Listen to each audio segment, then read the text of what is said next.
Okay, here we go. Let's go now. Hey, get ahead, stay ahead right here. All right, here we go. Okay, here we go. Let's go now. Rich music.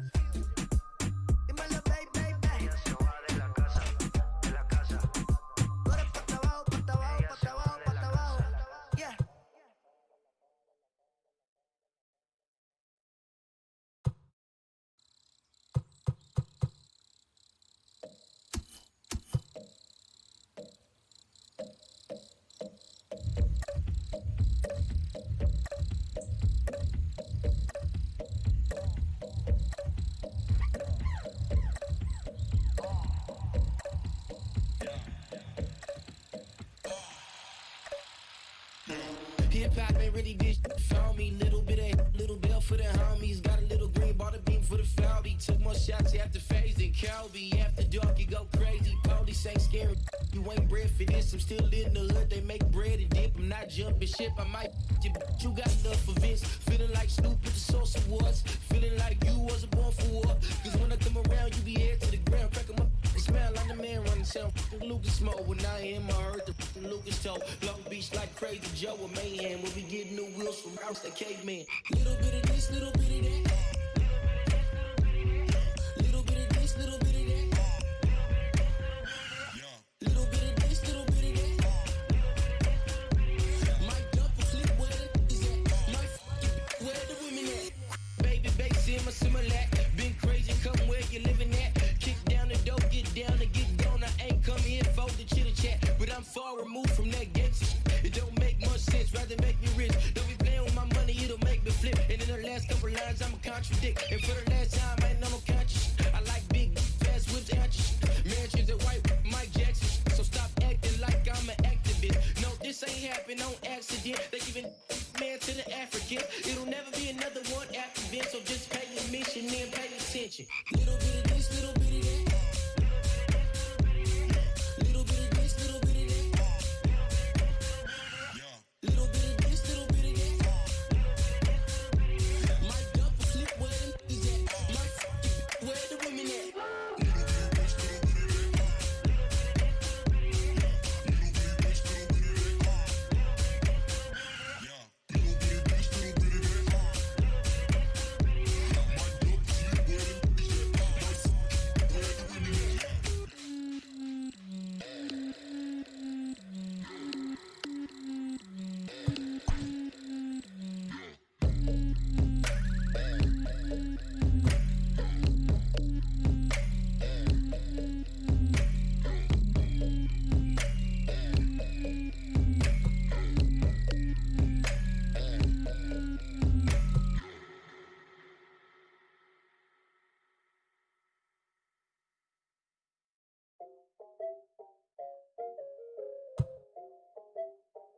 La la la la la la bomba.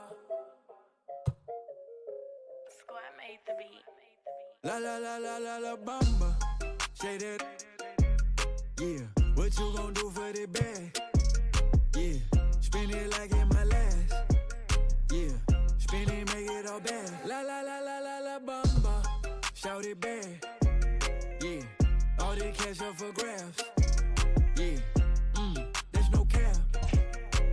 She like that, I keep coming back. La la la la la la bomba. Yeah. She just want hard Celine. She like the bar Kareem. I'm tryna get all between. Yeah. She pop it all on me. Take on a shopping spree. Let her get a property. Hey. Come to my palace. I know you tired them dudes be capping. She like my fashion. I put on strings like Richie Valens. You the baddest. I'ma told them red, no salad. Send the address. I pull up that fantastic. I can't leave you alone, no. You the only girl who get to stay until the moon. No cap. Dime que me amas, better tell me on the phone. Facts. She say you can have my corazón. La la bomba. Say that. Yeah. What you gon' do for the bag? Yeah. Spin it like in my last. Yeah. Spin it, make it all bad. La la la la la la bomba. Shout it bad. Yeah. All the cash up for grabs. Yeah, there's no cap.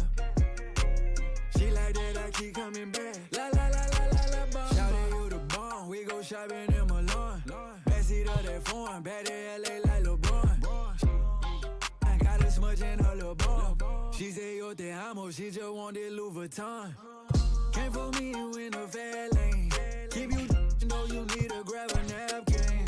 Play my Spanish, she love to cook me plantain. Go hit my Cali crib and give you all that back pain. Yeah. Might make you my baby mama. I like how you shake it like some maracas. Might let you keep the commas.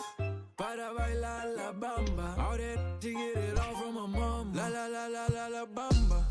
Say that. Yeah. What you gon' do for the bag? Yeah. Spin it like in my last. Yeah. Spin it, make it all back. La la la la la la bamba. Shout it back. Yeah. All the cash up for grabs. Yeah.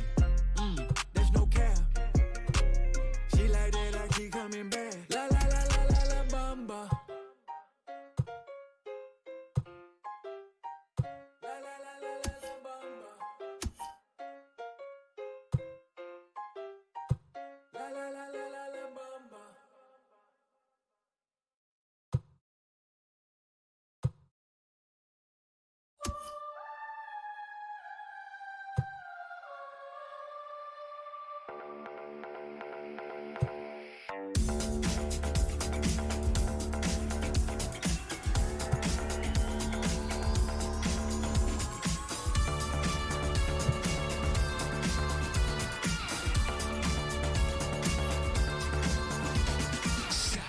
Now let's begin.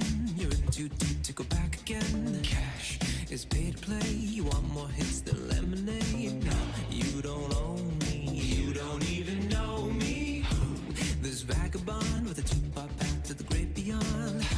Say genuine, a ground floor up, I can help you find. You're a dreamer. Call me when you're Bieber. And when they play it, you can't help but sing along. That's nothing odd, that's nothing wrong. Cause a good song never dies. It just reminds you of where you were the first time it made you cry, the first time you felt alive. No good song never. No good song never. The first time they made you cry, the first time you felt alive. No good song never. The wondered bond don't work no more, think it took too much. Your equity, make the caffeine be your weaponry. Is the reason there never was one needed. It's all around, but it weighs too much to slow you down. It's the time to act, cause the best defense is the timeless track. You don't own me, you don't even know me. Hello there, everybody, and welcome this morning to Midday Baseball. Here for another great day of action here on ML Bot Ball. So glad you could join us for the first of what is sure to be an excellent slated games here to start the weekend series for a bunch of teams. Right now we've got the Houston Astros and the Chicago White Sox. Two teams right now who are kind of going in a little bit of different directions as far as how their season is going.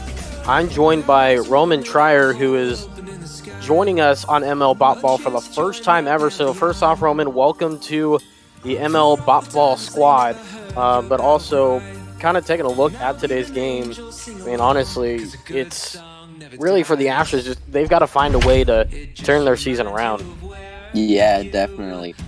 The team so far has gone into a bit of a slump recently, and their team, they're down to fourth place already in their season standings for their division. They got to start off with a win today so they can in the series so they can get that momentum back up. As you see there, the skyline of downtown Houston, the fourth largest city in America, to get you set. The Chicago White Sox and the Houston Astros, game one of the three-game weekend series. The pitching matchup, Dane Dunning versus Zach Greinke. You see Zach Greinke right there on your screen, a 5-7 record, a 4.78 ERA, 14 starts on the season so far. Despite the high ERA, he's still been able to do what he usually does with a high strikeout to walk ratio of 79 strikeouts to 34 walks. And so really, Leading off the it's night just a for the matter White of Sox, allowing a the few second less base runners on. He's allowed 79 hits so far on the season. First pitch of the ball game to Urias Garcia is a swing and a miss for strike one. Yeah, Zach Greinke, he's been really good this year. His ERA doesn't really show how good he's been this year since he's been moved around so much in this pitching. But Houston, their pitching has been the downfall of their season because their offense has been really good. They've been one of the best hitting teams in the league. Yeah, they've definitely put up some runs. Even in the last series, they outscored the Rangers 20-16, and in both their wins, they scored at least 8 runs in that category. So you see the runs starting to come through a little bit, and the hitting obviously a factor as well as they're able to, get runners on base. It's just a matter of getting enough runners across the plate to get those wins. As you see a swinging strike to Urias Garcia, a .277 hitter on the year. Greinke with pitch number 4 coming up, the windup and the delivery, and that one inside for ball 2. Chicago's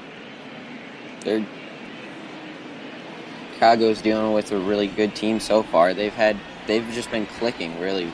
Started off the year. They've already been on the top of their division. They've been up there trying to go with the best of them.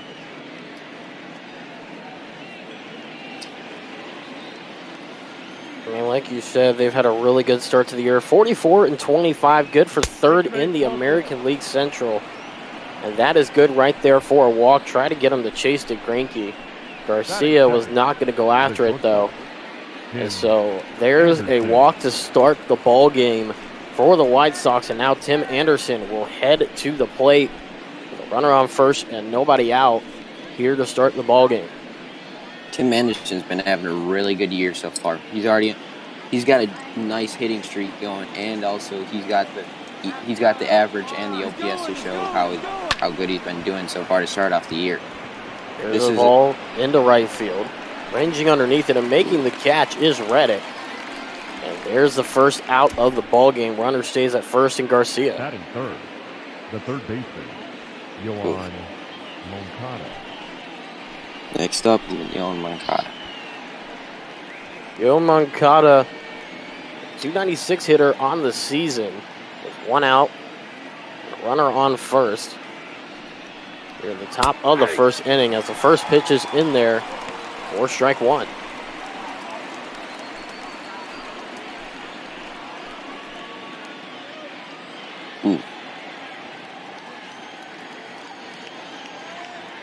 From the stretch, Greinke winds and deals.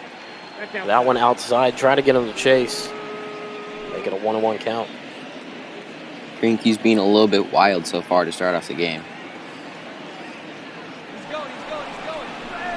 1-1 will get in there. The throw to second, not in time.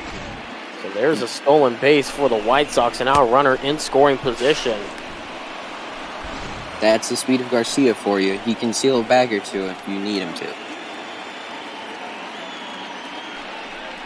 That's the good thing about him being a leadoff hitter.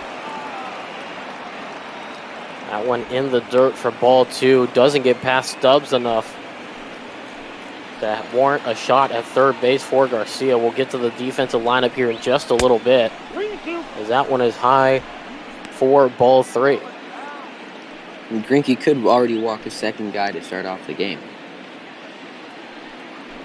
Will not be a good look for him if he does. Right now he stares down his second straight 3-2 count. That one just chopped away for a foul ball. This is a nice at-bat going so far, trying to get up that pitch count so he doesn't work too far into the game. They're just trying to work down Greinke as much as they can. That one swung on, and that one laced into left field for a base hit. They'll send Garcia home, no throw to the plate, and the White Sox have the first run of the game with an RBI single. Yohan Moncada. The designated hitter, Edwin Encarnacion. That was a nice hit from Moncada. Perfect spot, perfect single spot, right for the perfect spot, right, so he could get in Garcia. Now here comes the all-dangerous cleanup hitter, Edwin Encarnacion, as he dribbles one to the shortstop. 6-4-3 double play. And while we thought he was dangerous, he got out of the inning with just one pitch. White Sox lead at 1-0 as the Astros will get their first chance at the plate right after this.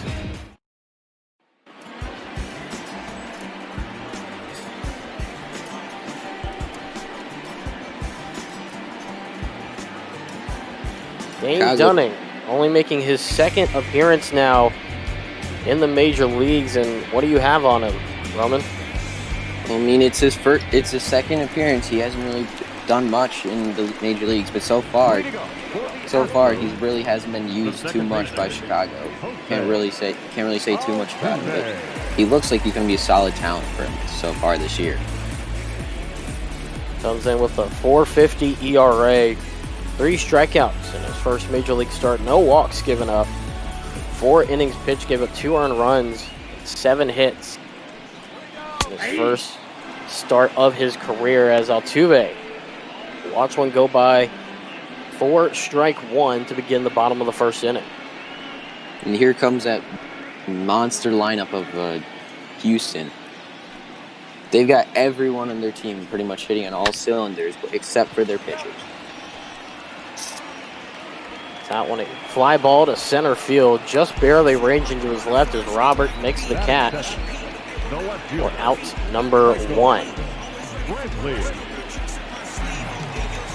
The defensive alignment for the White Sox as Brantley steps up to the plate. Eloy Jimenez in left field, Luis Robert in center, Nomar Mazara in right. Yo Moncada at third as that one is in there. 4 strike 1 to Brantley. Tim Anderson at short, Lurie Garcia at second. At first, Jose Abreu. At catcher, Yasmani Grandal. And on the mound is Dane Dunning. Ready to go. Here is the 1-1 delivery. That one swung on. Deep fly ball by Brantley, still backing up on it and making the catch is Jimenez, and there's 2 away in the inning. Dunning so far has been doing really good against this high-powered offense. He's kept his pitches down low so far to start this inning. Not doing as much as what Greinke has so far. Now here comes Alex Bregman to the plate. Well, a 9-game hitting streak so far right now on the season. And in yesterday's series ender against the Rangers, even recorded a 5-for-5 afternoon with a home run in his 5th at-bat. Also recorded 2 doubles in the game. As that one is in there. Strike 1 and 1-1 count with no one on here in the bottom of the first with 2 outs.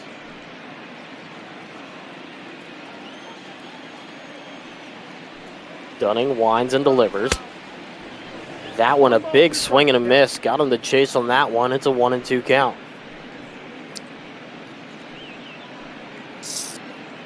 He's got them looking not that great so far. Ready now, the 1-2. Inside on Bregman. That evens up the count.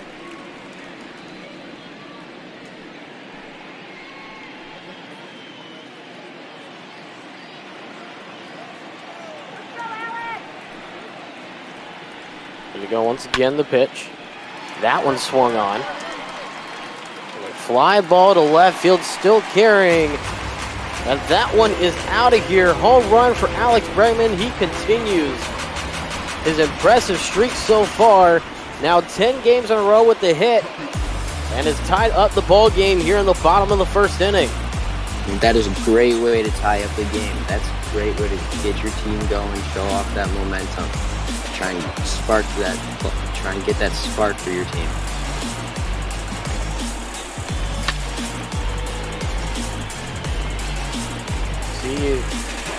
More or less just a short line drive.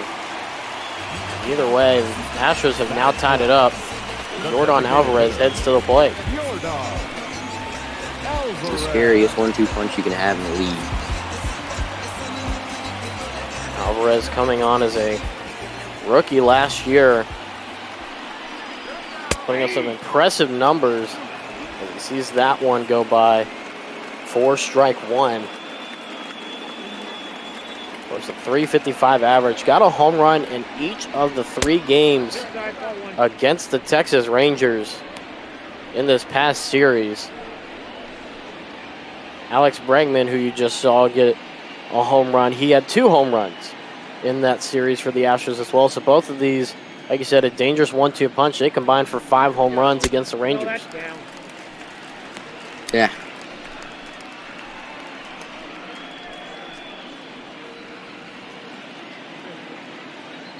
Two 2-1 count. Dunning looks to shake off the home run. This one swung on, but foul as it heads to the seats. Dunning's just trying to keep that ball low so he can't rip it out of the park like Bregman did. Doesn't want a repeat of last at bat. There's one swung on. Fly ball to left field. On the warning track, though, is Jimenez. It'll make the catch for out number 3, but not before the damage is done. Alex Bregman ties it up with a shot to the Crawford boxes. It's all tied up as 1 as we head to the second.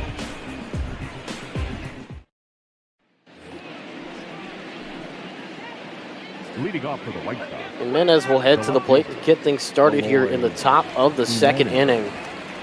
1-1 the score between the Astros and the White Sox here. Start off your Friday morning of baseball.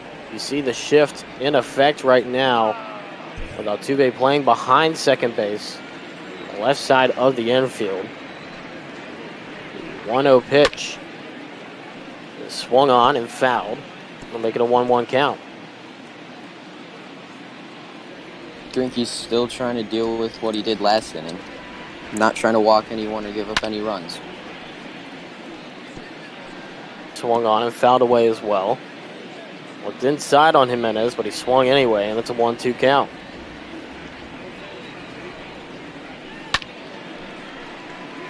He's trying to fight to keep the at-bat alive. It stays 1-2.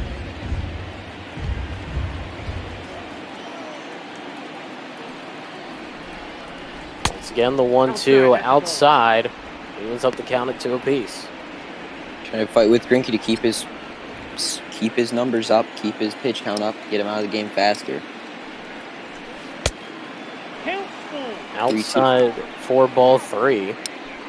So now a full count here as you see Yasmani Grandal with that .271 batting average sits on deck, and after him in the hole is Jose Abreu. His pitch number 22 of the game is swung on, grabbed by Correa on the backhand, and it'll actually be a line drive catch. The catcher. That'll be out number 1. It's a nice defensive play by Correa there. Get out a key batter, Jimenez.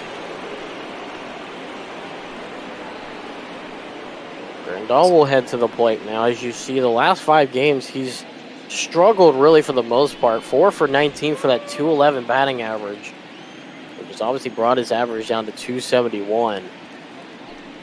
But it didn't seem to hurt the White Sox too much in that series. As there's strike 1, and you see the shift again. This time just flipped around.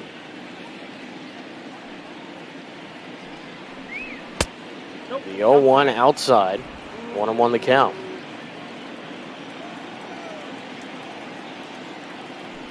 Ready now, the 1-1. That one swung on. Fly ball left field. That one should get down and does for a base hit. Thought about rounding and going to second, but Grandal will stay at first. So there's a single for the White Sox. Nice hit to start off. Nice second hit for them to start off the game. Trying to keep Greinke working out there to get him out of the game faster. So now Jose Abreu will head to the plate. Runner on and 1 out here.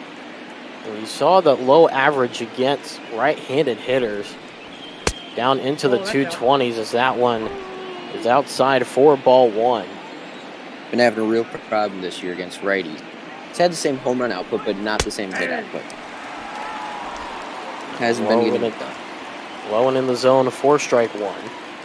Astros right now would be setting up for a double play opportunity. get him out of the inning as that one is fouled away for strike 2. He's got to work through this count, not get that ground ball, or at least get out of the infield. 1-2 swung on pop-up. Stay on the infield. Bregman will come up underneath it and will make the catch right in front of the rubber for out number 2.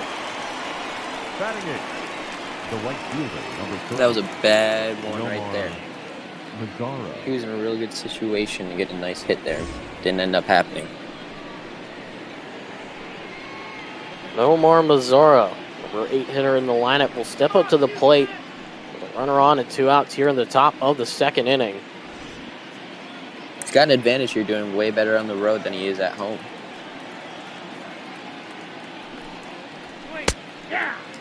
First pitch is in there. For strike 1 to Mazzara. Now, like you said, Roman, showing the batting averages for the home versus road. He's had a bit of success on the road. Right now has that runner on first base on a tie ball game, 1-1 the score. The pitch, big swing and a miss. I'll make it strike 2. Be a key out if they can get him out right here. Try to get him to chase, won't work, however. It's a 1-2 count.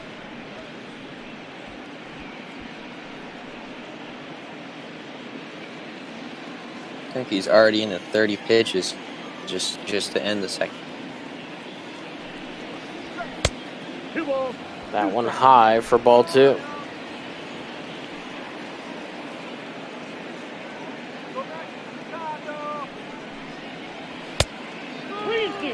Outside for ball 3. And all of a sudden, started out as a pretty favorable at bat for Greinke, has now turned into almost a disaster. This will be swung on and go into right field for a base hit. Grandal will round second, head to third base. No throw there to third as runners will stay on the corners with 2 outs. That was a nice way to work that count there by Mazzara. He kept with him the entire time, got that single out there to advance runners into scoring position. Luis Robert will rip one. Looks like down the third base line, called fair. And another run scored. Run will score for Grandal. And the White Sox lead it once again 2-1. And now here comes the pitching coach, Brett Strom, to talk things over with Greinke. Greinke's been struggling so far to start this game off. Let's see what happens now. It's on thin ice. It's not good for Astros so far with their pitching. That one's swung on. Fly ball to right field. Reddick will chase and get underneath it. They'll make the catch for out number 3, but the White Sox grab the lead once again. We head to the bottom of the 2nd inning. 2-1 the score. Astros down by 1.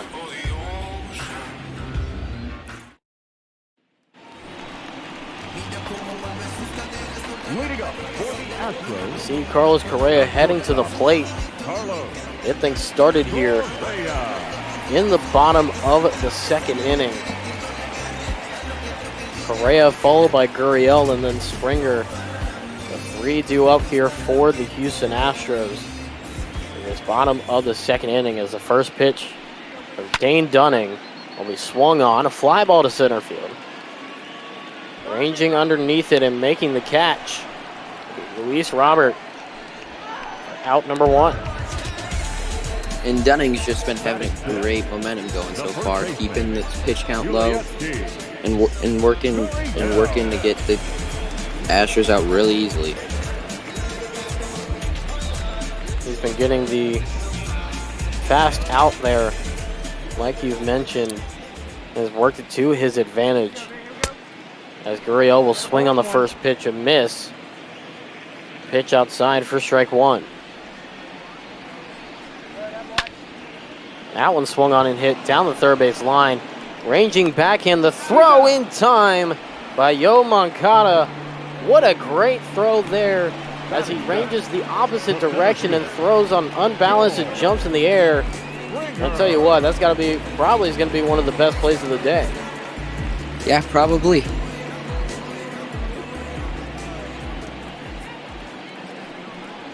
Now 2 outs. Here comes Springer to the plate as that one's outside for ball 1. I mean, that's just really helping out their team so far, getting all these defensive plays. That one low for ball 2. As you saw there on the graphic, 164 career home runs so far for George Springer. In a short time in the major leagues, only about 5 years or so, as that one is a line drive catch to Robert for the 3rd out. White Sox get it done, 1-2-3. We head to the 3rd, 2-1 the score, Chicago ahead.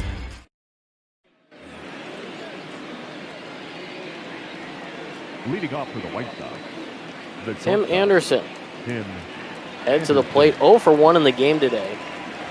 A fly out to right center in his first at bat. Now this one be grounded and fielded by Gurriel. What a great field there. Quick reaction now batting as he pitches it to third Greinke and gets the Yohan first out of the Montgomery. 3rd inning. You take a look at the AOS standings. You see the Astros sitting there in 4th place.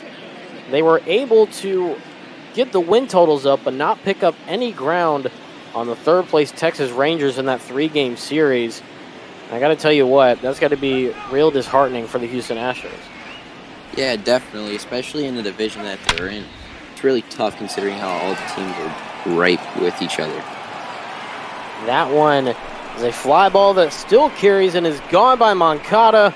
And so after making the great defensive play, contributes on the offensive side.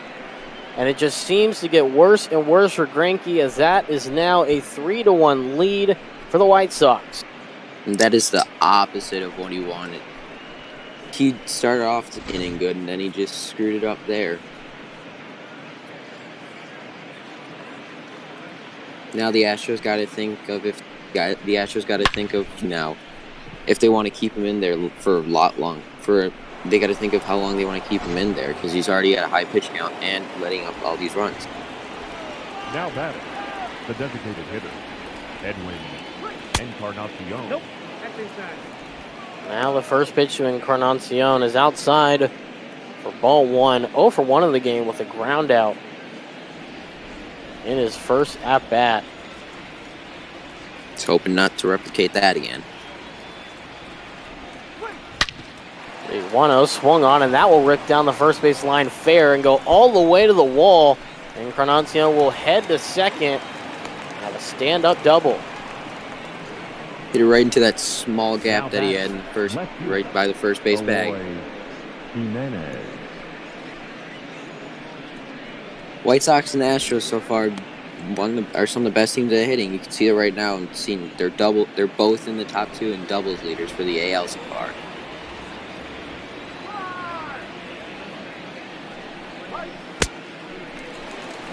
They're going to say he swung on that pitch, so Jimenez will have his first strike of the at-bat here. 0 for 1 in the game. A line drive out back in his first at-bat. Now there's a runner on second base, as this will be a fly ball to right field. Reddick backs up and makes the catch. Yeah, no contest by Encarnacion. He will stay at second. There's 2 away here in the 3rd. Yasmani Grandal. It's a tough break since they had this runner in scoring position. Greinke got lucky there, got him getting him. Yasmani Grandal will head to the plate. 1 for 1 in the game with a single to left field. His first time up, as that one will be in there for strike 1.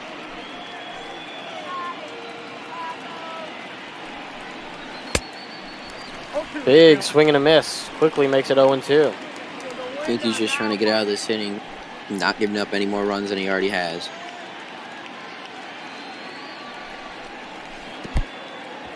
Try to get him to chase. That one will get by. Encarnacion will head to third base. Call it a wild pitch. It's now a runner on third with a 1-2 count. That definitely does not help Greinke so far with this game. It's been a little bit of a wild one for him. That higher ERA kind of shown here. Pitch number 47 fouled away. keep things at a 1-2 count. And yeah, like you said, it seems like that high ERA may be a bit of a consistent trend as we're seeing it right here. He has not been able to allow himself to stay in control in this game so far, as the White Sox have scored a run in every single inning so far and have taken this commanding 3-1 lead early on. It's not really a good sign for Greinke, and like you mentioned earlier, probably not going to last too much longer. Yeah, definitely. Even since he's already up to 50 pitches, only in less than 3 innings so far. Pitch number 8 of the at-bat. Called a ball. Will make it a full count. The Chicago team has been working really well, getting all these breaks, working in 3-2 counts a lot this game so far. That one swung on, chopped up the middle and past the infield for a base hit. Another run scores. Nightmare inning and outing continues for Zach Greinke. That is an RBI single on 2 outs for Yasmani Grandal, and the White Sox lead it now 4-1. Now that puts more thought in Houston, thinking of wanting to try and warm up a guy in the bullpen. Greinke has not been helping himself out at all. Nope, that's down. Where you watch one outside, 4-1. 0 for 1 in the game. Hit a pop-up back in the 2nd inning. There is only at bat. Looking to get on base here and continue the trend for the White Sox. 1-0 pitch. Big swing and a miss. Looks like he was looking for something with high heat. Got an off-speed pitch. 1-1. No, that's low. That one just missing low. 2-1 count. Dunning must be feeling really happy right now since he's got a really good team on him, getting all these runs for him. Run support's huge, especially when you're early on in your start, to let you relax no matter what pitcher you are, because you have that insurance now to work with, and so you're able to sit there and be able to manage your pitches a little bit better and be able to sit there and strategize a little bit better and figure out what it is you want to do without having the worry of being down by 1 or only up by 1 or even tied, as that will be a swing and a miss. 4 strike 3, got him on the inside part of the plate. We head to the bottom of the 3rd. The Astros have got to put something together here, otherwise they're going to continue to keep going down. They trail 4-1. Leading up for the Astros, the right fielder, Josh. Reddick up to the plate to begin things in the bottom of the 3rd inning. 8-9 hitters due up. Reddick followed by Stubbs, and then the top of the order in Altuve is the first pitch to him. Ball 1, no strike. He's low and outside. 4-1. First time Reddick's been to the plate today as he swings at one outside the zone. Fouls it off. 1-1 count. Dunning must be feeling nice right now. That one swung on right down Hollywood, but a little late on the swing there. Make it 1-2.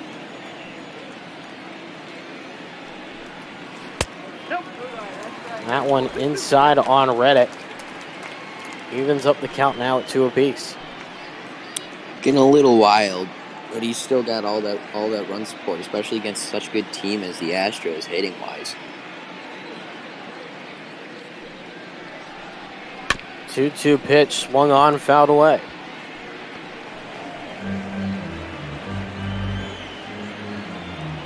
Reddick's been trying to work this at bat really nice. That one swung on, hits into the shift. As Garcia comes up and gets the ball, throws it to first in time. Route number 1. The catcher, Garrett. See the standings there in the AL Central. The White Sox with an impressive 44-25 record, only 2.5 back of the division leaders in the Minnesota Twins. That division has been really just a 3-team race out there. Detroit and Kansas City has been able to do anything. That's the ball. That one goes inside on Stubbs. For ball 1. You see there the 8th round pick by the Astros in the 2015 MLB draft has worked his way up pretty quickly here. Made some appearances last year for the Astros as well as he rips this one down the third base line and fair. We get a single out of it. So there's a base runner for the Houston Astros. Now batting, the second baseman. Now there's making Dunning Altuve. go from the stretch for the first time today.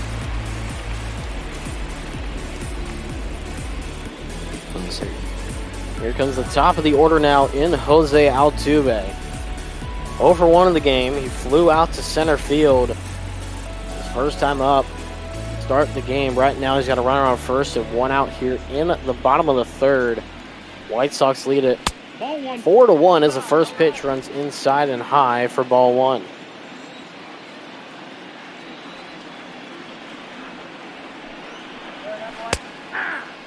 One-0 inside, strike 1. And Dunning's got to worry about Stubbs out there on bases because he's got some really nice speed that he's worried they're going to steal on him.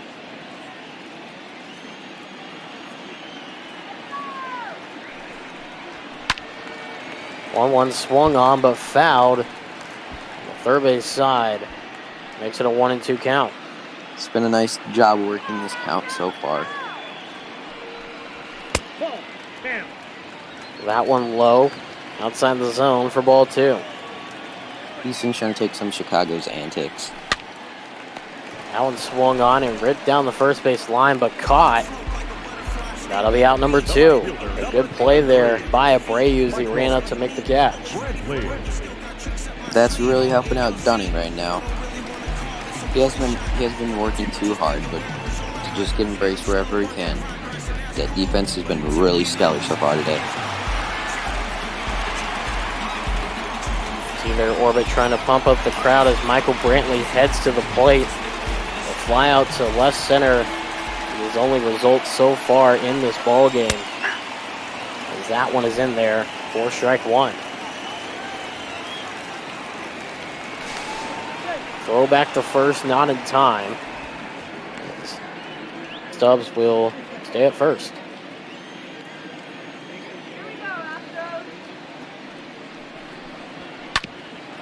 That one swung on, hit sharply to the third base side. They'll throw on to second, and Garcia will tag the bag. That'll be the end of the 3rd inning. White Sox lead it by 3 as we head to the 4th.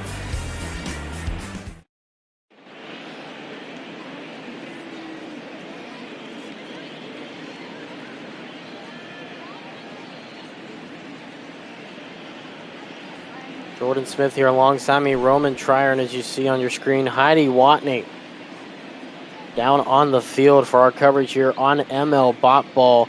So glad that you can make it here for this first game on the day. As you see on the left side of your screen, some more exciting matchups coming up. The Orioles and the Tampa Bay Rays, followed by the Blue Jays and the Tigers. Those at 2 p.m. and 3:45 Eastern. Be sure to tune in for those. And, of course, any donation you make today will be donated to the Black Lives Matter movement. So be sure to donate as much as you can if you're able to help a great cause. Yep, definitely. 1 for 1 for his single is Mazzara so far as he fouled that one off for strike 1. Greinke's still in the game here in the 4th inning. As that one will be swung on and missed for strike 2.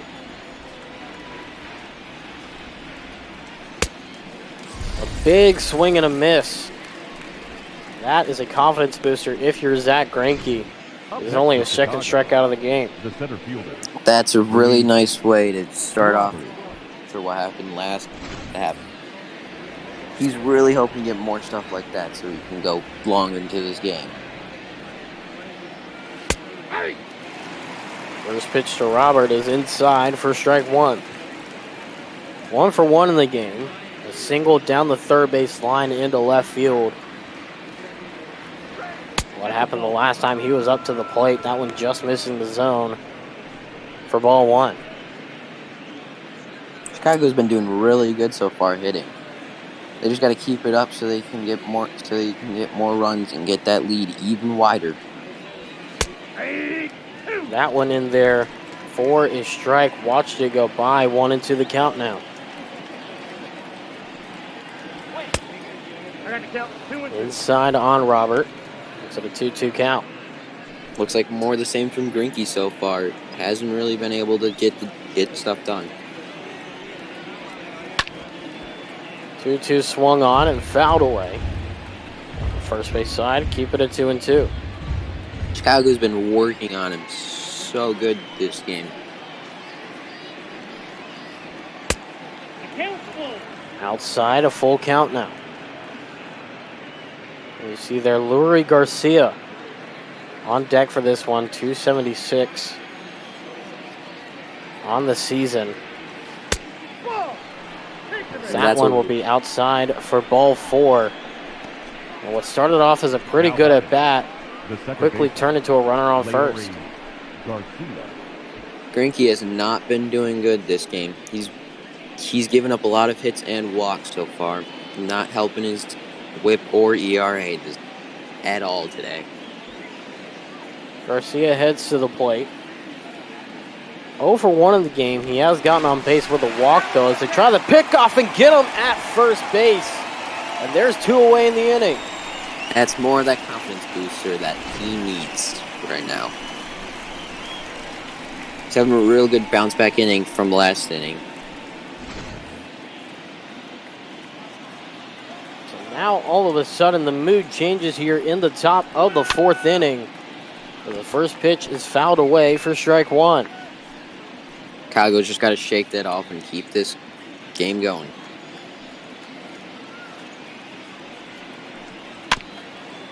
The 0-1 swung on, shot to Bregman on the third base side. It's a nice throw to first. That'll do it for the top of the 4th inning. What a great job there by Grinke to get the pick off at first. So now they head to the bottom of the 4th. 4-1, still the score.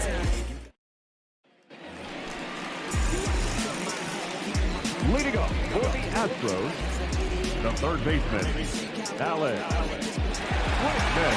Alex Bregman, who just made the fantastic defensive play, now steps up to the plate for the second time today.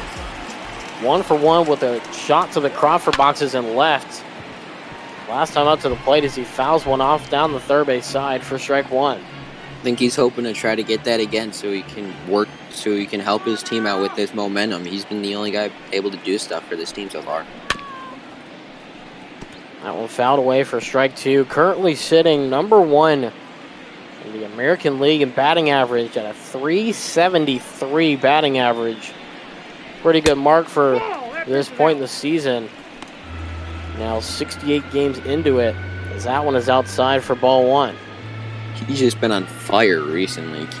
Keeping up that high-poweredness that Ash is known for.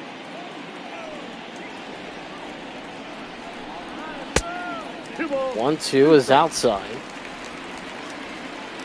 2-2 the count now to Bregman. Here's the pitch from Dunning, who's now at 40. 41 is a fly ball to center field. Ranging to his left is Robert as he makes the catch. For out number 1. That's a good way to get out that strong batter, Bregman. Really helps him out there. Didn't let anything happen. He didn't let the same thing happen that happened last time he was up. Jordan Alvarez, the cleanup hitter, heads to the plate.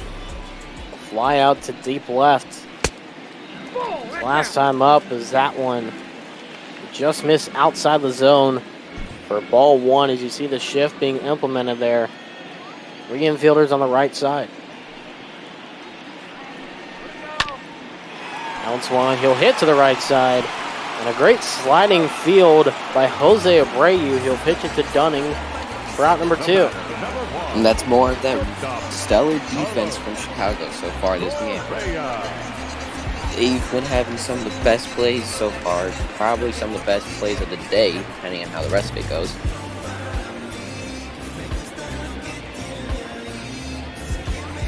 So Carlos Correa will head to the plate. 2 outs, and nobody on. Here in the bottom of the 4th inning, Astros down by 3. With a fly out to center field. First time up to the plate, as that one misses low for ball 1. Correa is just trying to help out his team any way he can, trying to get on base, get more runners up to plate. Ball 2. Thought about swinging at it, decided not to. Good call there by Correa. That's a 2-0 count.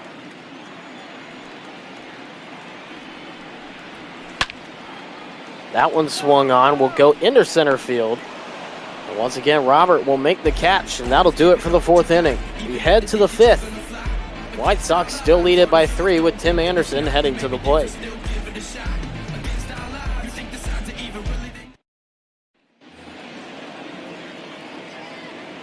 Leading off for the White Sox, the shortstop. Chicago's just trying to keep the pounding on right now on Greinke, trying to get him out of this game as fast as they can. Nope. See their pick number 70. Zach Greinke is outside for ball 1. Anderson is 0 for 2 in the game with a fly out and a ground out so far in this one. 1-0 is in there. Evens up the count at 1 apiece.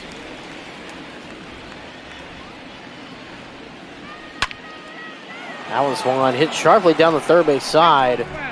We're going to the stands though. It'll be a foul ball. It's a nice rip. If you could just get it more straightened out, you could get that nice hit that he's been looking for today. That one swung on. Deep fly ball down the left field line, but it'll be foul as that one just hooks. That was a tough break for Greinke right there.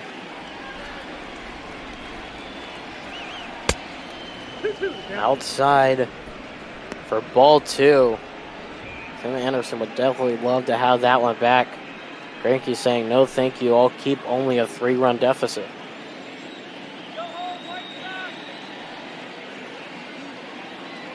Two-two pitch. That one swung on, fly ball left field. Under it is Brantley. He'll make the catch for out number 1. That was a nice out right there after Now what batting, he almost hit a homer Yoan twice. Moncada.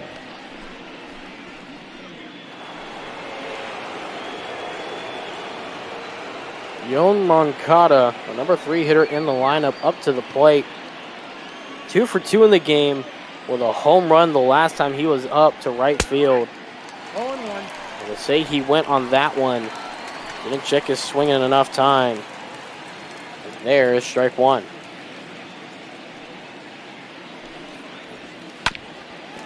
This one swung on. Chop to Correa, who's playing the shift. We're on a first in time for out number 2. Now batting, Greinke's having a nice inning so far. Edwin. He's been doing a lot better since that terrible 3rd inning that Houston just dealt with.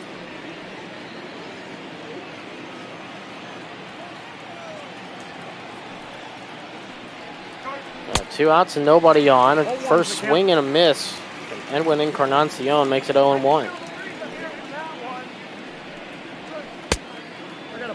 Try to get him to chase outside again. It won't work this time.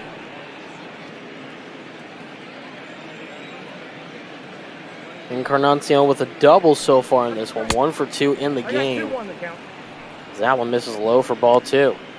Now you got to think with his pitch count already up at 80. What's Houston thinking? Who are they going to start warming up in the bullpen soon, since he's starting to get up there and pitches just so early in this game? That one swung on and missed. It'll even up the count at 2 apiece. They have a few options out there in the bullpen. Obviously, they have yesterday's winner, Brad Peacock, who more than likely won't pitch an extended outing today. We'll see how that goes.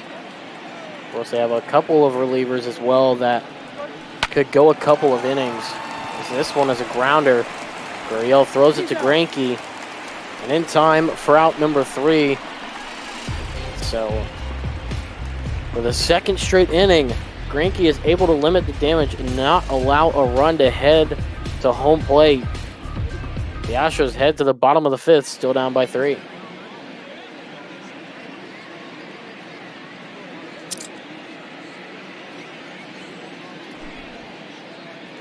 Houston's trying to get this lead, trying to get even close to this lead, just trying to get some runs back so they can help out Greinke and the rest of their team so far. Haven't really been able to do much. Dunning has been shutting it down really nice so far.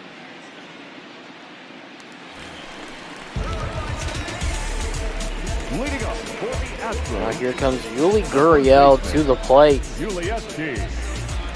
0 for 1. Round out to Moncada, who made the terrific play at third base to get the out. The first pitch to him. It'll be inside for ball 1. 47 pitches so far for Dane Dunning. 29 of those have been called for a strike. He's been doing really good so far in only his second start. 1-0 finds the inside part of the zone. Count 1-1. 4 strike 1. So far in the game, only given up 2 hits. Has not walked any or struck out any. Is that one a big swing and a miss for strike 2? Could potentially get his first one right here. 1-2. That one swung on, hit sharply, but foul down the third base side. Dunning's really proving himself to Chicago right now, why he should be there in majors for longer than now, in just 2 games. Big swing and a miss. That strike 3. First strikeout of the ball game for Dunning. That's 4th strikeout in his career. It's not really much of a strikeout hitter, but he's been able to get this team grounding out, flying out really constantly. Bring her up to the plate as he watches one outside for ball 1. 0 for 1 in the game. With a line drive back in the 2nd inning. On deck, Reddick in the hole, Stubbs. Ball, catch inside. I think Houston's just trying any way to get some run support back to help out their team. Dunning's been shutting it down really well, though. Really has so far in this game, as that one is inside 4 strike 1. It's a count 2-1 now as Dunning works quickly. Swung on, pop-up. Dunning will field it right next to the rubber and make the catch for out number 2. Houston's just been they've not been doing anything good so far today. All they've got is that Bregman home run and a single on their line score.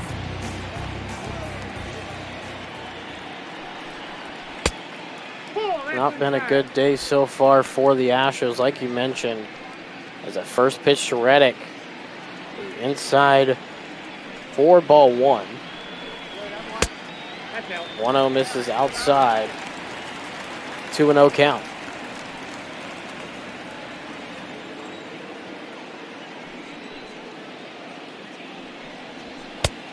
Count 3-0. That one missing high now, and all of a sudden he starts the at-bat with 3 straight pitches. Now Houston's got to be happy about this. They're starting to work that guy into. That's ball 4. Take your base. That one will be outside. There's a 4-pitch walk. The Astros get a runner on base with 2 outs here in the bottom of the 5th. As Garrett Stubbs, like you mentioned, the only other player besides Bregman to get a hit so far today. 1 for 1 with that single down the third base line into left field.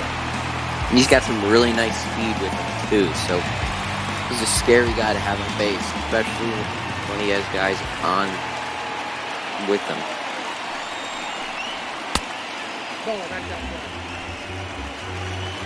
First pitch outside for ball 1 to Stubbs. Ball 2. 2 balls, no strikes. Dunning's really starting to worry out here. He's got to calm. He's got to get calm somehow. Got to find confidence in his pitching, or he's gonna have a Greinke type inning. He's already gone longer than his last outing, which only lasted 4 innings. Right now, 4 2/3 as that one is swung on. Fly ball to right center field, still backing up on it. And making the catch over the shoulder is Robert.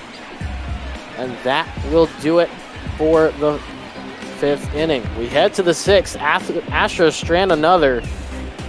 It's still a 4-1 lead for the White Sox. Your attention, please. Now pitching for the Astros, number 51, Austin Pruitt. And Houston's brought in a new pitcher already. Austin Pruitt The left in fielder, for the Astros, which means Greinke's day is done. So all the stats there for Pruitt. Not a bad stat line. Houston Astros middle reliever, you see Chris Stavinsky out in the bullpen warming up as well. Houston's got a nice bullpen they're working with right now. Hopefully it does better than how Greinke has. That one in there for a strike. Eloy Jimenez 0 for 2 in the game. Flew out his last time up. Count is 1 Big and swing and a miss, makes it strike 2. Chicago. 2 balls, 2 strikes. Chicago's been working really well so far in this game to get Greinke out in all just 5 innings. Swung on and fouled away. Make it stay at a 2-2 count. I've been really patient so far, these at-bats. Big swing and a miss. Strike 3 got him on the curveball there, the 12-6. That was Got a him nice to chase. strikeout. There is one away. And that's something you need to get your momentum going as a reliever. First pitch is a fly ball to right center. Curves back Reddick underneath it and makes the catch. For out number 2. We'll get you the final stat line here. For Zach Greinke, it looks like this. 5 innings pitched, 7 hits allowed, 4 runs all earned. Walked 2, struck out 2, and gave up a home run to finish off the game with 7.20 ERA. Well, let's hope that Pruitt doesn't have the same type of game. That one fouled off right down the middle of the plate. There's an 0-1 count with 2 outs here in the top of the 6th inning. Ball, that's in. Got to be wondering how long Houston's going to be able to keep this up. Fouled away, a 1-2 count.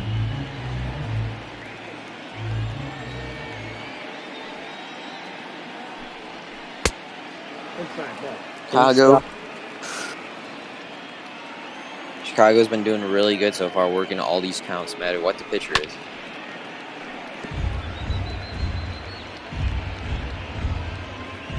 Fouled for a strike 2, yeah, like you mentioned.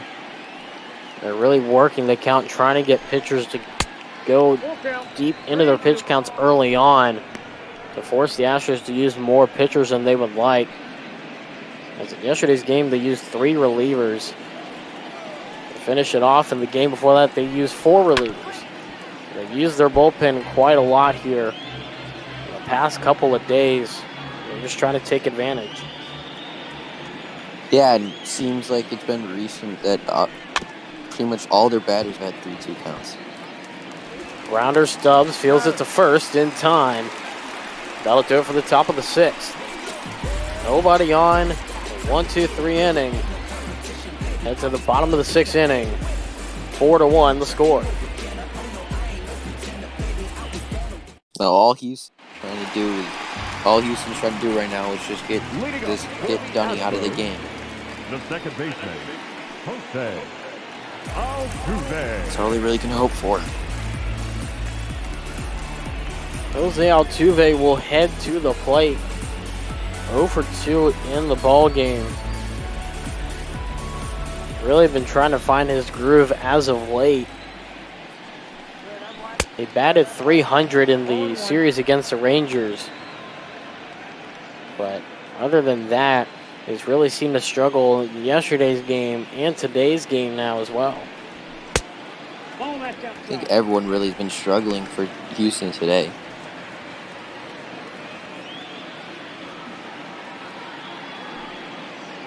Dunning's still out there now on pitch 65. See one go into the dirt for ball 2.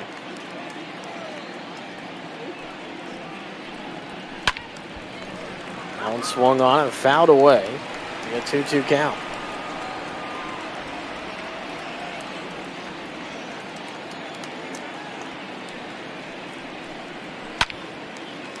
Two swung on, and that will be fielded. Thrown on the first by Garcia. Hit out number 1. Altuve now 0 for 3 in the game.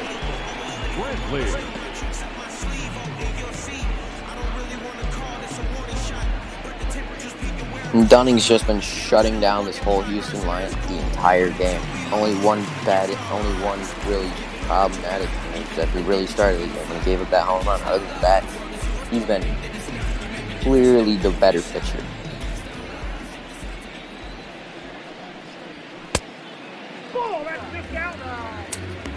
First pitch is outside for ball 1 to Brantley. 0 for 2 in the game, grounded out last time he was up to the plate. Looking for a different result and to get on base here. Only the 3rd hit of the game for the Astros, so that's outside for ball 2. Houston's really needing more hits than what they're getting right now. Dunning's just been working really well. That's ball 3. That one low for ball 3. Got himself to a nice count, Brantley, so far. Saw there Alex Bregman on deck if Brantley can get on base.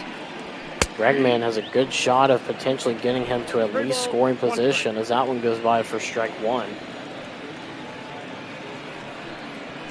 Nope, that's upstairs. That one high, and there goes Brantley on base. A 5-pitch walk, and as you see right there, Astros and White Sox, like we saw with a couple of categories already, are right there neck and neck with each other. Astros tied for 3rd, however, and walks in the American League. Now here comes up the ever-dangerous Alex Bregman, already homered in the 1st. Run around first, 1 out. Like you mentioned, the home run is first time up to the plate.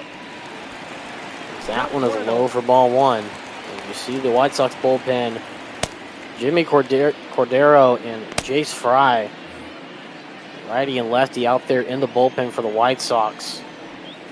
This could potentially be the last inning of the game for Dunning, as he's had a pretty long outing and a pretty good outing, I will say as well.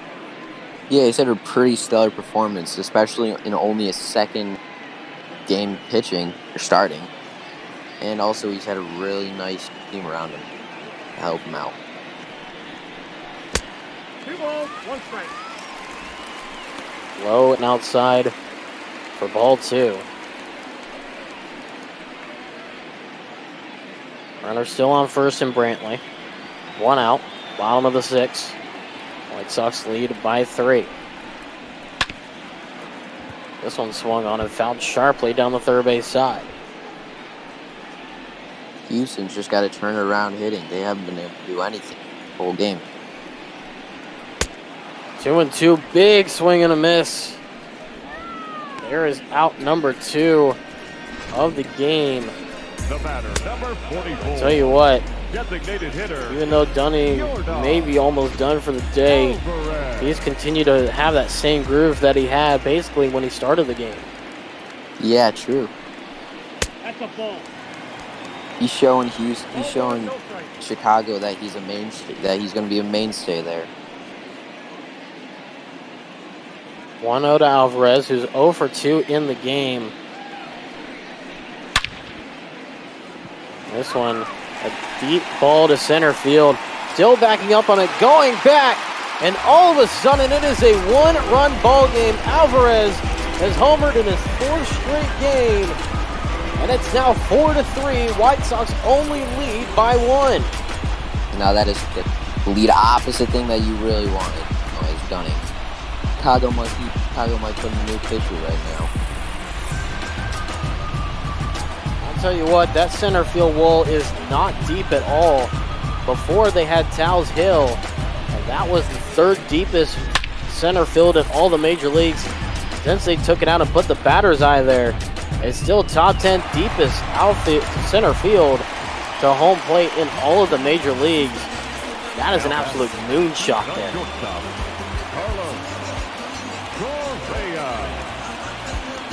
Now Correa up to the plate with 2 outs in the bottom of the 6th, and all of a sudden, a little bit of a momentum shift here at Minute Maid Park with that 2-run homer by Yordan Alvarez. First pitch to Correa is high for ball 1. Dunning's just got to shake that off, go back on with the game, try and finish it out. Big swing, but will stay foul. Nice break for him. Didn't want back-to-back homers. That would have been terrible. That one fouled down the first base side. And I tell you what, if that one stayed fair and that one left the park, if the roof was closed, it would have fallen off. Oh, that's out.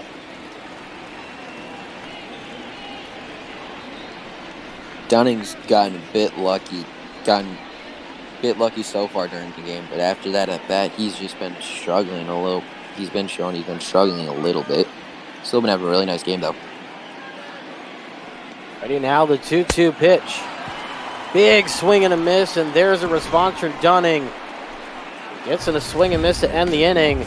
But the damage is done. The Astros have clawed their way back, courtesy a shot to center field from Yordan Alvarez. It's a 1-run ball game as we head to the 7th. Your attention, please. Now pitching for Chris Davinsky will now check into the game 7. for the Astros. Davinsky. You see there some pretty good numbers from him. Leading off for the White Sox, the right fielder, number 30, Nomar Mazara, 1 for 2 in the game with a single to right. We'll head to the plate to start things off here in the 7th. Pitch in there for strike 1. Now Chicago's really gotta wonder what's happening so far. Because after that 3rd inning, they haven't been able to do really anything in play.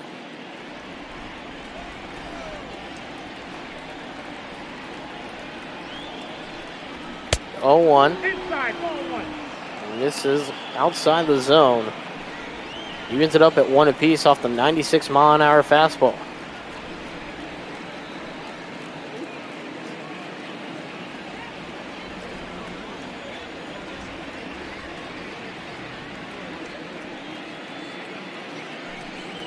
Ball 2. One high and outside. Make it a 2-1 count now to Mazara. Chicago's been doing really good at working the at-bat. That's all they've been able to do so far. That's ball 3. Count is 3-1. Outside.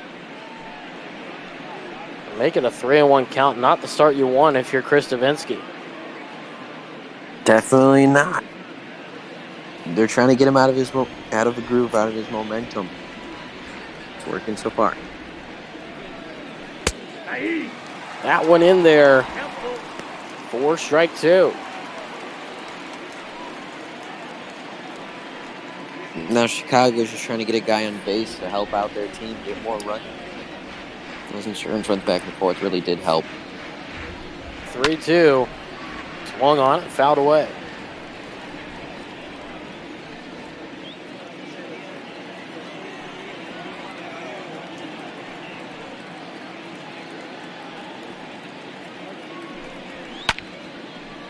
Another swing and a foul. Keep things at a full count. Doing really well to work this at-bat so far.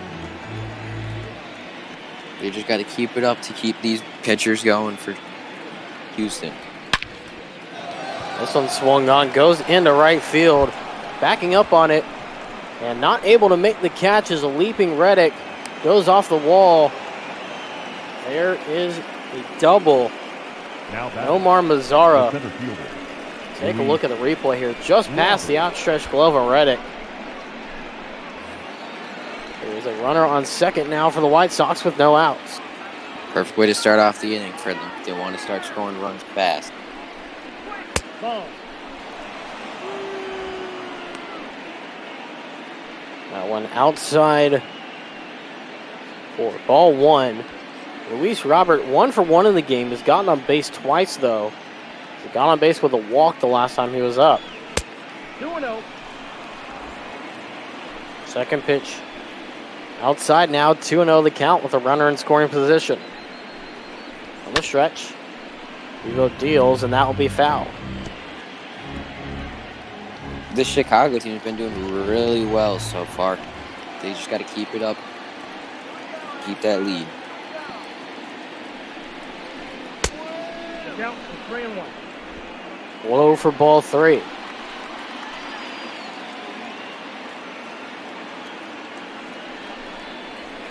That's ball 4. That one high, and there is a 5-pitch walk once again. Now runners at first and second. Still no outs here at the top of the second. There is some action in the bullpen for the Astros. One of those being Framber Valdez, the left-hander reliever for the Houston Astros. Could potentially see him make an appearance potentially in the 7th inning. Coming up after this one, the Orioles versus the Tampa Bay Rays. As you see there, Kyle DeSantis, Jaden Becker at 2 p.m. Eastern. Have that for you right here on ML Bot Ball as they get the first out of the inning. 5-3 ground out. Sacrifice is what the official ruling will be as it moves both runners in a scoring position. I mean, it's a great thing right now since they have Anderson up. He hasn't really been doing much today, but still, he's a dangerous bat that Houston's got to worry about.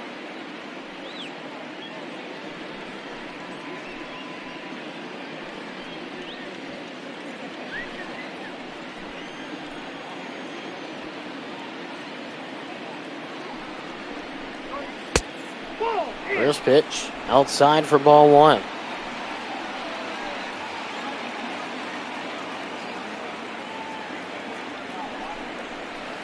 Oh, that's low. Once again, 2-0 count now for Tim Anderson, who's 0 for 3 in the game. Has flown out twice so far in this one. Houston's got to be worried right now. That's ball 3. That one apparently not called a strike by the home plate umpire. Seemed to cast the top part of the zone. Regardless, it's a 3-0 count.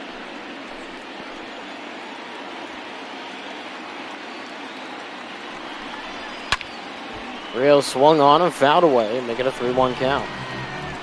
Chicago's been able to get this Houston team just a lot of pitches, trying to get that bullpen working really hard. That one finds the bottom part of the zone, will be called strike 2. We're now full. Great way to work the pitch. Great way to work the at-bat back to pitch from the pitcher right there to Vinsky.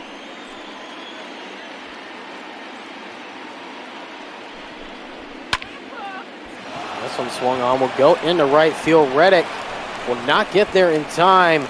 The throw to home plate will be offline and not in time. The White Sox add a run to their lead. They go back up by 2 now, 5-3 the score.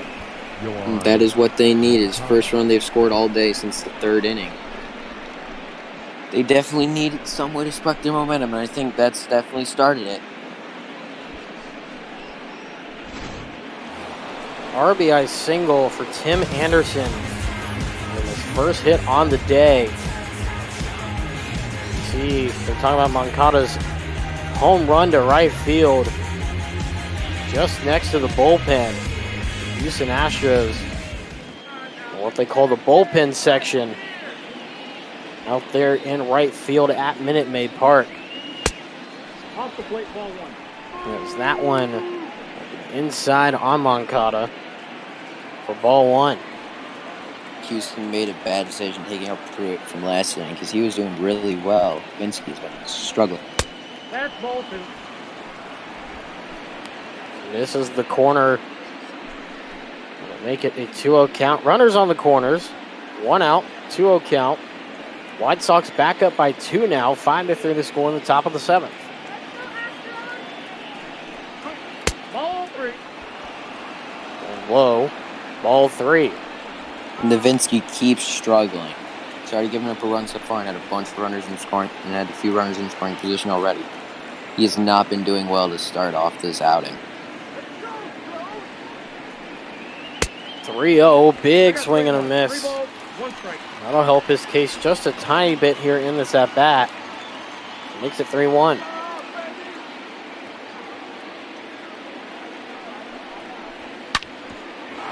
That one swung on.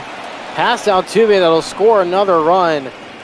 White Sox go back up by 3 off of the RBI single. Now batting. Designated John Moncada. Edwin Encarnacion. Dunning's still pitcher with the win right now. Greinke's still got the loss, so Houston's got to be able to stop this rally going. They already got a new pitcher. See the guy who got yesterday's win for the Astros, Brad Peacock, 6.86 ERA, 3-3 record in 42 innings pitched in 31 games. Let's see if Peacock can come in and finish off the inning and limit the damage, as that first pitch is in there for strike 1. Yeah, let's just hope he does better than Nowitzki because he really was struggling. But Chicago's been doing really well to get their bullpen working. They've got a lot of their guys just losing more and more energy for later on. No ball, 2 strikes. It's a great way for the first game of 3 to get all their bullpen down. 3 strikes, 3 pitches, 2 outs now in the inning Now as batting. Peacock comes in, gets his first strikeout of the game. Jimenez. And that is definitely needed. That was a definite good and needed pitch right there by Peacock. It's definitely helping his case so far this outing. Gotta hope he can keep it up. 1-0. That one inside on Jimenez. 4-1, 0 for 3 in the game. Struck out his last time up, struck out swinging. That being back in the 6th inning. Another swing and a miss makes it 1-1.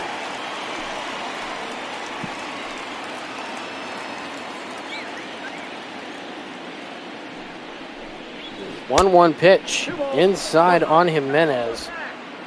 Makes it a 2-1 count.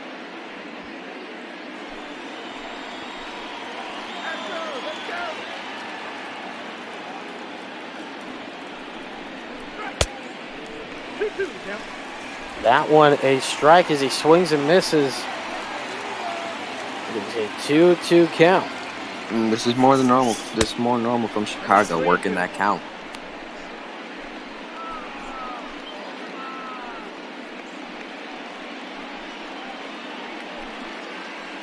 They've been non-stop to the Astros. They haven't given up one break with the pitching.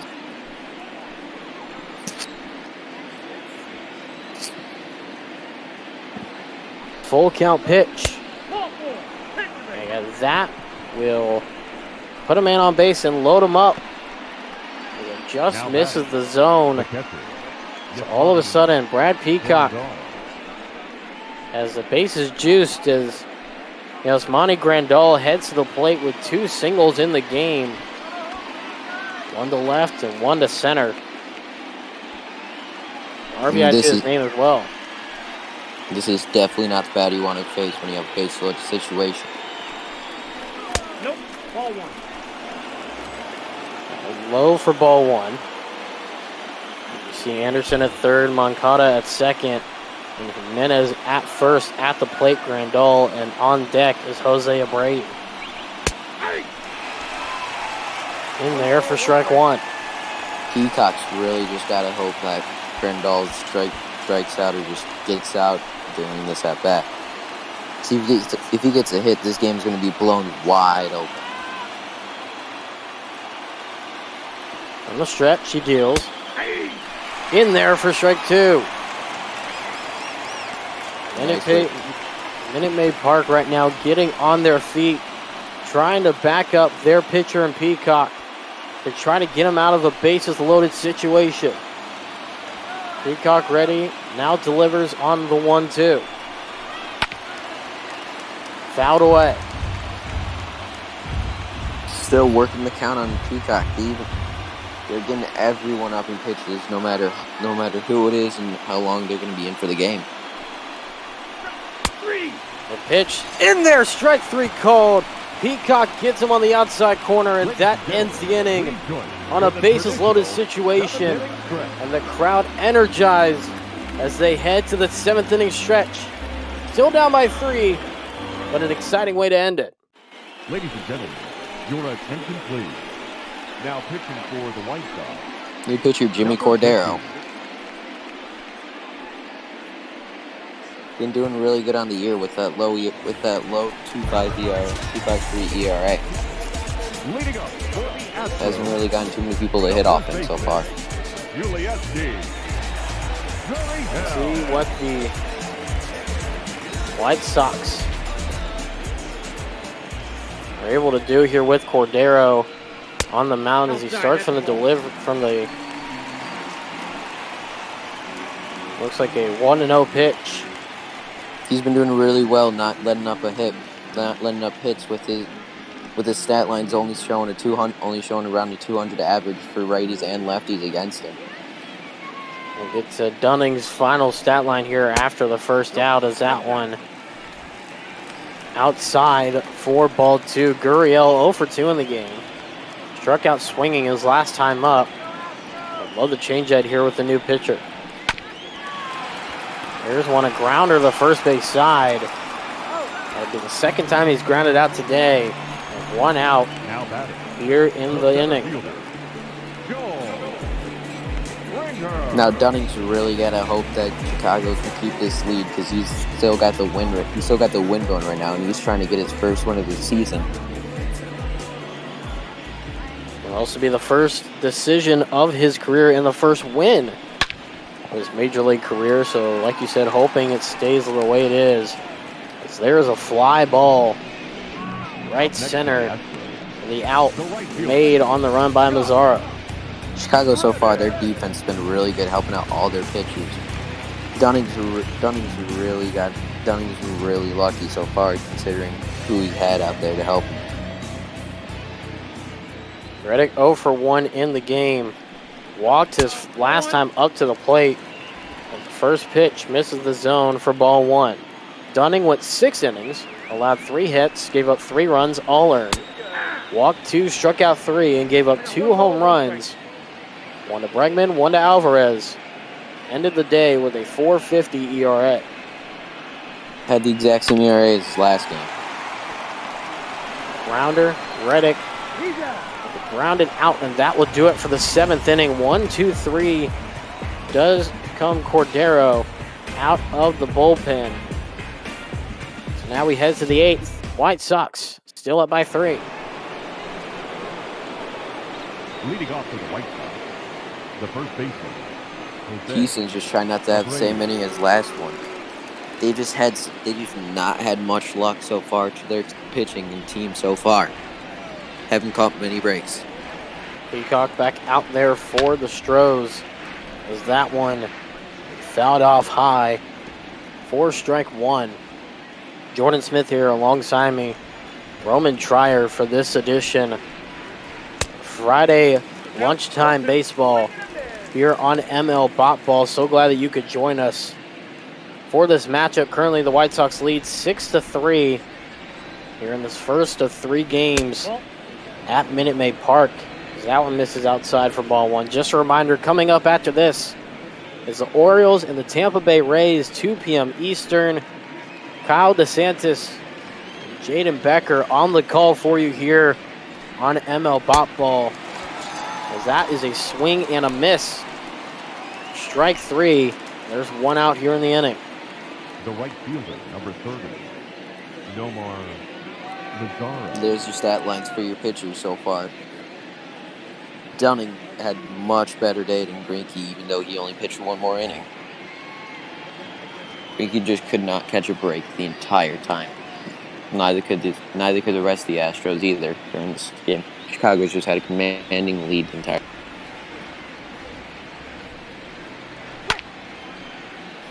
First pitch fouled away for Mazzara. 2 for 3 in the game.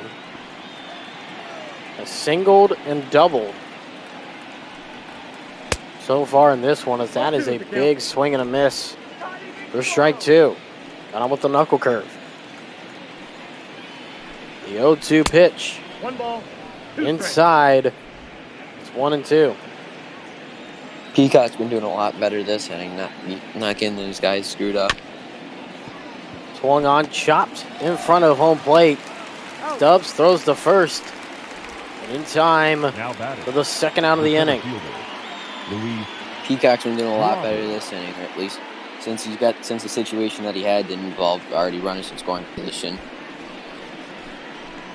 He's been doing a lot better and hasn't really gotten the counts up as high as Chicago's wanted. Haven't really been able to work the count up with him.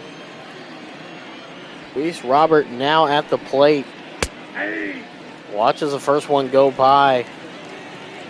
4 strike 1. He is 1 for 1 in the game, but has been on base 3 times. With a single back in his first at bat, and he's walked the last 2 at bats that he's had. That one's outside for ball 1. They've just not been able to get him out at all this game. Ball 2 is that misses high.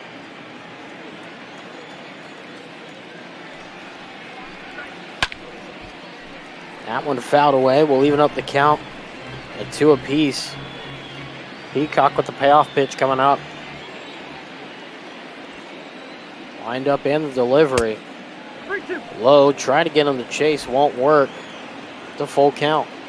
You got to wonder who the next pitcher is going to be, because Peacock's already pitched yesterday too. That pitch is up. Ball 4. That one high, ball 4, and for the 3rd time in a row, we see Luis Robert on first base. Been on base 4 times today, 3 of those via the walk. Yeah, he's been doing really good. Houston's got to wonder how long Peacock's going to stay in the game, since he already pitched yesterday and he's starting to work up his pitch count today. Top of the order in Garcia up to the plate now. That one is fouled away. 4 strike 1, as you see there. 1 for 7 is Garcia versus Peacock. Not had obviously that much success against him. That's what the Astros are looking for right here, as this one's a grounder. Altuve will field it, throw on to first in time. And he's now 1 for 8 against Peacock. We head to the bottom of the 8th. 6-3 still the score. White Sox ahead by 3.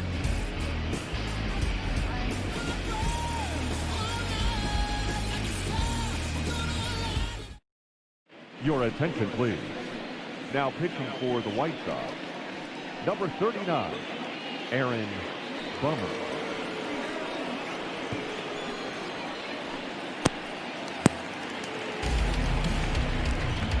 Leading up for the Astros, See the new pitcher, Aaron Bummer, out there for the White Sox. Bottom of the 8th inning. First pitch swung on and fouled. And Garrett Stubbs, 4 strike 1. 1 for 2 in the game, singled his first time up, flew out his last. Big swing and a miss. Strike 2. Houston's just trying to get any way they can on base to help their runs. I got to count 1 and 2. That one high for ball 1. They definitely got a little bit of a shock from switching from against Texas to against Chicago. Chicago's been doing a lot better so far.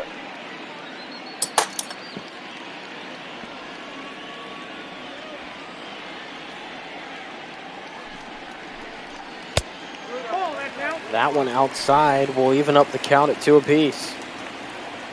Houston's trying to take some of Chicago's ideas, working that count up. Seems to have been working kind of well, at least this at bat. Foul ball to keep things at 2-2. Altuve on deck as that one will be outside for ball 3. There you see Altuve right there, the 318 batting average. Looking to make some noise here late in the ball game. Kind of got to wonder why they didn't put in Jace Fry.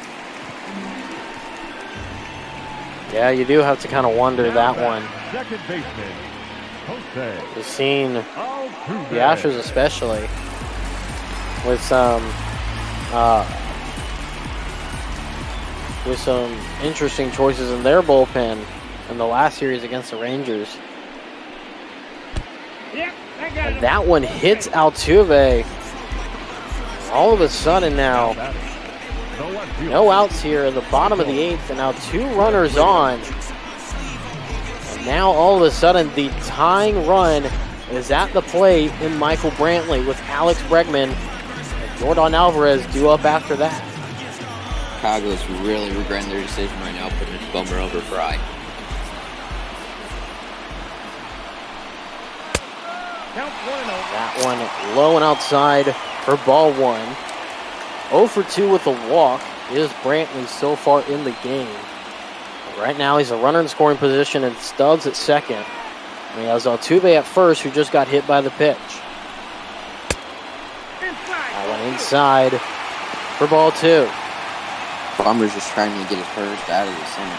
Has not been at all what he wants so far. 3 balls, no strikes. Outside ball 3. All of a sudden, got a dangerous pitch here coming up. More than likely, Brantley's not going to have the green light. Nope. Ball 4. And all of a sudden, ball 4, as that one just misses the zone. Bases are loaded for the Astros with none other than Alex Bregman, the best hitter in the American League this season so far, up to the plate as the go-ahead run. Chicago got themselves to the worst situation it possibly could walking Brent. They gotta wonder how long Bummer's gonna be in there for. He's already walked 2 guys and hit one. Start How to much feel more you need that? start to feel the buzz around Minute Maid Park Ball 1, no strikes. a little bit more as that one misses outside for ball 1. This is definitely the type of inning that Houston needed if they wanted to even get close, if they wanted to get in some runs and get this win from Chicago. There's a fly ball to left field. That one will be caught by Jimenez. They'll go home, however, and the run does score. They'll call it a sacrifice. That will make it a 2-run ball game now with runners on the corners, as Brantley decided to stay on Altuve headed to third. It's a great way to start scoring runs for them. Hopefully they can get more since they already got a guy on third. Your attention, please. Bummer at least got his first out. That's the thing that they really needed so far. A pinch runner for Michael Brantley and Miles Straw, as that represents the tying run. Alvarez at the plate now. Homered his last time up to straightaway center. Right now he represents the go-ahead run. Ball, that's First pitch, inside ball 1. You gotta not let him homer again if they want to keep this lead up. They're gonna be struggling really bad if anything happens. Bummer's just trying to get a ground ball so he can get that double play opportunity. Crowd getting louder and louder here at Minute Maid. This one swung on. High fly ball, deep to right field, and the Astros have taken the lead off a 3-run shot from Jordan Alvarez. The Astros' first lead of the day. Great swing by Alvarez. Exactly what they needed. And that's the way to keep up this game, and that's the way to possibly even get the win if they keep this lead going. 5 home runs in 4 straight games for Jordan Alvarez, and he comes up big with his second home run of the day. And as you see right here, just got a handle of one and knew it was out as soon as he hit it.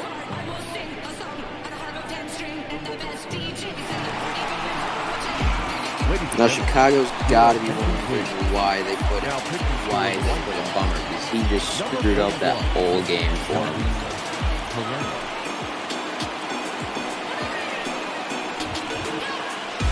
Right now, Bummer would be considered the losing pitcher. So far, he's been doing really good on the year. See, Hasn't really let up too much. New pitcher in Kelvin Herrera, like you said, Roman. As now the stadium has just come unglued here at Minute Maid Park.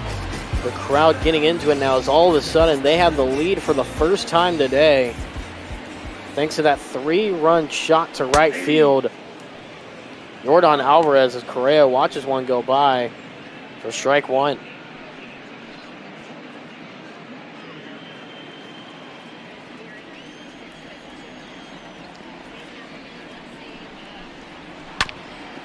This one swung on, chopped to third base. Fielding it is Moncada. He'll throw to first. Time for out number 2. Now batting, the first baseman, Urias. Now Gurriel will head to the plate.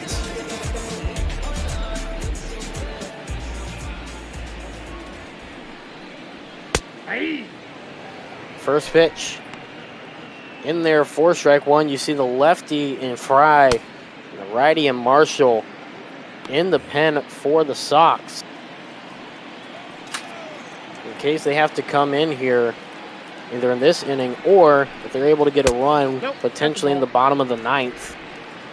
That one misses for ball 1. Chase Fry's been in that bullpen for a while. Chicago made a big mistake not putting him in my opinion. That's in. Ball 2. That one a 2-1 count now as it misses inside.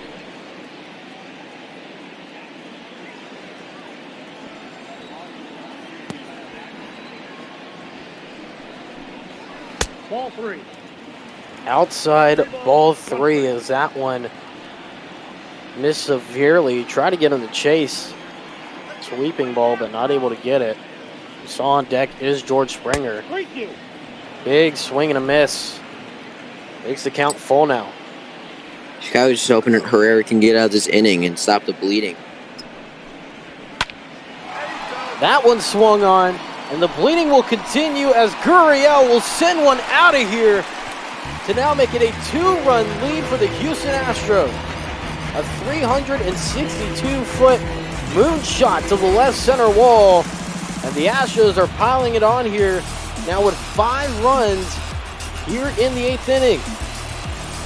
You gotta wonder what Chicago is thinking there after giving up 2 home runs in the same inning. They've just not had any breaks. Dunning's probably, they gotta think of Dunning too. He's probably pretty upset as well after pretty much helping them with trying to keep that win. He really pitched gem out there. Chicago's just been screwing it up for him. Now Springer at the plate. We'll see the first one go by for strike 1. 0 for 3 in the game. Flew out his last time up. Right now 2 outs, no one on, but 5 runs by the Astros here in the 8th inning has completely changed the game here as this one is fouled away. The Astros have just been a better team so far this inning.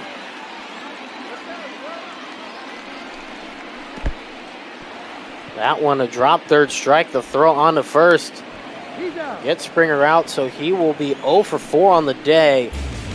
The damage, however, done as we head to the 9th. The Astros tack on 5 with 2 home runs, 1 from Alvarez, 1 from Gurriel. They're 3 outs away from claiming a victory. Your attention, please. This game for the Astros. Now playing left field. Number Miles 3. Straw will head to left field. Number 54.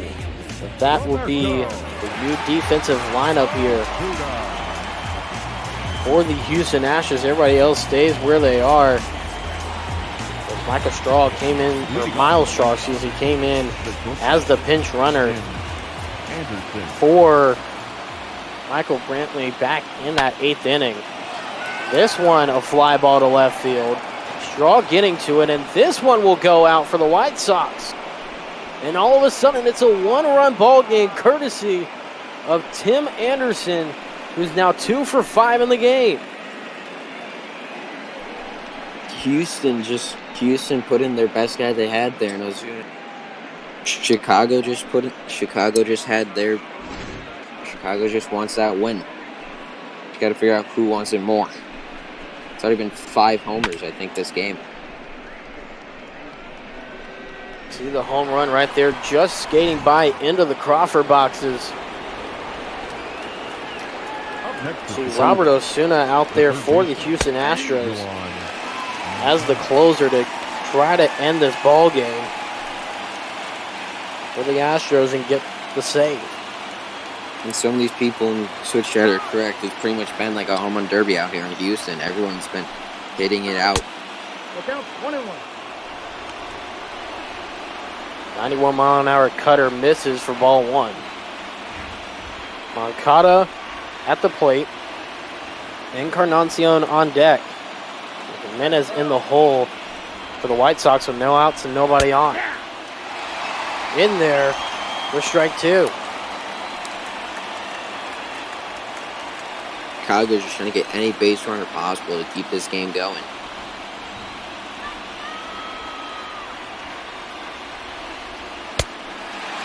Big swing and a miss. Osuna gets his first strikeout of the game. There's one away here in the 9th. Now batting. And that is not at all what they wanted there in Chicago. Encarnacion. That is the last thing they want. Their team lost this game in a bad way. Let's hope they can get some runs on the board to keep it top to get. 1-0. First pitch to Encarnacion is inside for ball 1. 1 for 4 in the game, has a double. And his second at bat, he struck out swinging the last time up.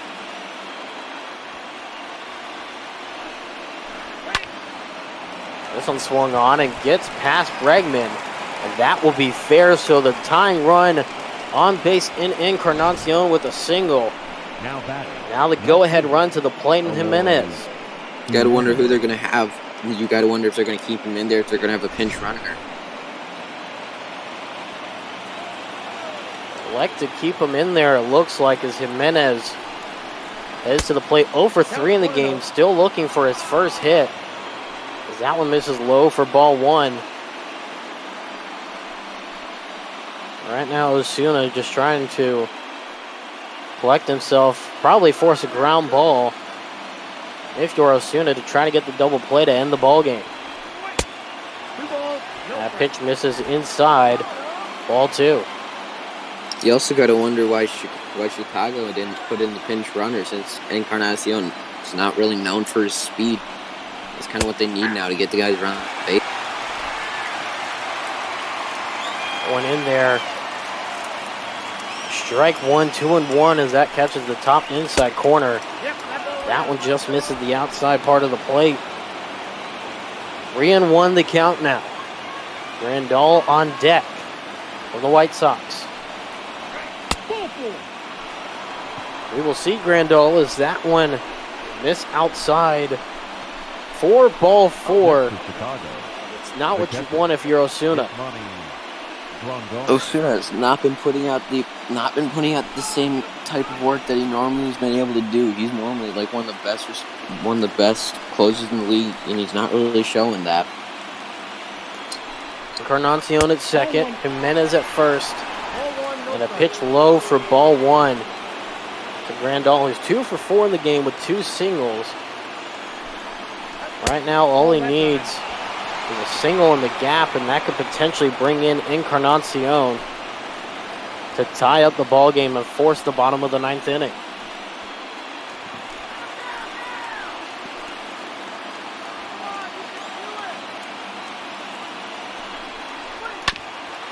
.2-0 swung on, foul ball on the first base line.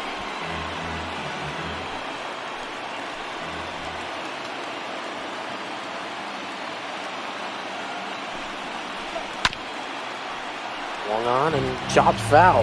2-2 the count now.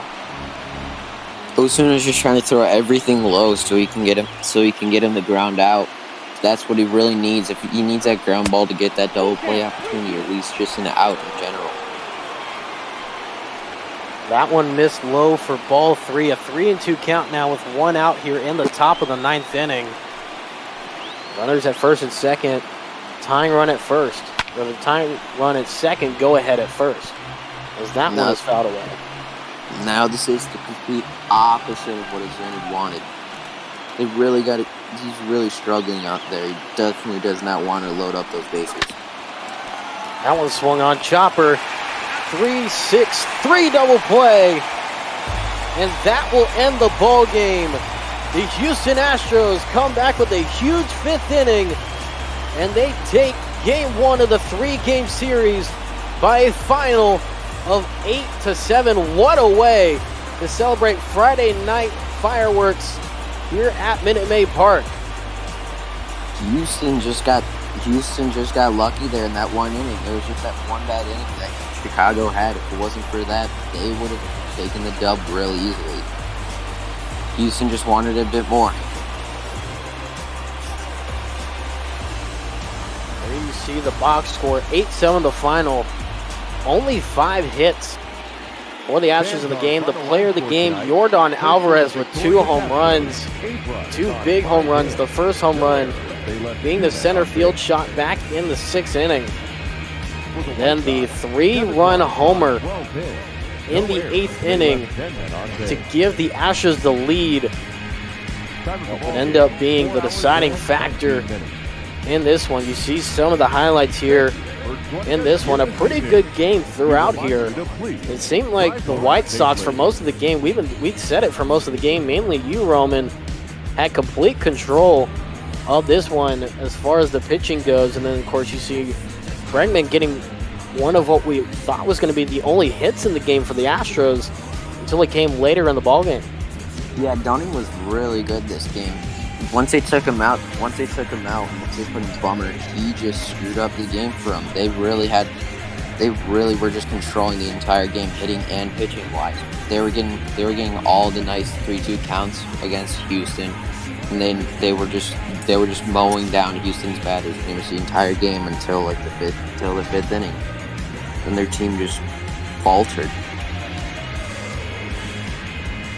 See Anderson with the hit to right field for the single to bring in a run and extend the lead for the White Sox. You see it continue here with Moncada getting the next RBI off a simple dribbler up the middle to bring it back to 3-run lead for the White Sox. You see Alvarez with a huge shot to give the Astros the 1-run lead off the 3-run homer to right field, 390 feet. And then Gurriel comes right back and sends one of his own to left center field. That one just in front of the train tracks and ended up going to the Crawford boxes. And of course you see the home run here, which made things a little interesting as the White Sox made it a little scary here in Houston, Texas. The win, or the save, of course, going to Robert Osuna. You see the grounder, the 3-6-3 double play to end the ball game. And I tell you what, especially in the latter part of the game where we saw from the 6th inning on, we saw a total of 10 runs scored. 3 by the White Sox, 7 by Houston, 5 of those 7 coming in the 8th inning. Now you got to wonder for the next few games how both the teams are going to deal with their bullpen, because they had a lot of pitchers go and a lot of losing. They got to wonder who they're going to rest, and who they're going to have to play for the next few games. So the win goes to Brad Peacock, the loss going to Bummer, the save going to Osuna. Before we head out of here and give you the next matchup here, any final thoughts, Roman, on this game? My final thoughts are that Houston really just had a couple innings where they just went off. If it wasn't for that, Chicago would have had a decent win really easily. For that entire game, they had that. It seemed like it, but then they just screwed up that one or two times. I want to say thank you, Roman, for joining us here on ML Bot Ball. Welcome to the squad. What a game to have as your first one here on ML Bot Ball. That'll do it for us here. Thank you so much for tuning in. We'll turn it over to the guys here coming up next. Kyle DeSantis and Jaden Becker, for the Orioles and Tampa Bay. Thank you, Jordan.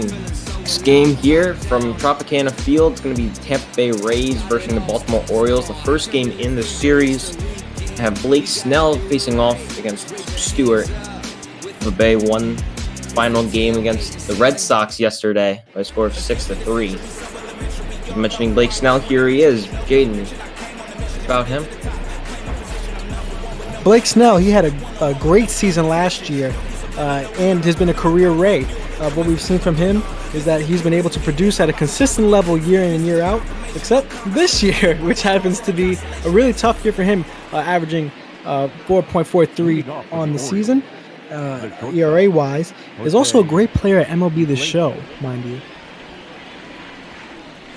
Pitch of the day to Jose Iglesias, outside for a strike. Meantime, first pitch at 2:02 p.m. Eastern Time. We're underway here from Tropicana Field. First pitch, 7-11.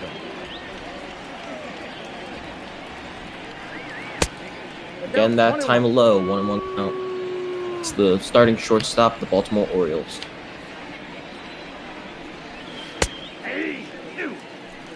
And 2 now. Side changeup. Got him to Breeze. Early down.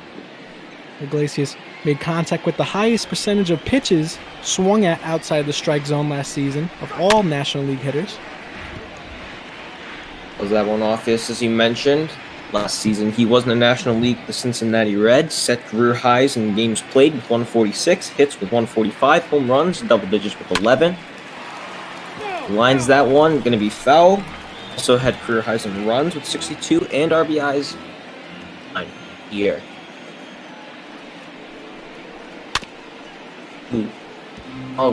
Utilizing more of his off-speed pitches, but this is fighting alive. We're going to redo it again, 1 and 2. But again, grounder to Choi. It's going to be 3 unassisted.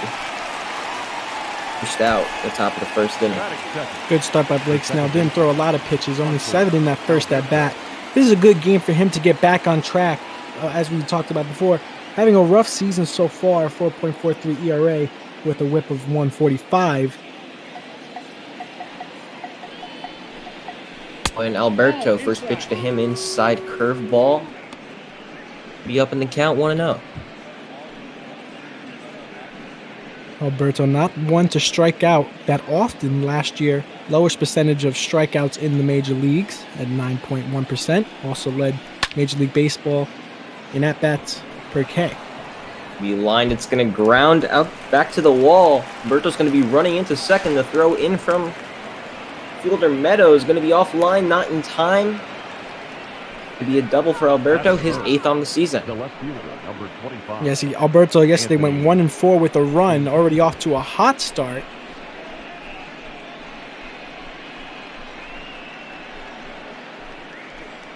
Throw was a little bit offline there.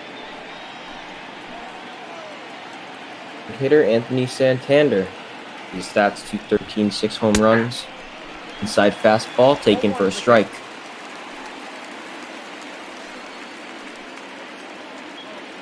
Santander had a good season last year, only played 93 games, but hit 20 home runs, so can pop it if he wants to. Pitch in that case. You jump inside, in for a ball. Now 1-1.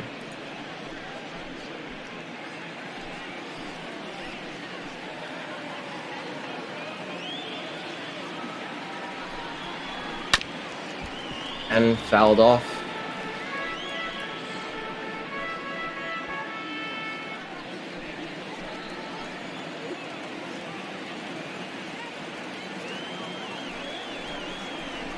Ball back upstairs. 2 and 2 now, all up. The fastball misses inside.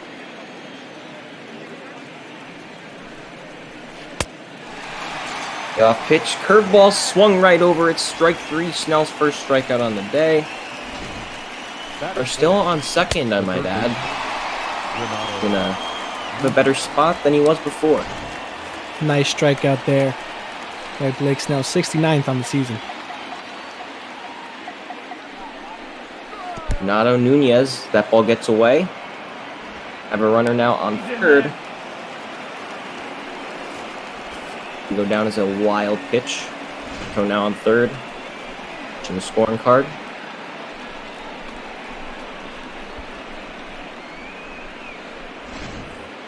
Zunino put in a good effort there to block that ball, but gotta try to keep it in front of you. Want that ball to bounce back down right to the plate. Kicked over to the side. You know, you see Nunez 56 hits on the year. And for third, some more. 10th here. Early run. Inside. Contact foul. Nunez leading the team in home runs, the only player on the Orioles with double digits at 13, also leading the team in RBIs. Big bat for the Orioles. DH'd for 109 games last season.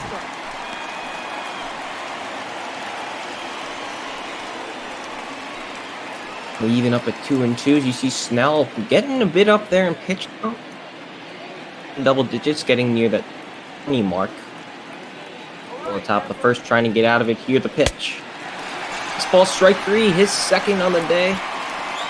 Strikeouts for Snell as we go down to the bottom of the first. Tropicana Field.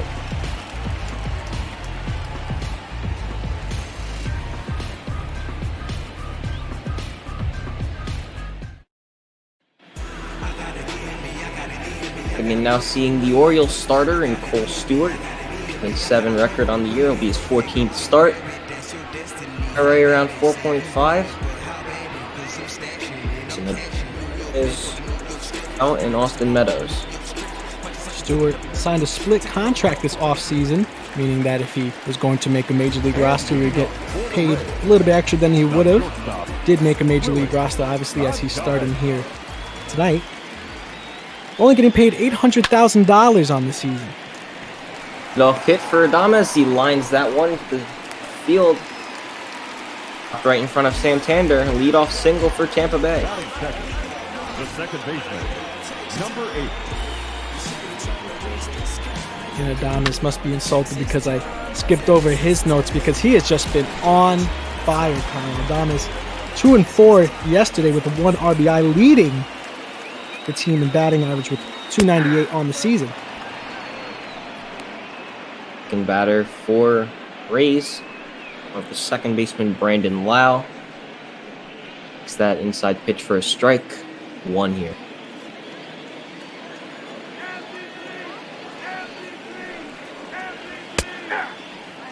That outside pitch will on the plate.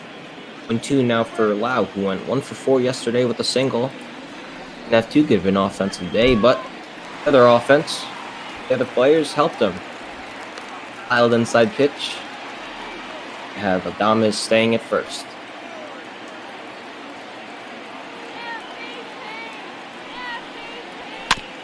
Too low, fouled off again. Stewart keeping his pitches low, doesn't want to get tattooed again. Adames with the strong hit in the previous at bat.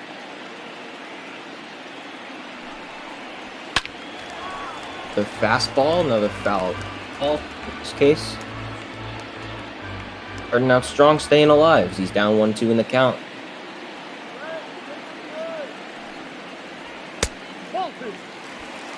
Inside, just off their half of the plate. Line it up at 2.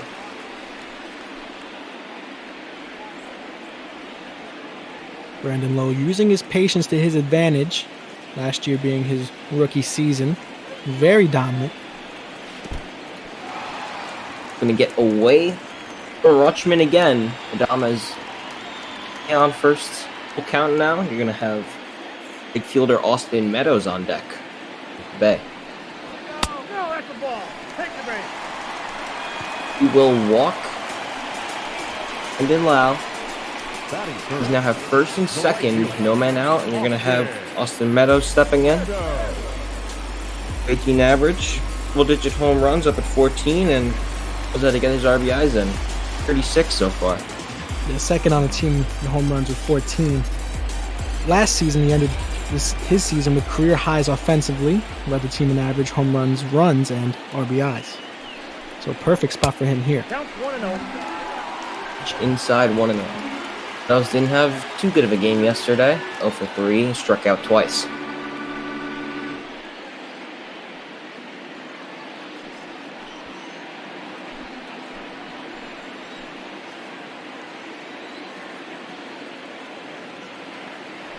No. Got him off that breaking pitch, change up low. Swung right over it. And 1 count.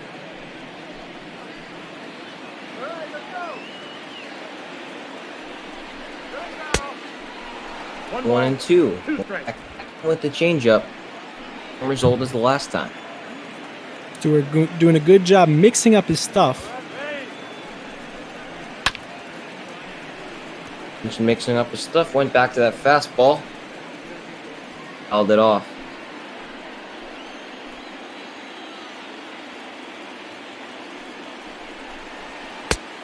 Well, that's off. Tied now 2-2.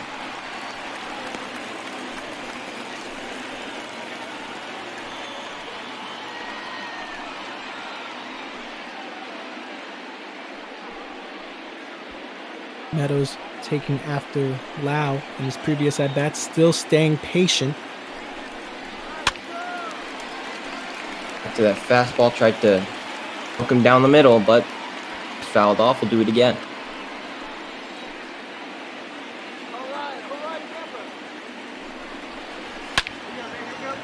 And another fastball. The foul ball. Would also getting up there in pitches. 16 pitches and no outs with runners on first and second. Low fastball, got him a swing and a miss. Strike 3, Stewart's first strikeout of the day. Could be the left fielder Hunter Renfroe. Replay here of the strikeout. And sometimes that's exactly what you need. Just need to get a strikeout to get you back on track. The ground ball ends the inning.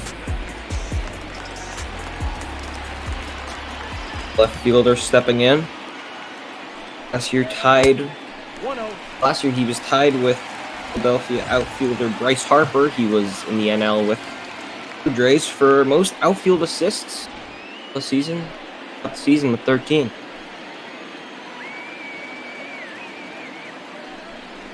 I'll pitch to him. 0-2-0. Talk about his glove. His bat needs to pick up, however, batting .211 on the season. Did make his way to Tampa Bay from a trade that took Tony Pham and Jay Cronenworth to the West Coast this offseason. Fastball grounder to the shortstop. 6-4-3. It's going to be a double play. No harm, no foul. For Baltimore, going to have Rio Ruiz, Austin Hayes, and Dwight Smith Jr. be up. Leading off for Baltimore, the first baseman. Ruiz will step in now for his first at-bat on the day. His pitch from Snell will be the fastball for a strike. Claimed off waivers for the 2019 season with the O's. Had a batting average of .232 last season, and obviously making improvements now at .251. Still not where you want to be at, but for a 5-spot hitter on the Orioles, he's looking somewhat better. The Orioles have been struggling this season. And the Orioles have been struggling. They're on their last in the AL East. They're 15 games back. And leading Yankees, Tampa Bay, not too far behind them as well. I believe only 2.5 back after that win yesterday because they lost Kansas City. And this is a big series for Tampa Bay. They might be able to push themselves closer and closer to those dastardly New York Yankees.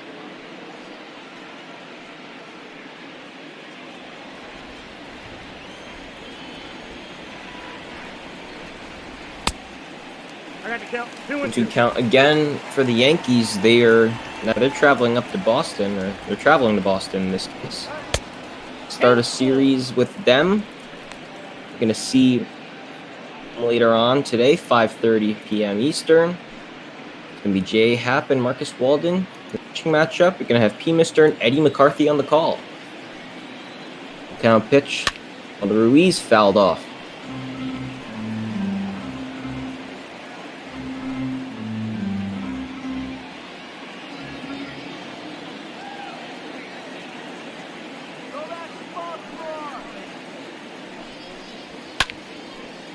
High fouled off again.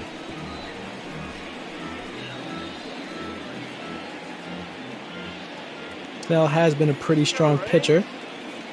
68 strikeouts. Looking to pad that stat. Be another walk. Batting fifth, the center fielder, The Austin. leadoff walk for the Orioles. Austin Hayes is going to step in. He's ranked 10th in the AL center field all-star vote.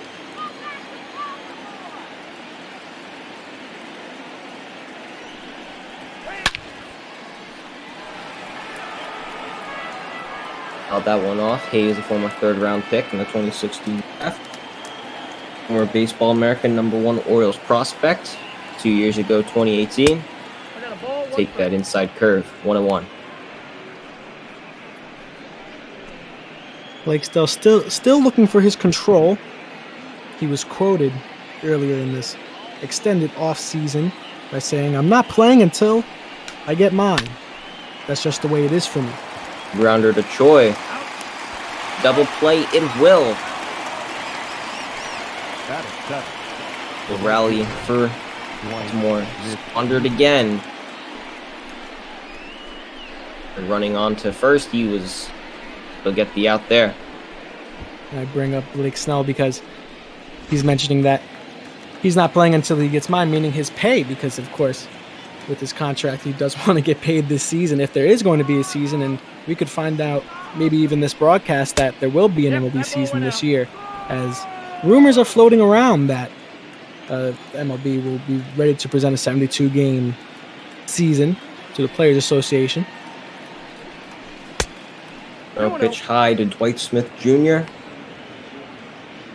Hired from Toronto in exchange for international signing bonus slots last March. Ball that time.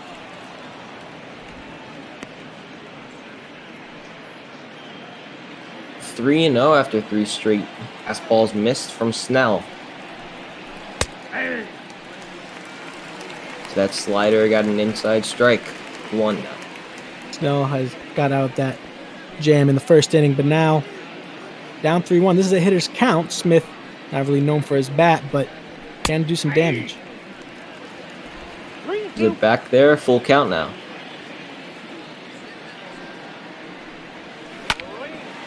Pitch, little grounder up the middle for a base hit. Be Ramon Urias going to be just in line. Feels another chance at life here. Great piece of hitting there. Just hitting it right back towards the pitcher. That's how you want to do it.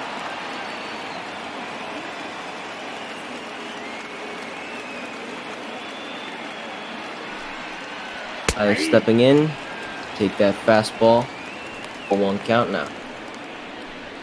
Urias struggled a little bit in the minors, hitting .269, but in Mexico he was able to hit .312 through his tenure now with the O's. I got the count 0-2. On 2 last 5 games, Urias is getting on base. You see that 5 for 12, average up 400s. Inside fastball, that's going to be strikeout. He's going to get out of the inning. I'm looking. Nothing here. Nothing going to the bottom of the second.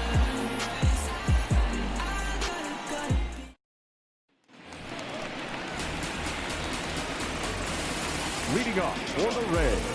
Coming in for the Rays, G-Man Choi. Had that home. He had a home run yesterday. It looked a moonshot from when we saw it. For 13 feet.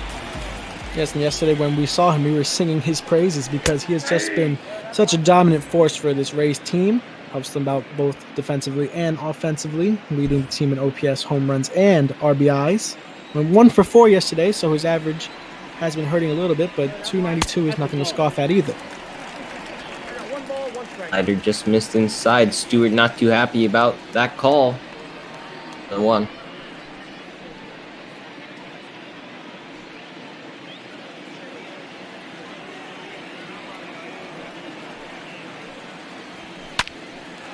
Outside, lined up the middle against the shift for a base hit. Choi at bat today.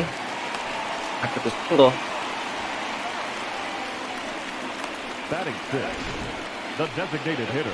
Look at this great piece of hitting there. Able to reach for that ball, take that step towards it, and right out over now the infield and past the defender's glove.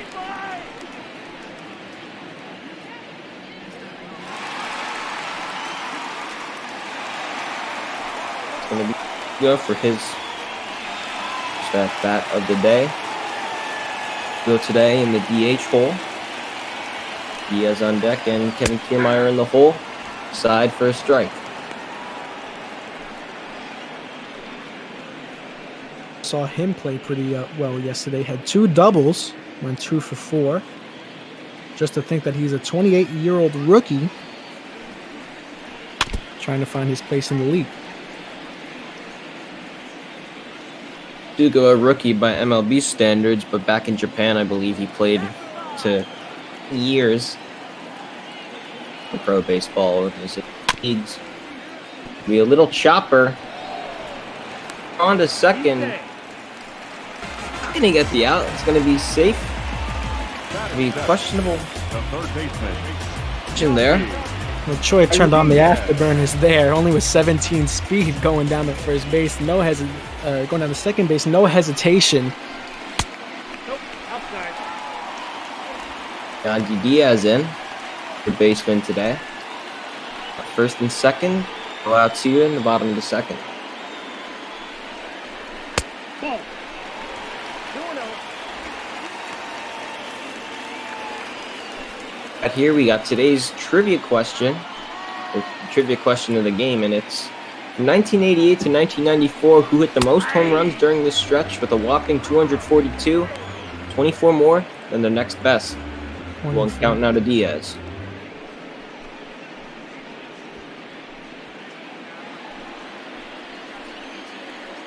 It's a great question. I think I got it, but I'm gonna hold it to the second half, to the next inning. Diaz is gonna line it. The chopper gonna get the force out at first. Meanwhile, the runners will both move up now, second and third, leaving 1 out. Diaz did the right thing there, hit it over towards the right side of the infield in an effort to move over the runners, and he was able to there.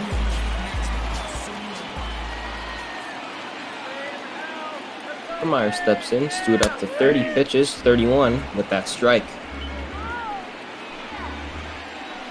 I believe Kiermaier was the leadoff hitter in yesterday's game, now moved down to the 8th spot. Get down 1-1. Tied 1-1. To go back to that slider.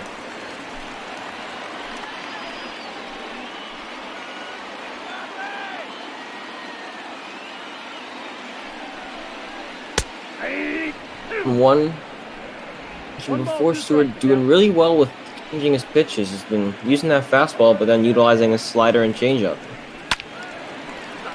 And he's been touching those corners pretty well, getting those calls from the home plate umpire. Sometimes they won't give them to you down there when it's just across the knees, but Stewart picking up what the umpire's putting down.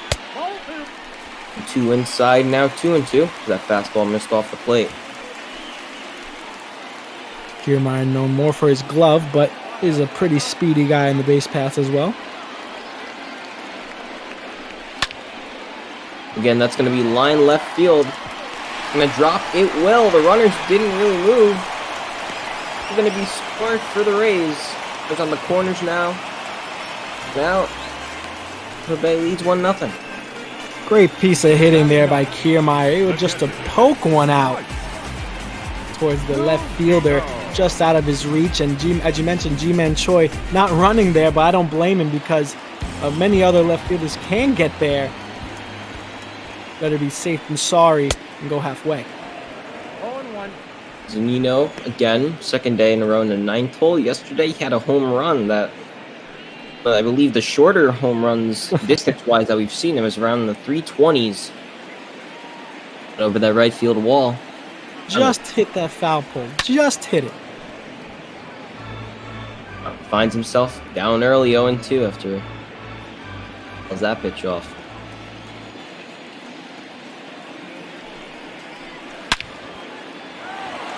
It'll be into left field. It's going to be far. It's going to go off the wall. We're going to score at least one more, and they will. Coming through again. Second day in a row. Up next for Tampa Bay. 2-0 Tampa Bay. And Brookhill going to mount now. Talking to Stewart, his starter. Zunino continuing to play the role of hero at the 9th spot. Doing nothing but helping your team when you're hitting that well down there. 0-1's the count. He steps in for second at bat of the day. 1-for-1, had that leadoff single last time he came up. Fastball, swung right over it. Comes with that last hit, up to a smaller 4-game hit streak. Nothing like Tim Anderson last game, who pushed that up to 25. 25 hitting streak. That's special right there. Going a whole month.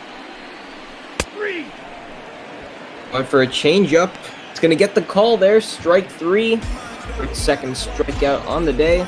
Gomez did not look happy at all, but got rung up. Caught looking. That's exactly what I'm talking about from Stewart. Working that bottom part of the zone. That one caught the knees. I don't know what Adames was looking at. That was technically his first at bat game. He walked in first inning. It's to actually get in the third run this inning for Tampa Bay. He's got a man on second and first. That's going to be a fly. It's going to be back towards the wall. Is it going to be gone? It is. Mentioned he could have the opportunity to get runs in. What comes through, that's his 10th homer on the year. Big inning, Tampa Bay.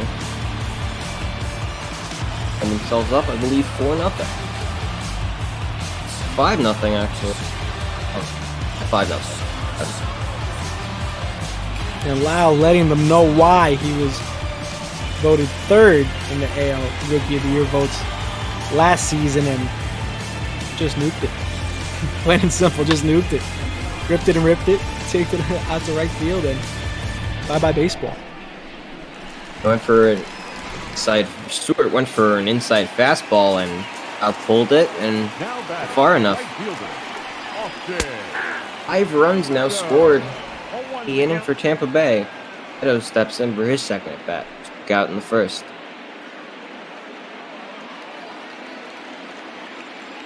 Gotta be demoralizing if you're Baltimore coming into this game, trying to make a difference, but can't do anything. And that would be another hit. Time lined into center field. Those first of the day. That stat line there, 1 2/3, 6 hits, 5 runs. A walk, 2 strikeouts.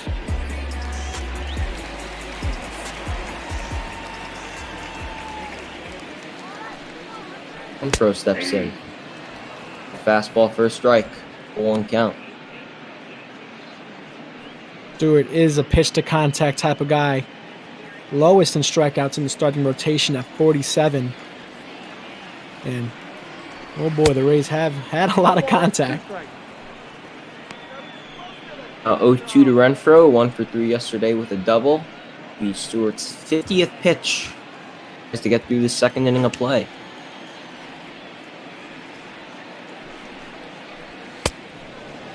Fastball inside corner, strike 3. Baltimore stops the bleeding. Not before the second baseman, Brandon Lau, pulls that one into right field. Over Stewart.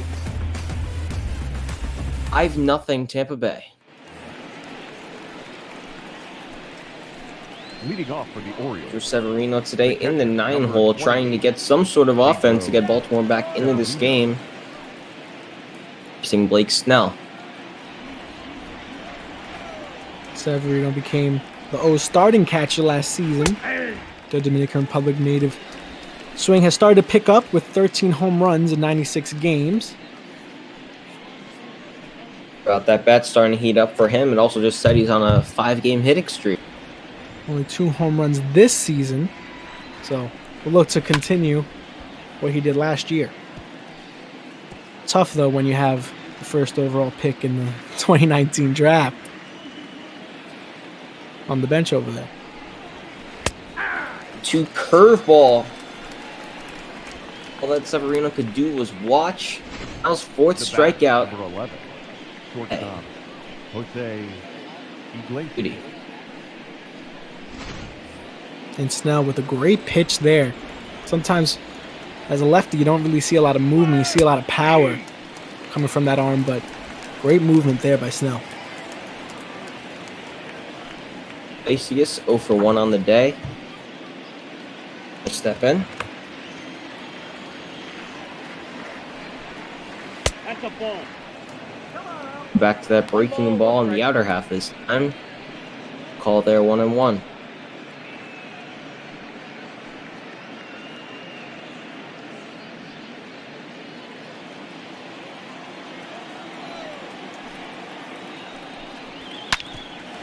Fastball that's going to be a grounder to Adames onto Choi. Going to be 6-3. It will be. Just another reminder, Jaden, do you have any more guesses or any guesses for the trivia question? I think there's something more prevalent on screen. Sorry for asking that. He's been called out of the dugout to attend to Blake Snell. Back of his neck will need to be removed from the ball game. Right, that's definitely something more important to answer this trivia question. We just lost Blake Snell. Blake Snell, back of his neck. And you got to be careful because you don't want to keep someone into the game too long, especially when you're pitching this late into the season. It's already June. Now you're going to have someone coming from the bullpen, their long reliever. Number 68. Expect to into the game this early, but we are 2-0, 3.4 ERA on the year. Another thing you got to keep in mind for the Rays, they recently just had Ryan Yarborough go down. So yeah, you're 100% right. Pitchers are starting to. There must be something in the water there in Tampa Bay, but I'm not sure. 2 different injuries, Yarborough with shoulder tightness and now Snell with some form of neck injury.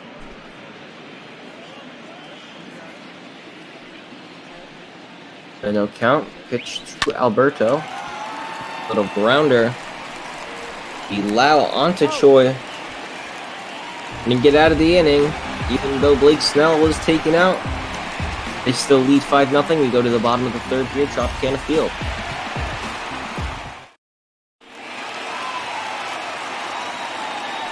Here from Tropicana Field, again, some little B-roll action. Heidi Watney, the sideline reporter, bringing us some news. If I'm gonna have to answer that trivia question now, it's either a Ray or an Oriole. I'm trying to think of someone that could have been Oriole that did it for that long, but someone that became a Ray late in his career. I want to say Boggs, but I feel like I'm wrong. But I'm gonna go Boggs. Boggs wasn't thought of yet. And the senior Sammy Sosa. Calvert. Ball, that's in. No pitch, just a little update.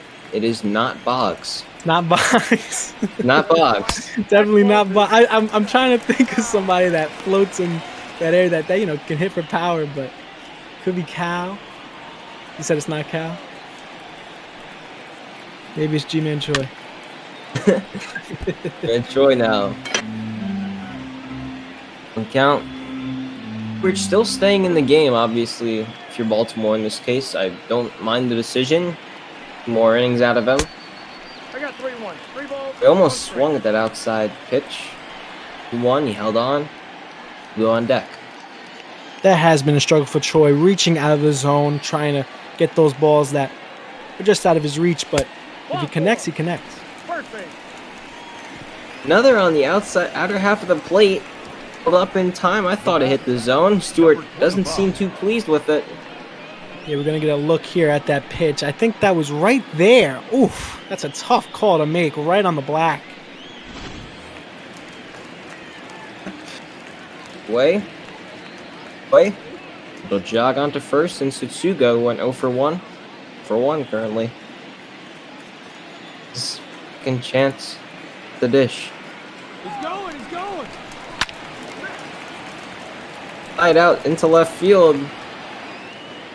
The run near the bullpen. Hinder will make the catch. That was Third baseman number 2. As he looks back, as he looks back and says, "Hey, thanks for being quiet and not distracting me on one of the biggest fly balls of the game." You got to be careful over there too, because the mound is there. You don't want to trip over the mound. You're always wary, and you never know too. Someone could have left their glove right by the bullpen, bag of rosin, anything. Dangerous area. Yesterday, those bullpens were a bunch of line drives thrown at him as well. That's in. Ball 2. Got to pick your legs up and pray. Maybe wear a helmet. Better safe than sorry. Have you seen some great plays come out of Tampa Bay where the ball boy would dive for the baseball and completely sell out for I it? got 3-0. And those people in those position don't really. You just there. You don't really think of them, but when they come up and they do something like that, you really appreciate their worth. As he has a 4-pitch walk. First and second, Stewart up to 60 pitches through 2 1/3 innings. Urquidy's third walk of the game is going to be taken out. Brendan Hyde getting the ball from his starter today. He had one of his better outings for 3rd innings, 3rd runs. Baltimore's going to go 2 out of the bullpen. They're going to have to go long relief as well. Dean Kremer. And 1 array at 0.5. Yeah, the Orioles hold 2 long relievers on their team. This is their righty, as you mentioned, Kremer. This is his rookie season, his first year of playing ball in the MLB. He spent 1 year at UNLV. He was drafted by the Dodgers back in 2016. Fun fact about Kremer, he's the first Israeli ever drafted by an MLB team. He was also in that trade that sent Machado over to the Dodgers. Had a minor league ERA of 3.61. And he was also on the real team for the 2017 World Baseball Classic. He was the youngest player, 20 years of age, as Kiermaier lines that down the first base trying for a base hit.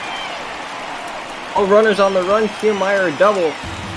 Another run for Tampa Bay, now 6-0. Now that A double for Kiermaier. Adding insult to injury. Look at him whip it down the line, and G-Man Choi putting on his afterburners again, going from second to home. And then Choi getting in his cardio today. Orioles have a lefty and righty in the bullpen, Ty Black and Hunter Harvey. Nino steps in for his second at bat, had an RBI single. Second and third here with 1 out. Nino could continue to play hero. Talked about that home run he had yesterday, and obviously that single today. 7th in All-Star votes. Catching position. That AL catcher, you also remember, at least the Yankees, Sanchez went down with an injury. They've had Iannetta as their primary catcher. As its worth as we see the Orioles bullpen pitchers.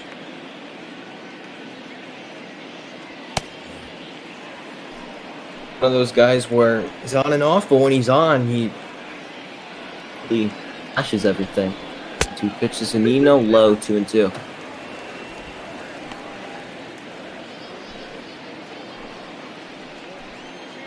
And Zanino, we talked about yesterday, came into the league so strong and so hyped up. 3rd overall pick in the MLB draft. Way back, I believe, in 2012. Drafted by the Mariners and spent some good times at the University of Florida.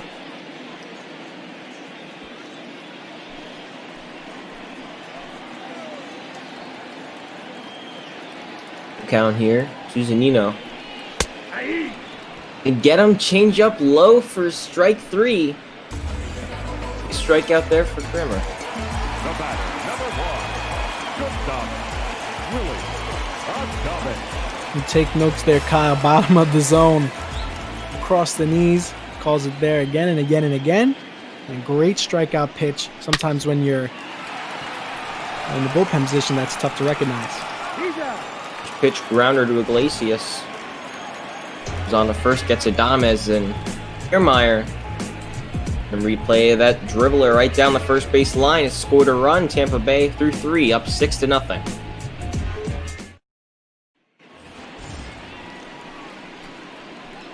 Leading off for the Orioles, Anthony Santander stepping in. He struck out in the first. Anthony As Rowe warming up. Tampa bullpen.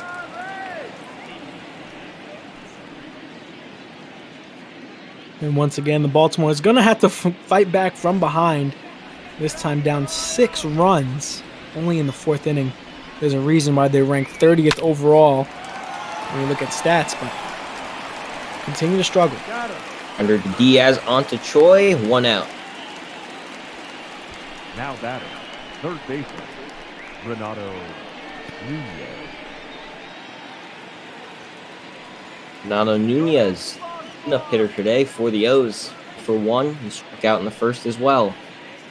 Out of the day.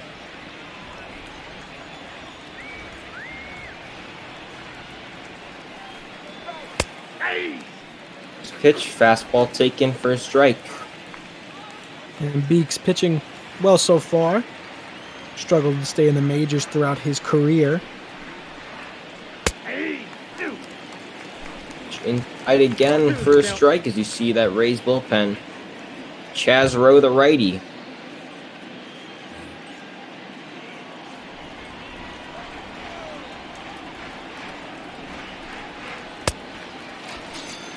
For that outside changeup, got him to chase the strikeout. Beats first on the day. The batter, 2 outs. the first baseman, Rio Ruiz.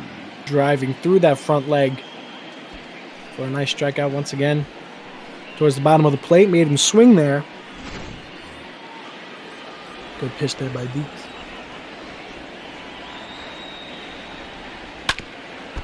Ruiz fouled off. Ruiz, originally a 4th-round pick, the 2012 first-year draft, selected by the Houston Astros.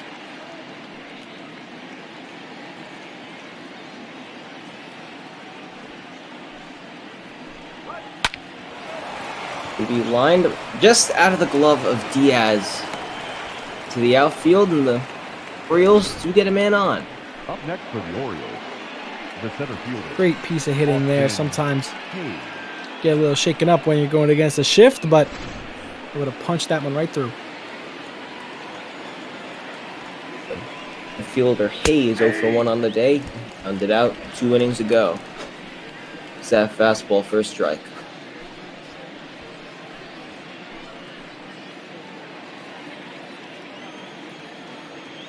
Hayes has a very unique record. He's the first MLB rookie in history to have at least 5 RBIs, a stolen base, and an outfield assist in the same game. That's the first time that has ever happened since the 1920s, where the RBI was first counted as a stat.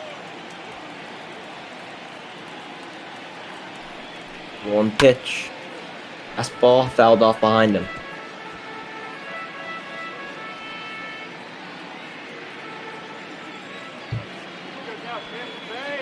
Trying to get out of this inning. The pitch.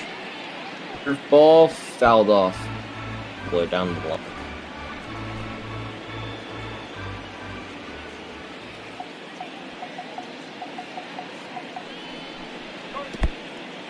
A little grounder. It's in front. Catcher. Stopped by Zunino. 28 years from behind the dish. Under flying Diaz. He's going to get it. Throw on a second. He's safe. Go down as a base hit. First and second for Baltimore now. I think that was the best choice by Diaz. Try to get him out at second base. 30 speed going down the base pass towards second. So good effort there. Got Dwight Smith Jr. stepping in. A single earlier in the game. A runner in scoring position last season. He thrived in that role where he batted 37, 8 home runs, and 45 RBIs. I got a ball, 1 strike. Tied 1-1.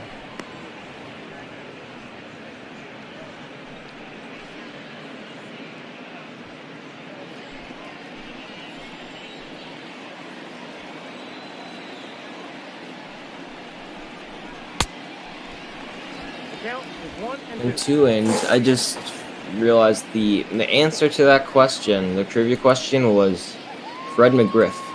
Fred McGriff. That's a tough one to get. Have Beeks get him to strike out, swinging on that curveball. Thoreau's chance at any runs is stopped. Meadows and Renfroe up for Tampa Bay next.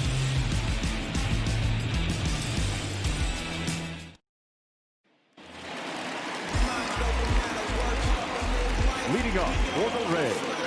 And Brandon Lau earlier on had that 3-run home run that put this game open. Here we go. No, that's down. Him low. No count.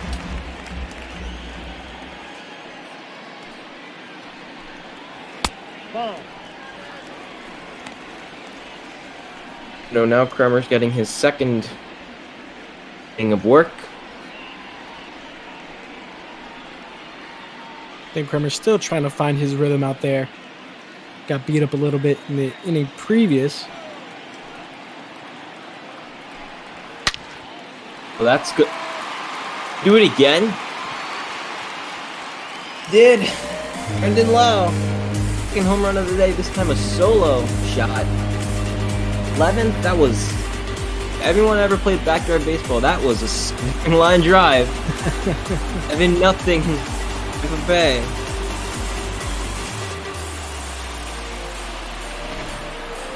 Yeah, let's talk about screaming. He was screaming with a megaphone, 107 miles per hour off the bat. And he knew right away. I think we all knew right away. As we look at the StatCast here, 384. Not far, but boy, was it hit hard. Now batting, right fielder. Thoreau steps in, 1 for 2. Has that one off. Tampa Bay now up 7-0. Bottom of the 4th.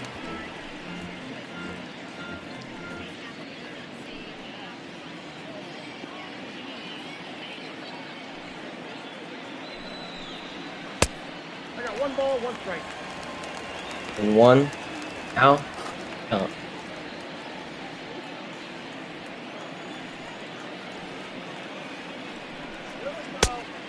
Side 1 fastball. ball, 2 strikes. Finds himself down 1-2. Meadows continuing his struggles, batting .218 on the season. A lot of people forget that he was an all-star last year.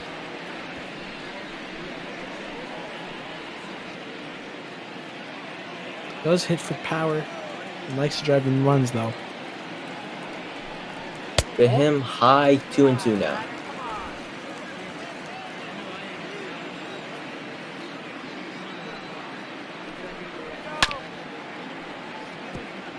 And 1 for that low fastball. I've seen a lot of pitchers on both sides get a lot of strikeouts from low. Just felt that one off. It's going to be to right field. And bounce off the wall. Oh, Meadows in. Second. Another double. No outs. That was... So I thought that was going to be gone. I thought so too. I was looking at the pitcher and seeing his reaction, and hands were over Kremer's head. I'm surprised Kremer's still in this game, giving up a home run and a double back-to-back, with Hunter Renfroe up to bat. Count 1-0. And throw in for his third at bat of the day. 0 for 2 is that fastball from Kremer. High. Kremer's still shaken up from that tough third inning. Ball 2. That again?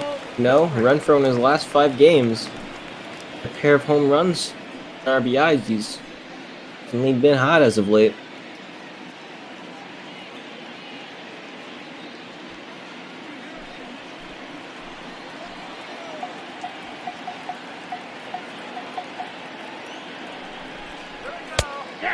Oh, pitch, a fastball, 93 on the gun.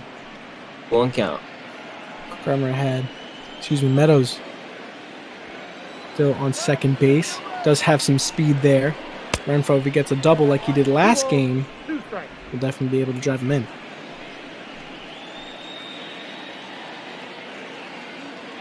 Let's get it going, Ray. 2-2. For the Renfroe. Fastball. The distance for another home run, but a bit too much. Foul. Yeah, more than right had the distance. Maybe if there was a little bit of wind and you were in an outdoor stadium, could have made a difference, but 3-2. I don't know.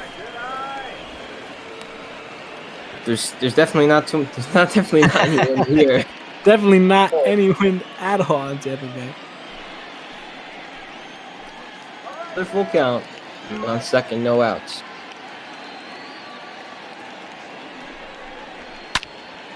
Pitch. Back to that fastball. Trying to go by him, fouled off.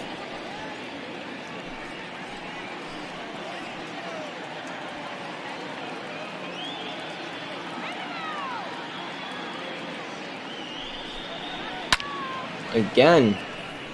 Result, we'll do it again. And even if Renfroe gets out here, it's still a great at-bat, making Kremer throw a lot of pitches.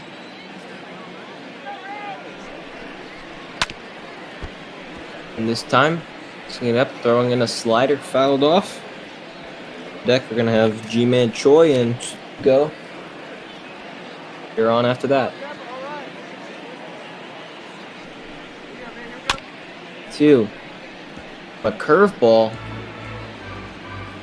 5 is Renfroe. Full count.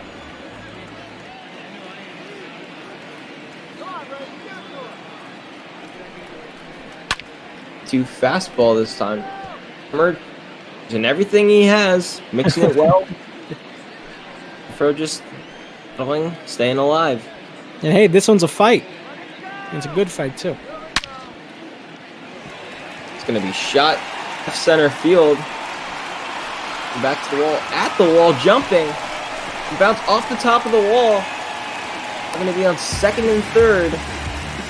Go outs again, mind you. It's 11th double on the year.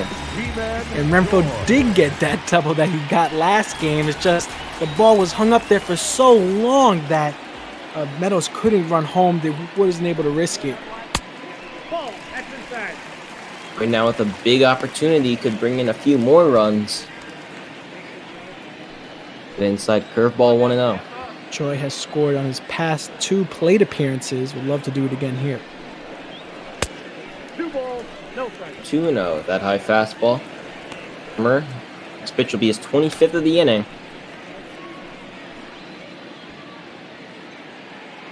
Interesting move by Brendan Hyde. He got 2 people up in the bullpen there. You could potentially pitch him out. And Kremer did pitch in his previous game, so we can only wonder how much more his arm could take. He gave up 4 runs in his last outing, only 1 inning, so.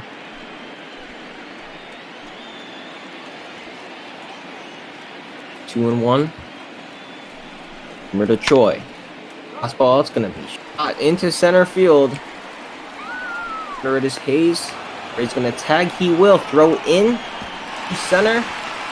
Offline, not in time. Tampa Bay now takes an 8-0 lead. And out bottom of the 4th. He's still on second. Number 25. And Choi can only smile. A sac fly is a sac fly, and a poor throw by Hayes from center field. A tough throw at that, but a poor throw. unable to get the runner. Pitch to 0 for 2 on the day. The inside, that's going to be flat out into left field now. Contender, he'll get under it. A chance for runner to advance. 2 outs. Third baseman number 2, Yandy Diaz.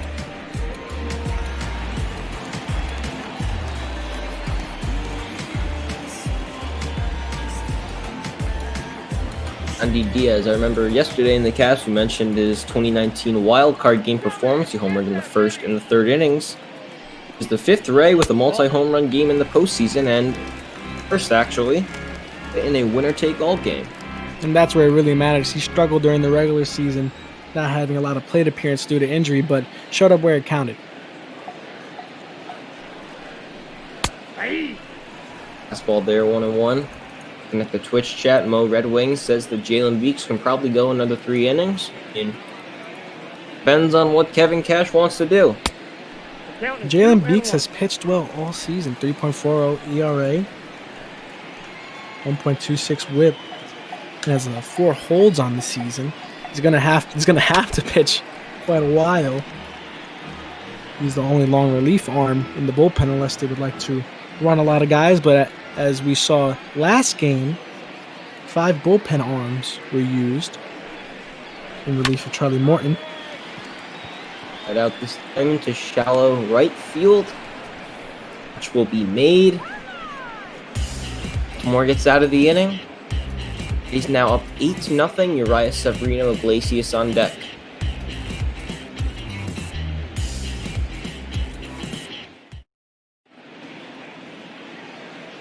Here from Tropicana Field, you see a little shot from the outfield here. Heidi Watney, the sideline reporter, giving us some more insight.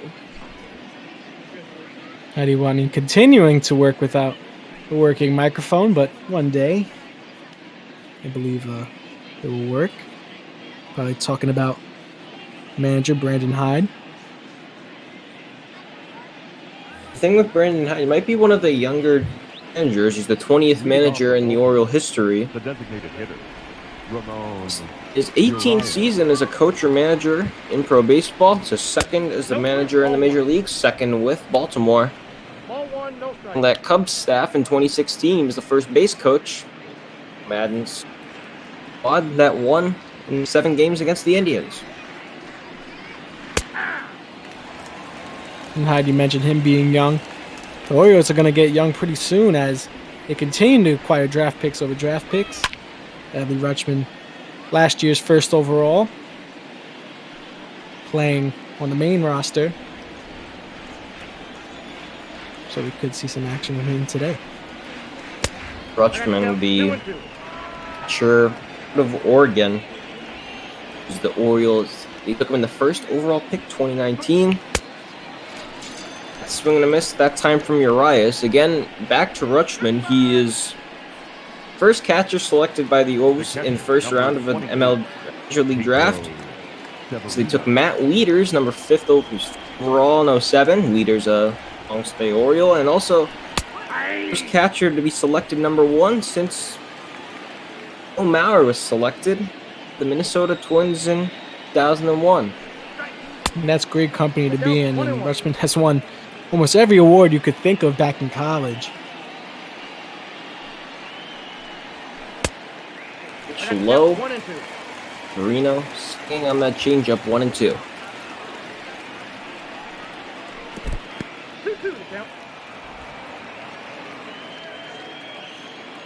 One RA said amazing broadcasting. Thank you. This is all volunteer work here, as that's another strikeout. Beeks on that curveball. Beeks now up to 4.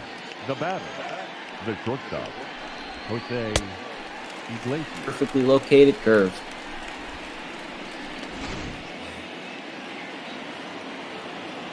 Okay, thanks again to anyone who likes this broadcast or likes what we're doing here. This is all volunteer. These broadcasters are doing it on their own time.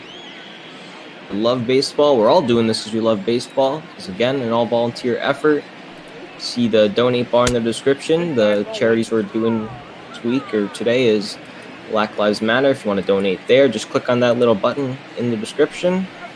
A few dollars over there. We're in some tough times and help out. Gracias for 2 on the day, 1 in the count.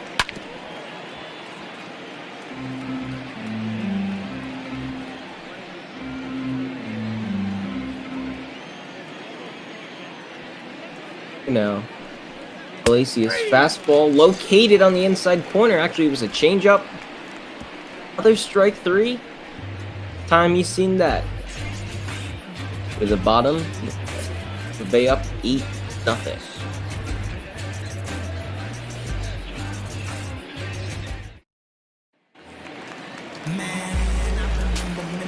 Leading off. Meyer steps in, double and a single, 2 RBIs, a triple and a homer away from the cycle as Dean Kremer still in for Baltimore. Why do you think it could be to some innings up, Jaden? Yeah, I think he's definitely going to have to eat up some more innings. In his last appearance, did give up a good amount of runs, but his arm seems to still be in shape and only have 43 pitches. A lot for a reliever, but not as much for a long reliever. Might see some more work in the coming innings as well. Got that pitch off and get off with the catcher, Severino. 2 pitch. Ball that is pulled on the right field line. Foul territory. Good rip there by Kiermaier. A little too early on it. If we can straighten that one out, that could be a home run. Another pop-up on the third base side of things, which will be made. One out. Now batting, catcher, Mike.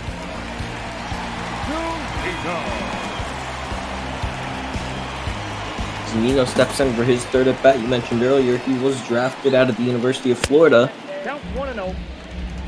Grew up, or Mike in this case, grew up a Marlins fan, and his memories of attending games at Joe Robbie Stadium, now Hard Rock Stadium. This, That's ball 2. I mentioned, was when they were the Florida Marlins before they moved into Miami.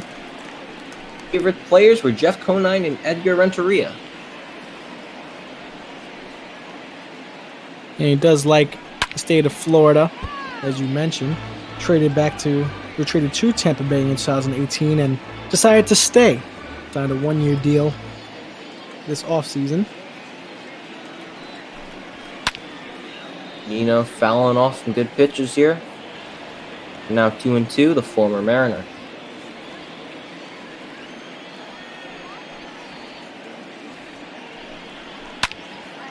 Ooh, that pitch was inside, but decided to take a swing at it. Fouled off again. Those could be dangerous because you could pop those right up, but he ripped it down the left field line, just foul. Count is 3-2. As it's full count here, the Dom is on deck.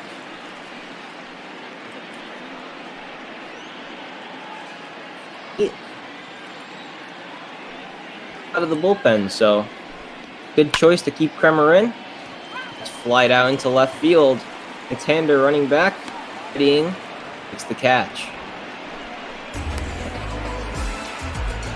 The batter, the shortstop, Willie Adames.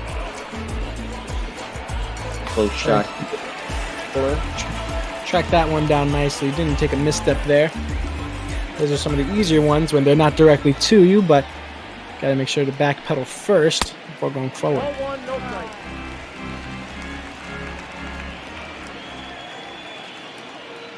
Thing here is Adames steps in, 1 for 3. His 4th at bat of the day. 1-1.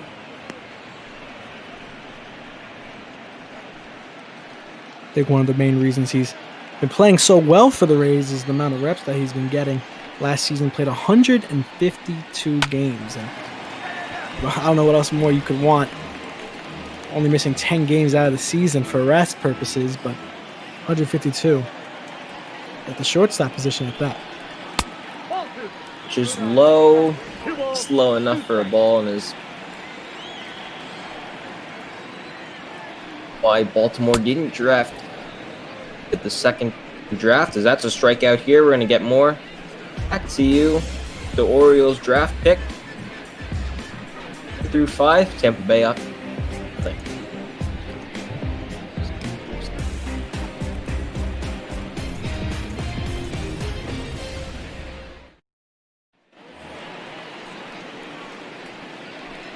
leading off Berto the steps in for his third at bat. second baseman. Looking at the Orioles, they had the second overall pick in the draft after the Tigers took Arizona State infielder Spencer Torkelson. They took an outfielder from Arkansas, Heston Kjerstad. Take Austin Martin, who was one of the more coveted prospects, dropped to number 5. Hello, AL East rival in Toronto.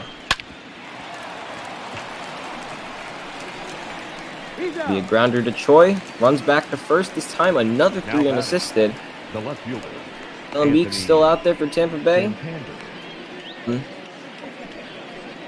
Yeah, looking at the MLB draft, and set a record with the most college athletes drafted early in the first round. And I think that's due to a lot of players and a lot of management wanting to meet in the middle and saying, hey, you know what I can produce. I'm not a question mark as if someone was coming out of high school, but in questionable times that we live in today, rather go with a more sturdy player. This is lined into right field for a base hit and 1-out hit here for Baltimore, which hasn't mustered up any offense while Tampa Bay's been firing off on all cylinders.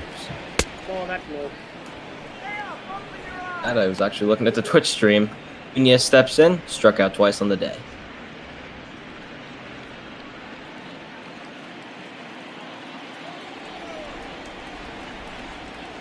Pitch.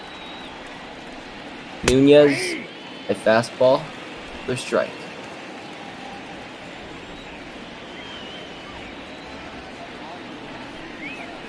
That's the ball. And now 2-1, that inside changeup. Just missed the zone.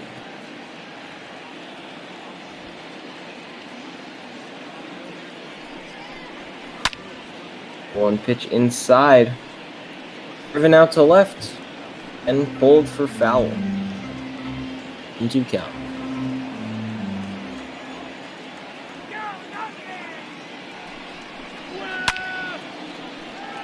Fastball fouled off. Do it again.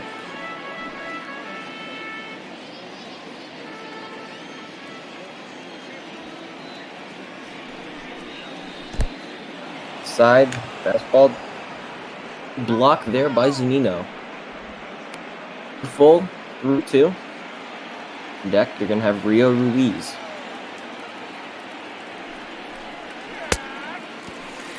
Fastball high. On the radar at 88, resulted in a strikeout. Gonna miss there. Yeah, if you're just joining us, we were supposed to see Blake Snell pitch a dominant game, and we ended up seeing Beeks because Snell out with an injury in the second inning, taking out neck issues. A little scary, but we hope the best for him. And as we talked about before, the pitching is taking a little bit of a hit here now. Going to have to find another person to fill in Blake Snell's spot if he's unable to return to the rotation fast enough. We might have to see Beeks start a game. Beeks has to start a game. He's definitely making a case for it here.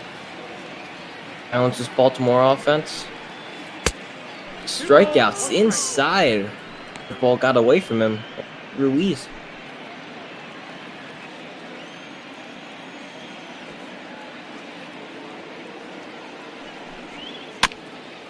Again, grounder.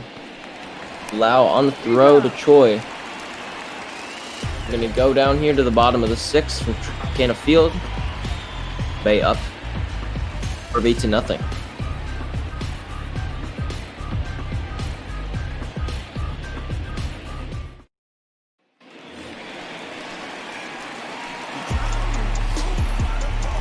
Fourth inning, you got Nathan Lau, or Brandon Lau in this case. Brandon Lau, Nathan Lowe. Lowe's still on the injured side. You see that home run he had earlier. First of the day. 2 for 2. Imperfect so far. You've just joined us. That home run was 107 miles per hour off the bat. Pretty scary. We'll chopper to the shortstop. But will beat it out. Go down as a base hit. He remains perfect. 3 for 3. Day for him. 3 for 3 with a walk and has scored twice. I believe he hit 2 home runs already. Meadows steps in, 2 for 3, a single and a double as well. Ford. Yeah. Scott. Only having some fun. I mean, the Rays are up 8-0, and well, that's. Kyle, if you paid me $1,000 to tell you what that mascot was supposed to be, I probably could not tell you. I don't know what that. Well, some of the MLB.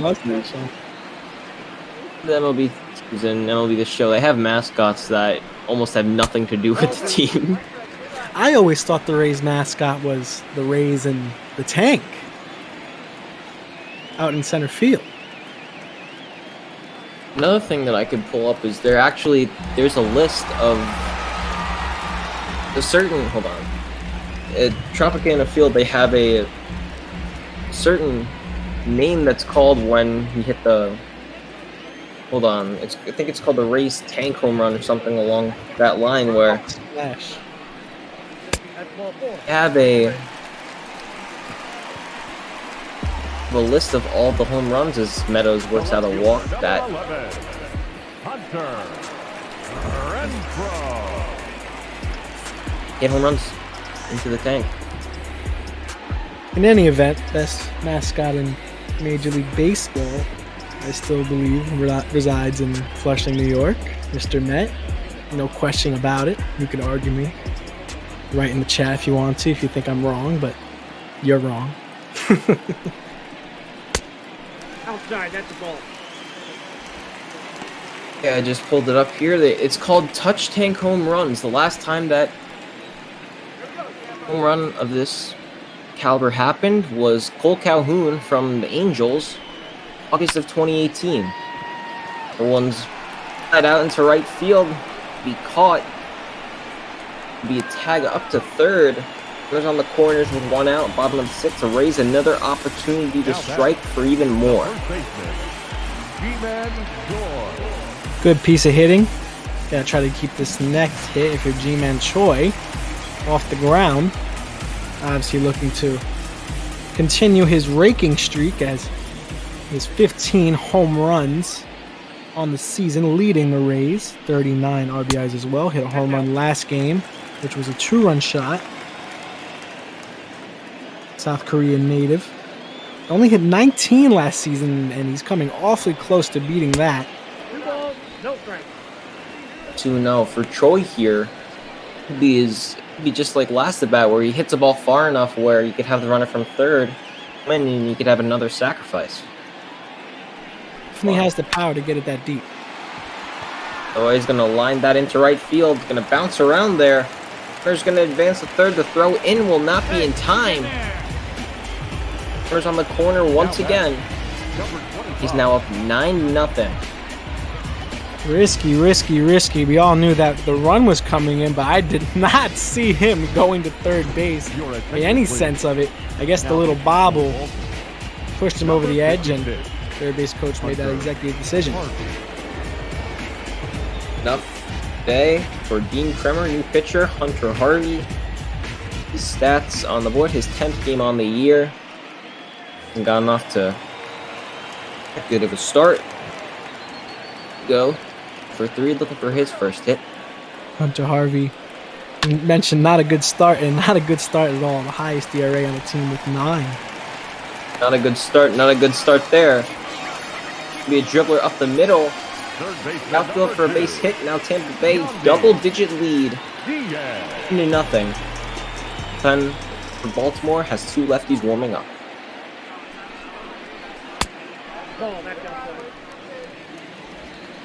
As Hunter gives up a run there. Last season, we saw him, and the main reason he's still on this Orioles roster is he had a very low ERA of 1.72, but with a very small sample size as well, at an ERA of 3.67 in the minors. Does have pitching in his blood, though, however, as his father, Brian Harvey, some of you may know him, American League Relief Man of the Year back in 1991, and a 2-time All-Star, so father-son both coming out of the pen. In very different times in the world of baseball. Pitch grounded out, or fouled in that case. And 1 here.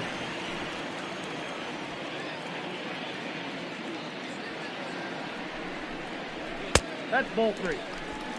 Low, looked like it could have hit the zone. Low 3-1. Harvey looking back at home plate ump. Didn't like that call. Could see the strike zone getting a little bit bigger given the score, but this is the major leagues, not Little League Baseball, where the umpires aren't professionals, saying the least. At a full count. We up 10-0, 1 out, bottom of the 6th.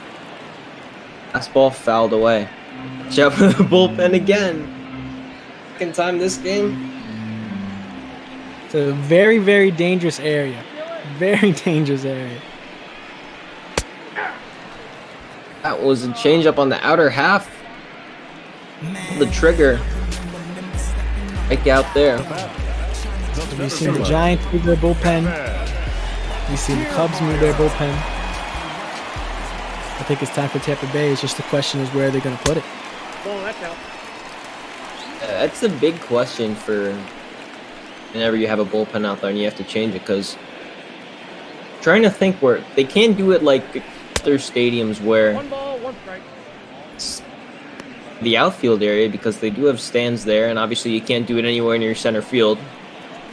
So I'm thinking if it's a possibility to put it underneath the stands, if they can do that and have them come out through a tunnel or something like that, maybe have to move the Ray tank, put that out there, but it's a little quirk. Could be a dangerous quirk. Last thing you want to see is someone get hurt watching the ball game. As we know now, the nets are extending almost all the way towards the foul pole in all stadiums in Major League Baseball.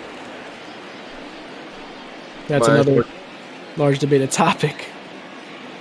Yeah. Firing a 3-1 count.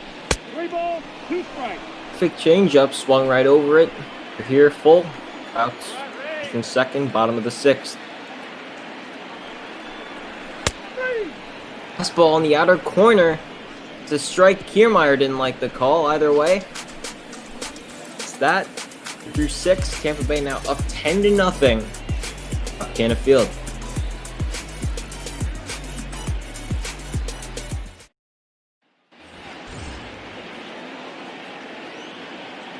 Leading off the Baltimore, Junior and Urias. 3, Jalen Beeks. Still out there. No. Inside for a ball. Righty and a lefty in bullpen. As row, Jose Alvarado. Alvarado picked up the win yesterday as they faced against the Boston Red Sox. Ball, 10. The side fastball. A 2-0 to Hayes. Our fielder. Hayes only batting around .250 this season, but surprisingly third in triples in the American League this season.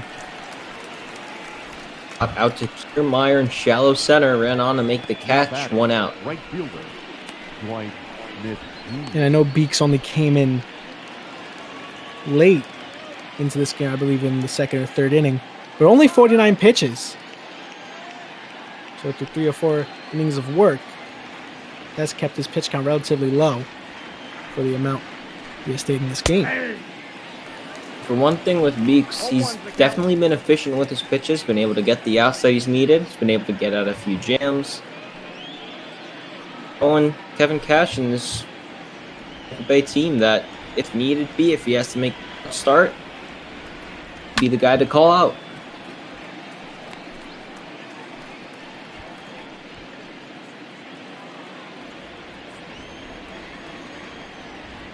Two-pitch Smith Jr. I 1-2.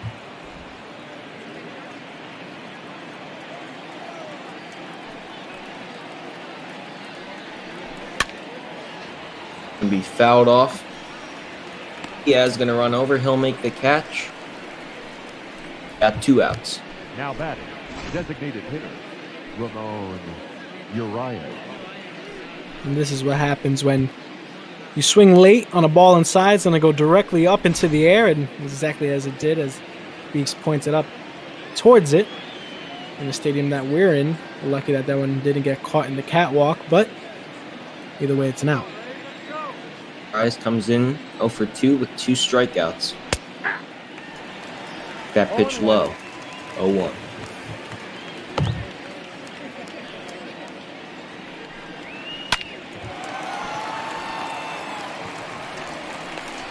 We're on to first out of Choi. Ladies and gentlemen, Yet another inning. for the traditional Down to the bottom of the 7th.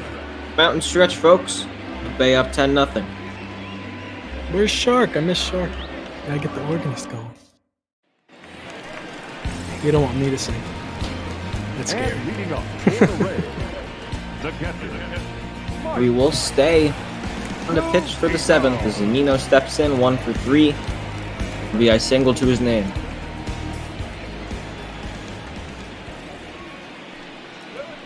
Hey.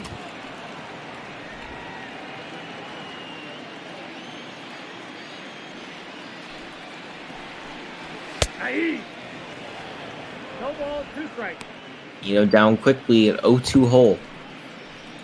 Harvey hopefully finding a groove here. Game out of reach, if we're being honest. Down 10 runs, but don't want to add more insult to injury. 1 ball, 2 strikes. Stay inside. Too close to hitting Zanino. Zanino didn't pitch it all. 2.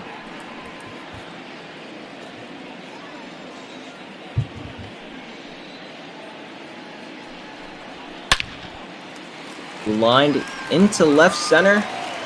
Could be Zanino's 2nd single of the day. Beat off runner for Tampa. And it has been a solid June for Zanino. Just continuing to rake the ball through the teeth of the shift. If you told me that Zanino would be doing this at the start of this year, I would tell you you're crazy, because he's definitely known more for his glove than his bat, but continues to rake. And if June's his month, maybe he's a lot like Flight, where he plays better in June, whatever that shall mean, if you could interpret that. But Zanino continuing to rake.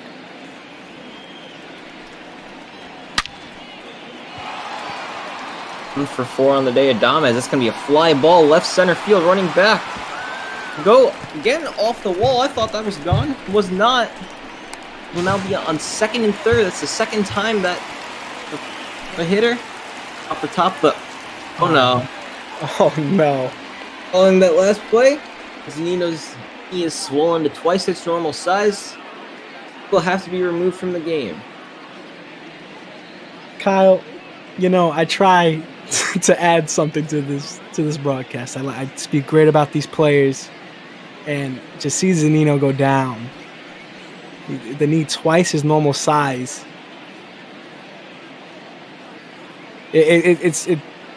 I'm almost speechless. It's saying that it's going to be only a few days, but you never want to see your catcher go down like that. Have Chris Herman in as a pinch runner, which, if I believe not, is his first appearance on the year. Brendan Lau steps in, having a perfect day so far. 3 for 3, 2 homers, a single. Yeah, Herman has played with Twins, Diamondbacks, and Mariners. Signed a minor league deal this offseason, and is falling into more of a career backup role as catcher, as he's going to have to put in some work behind the plate. Grounder off from the pitcher. I'm sorry, my screen is kind of flaking, but another Tampa Bay run. One of the most unlikeliest ways. It was off of Harvey. I'm gonna have to check out on him. He's on the corners. I believe the ball hit off his foot, but he's waving him away. We've already seen so many injuries this game. You don't want to see any more. Take him out given the score, but Richard Richard Blyer. Apologize, my stream is being on and off. One's at my light. Richard Blyer, his 30th game on the season. The better pitchers out of the bullpen. You see 4-1 for 1.35 ERA. started his career with the Yankees. Joe Girardi touted him for his skill and even considered putting him in the starting lineup.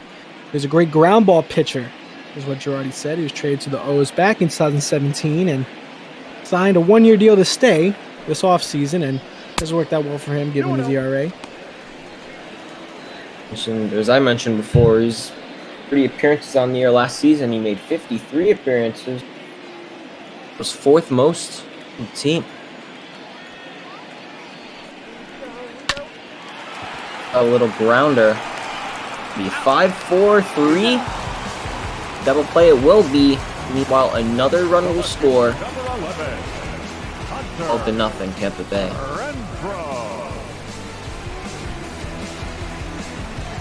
And the Rays, they're going to go on to win this one, but at what cost? You're losing your main catcher and one of the best arms out of your starting rotation. We don't know how long Snell will be out, but according to the report saying that Zunino's only going to be a few days. Pitched a Renfroe inside for a strike and answering to the Twitch chat for Kenny's hat. What did the Orioles do to piss off the baseball gods? I don't know an exact answer to that question. The only thing I could really think of is a wild card game against Toronto. Showalter went to Ubaldo Jimenez as compared to going to the loser in Britain. After that, I don't know. Earlier 2010s are in the playoff push. They were the AL East or the top of the AL East. Then since that wild card game, it's never really been the same. Yeah, that's a great point. It really hasn't been the same since then. I was thinking back even farther when Camden Yards opened up and was one of the first stadiums to implement a lot of the retro features, if you will. I guess more classical is a better word for it. But having those straight walls and not really a cookie-cutter stadium that we're used to seeing, that might have pissed somebody off up in the MLB heaven. We align it, bloop out into center field, another base hit for Tampa Bay. Outs in the bottom of the 7th, third man on. We throw his second hit of the day, 2 for 5. See a replay here, good leg kick, keeping his hands inside and just driving that ball out. We'd like to see him a little faster out of the box, but as a righty, only so much you can do. Boy, for 2 on the day, singles, resulted in 2 RBIs, so scored twice. Pearson, outs in the bottom of this game.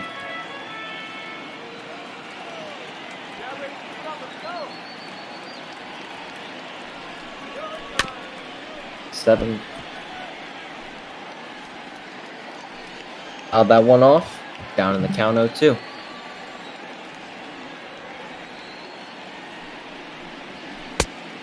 Inside 1-2 count.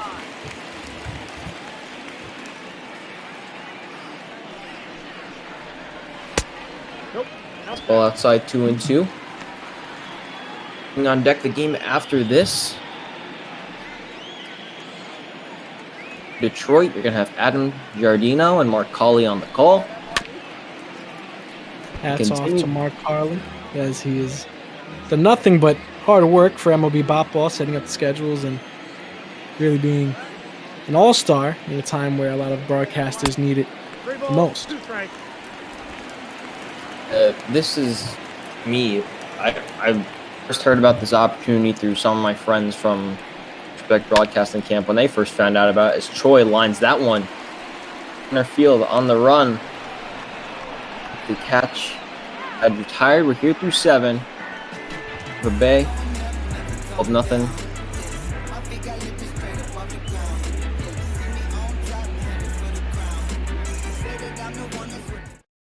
Ladies and gentlemen, your attention please. Catcher, Now catcher, Sherman, who number 5, pinch run, Chris will stay on in the catcher slot for Tampa Bay. So will continue to stay on. The catcher, number 28.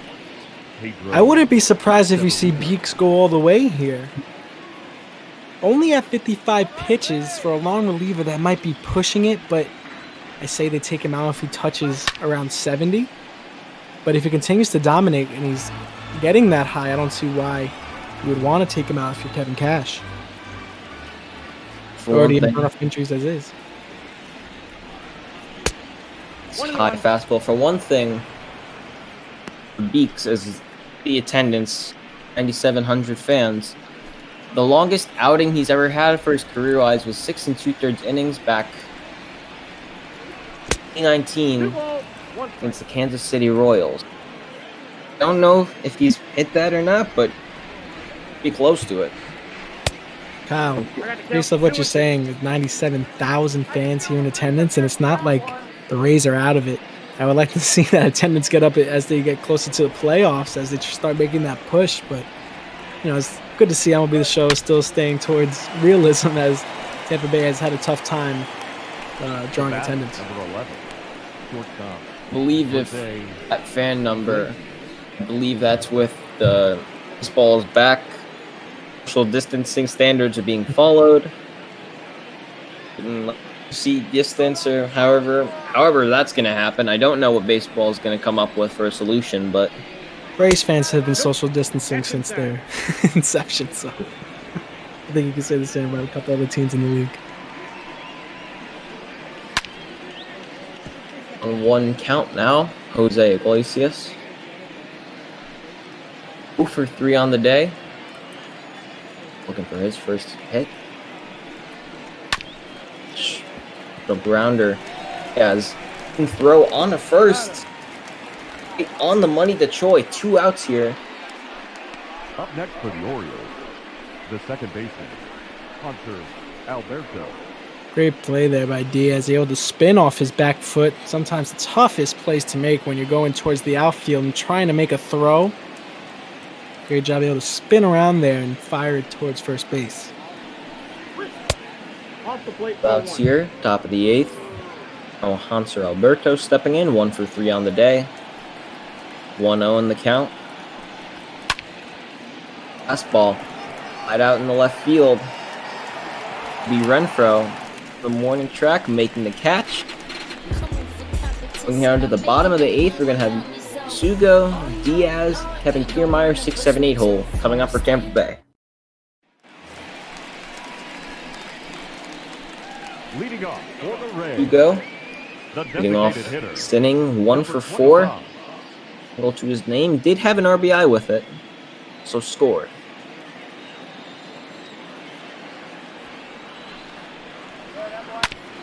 MLB low, grounder, up by Blyer. Blyer's going to throw on a first in time. That first batter he faces the inning. Now batting, Blyer gets him out. Yandy Diaz.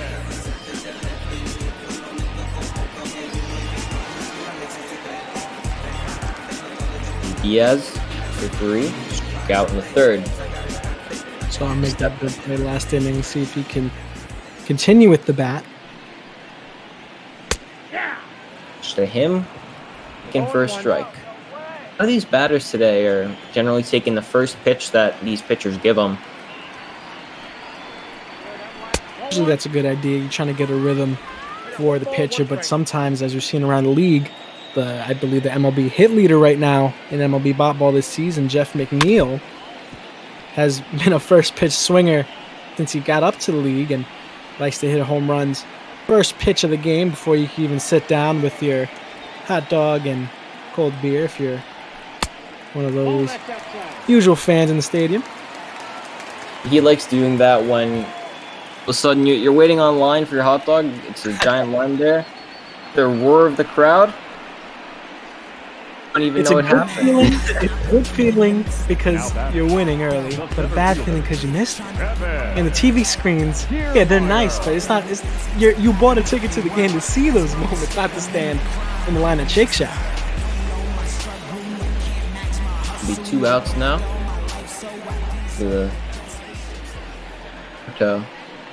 Meyer steps in for the 5th time.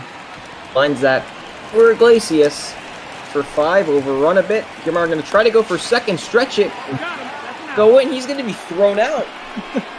Meyer trying to on a second. Here through 8, the Bay score 12-0. Santander, Nunez, and Ruiz up for Baltimore. Your attention, please. Now pitching for New pitcher, number Tampa Bay, will come in the form of Chaz Rowe. I do not know. This is a save, or could it be a save? I don't think it's a safe situation. Just Definitely not a safe situation. yeah. Gotten way out of hand. 12-0. Contender, one of the final 3 outs. That's all that Baltimore has been left with. I'm surprised they took Beeks out and allowed Rowe to pitch. I guess you want to give him some reps. He hasn't pitched in a while either. Didn't pitch last game. He's traveled around the major leagues a bit. 7-year career. Spent some time with the Diamondbacks, Yankees, the Orioles, who he's facing now, and the Atlanta Braves. Had a career year 2018, but struggled last year. Looking to make a change this year. 2.33 ERA on the season. Side fouled off.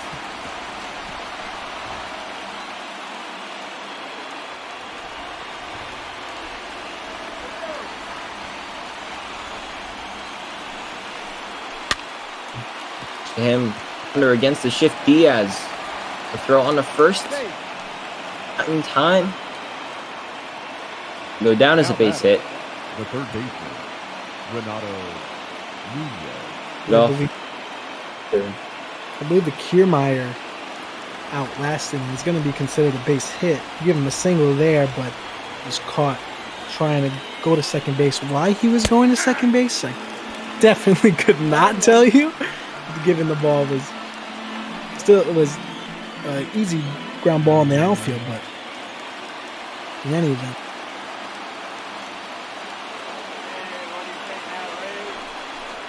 From Rowe outside, 1-1 count.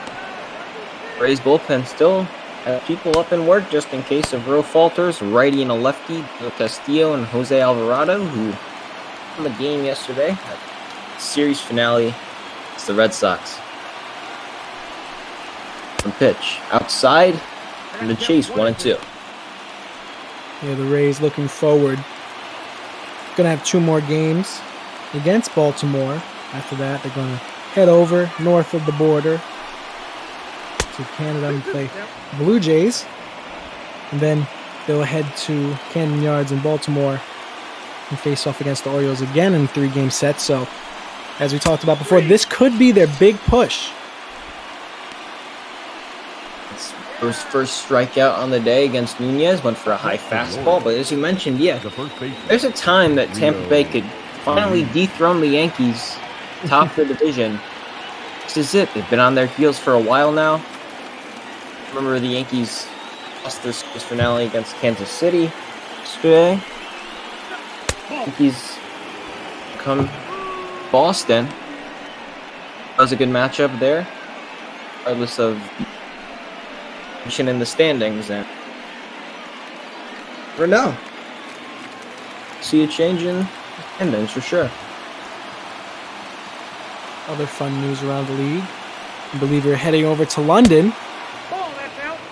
That's going to be awesome to see. Obviously, they don't have London Stadium where they were going to originally play in the game, so going to be using a minor league stadium.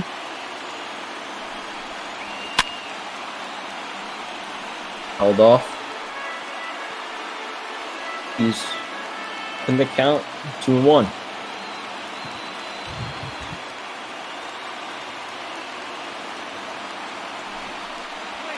That's ball 3. Good fastball, no go, 3-1. Just mentioned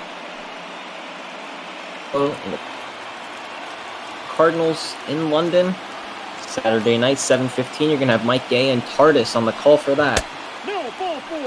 Ezro, his talk of the day. Pearson second, 1 out. Now batting. Austin Hayes, the center fielder. Austin Hayes.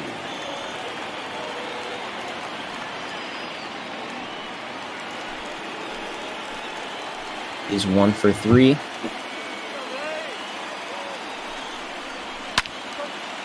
Fastball there. Held off. You see no one sitting on the bench in the Rays bullpen as everyone is either warming up or defending them from errant foul balls.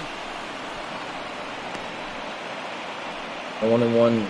Oh, not too happy with the location of that one.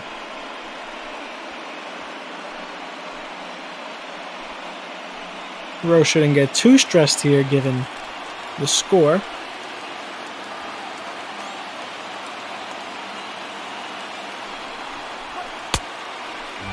And be swing and a miss. Cutter with that movement. Look down the outer half of the plate. Then it's in the name. It cut away. 2-2. Side little grounder. Back to the pitcher. Just going to go on the... Coach's going to get the first out. Getting out of the inning. Throw on to Troy. Now batting. Both the runners will move up. Dwight Smith. Baltimore down to their final out.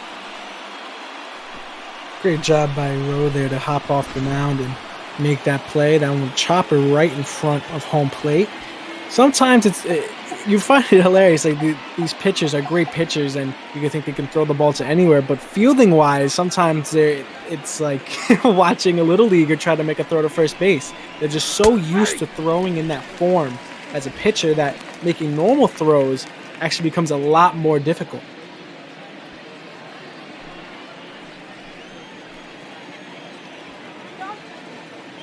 Two strikes here for Baltimore. Another final strike as that slider into the plate. 1-2, 2 outs, second and third, top of the ninth. Chaz Rowe in his first inning of play. Mr. Smith Jr. Fastball fouled off.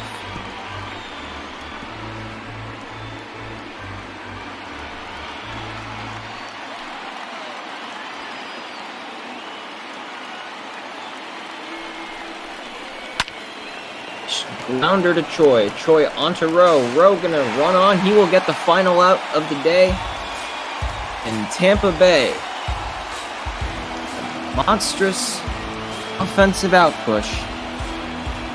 First game of this series by a score of 12-0.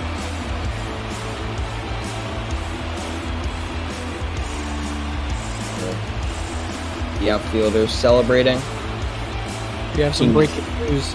9 minutes ago, Jeff Passan tweeted out, Major League Baseball has delivered its latest proposal to the MLB Players Association for 72 games. So it's on the table. It's on the table.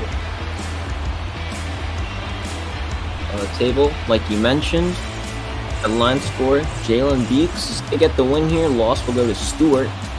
To 1-8 on the year. Player of the game, Brandon Lau, 4 for 4. Perfect day for him, 2 home runs, 5 RBIs. Jalen Beeks went 5 1/3, 3 hits, 6 strikeouts. Injury. We're now going to see some of the highlights here.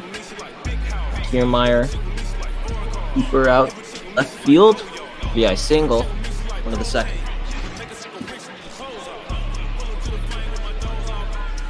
Adding on to single of his own, this time over off the wall to the left fielder.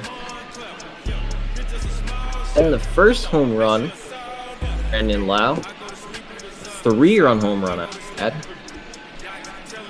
Tampa Bay's lead up 5.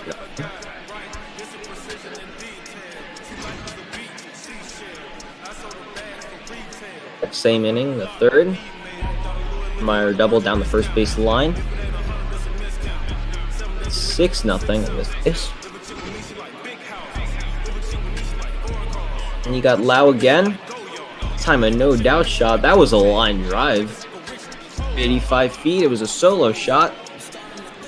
7-0 Tampa Bay.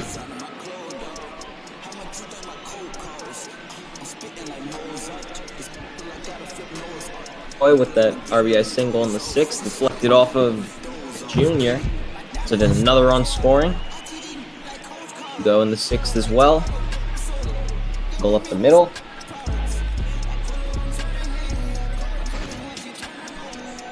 Next game, which is the Toronto Blue Jays, Detroit Tigers. It's going to be Matt Shoemaker and Jordan Zimmerman for the pitching matchup. On the call, we're going to have Adam Giardino. Holly, how are you guys doing today? Doing well. Happy to be on. Yeah, thank you very much, guys, for having us. And it looks like, I guess we're hoping that we got a closer game than you had. That was some performance put up by the Rays, huh?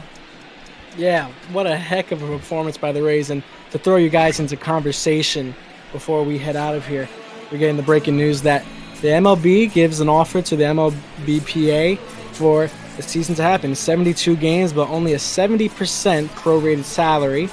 Obviously, the players are looking for a 100% prorated salary. So any thoughts? You think this one's going to go through?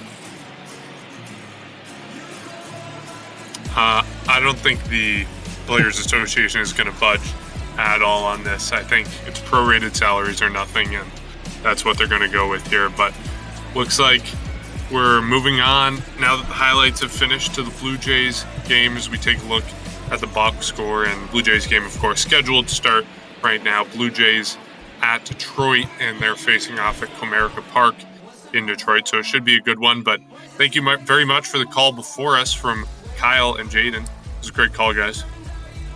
Thank you. Have a great game. All right, Mark, let's get this thing rolling. We got Matt Shoemaker against Jordan Zimmerman here for Toronto. You got Shoemaker going out there as your number 5 starter. Really, I'm looking at this pitching matchup, and I see these two guys. They're both guys that they pitch to contact, really low strikeout rate. Not a whole lot of success. Shoemaker's having a little bit better season than Jordan Zimmerman, but these are some veteran arms that they've done it in years past. They just aren't necessarily your ace in 2020. Yeah, you mentioned it. They're both veterans. Shoemaker, 33 years old, and then on the other side of things, Zimmerman is 34 years old, so right around the same age. And you mentioned the struggles of Zimmerman this season. 2-9 record, 5.92 ERA, and it looks like his season this year is pretty much going to mirror the numbers that he put up last year. Last year, 112 innings, 6.91 ERA over those innings, 82 strikeouts, 25 walks. Of course, he was injured for 2 months early in the season with a UCL strip sprain. But both of these pitchers, kind of like you said, the same type of pitcher. They're both veterans. They're both not putting up the most amazing numbers this year, but both coming off of injuries last year. So it'll be interesting to see how it shakes out today as the Blue Jays and Tigers go head-to-head. You can see some of those numbers there. They are the second and third team, respectively, in the American League in terms of walks allowed. So these two pitchers, they pitch to contact. The teams in general don't put you on with a free pass. So if you're one of these guys in this lineup, you got to be in there ready to swing today. You definitely do, and the Blue Jays have had some success offensively the past few days. They've been getting a ton of hits, but they haven't really been able to drive the runners home. We saw in yesterday's game they had 9 hits, only 1 run came around to score. So we'll see what happens today. The Detroit Tigers on the other side of things, as we see Zimmerman's stats so far this year, the Tigers are 27-41. They're 4th in the AL Central, and they're 19 games back, which sounds like a lot, but when you look at the rest of the teams in the AL Central, the first 3 teams are 3 of the best in the majors. So 19 games back isn't as much as it might have been if they were in a different division. First pitch of the day, Jordan Zimmerman in on Bo Bichette. Generous called strike 1, and we are underway. Again, Mark Colley alongside me, Adam Giardino with you. Thanks for hanging out with us on a Friday. Bichette reached in the first inning yesterday. He came around to score as he swings and launches one down the left field line, hooked foul. That had home run distance. Bo Bichette reached, scored on Vladimir Guerrero Jr.'s sac fly later in the first inning. And that was it. That was the 1 run you were talking about, Mark. Yeah, they really struggled yesterday, and they have been getting a lot of hits. They had 8 runs in the middle game of that 3-game series against Seattle, and they had 3 runs in the first game of that series, and I think they had something like 10 hits in that game. So they've been getting the hits. They just haven't been getting the runs to go along with it. Bichette swings and flies one really well out to left field. Back at the track, Kristen Stewart's got some room, and he's got just enough room to make the catch for the first out of the game. The second baseman, Kevin. Bichette isn't a guy that you think of having a lot of power, but he does have a little bit of hidden power. He had 11 home runs in only 46 games last year, and you saw with that ball taking it for a ride down to deep left field. Now it's Kevin Biggio, first pitch swinging, chops it foul. 24-year-old with the wind. Looks like that's blowing out here today, so get the ball in the air and see what happens.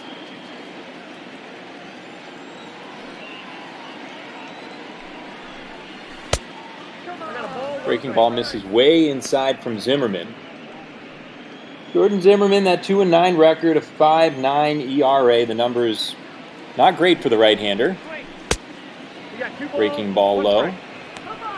Yeah, and halfway through this season, or almost halfway through, he already has more wins than he did have last year. Last year, he only had 1 win in, I think it was 23 starts, which was the first Detroit Tigers pitcher since 1908 with less than 2 wins in a 20-plus start season. Great play at second, Scope with the pick, and then Cron at the other end with the dig out at first. Really well done there. A 4-3 putout is out number 2.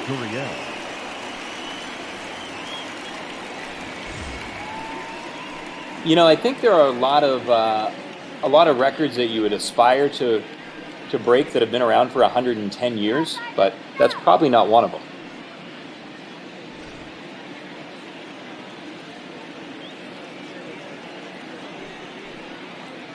Zimmerman, full windup, and the pitch. Gurriel takes at the top of the zone.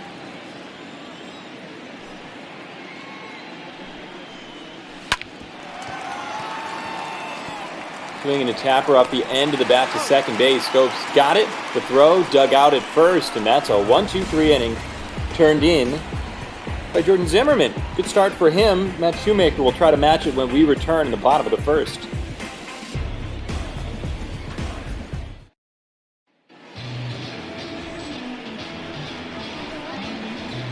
You're seeing the numbers here for Zimmerman flashing, or excuse me, Shoemaker flashing on the screen. It's going to be his 14th start of the year, the 4.05 ERA over 80 innings. And just the fact that he has 80 innings is a tribute to what he's doing this season. He hasn't had a full season since 2016 with the Angels, and he hasn't pitched more than 80 innings in any of the last 3 seasons. So his start today, reaching the 80-inning mark and going above it here today, is a testament to him this year and staying healthy this year.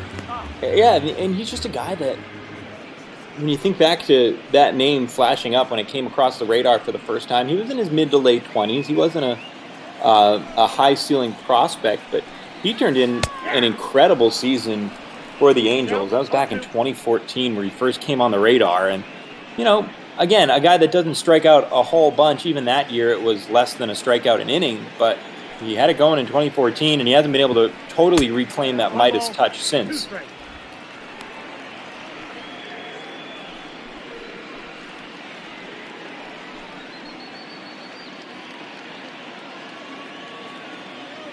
Shoemaker stares in over the top of his glove. Nico Goodrum, first batter of the game for Detroit. Count evens to 2-2 on him. Swing and a cue ball end of the bat. Candelario boots it. Or rather, that was Vladimir Guerrero Jr., boots it on that side of things for Toronto, and an error for the young third baseman. That was a lot of ground to cover, though. Yeah, and he's taking criticism for his defense, but he did have to run in on that one, and it was a tough play, but still, it's a tough break if you're Shoemaker trying to get this start off to a good start, and instead you started off with an error. The Blue Jays also had an error in yesterday's game, which ultimately probably cost them the game. It allowed a run to score for the Mariners. So a couple of bad defensive plays in the past few days for these Toronto Blue Jays. Nico Goodrum takes off on the first pitch to Harold Castro, but it's fouled away. Shoemaker might keep an extra eye over on him now. Swing and slashed foul. Yeah, and I think Guerrero Jr. was a little bit hung out to dry there just based on the defensive shift against Goodrum to begin with. That would have been more of a routine ground ball if he was at standard depth.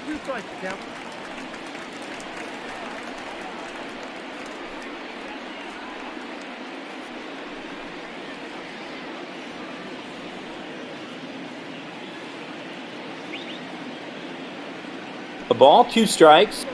Harold Castro takes upstairs. Castro's a guy that's played now mostly 3 seasons up in the big leagues with Detroit. And he's just somebody who's hit everywhere he's been, whether it was Erie, whether it was Toledo and AAA. Fouled away by Castro. And even his big league career batting average, again, 3rd season, basically 2 full seasons worth, he's hitting over 295 in his career. Yeah, it's impressive, and we see his career numbers, or excuse me, year numbers flashing on the screen, 310 effort. Right, 310, 5 homers, 14 runs batted in. Not a guy that's going to drive you in a whole bunch, and especially for a Detroit team that they've struggled offensively. That's why they're 14 games under 500. But Castro's been really the bright spot. Yeah, when you look at some of his other numbers, he had only 9 walks in 29 6 strikeouts. So he is a guy who doesn't walk a bunch. Isn't that far above his batting average, but still his numbers are really good. Just to show, yesterday in the Tigers game against him, he had a home run helping them, and it was actually a run that the Tigers scored in that 7-1 loss. Even if he's not walking that much, he can do it with the bat. Yeah, and I think, if Castro were a little bit higher of an on-base percentage guy, maybe you see him be the leadoff man in this lineup. Instead, it's Nico Goodrum, who's hitting 60 points lower than Castro, but finds his way on base a little bit better when, not swinging at everything. Jonathan Scope makes a fastball that runs in at 93 over the heart of the plate.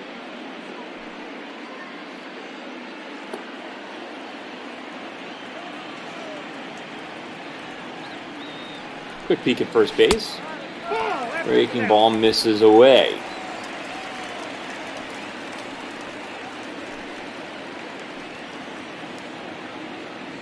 Talked about yesterday's result for the Toronto Blue Jays, a 2-1 loss to the Seattle Mariners. Detroit lost yesterday as well. That one's fouled away. Detroit lost 7-1 to the Athletics. This Tigers lineup was held to 5 hits. And Austin Romine, catcher at the bottom of the lineup, he had 2 of them. He was 2 for 4. The bottom of the zone, called strike 3 on Scope. He is fired up, frustrated that was called strike 3, and now there are 2 outs. Number 14. Yeah, talking about the game yesterday, it was a start for Nate Pearson on the Blue Jays side of things. He went 5 innings, gave up 3 hits, 1 earned run, and then actually out of the bullpen as there's an attempted steal. He's safe on the call, but out of the bullpen, Ryan Brucky pitched 4 innings, only gave up 1 hit, and that 1 hit was a game-winning home run for the Mariners.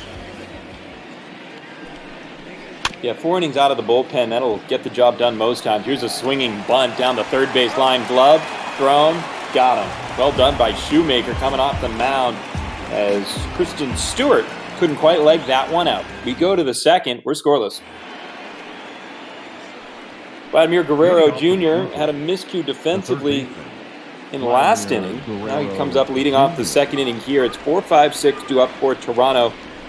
Guerrero Jr., Tellez, and it's Teoscar Hernandez going up against Jordan Zimmerman.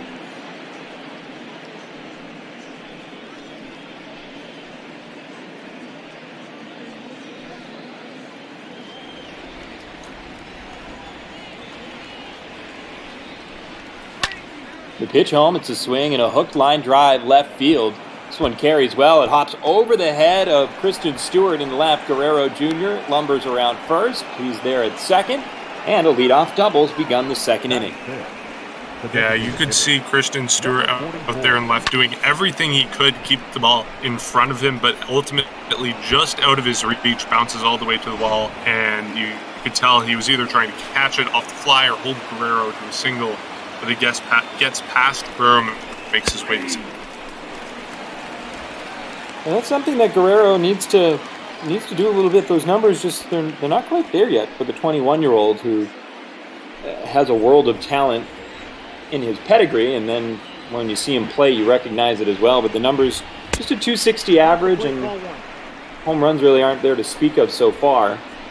Well, you can see the home runs have been there of late for Rowdy Tellez, 4 homers over his last 6 games.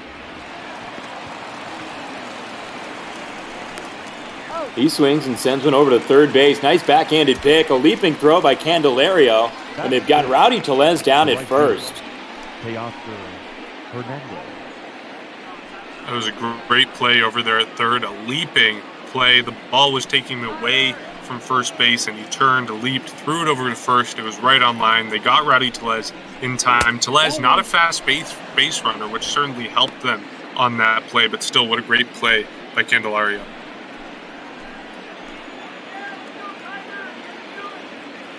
Oscar Hernandez now with the runner still at second, one out. He swings and crushes one foul, gets around on one from Zimmerman. It's a hard thing for Zimmerman when you don't throw hard to begin with and you lose a couple of mile an hour on your fastball as you age. Suddenly that top part of the strike zone isn't quite available to you anymore. Yeah, he, like I mentioned, had a rough go of it last year, 112 innings, 6 ERA. But the year before that, he actually had a pretty good season, 4.52 ERA. So it's kind of just at this point in his career. There's a swing and a fly ball that splits the gap in right center field. Oscar Hernandez already around second. He heads to third, and he is in there without a play. A triple brings home a run, and Toronto's got a 1-0 lead. Well, you don't. Blue Jays aren't a team that has a lot of speed. You don't know.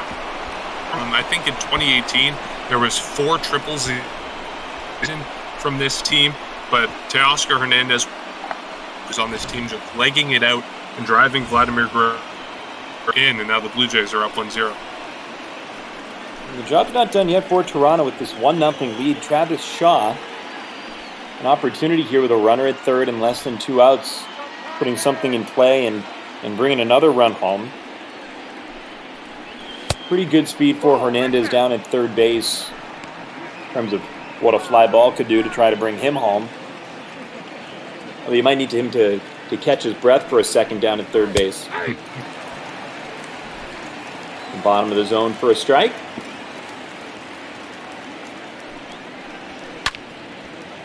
Swing and slashed foul. You know, you think about this Toronto lineup, and as you mentioned, Mark, just not a whole lot of speed, but when you play in a ballpark that's got a cavern quite like that in right center field, more often than not, that's going to find its way for 3 bases no matter who hits it. Definitely, and a lot of these guys don't have to worry about running on the base paths because they just hit it out. And Travis Shaw, nicknamed Mayor of Ding Dong City, he's been warming up as of late. He had, in yesterday's game, has been doing actually surprisingly well. His average was below 200 near towards the start of the season, and now he's got it up to 242 entering today's game. A little bit of a hot streak for Shaw, who a season ago was absolutely dreadful. 157 average in 86 games. I think he'll take a 90-point bump in the average. Battling here with Jordan Zimmerman.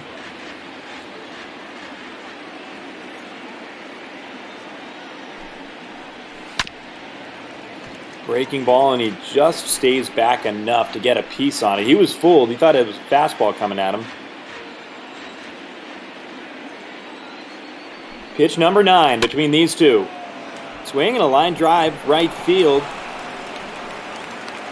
And it's a base hit out to right field, and that one drops in just in front of Cameron Maben. We got a visit at the mound here as Jordan Zimmerman getting knocked around a little bit in the second inning. Yeah, but Blue Jays doing a good job of getting those runners home.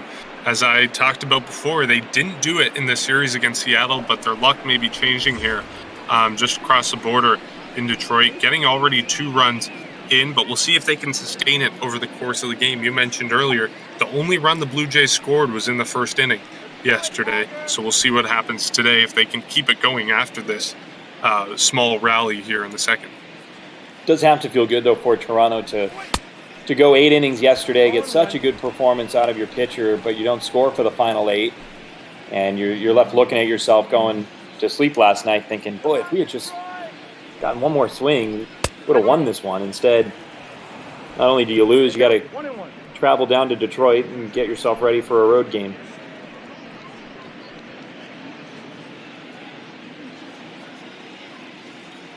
Randall Grichuk, 240 average himself with 8 home runs.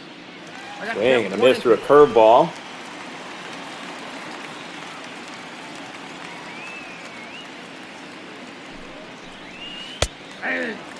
That one's called strike 3 at the bottom of the zone. Grichuk didn't love it, started shaking his head in approval, and that's the second out of the inning. The catcher, number 9. Brings up Danny Jansen. Jansen, I'm a little bit surprised he's in the lineup today. Reese McGuire, his counterpart, they usually platoon, so it's not strange to see him in here against a righty, but it is strange because Jansen, you'll see his batting average this season, 167, and he's not really doing well as of late, although he did do well in his last outing. But compared to Reese McGuire, who's up hitting 230, 240, and has been on a little bit of a hot streak as of late, it is confusing to see Jansen in this lineup instead of the hot hand of McGuire.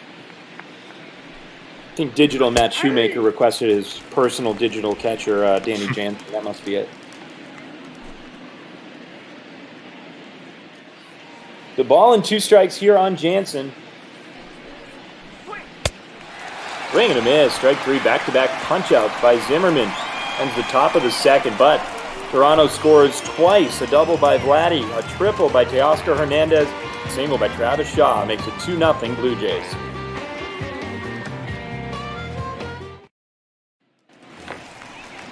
Bottom 2 here at Comerica. Jordan Zimmerman settled down to end the inning, but 3 hits, a couple of runs, and a man left on. Toronto put an early 2 spot on the Tigers as they send C.J. Cron, Miguel Cabrera, and Jamer Candelario up. Nope. Ball 1. Pitch to Cron. Down and in. You can see that flash on the screen where his 9 home runs leads the Tigers. Top of the zone for a strike. It's 1-1. Well, let's see. The Toronto Blue Jays lineup, which is still a sub 500 lineup that they've got out there. They've got 6 guys in the lineup that have 9 or more home runs. So 9 home runs would not be much on the other side of things here today. Yeah, and traditionally you would think of... Oh, that's 10. Cron unloads, and now he's into double digits. He's got Matt Shoemaker hiding for cover there just in front of the mound. That was clobbered over 400 feet, and the deficit's cut in half. Well, that was gone from the moment he hit it, and we were obviously just talking about his power, number 10, but still, 10 home runs to lead a team isn't that much. You think of some of the other guys on this team, Miguel Cabrera, you would think that he's a guy that would normally be hitting a ton of home runs, but just shows how times have changed. Now C.J. Cron adding to his tally with his 10th home run of the year here. Yeah, no matter what angle we get it from, that's an impressive blast by Cron. And, well, Miguel Cabrera, designated hitter, past his prime, at 223, 2 home runs, 13 runs batted in. I'm sure at the end of this season he'll take a look in the mirror and figure out with the numbers that he's put up this year, at least to this point, what he wants to do for his future. But, just a guy that over 17 seasons has been one of the best in baseball. Yeah, and one of the best in baseball is putting it lightly, because he has been absolutely fantastic. And just looking at some he's gone over his career, he has received at least 1 MVP vote for 14 consecutive seasons. That was between 2003 and 2016. So just a crazy impressive career for this guy. And ultimately, as he does near the end of it, I think he's 36 or 37 this season, still his performance this season doesn't discount what he's done in the rest of his career. Hot shot down to third base. Cabrera's not on the screen as he's thrown out. He's earned that right to take it easy. I'm going to jog down to first base, and now Candelario is up.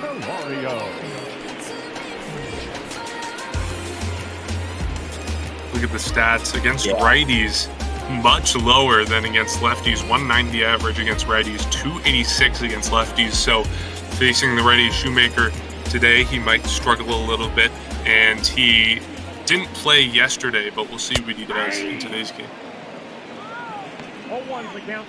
Candelario, not a guy with a whole lot of speed. I had the opportunity last season when he was with the Toledo Mud Hens.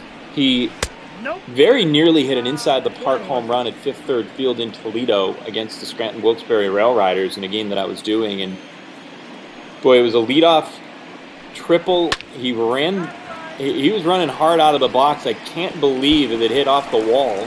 There's a hot shot out to right field. He cruises in for a double.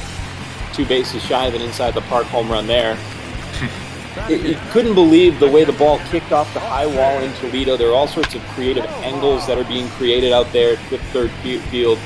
And Candelario, it was a perfect relay throw from center to the shortstop, back to home plate as it kicked away from both outfielders. And only a perfect throw was going to get him. And even as I grabbed the replay of that and kept doing it with the freeze frame, and I think he had the inside the park home run. I don't think the home plate ump got it right, but he got banged out at the plate after 360 feet of hard lumbering. Reminds me of Dioner Navarro, who played for the Blue Jays in 2014, 2015, and I believe it was 2015, when he's not a fast guy, he's a catcher. Yeah. And they were playing the White Sox, and the ball just, the outfielder fumbled it, he didn't catch it in the outfield, and then they threw it into second, and the ball got past the shortstop there. So, end of the story, Navarro rounds third, he gets a wave home from Rivera at third, and then he gets thrown out at home, and he kind of looks to Luis Rivera at third like, why'd you send me? I'm not a fast guy. Anyways, it was a funny happenstance, and everyone was, laughing and joking about it in the dugout, but your story just reminded me of that. Yeah, there was something, I guess Candelario was running pretty well on the play. I will say I was surprised that, he looked like he was doing all right. The whole play was developing, he got waved home, but it was the leadoff man of an inning, and they already had a 5-0 lead. So in some ways, if you're going to take that risk, you may as well do it just to have some fun in a minor league baseball game. The other side of that coin is, why not settle if you're really trying to win a ball game, which admittedly Toledo was out of the playoffs at that point, out of that race. You settle for the leadoff triple and you score another run to make it 6-0. But it seemed like the right opportunity to go for it.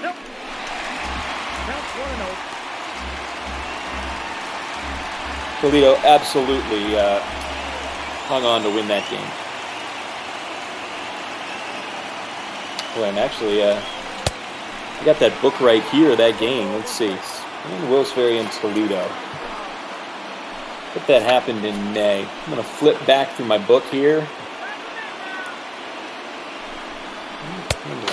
He had homered. Yeah, it was the first game of a doubleheader. 1 and 2. And Candelario on Friday, May 17th of last year. It was a 5-0 game. And Toledo they hung on to win 5-0. So the mistake didn't come back to harm the Toledo Muffins.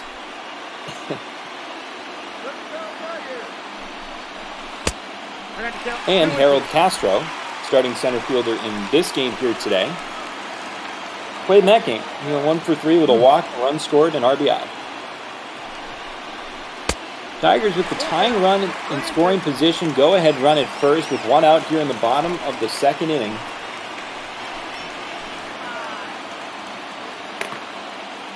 It's been a rough second inning for Shoemaker. Gave up the home run, and now Tigers threatening with 2 runners on. A home run, a ground out, but then a double and a walk. Now, Cameron Maben, payoff pitch. Swinging a soft fly, left center field. Grichuk over. Runners tagging at second. Candelario doesn't try it, but he was standing on top of the bag ready to go. Catch made, 2 gone. That ball carried more than I thought it would off the bat. It just looked kind of like a lazy pop fly, but then it carried deeper, and it was a few feet from the warning track, looked like, in left center field. Now it's Nico Goodrum. Pitch misses off of the plate. Yeah, this is about to be pitch number 25 of the inning. Needed 16 pitches in the first. Swing and a miss, strike 2.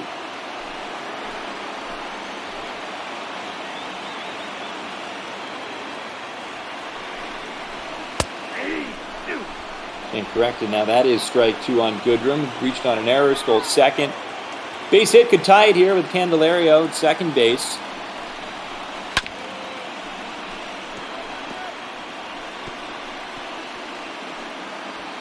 This game between a couple of teams under 500 looking for some traction in the middle of the season. Toronto a little bit closer to getting the job done, 31-38 coming into today. And for the Blue Jays, it's not just about 500. They also have the Red Sox right on their tail, only a half game back from them in the AL East. So even if it's not about winning the AL East, they at least want bragging rights to stay in third over the Red Sox. So that's what potentially this game is about for the Blue Jays, in addition to climbing closer to 500. Runners go on a payoff pitch. It's out of the zone. And Shoemaker walks another. And the pitch count starting to be more of a concern. 30 pitches in the inning. And more than anything, now you've got Harold Castro, the team's leading hitter at 310, standing in.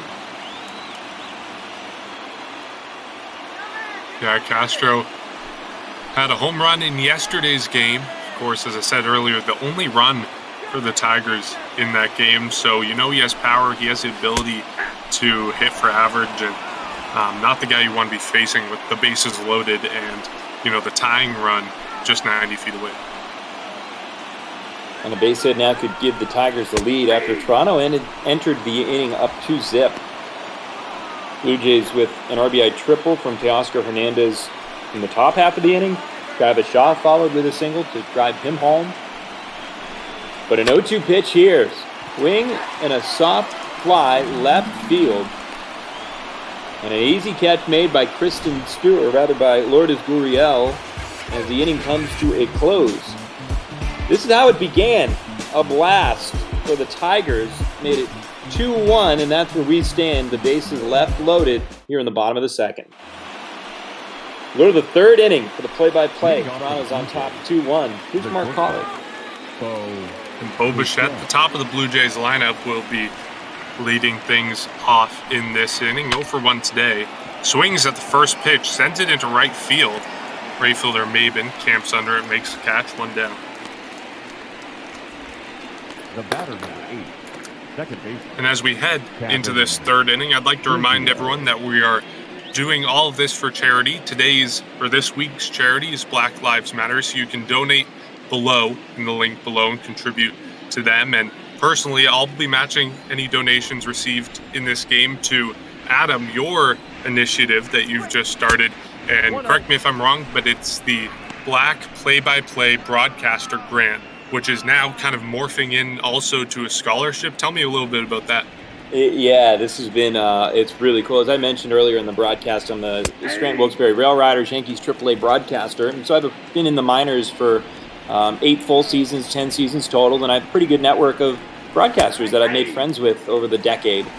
And so with everything going on in the country, I reached out to those broadcasters on Tuesday and just said, last Tuesday, not this week ago, and said, hey, let's do something. There are 160 minor league teams, and there's one broadcaster who has a black father, and that is it. We have exactly one broadcaster who has any sort of black heritage in their family, and this is something that needs to be changed consciously, that there needs to be something done. And so that was the initial impetus for the initiative, and several days later, we went public on Twitter. It got an incredible groundswell of support.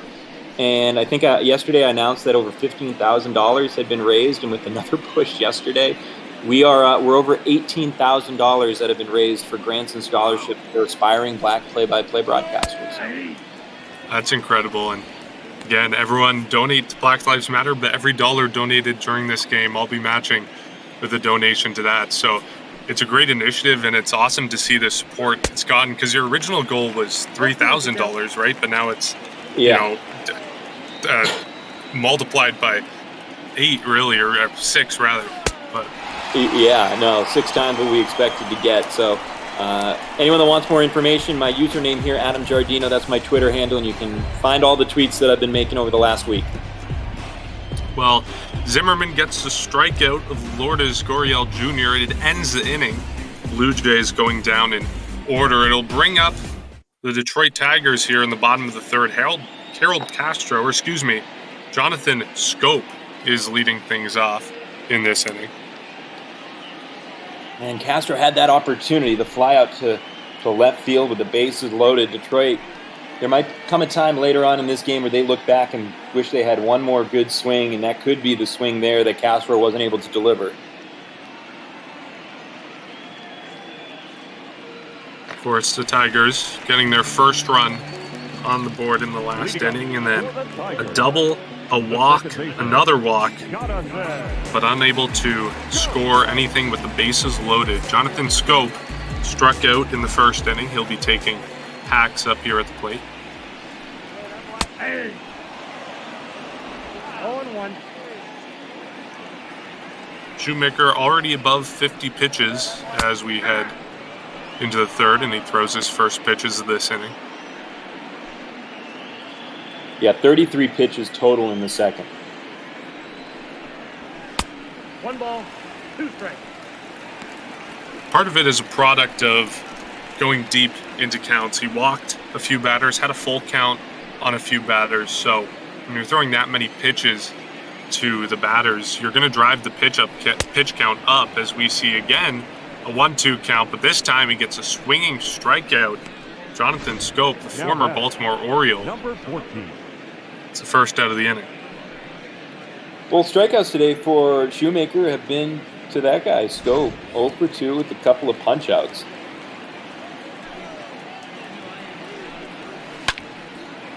In this one, he swings at the first pitch, sends it into center field. It's going to be caught on the fly by Randall Grishik. It's the second out. And in the first inning, we saw Stewart ground it right back to the pitcher, of course, Matt Shoemaker. And Shoemaker made a good play throwing it on first, but that one lined out to center field. Brings up CJ Crone, takes a hack at the first pitch, 0-1.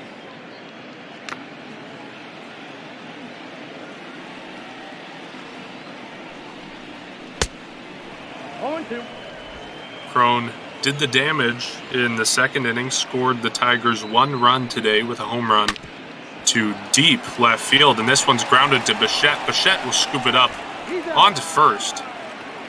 That'll end the inning. So the Tigers go down in order after loading the bases in the second. The Blue Jays have Vladimir Guerrero Jr. leading things off.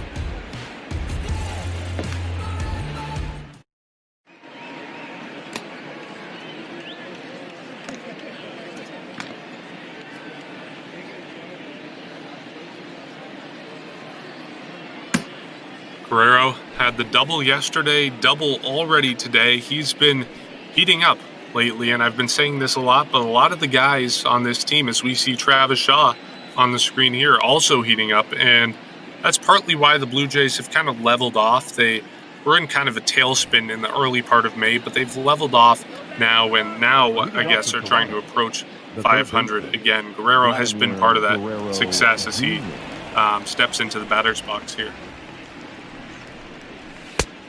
Ball, that's in. Takes the first pitch low, 1-0. Yeah, he's just, again, we talked about all the home runs that were being hit by Toronto earlier in the game, and, they've got 6 different guys with 10 or more home runs.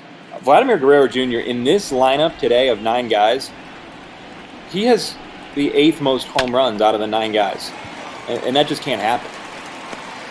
This one's grounded to first. Zimmerman will make the out there, and Guerrero records the first out of the inning. Right, and the only guy that he's trailing or leading in home runs, the only guy trailing him is Danny Jansen, who's played 20-some-odd fewer games and still has 5 home runs. Vladdy's got 7 in 65 games. So, that the middle of the lineup, it's missing something. It's missing that. Yeah, he hasn't really been the sort of savior that a lot of Blue Jay fans expected, and a lot of baseball fans, period, expected when he first came up. The power not totally there, the average not totally there. He's been striking out more than a lot of fans would like, and people thought he may figure it out this season, but we haven't seen it so far this year.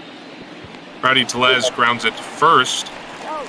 First baseman Crone. And he's 21 years old, right? The weight of the world is on a 21-year-old. Exactly. It's a tough position to put Guerrero in, especially when, like I said, a lot of people last year expected him to be better this year, but he only played 120 games last year. And he's coming into this season, we're 60 games, 70 games into the year, but it's still only 200 major league games under your belt. So it's a lot of pressure for a guy to be 21 years old and be expected to carry a team after all the anticipation and expectations that he had to live up to. Popped out to right field. Teoscar Hernandez makes the third out of the inning, and we head to the bottom of the fourth inning. Blue Jays still up 2-1. Leading up for the Tigers, the designated hitter, Miguel Cabrera steps into bat. He's the first batter in this fourth inning for the Tigers. 0-1.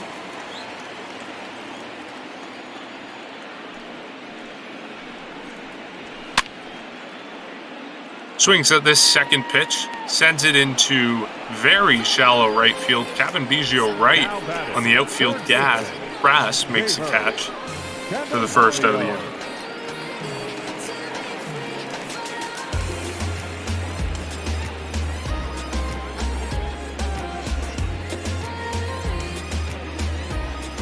Brings up Jeimer Candelario, and we were talking about him earlier as he sends this ball into the outfield. It's going to be caught on the fly by Lourdes Gurriel Jr. It's quick first 2 outs here for Shoemaker, who needs some relief in his pitching count. But as I was saying, we were talking about him earlier. He struggled at the start of last season, so he spent 39 games in the minors, but then eventually figured it out, came back to the majors, played around 100 games in the majors, and ultimately was a good bat for the team and was a good bat in the lineup at third base. And brings up Austin Romine now, 244 batting average. He's the 8th spot in this lineup. Yeah, I don't think that Candelario is or will become what the Tigers had hoped when they acquired him from the Chicago Cubs. It just didn't quite work out that way. Candelario had a really high ceiling, a lot of potential, and at the age of 26, still only 26, switch hitting third baseman, but might not quite fulfill what the Tigers had hoped for him. Romine with a walk in the second inning takes a pitch there, 2-2.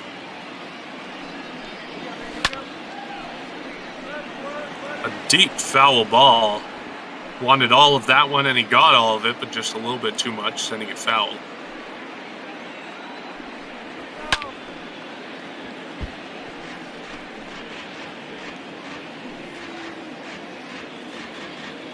Romine has baseball in the family, son of Kevin Romine, a Red Sox outfielder, and the brother of Andrew Romine, a Philadelphia Phillies infielder. And I should mention his father, Kevin, was born in Exeter, New Hampshire, about half-hour drive from where I live in Nashua. As this ball is sent deep into right field, it gets down. Teoscar Hernandez at the wall, throws the ball in, and Romine is in with the slide with a double, his 8th of the year for Romine, and the Tigers get a runner on here with 2 outs in the 4th inning.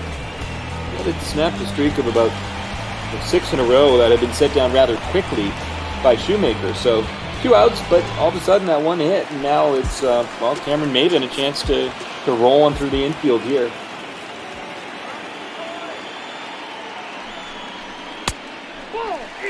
First pitch taken inside for a ball. And Mark, let me just say I support that there are so few athletes to come out of New Hampshire that if and when it happens that you do need to mention it, so that's okay. Well, New Hampshire is famous for Alan Shepard, the astronaut, and Adam Sandler, the actor. As this ball is sent deep into left field, the cutoff man is going to catch it, but the run comes home to score. Cameron Maybin with an RBI double here, and the game is tied 2-2. Just no chance there for Gurriel to get over and make that play. That was hit over to the corner. It was on a line, and it's an easy double there for Maybin. Now he's the go-ahead run. And it brings up the top of the order for the Tigers, so it's harder to get outs now for the pitcher, Matt Shoemaker, and easier to get the runs in for the Tigers lineup. Nico Goodrum, he's been on base both of his times up to bat. He got on an error in the first inning and then a walk in the second. Ball, that's out.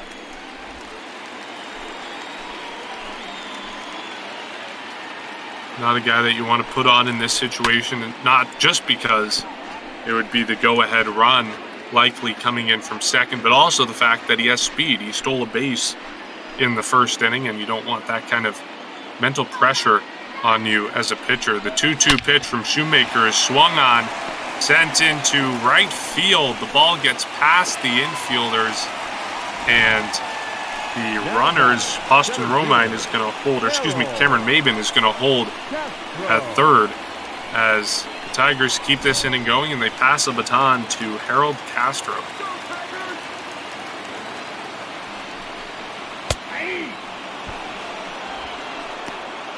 Shoemaker really was rolling before Romine doubled, Maben doubled, Goodenbrum singled, and, well, Shoemaker needs to make a pitch here to get out of this with Toronto still tied with Detroit. Nope, that's down. And one lands low, 1-1. Yeah, it looked like he had settled down a little bit. You mentioned 6 straight outs before he gave up that double to Austin Romine, and from there it just kind of snowballed to where we are now. The second double to Cameron Maben made it 2-2, and now the single, and now he's facing Harold Castro, who has a .309 batting average this season.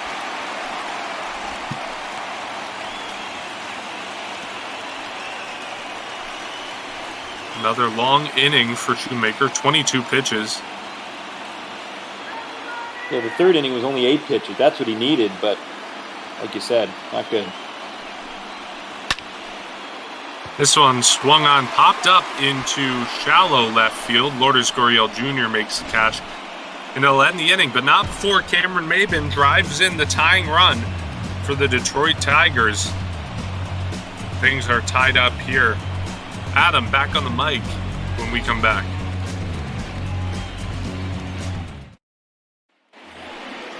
Alongside Mark Colley, Adam Giardino with you. We're live in Detroit at Comerica Park, and this game tied after Toronto grabbed a 2-0 lead in the top of the second. Detroit responded with a C.J. Cron homer leading off the second, and then tagging on a run last inning. First pitch from Jordan Zimmerman, fouled off by Travis Shaw.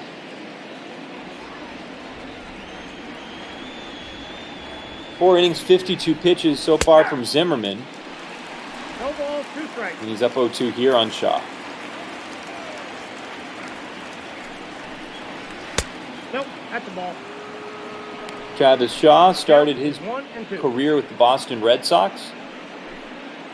Moved on over in a trade to the Milwaukee Brewers and now finds himself at home with the Toronto Blue Jays. 1-2 pitch, swing, and an inside-out flare out to left field. That drops down in front of Kristen Stewart, and it's a leadoff single. Not the hardest hit ball, but it gets the job done. And it's second single of the day. The first single drove in a run for the Blue Jays in the second inning, and Shaw has really become kind of on in a snap of the fingers, a very productive hitter for the Blue Jays. I mentioned he was hitting below 200 earlier this season, and just really turned around things as of late. And the Blue Jays only signing him to a $1.5 million deal, and they're getting everything they wished and more out of him right now. And who knows whether it lasts, but for right now, they've got to be really happy with his production. Breaking ball misses off the plate from Zimmerman. Now it's 2 balls and no strike. Yeah, Shaw, if your number 7 hitter starts to do what he's been doing lately, you're in a good spot. The Blue Jays actually took him out of the lineup for a little bit, trying to get things going earlier in this season. They had Rowdy Tellez in there. They also had, playing around with a few different situations, Joe Panik, Brandon Drury, a few other guys who were starting instead of where they normally are on the bench. And that just goes to show what kind of numbers he was putting up earlier this season. But things have changed a lot, and again, the Blue Jays have to be happy with his production. Ground ball to short, the easy throw to second, the return throw to first, not in time. Boy, what a tumbling effort there by Scope at second base to nearly turn 2. Well, it would have been a tough one to turn regardless with, the ball taking the shortstop Goodrum away from the second base bag, but it was a nice try at least, and it doesn't hurt to try to get the out at first, but Randall Grichuk liking it out, and at the very least they got the go-ahead runner at third, so puts them in a nice position. Second. Danny Jansen takes at the top of the zone for called strike one.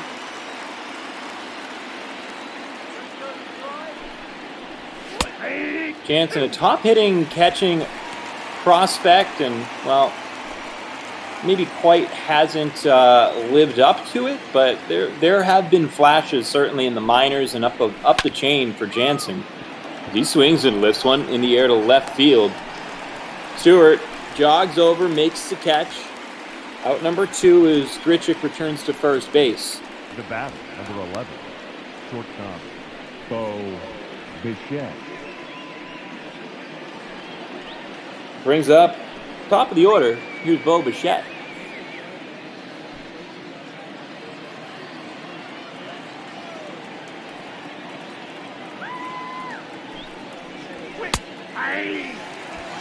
First pitch. 0-1 to Bichette, hitting .274 with 10 homers and 32 driven in.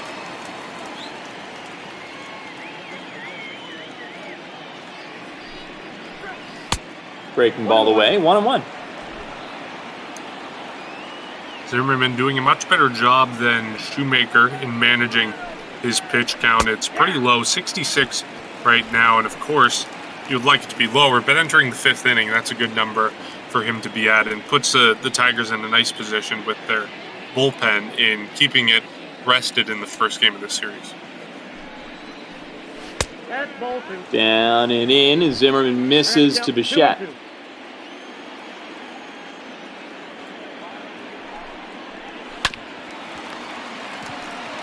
Right at the first baseman, handled. And that is out number 3. Scoreless top of the 5th inning turned in by Jordan Zimmerman. We go to the bottom of the 5th here in Detroit. Jonathan Scope leads it off, tied at 2. He's Mark Colley, Adam Giardino with you. Thanks for hanging out with us on a Friday. A couple of teams looking to claw their way back to 500. Within arm's reach, let's say, should they get hot. First pitch from Shoemaker, who can't possibly have that long of a leash left to go. Yeah, there's Anthony Kay and Trent Thornton warming up. 83 pitches now for the right-hander Shoemaker.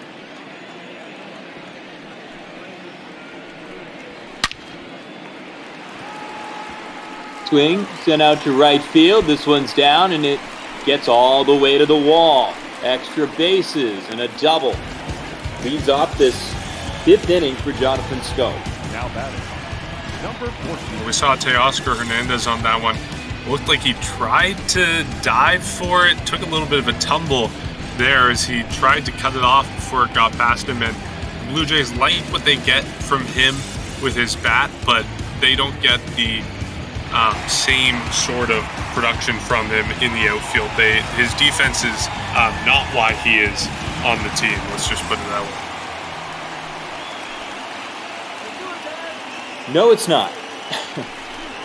On display there, although it only costs a double. Back up the middle, speared by Shoemaker. He doesn't bother with Scope going second to third. He throws to first, gets the out on Kristen Stewart.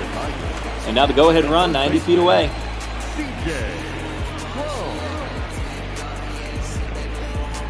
Impressive play there by Shoemaker, but if he had simply just turned around, it looked like he could have had Scope hung up between second and third base.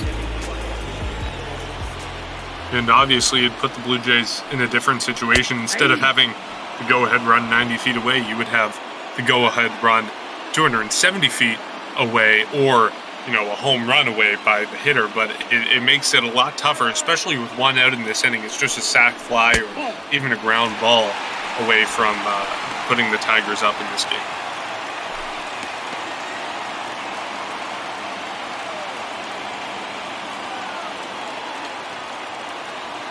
Shoemaker out of the stretch, swing and a line drive shot back up the middle. Detroit has its first lead of the day. A run comes home, and it's 3-2 Tigers. Now batting. Just like we were talking about, if they got the out of Scope instead of the out at first of Stewart, we would be in a completely different situation now. Stewart instead would just be at second, maybe even third if he was lucky, if he ran fast enough. But instead now, because the runner was at third, the Tigers got that run home, and now it's a 3-2 ball game for them.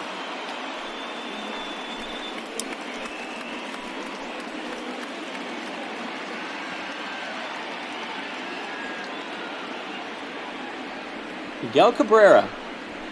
That's the ball. It would have taken a lot of imagination to figure out how he'd be hitting sixth in a lineup someday, but here we are in 2020, and that's exactly where he finds himself penciled in with a 224 average coming into today.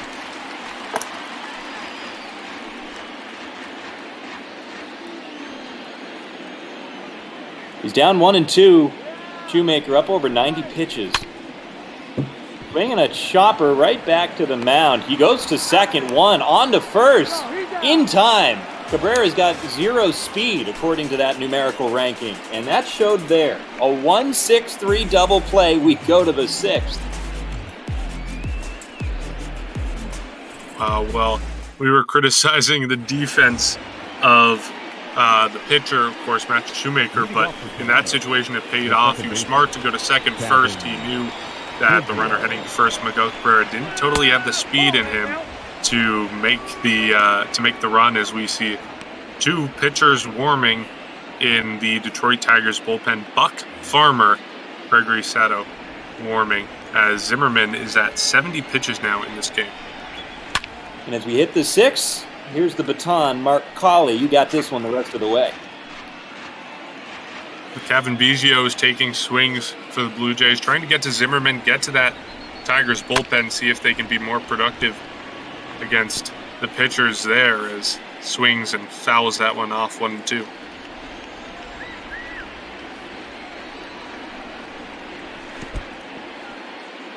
Swings at third strike here. The throw down to first is in time. First out of the inning. Now batting, left fielder, Urias. Talking about the batters in the Blue Jays lineup that have more than 10 home runs. Gurriel Jr. exactly at 10 home runs for the Blue Jays, and that would put him tied for first if he was in the Tigers lineup. But Blue Jays lineup, a bit more power on their side of things, and he sends this one directly to the first baseman, Crone. Second down. Up next to the Blue Jays, the third baseman. Now, a couple of quick outs from Zimmerman. And again, that pitch count still in the mid-70s. So, just a guy that's in rhythm right now. If he gets this out quickly, there's no reason to think he's not coming out and getting through the 7th. Yeah, he's only given up one base runner since the third inning, as this ball is driven deep into center field. Castro makes the catch to end the inning, and he retires all the batters in this 6th inning in order as we head to the the bottom of the 7th inning here at Comerica Park. Your attention, please. Now pitching for Toronto, number 47, Anthony Kay is the pitcher in for the Blue Jays, his 5th game of the season. He's thrown 23 innings, 3.52 ERA, traditionally a starter coming up in the minors, but has transitioned to the bullpen here on the 2020 Blue Jays.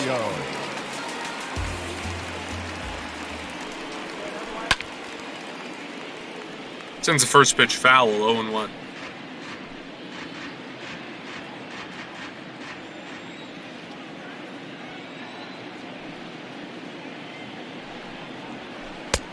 Inside, ball 1.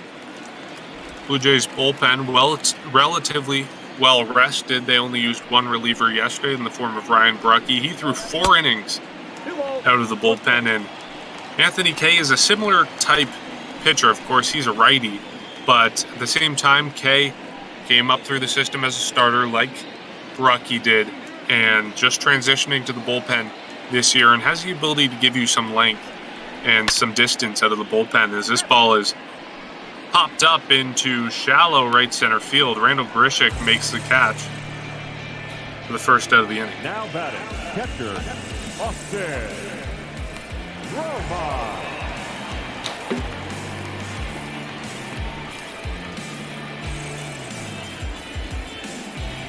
Austin Romine now up to bat. He came around to score the tying run of the game back in the 4th inning.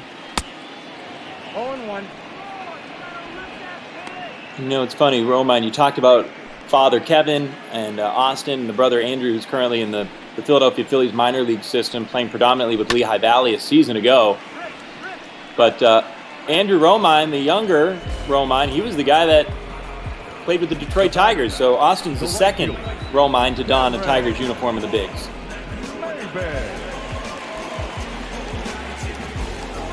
Cameron Maben is the next batter for the Tigers. He's coming up here with 2 outs, hit a double last time up, drove in that tying run. Pops up this first pitch to deep left center field. It is going, and it's off the wall. Randall Grishik picks it up, throws it in. Maben makes a turnaround second, stays there with a quick throw in from Randall Grishik, but another double for Cameron Maben, his second of the game after driving in a run in the 4th. Yeah, not bad out of the bottom of the lineup. The Yankees were rather opportunistic with picking him up off of waivers last year. The outfield depth was so thin, and that Maben makes his way back to Detroit, the team that put him on waivers a year ago. That's inside. Maben is in his 3rd stint with the Tigers. He was drafted by the Tigers, played in 2007 with the Tigers, 2016, and now back with Detroit. And on second base, threatening to extend the lead here for the Tigers. That pitch from Kay misses outside, 2-0.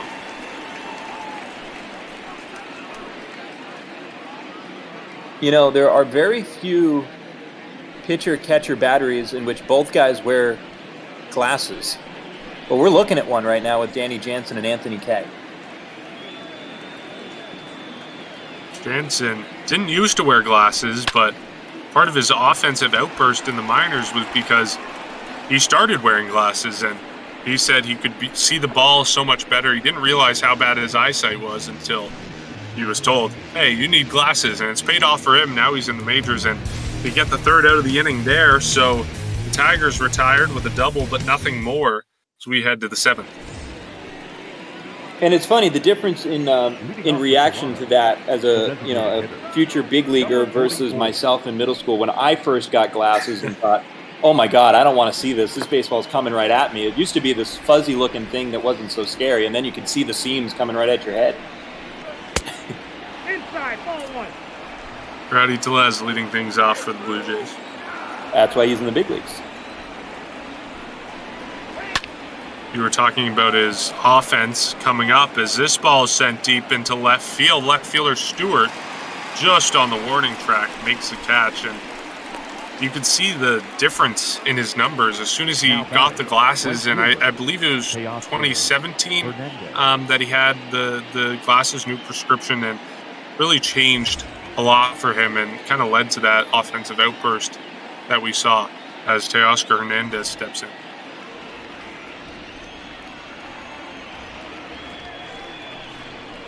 Ball 1. Count 1-0. This is inside, 1-0.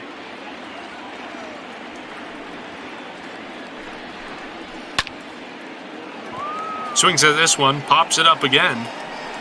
This time in deep right center field. Castro makes the catch for the 2nd out of the inning. So that's 8 in a row now retired by Zimmerman. That's how you get deep into an outing. I mean, just as soon as you get to the 5th, just start getting everybody out, and your manager has no reason to take you out.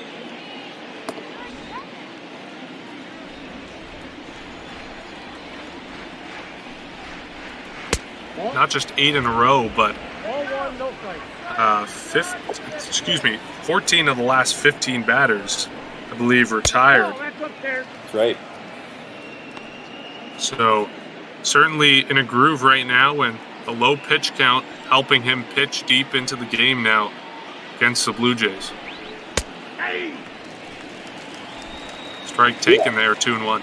And this is vintage Jordan Zimmerman, right? I mean, he's not striking out very many guys. He's letting guys put the ball in play against him, and here's another example of that, although this one's got some carry. Oh. Having some connection issues here if you just want to take over for a second. Absolutely. That was a fly ball that just kept carrying off the bat of Travis Shaw. And if you picked one guy that was the hottest guy in the lineup for Toronto who could tie it with one swing, that would be it. But it didn't look like that was going to get out of here off the bat. And yet 413 feet later, well, that's just right down the middle. That explains that they're from Zimmerman. And that ball gone. And even out over that high wall there in right center field. Yeah, and as I get my stream back here, what a day for Travis Shaw. Single in the second, single in the fifth, now a home run in the seventh, and he is the hottest bat in this Blue Jay lineup. And leaving a pitch like him right there through the middle of the zone, you're going to be playing with fire. And Randall Grichuk is coming up. He is also doing well as of late. 4-game hit streak, doesn't have a hit yet today. We're in game, let's see, 70 of the season for Toronto. And that's their 6th guy with 10 or more home runs. They've got 6 guys on pace for 20 homer seasons. Well, another pop out there, and it ends the inning, but not before Travis Shaw hits a ball in the air farther than Jordan Zimmerman would have liked. And in lieu of the 7th inning stretch, take a moment to remind everyone listening that we are raising money for Black Lives Matter. You can head to the link below and donate money. And I'll be matching every donation made today with my own donation to the Black Play-by-Play Broadcaster Grant, which Adam runs and is a great initiative. And here we are in the bottom of the 7th. Harold Castro taking some swings. Fouls that one off, 1-1. And I don't know if it's just a coincidence, and just in case it's not, shortly after we mentioned that earlier in the game, the Black play-by-play broadcaster Grant Parker reached out with a donation. So whether it was just coincidence or timing, my Venmo had been quiet all day. So if it's not coincidence, and Parker, if you're watching, thank you very much. It's much appreciated, and the response and support for this whole initiative has been really overwhelming. That one's lined to Lourdes Gurriel Jr., who makes the catch on the run. And Castro, in his 4 at-bats today, has had 3 outs be flyouts to Lourdes Gurriel Jr. 0-1's the count. The other one being a flyout to Randall Grichuk in center field.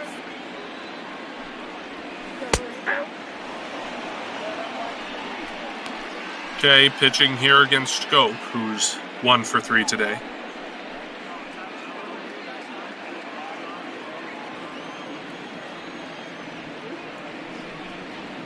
Well, I got to count 1 and 2.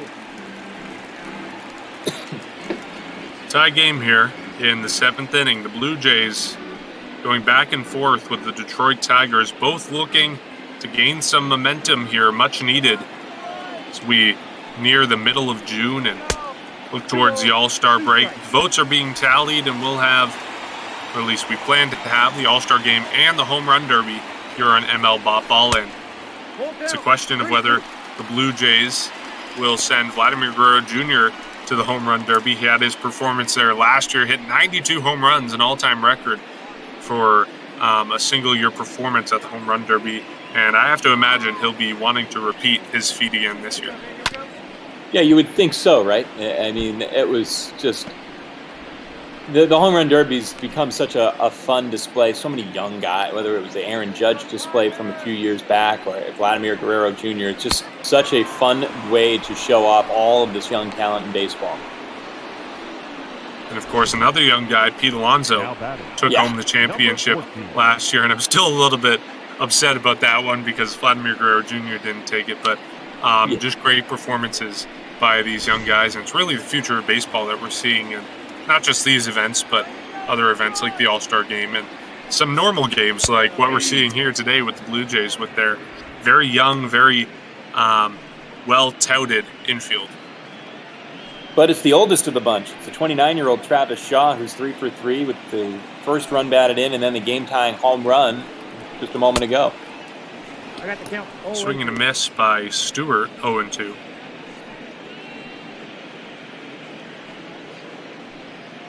Anthony Kay looking to complete his second inning of work here in the bottom of the 7th. 1-1.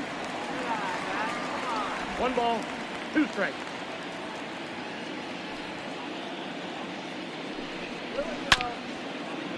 Gets a ground ball on the right side of the infield. Shaw tosses it to Kay, and it ends the inning. So Kay, 2 perfect innings in relief here as we head to the top of the 8th, and we've got a few pitchers warming for the Tigers, but I have to imagine Jordan Zimmerman will be coming back out after his recent dominance against the Blue Jays, and he's not. It's a new pitcher in for the Tigers. He has 17 games this season, 2.72 ERA, 27 strikeouts to 13 walks. And what do you make of this decision to take Zimmerman out of the game? Yeah, to bring in Xiaoqing Chang, I disagree, just the way that Zimmerman had been rolling. I guess he did give up that game-tying home run, but it wasn't as if he let up several hits or lost rhythm. He gave up a home run and then got an easy flyout. So to me, bringing in Chang wouldn't have been my decision, but instead, here's the former Indians farmhand with the Tigers jersey on. Lands that one in there, 1-1. Yeah, as we had talked about, he had retired, Jordan Zimmerman, that is, had retired 14 of the last 15 batters he had faced until he gave that home run up to Travis Shaw. So it's not like it was a pattern of struggling. And again, his pitch count was low, so it's an interesting decision to take him out, replace him with the reliever Chang here against the Blue Jays.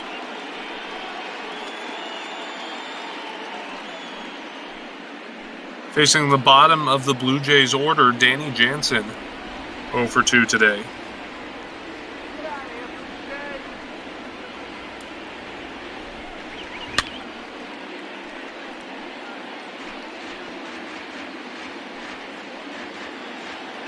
Full count. And the pitch to Jansen. Swung on, popped up into center field. Catch on the run made by Castro, 1 down. And a little bit more on Xiaoqing Chang. Chang is a guy last year, he pitched his entire season with the Indians AAA with the Columbus Clippers. Just never figured it out in AAA. Had a lot of success in AA with Akron in 2018. Was an all-star, got bumped up to AAA, and his ERA has been right around 5 ever since he got bumped up to AAA. So the numbers that you saw, a sub-3 ERA in the big leagues, you wouldn't have expected that kind of success based on the numbers he's put up in AAA the last 2 years. Bichette, top of the lineup, up here. Takes first 2 pitches for balls, 2-0. And as the line ends on Jordan Zimmerman, he had 7 innings pitched, 3 runs allowed, no walks, 5 strikeouts, 5 hits. And that doesn't totally go to show the performance that he had, as we mentioned, in the middle part of this game. Shutting down the Blue Jays lineup in the 3rd, 4th, 5th, and 6th. And you have to be happy with that performance as the strike gets in there for the first strike of the at-bat, 3-1.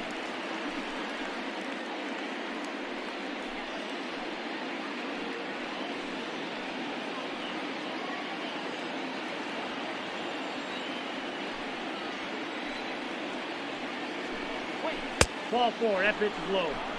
Bichette does take the walk, so the Blue Jays have a runner on here trying to score the go-ahead run in the 8th inning. Kevin Biggio. Now, Bo Bichette, you wonder in this situation if he would be in motion. He's a shortstop. He's got pretty good speed, but, he's only 2 for 3 in stolen bases. He only tried 3 of them in 70 games this year. So you wonder if now could be a time for him to put it on his own shoulders and get in scoring position.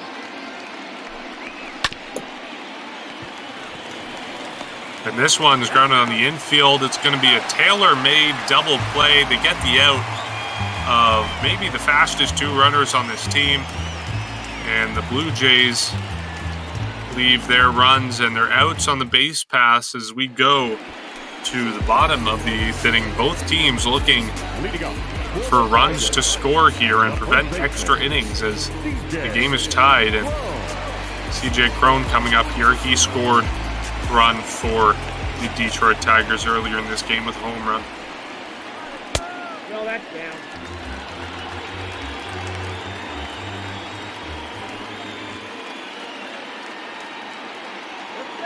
Anthony Kay still with a low pitch count. He's at 26 pitches. Is out here to throw his 3rd inning of the game. And boy, this game is looking very similar to the game yesterday when the Blue Jays had 4 innings out of their reliever, Brian Bruckey. They're getting 3 innings, maybe, or maybe more, out of their reliever here, Anthony Kay.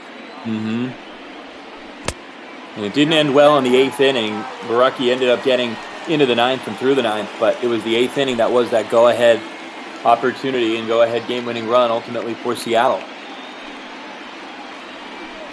We'll see if the 8th inning is the demise for Anthony Kay here as this ball is fouled off. It's going to be a full count, and CJ Crone, as we mentioned, of any hitter on these Tigers, he has the most power. So a big out here for Kay as this ball is grounded on the infield. Bichette throws it over to first. Now batting, the designated hitter, Miguel Cabrera.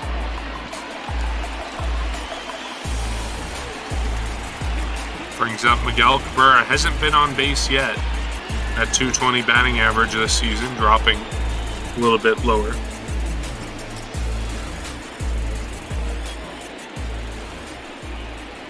Grounded into a double play in the 5th inning, which is when the Tigers scored their 3rd run of the game. And they had a runner on first in that situation, but Cabrera grounding into a double play ended that scoring opportunity.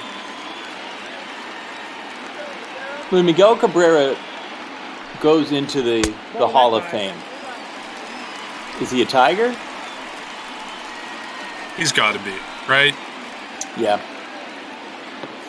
I can't imagine he goes into the Hall of Fame as a Marlin. No, I don't think so either. He was on the path. He was absolutely on the path when he was a Marlin, but just didn't have enough time there for sure. I think almost everyone, when you think of Miguel Cabrera, you think of him as a Tiger. I don't think you think of him for his career with other teams. As that ball is dropping and Teoscar Hernandez lets it get past him. Miguel Cabrera dives into second. He's safe with the double or perhaps a single in the air. It's ruled a double. And a defensive blunder by Hernandez lets it get past him. Puts a runner in scoring position here for the Tigers. Yeah, I don't think that's a bad risk taken by Hernandez if he thought that he could have made that play, but at a certain point you just got to get a piece of it and keep it in front of you. Cabrera doesn't have a great speed, so even if you dive and you don't catch it, just make sure he doesn't get to second base. I'm also a little surprised that we don't see a pinch runner here for Cabrera.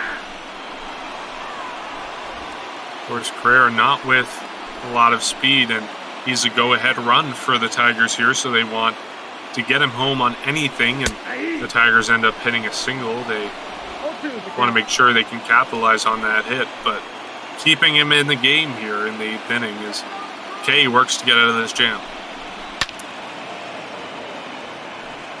Yeah, I'm just thinking a little bit more about Cabrera. I'm diving into the numbers, and yeah, from being a 20 to a 25-year-old with the Marlins, he had some great seasons and was top 5 in MVP and all of that, but no, his career has definitely been predominantly with the Tigers, for sure.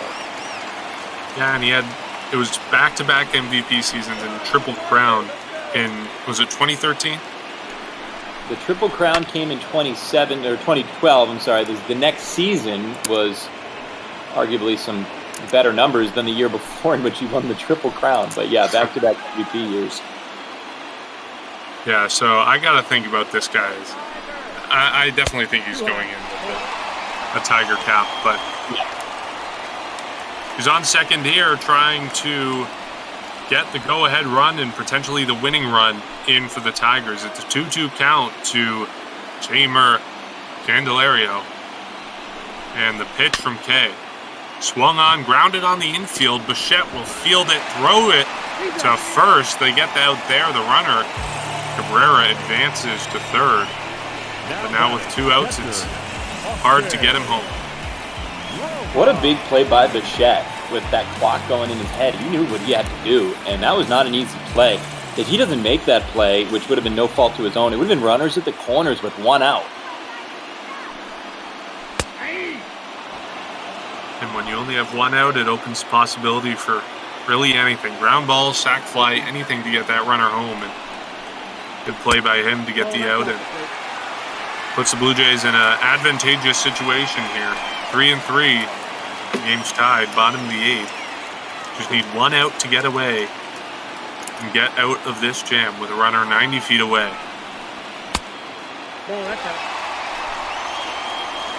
Okay, not getting the call on that one, 2-1.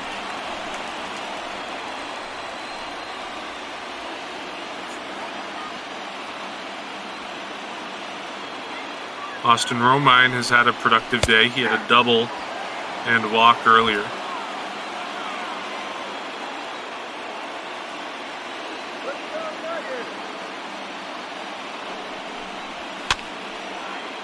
Two-two pitch from K is swung on foul. K almost at 50 pitches.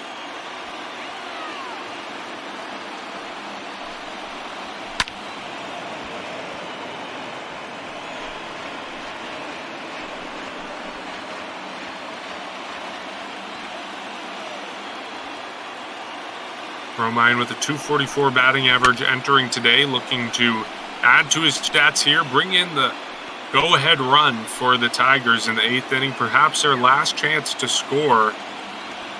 And we'll see what they do in the 9th, but could be their last chance to threaten with a runner 90 feet away.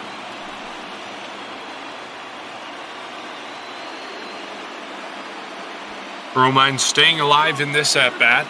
He'll face the 9th pitch of the at-bat here from K, and swings, grounds it on the infield. Shaw stops it, keeps him in front of him, throws it to K.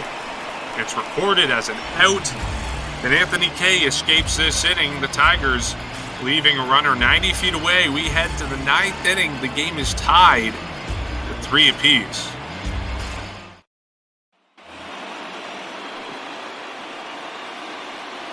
Pair of good defensive plays from the Blue Jays there in the 8th inning, keeping the game tied. Of course, we had the play from Bichette to get the out at first, and that paved the way for that good play from Shaw. The first pitch swung on is a ground ball to second base, and Blue Jays 1 down. We'll bring up Vladimir Guerrero Jr. Well, Xiao-Ching Chang walked a man, but got a great double play last inning, faced the minimum, and he's got the middle of the lineup now to deal with here. He'll be facing Vladimir Guerrero Jr. Rowdy Tellez is on deck, and if any of them can get on base, it's Teoscar Hernandez, but this ball is driven deep to left field, and it bounces on the warning track. Guerrero all the way, comes to second, diving in, called safe. And the Blue Jays with a runner in scoring position here in the top of the 9th inning.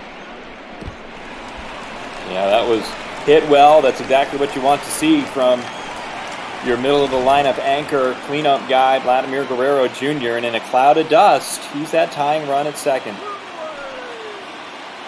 So now we have Rowdy Tellez, then Teoscar Hernandez, and if either of them can get on board, Travis Shaw, the guy who has been on fire today, 3 for 3 with 2 singles and a home run.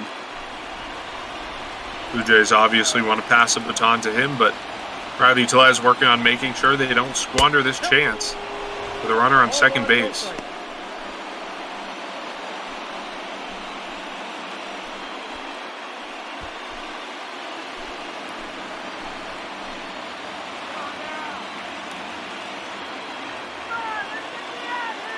Velez held hitless so far today. Takes that ball upstairs. Called a strike. Looks like it grazed the strike zone, but Velez taking it.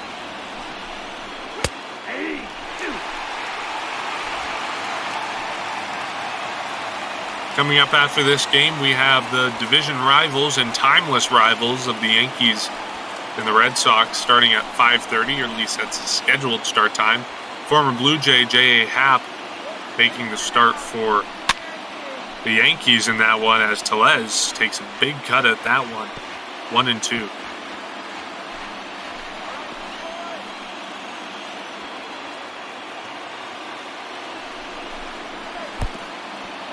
Dances out of the way of that one. The ball gets away from the catcher, and Vladdy advances. Scored a wild pitch. That just as easily could have been a pass ball. Usually, when it doesn't hit the dirt and the catcher mishandles it, I mean, that was right off of his glove. But pass ball, wild pitch, doesn't matter for Toronto. Great opportunity here. Vladdy doesn't have the speed, but he was paying attention on the base pass and advanced to third. So heads up play for him. And now the Blue Jays just 90 feet away from scoring this go-ahead run as they look to avoid extra innings. And that ball. Now 3-2 count. Oscar Hernandez is on deck. Ultimately a great take there by Rowdy Tellez, but I'm sure he's wiping his brow, thanking himself for guessing right on that. The full count pitch misses outside, so Tellez takes the walk. He passes the baton on. Teoscar Hernandez now coming on. The Blue Jays with 2 runners on. And like you said, wiping his brow. I don't know if it's a good take, if it's that close, but ultimately you got the call, so who are we to question it? Billy McKinney comes in as a pinch runner for Rowdy Tellez. I mean, I guess it's not a bad thing to bring in a guy who's slightly faster down there at first base, but the run that matters is the guy 90 feet away. Yes, the Blue Jays hoping not just for one run, but with a little bit of speed on the base paths. Potentially more than that, and a little bit of insurance as Teoscar Hernandez sends this one deep into right field. It's caught on the fly, but Vladimir Guerrero Jr. will tag up and score the go-ahead run for the Blue Jays here in the 9th inning. Teoscar Hernandez getting the job done and putting the Blue Jays up here in the 9th inning. So now Vladdy's scored 2 of the 4 runs today for Toronto. In my book, at this very moment, he's that player of the game. 2 doubles, 2 runs scored, including, for now, the go-ahead run in the 9th.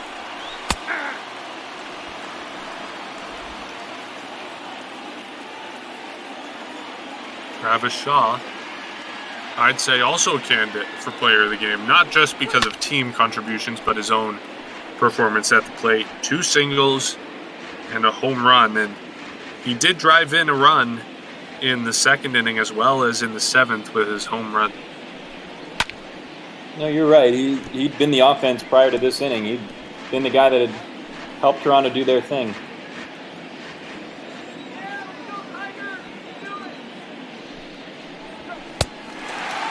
Swings and misses at this one. It's a strikeout to end the inning, but not before the Blue Jays score a go-ahead run. The Tigers, with 3 outs left, will be looking to get anything they can off of the pitcher for the Blue Jays. We'll see if Anthony Kay returns. Your attention, please. Now pitching for Toronto. He doesn't. Charlie Montoyo goes with Ken Giles, the closer for the Blue Jays. Amazing stats this season. 131 ERA, one of the top closers in baseball right now. He'll be looking to get the 3 outs, keep the Blue Jays up in this game.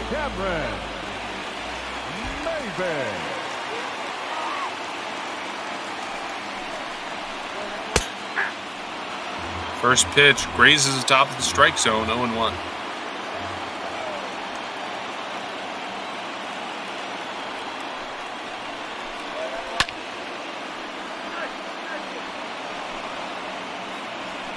So the book closes on Anthony Kay. He ended up pitching 3 innings, gave up a double, nothing more.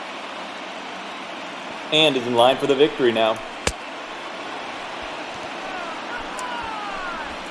We get the out of Cameron Maben, strikeout from Ken Giles, and with the speed he has on the mound, and gets a lot of strikeouts on the mound, brings up the top of the lineup. Nico Goodrum with 1 out down will be looking to get something cooking here for the Tigers.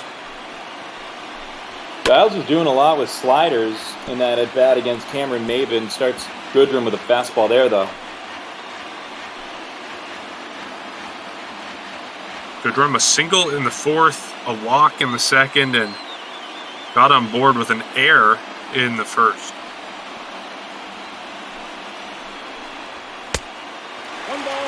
Takes that ball low, 1-1.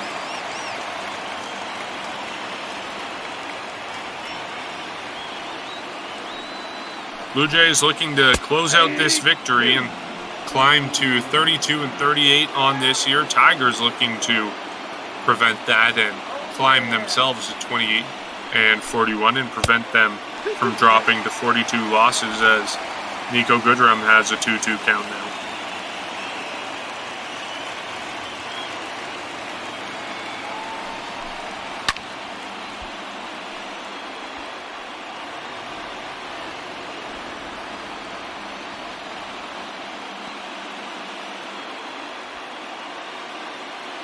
Giles is the second bullpen pitcher of the day as that ball almost hits Goodrum.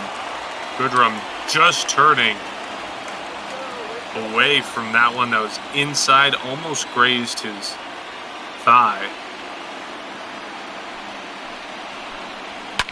Full count pitch, swung on, fouled off.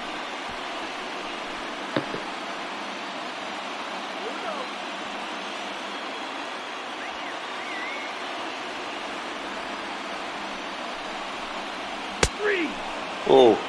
Giles places it in there, paints it, and he gets the strikeout looking of Nico Goodrum. The second out of this inning and the second strikeout for Giles, just freezing Goodrum up there. Couldn't pull the trigger and swing the bat, and just like that, there's 2 down, 1 out to go before the Blue Jays close this out.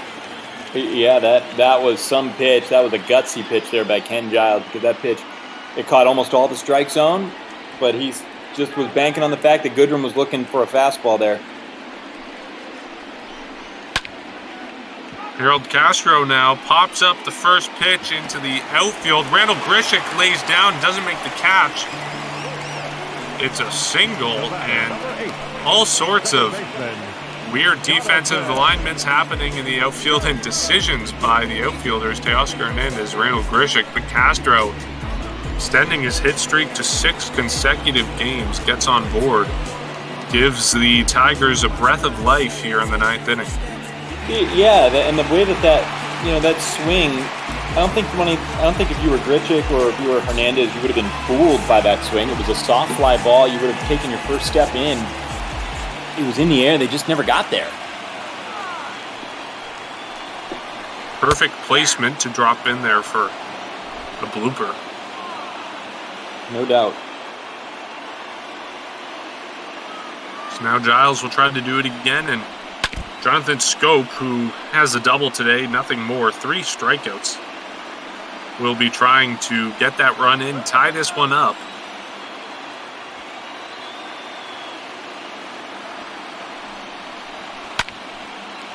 Swung on, grounded in the infield, and it gets through to the outfield.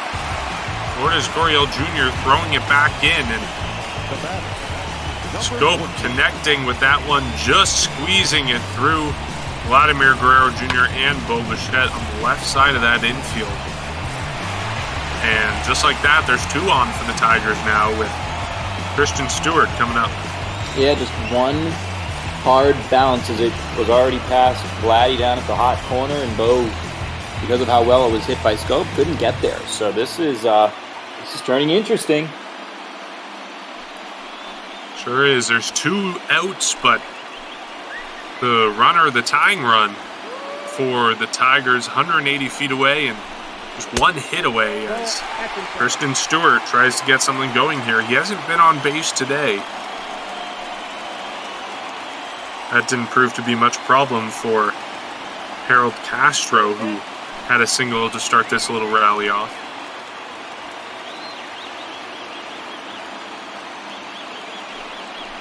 The 1-0 pitch from Giles lands in there for a strike, 1-1.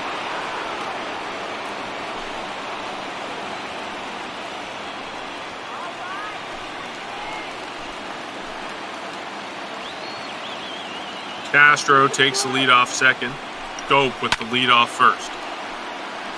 Fouled off, 1-2. Giles, one more pitch, one more strike here to try to finish this off.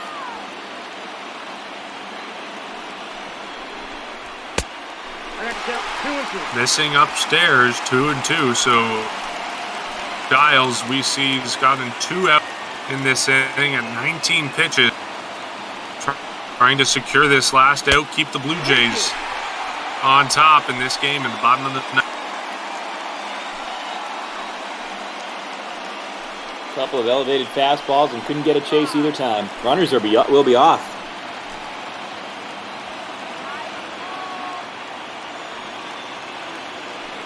Three balls, 2 strikes, the pitch home. It's a swing and a fly ball down the line. If it's fair, this game's over. And it is foul. How about that? The 3-2 pitch, swing and fouled away. Mark, do we have you back here? We do, and not sure what happened there again, and having some troubles on my end, but an exciting time to be having some troubles. It's the full count. Bottom line, 2 out, 2 runners on. And the pitch misses low. Giles doesn't get the call. He walks. Kristen Stewart to load the bases now with 2 outs and the winning run, the tying run just 90 feet away for the Tigers. Now running at first for the Tigers. Now this is interesting. That is the horrible decision to pinch run the runner. That means absolutely nothing. Right, because if the Tigers get the runner at second in, if they get the runner at third in, it's a ball game. They've won. So not sure what the decision, the calculus of the decision is there. It's Ken Giles increasing pressure on him to close this out. Right, you would pinch run for Jonathan Scope, who's a power hitter, not much of a speedster. Pinch run for him, and that winning run at second suddenly becomes a little faster. This one lands in there, 1-1. Tigers with 11 hits today, but only 3 runs scored. The Blue Jays with 6 on their side of things. They lead things 4-3 here in the bottom of the ninth. The Tigers looking to pull off some late inning magic. All missing, 2-1.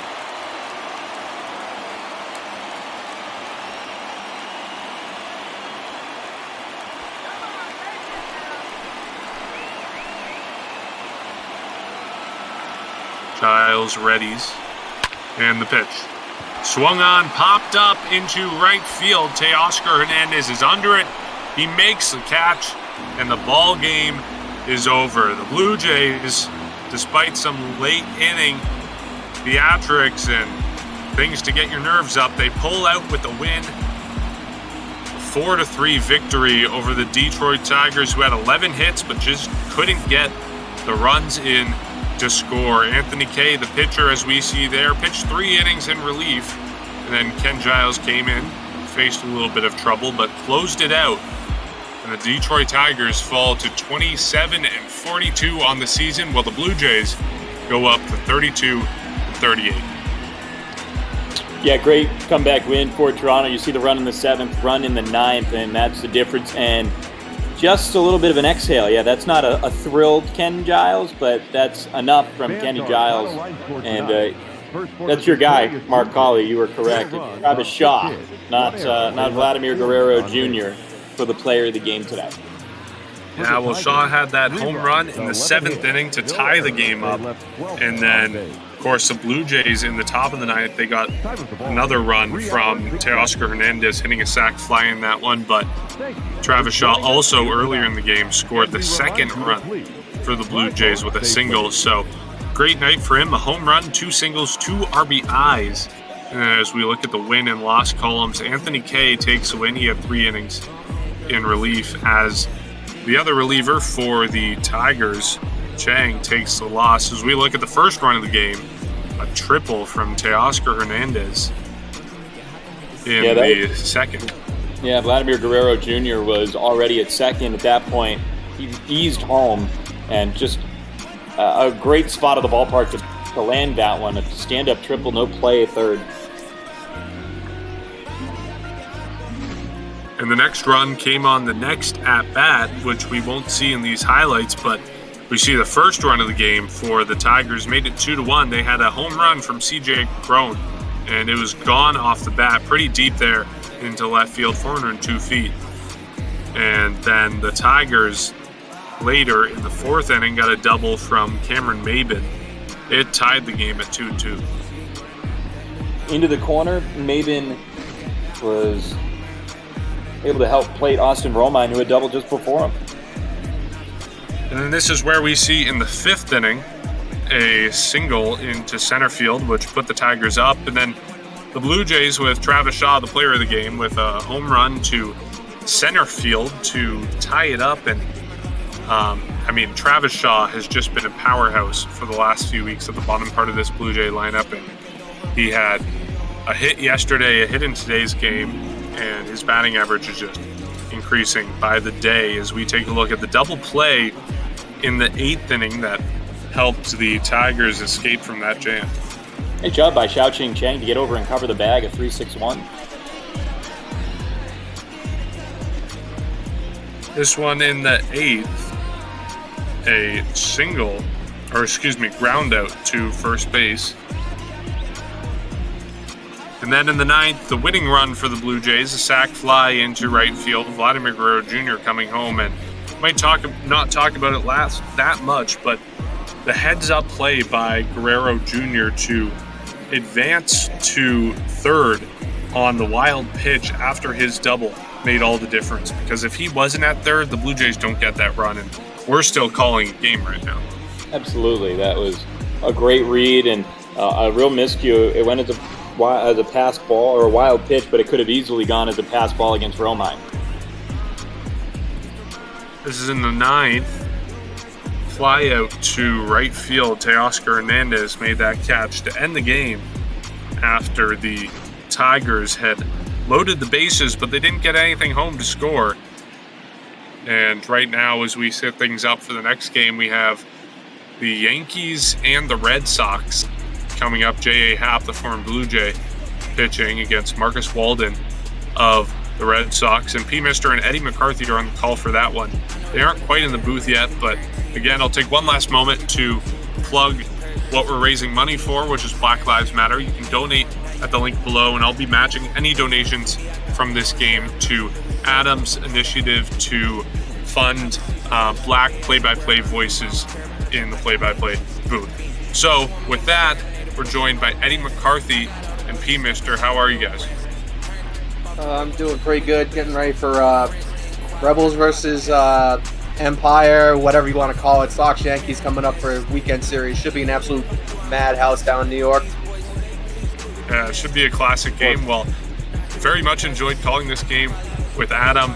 I'm going to sign off now, but good luck, guys, and thank you again, Adam, for letting me share the mic with you. Absolutely, Mark. Guys, go get them.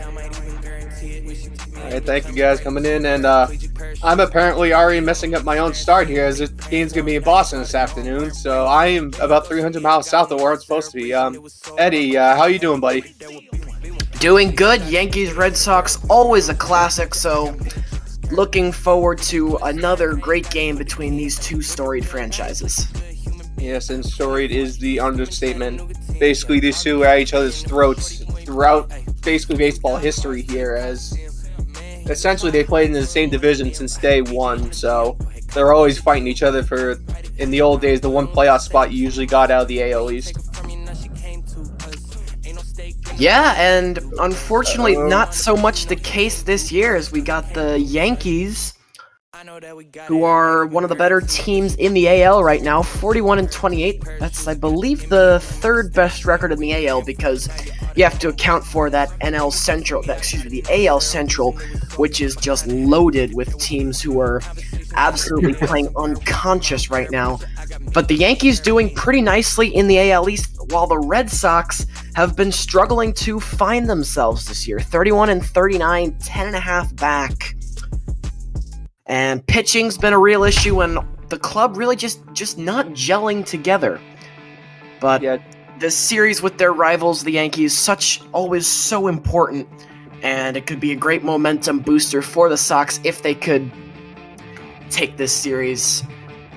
Yeah, it'd be nice if Sox could get some momentum going. Wednesday night down in Tampa, absolutely shelled the Rays to 12 runs and 5 homers in that game, so they might be starting to brew something here going into the summer months. But we're live here from Fenway Park on a beautiful evening here in Boston. It's everyone's favorite matchup, Sox-Yanks.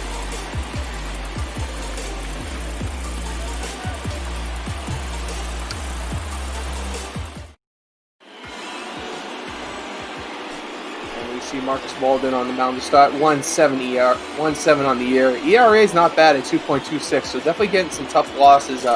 Hey, what do you think are going to be some of the keys tonight heading into the game?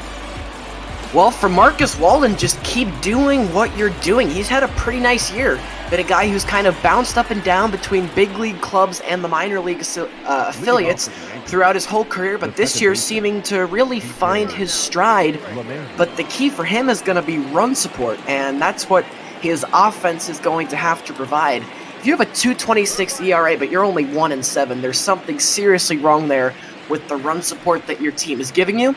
So, for the Red Sox sake, hopefully the run support a little bit better so far here tonight.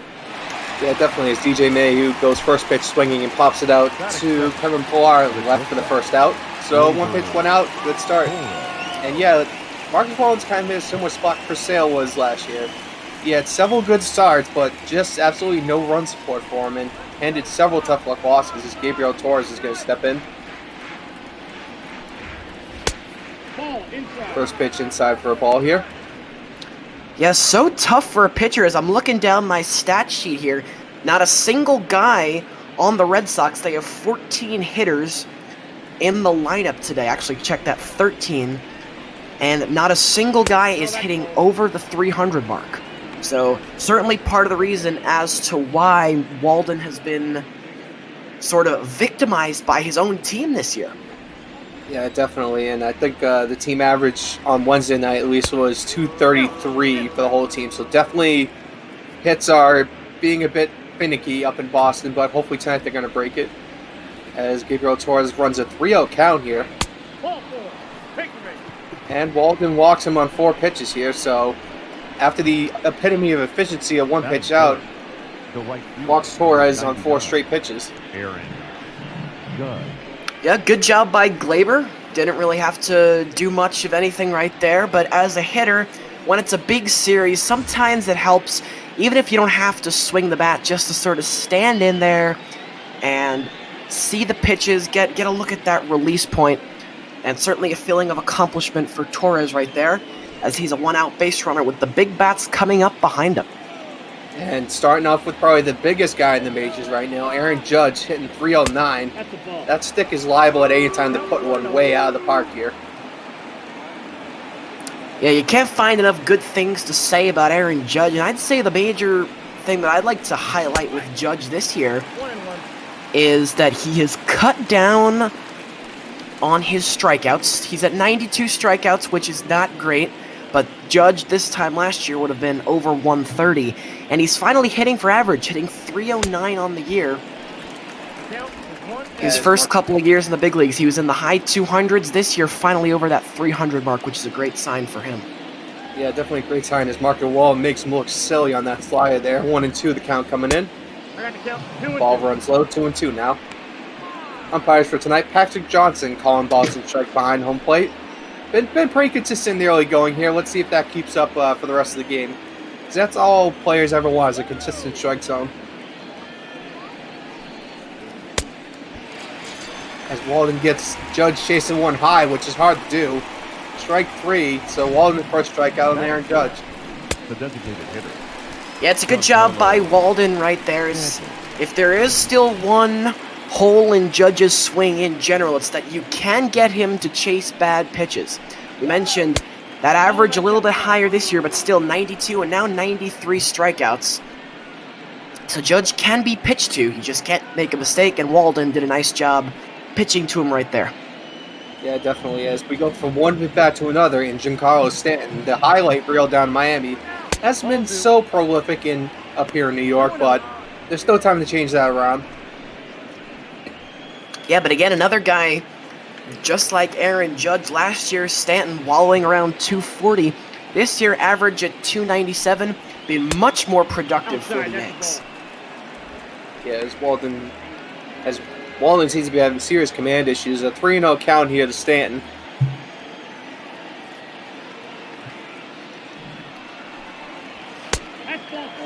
And ball 4 called. Ooh, that was very close there. And Walden's having a nice chat with the umpire, trying to figure out where that one missed, because that looked good from up here in the booth. Yeah, it's part of the first inning for both pitchers and hitters alike, trying to feel out that strike zone. Very odd start to this game for Walden.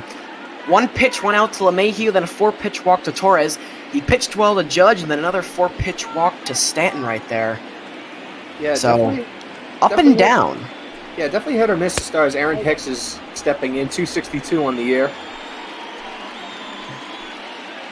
And the 1-0 pitch coming into him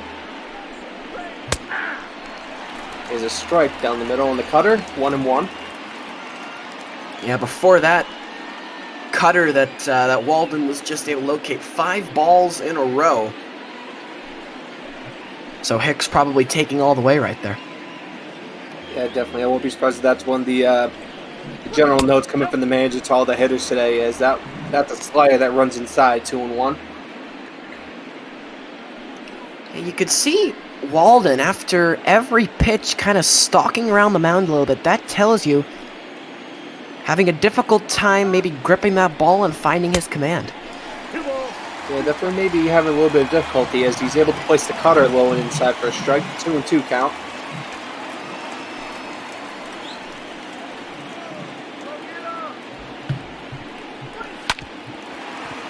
Two and two's ripped up the middle. Flipped over to Verdugo. I can't speak. Pilar. There we go. And that'll end the inning. Yankees were threatening for a second. Still nothing though. Boston coming up.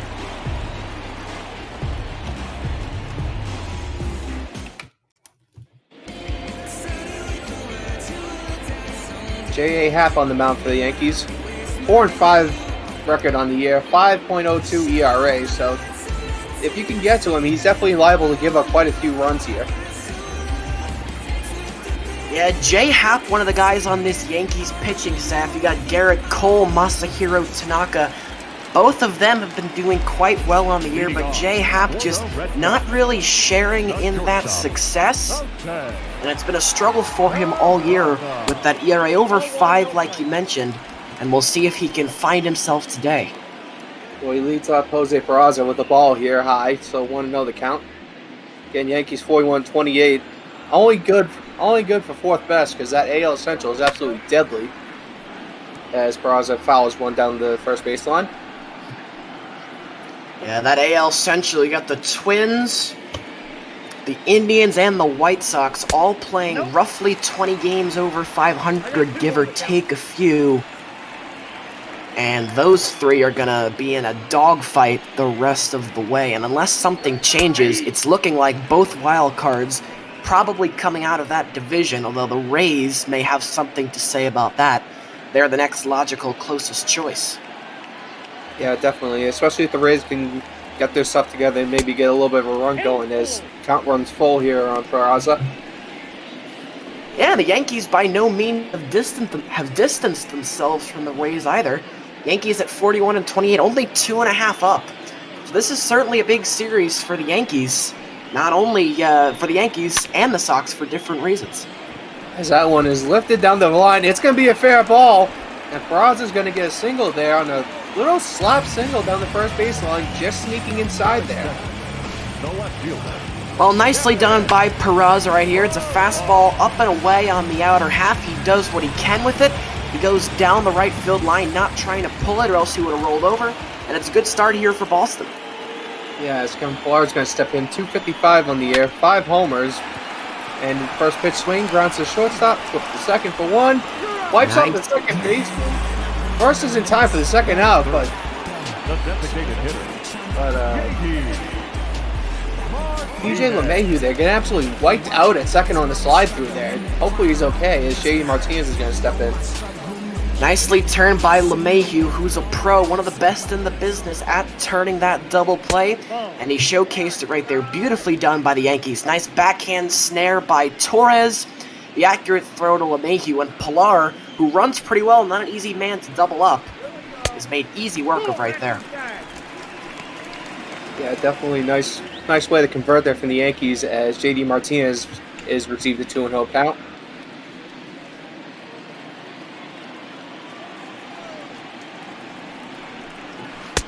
Ball back then.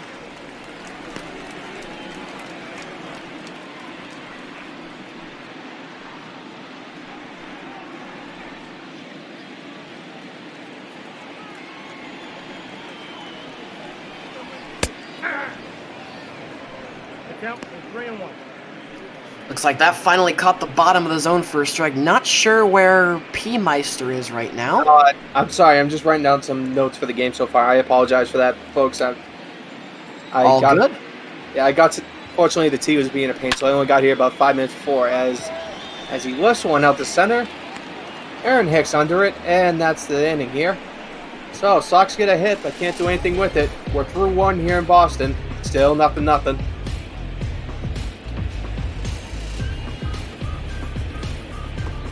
Yes, ladies and gentlemen, but the public transportation in Boston, if you ever go into Fenway Park, it can be a great thing, but you have to give it plenty of time because it is liable to break down every once in a while. Is that what happened to you today? Got stuck on the Boston public transportation? It was a nightmare. I take the orange line in from the north and then transfer to the green line, which stops about a block and a half from Fenway here. Get on the orange line, go up about 2 stops, train breaks down. Okay, the next one shows about 5 minutes. Get on the green line, transfer the green line. Get about 4 stops. That one breaks down. So that was about 10 to 15 minutes. And by the time I finally got here, we were just about ready to go live. So I apologize for being a little unprepared here. No fault of your own, as sometimes we put our faith in public transportation, and yet like what happened to you today, it breaks down. So sometimes that's just how the cookie crumbles, if you will. Yep, as that one's lifted foul. Marcus Bohan putting a 2-2 count in. On Luke Voigt.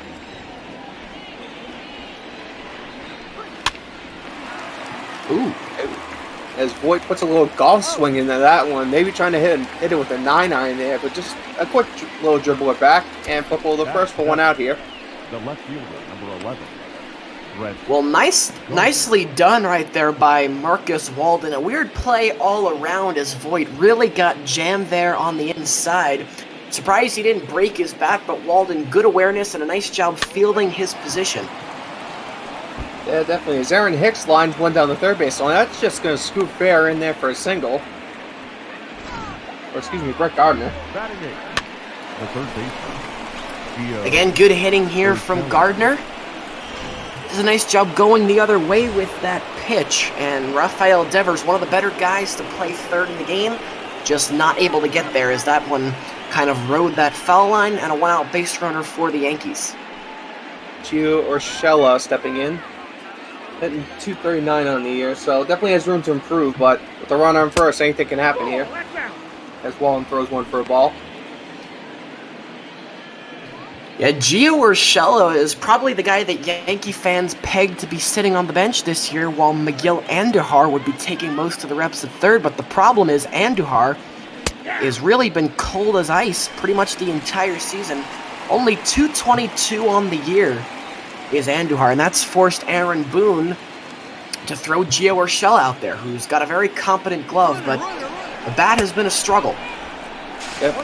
Pitches in there for a strike as As Brett Gardner takes off for second. He gets in there with plenty of time. Really no challenge at all there. Yeah, it's a good pitch to throw on for the catcher Vasquez, who's one of the better catchers in the business. The only problem is Marcus Walden. Very high leg kick right there.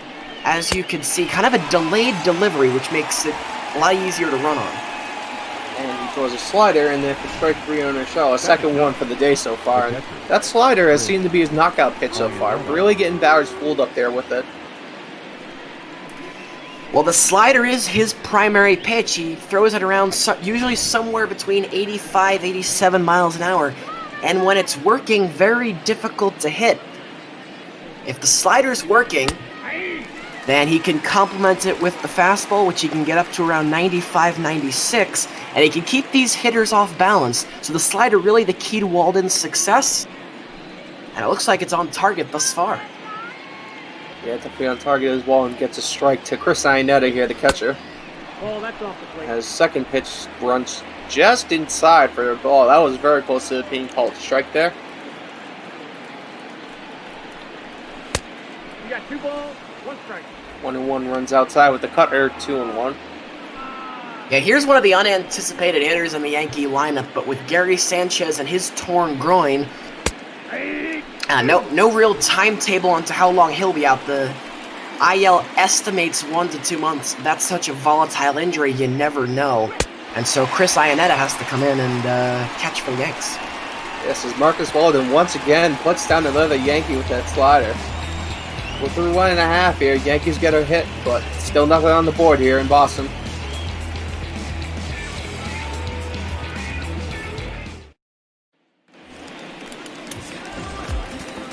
Rafael Devers stepping in. Leading off. Not so much liking the home cooking as of late. 214 at home, but on the road he is just fine at just about 300. Yeah, Rafael Devers, one of baseball's brightest stars. And interesting that he's not finding much success at Fenway Park this year. Although, like we've said a couple of times, this is a big rivalry matchup, and sometimes that's the juice that hitters need for that little extra competitive edge and competitive fire. Maybe Devers will have himself a nice series here. Yeah, definitely. And also, one of the understated things is Happ gets a strike on the inside corner. Is that lefties in Fenway have a really tricky time here.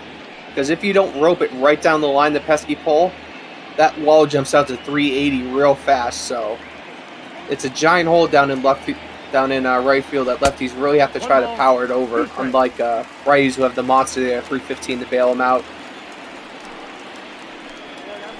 Yeah, like you said, certainly tough for lefties, and Devers having a rough time again at Fenway right there.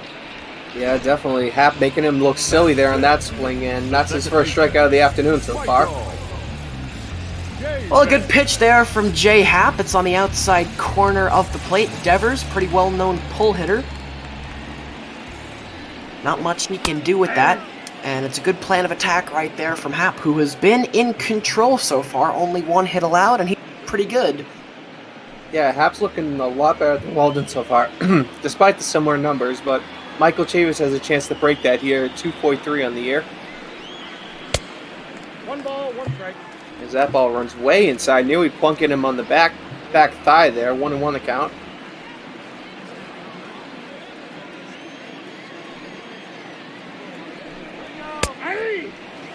The 1-1 catches the inside half, 1-2. Ball, that's out. Happ trying a 4-seamer on the outside, see if he can get Chavis to chase that. He holds back, and it's a ball, 2-2 the count now.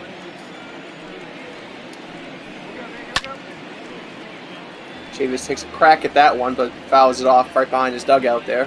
Count will hold here, 2-2. I like the setup here so far from Happ. Couple of pitches on the inside and now back on the outside. Ooh, missed the spot there. Chavis lifts that one into orbit, looks like. Back at the wall. Holy cannoli Batman! Aaron, that hits a judge. I can't tell from up here in the booth, but he just climbs the wall there and makes a heck of a catch. Yeah, it's a great catch by Hicks, and I think,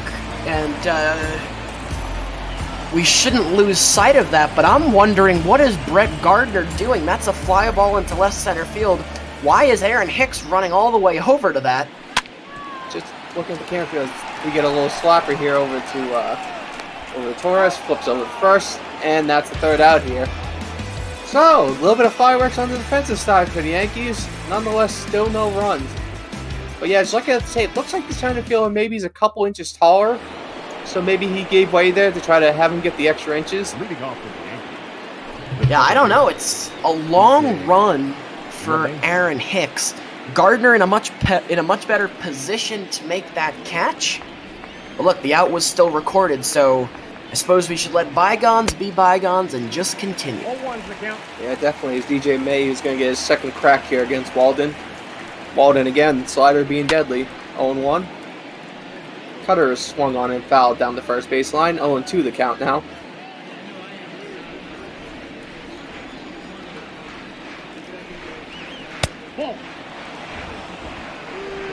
The 0-2 is a slider down low for ball. 1-2 the count.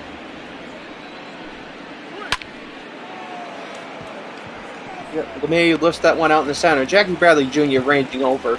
Easy as pie, and there's one out here. P-Meister, how about this Red Sox outfield? One of the best in the big leagues. You got Kevin Pillar, who's a Gold Glove caliber. Spent a lot of his career in Toronto, patrolling out in left field. And now he's manning left field and right in front of the monster. You got Jackie Bradley Jr. in center. Another one of the best outfielders in baseball. And then Alex Verdugo, he's in right. No slouch himself. So this Red Sox outfield is a no-fly zone. One of the big strengths of their team, and one of the few bright spots so far this year. Yeah, that's the thing I'd like to say is the Red Sox arguably have the deepest outfield in the majors, because you're forgetting about Xander Bogaerts and Andrew Benintendi, the two that normally patrol the field out there. They're also very viable, and I believe one of them has also won a Gold Glove in the process. So definitely no slouches out in the outfield, as Gleyber Torres works a 2-1 count here against Walden.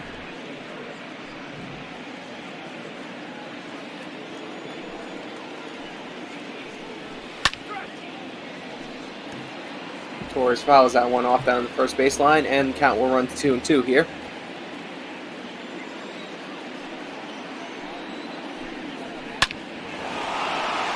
And he lifts that one out in the left field. That's going to drop down for a base hit. Kevin Pillar playing a little bit deep there. Probably expecting one to clang off the wall, but it was just a little flat blooper out in the left. And Gleyber Torres is on with a single. Yeah, Kevin Pillar still new to Fenway Park. And what I think he'll realize as he continues to play here is that he has the luxury of being able to play a little bit more shallow than he normally would because of the monster. Anything over your head, most likely, as you mentioned, going to clang off the wall. So I'd like to see Pillar in a little bit deeper, in a little bit more shallow. And if he's more shallow right there, maybe a chance to come up and grab that lineup. Yeah, definitely is Mark Sporn, who works an 0-2 count here.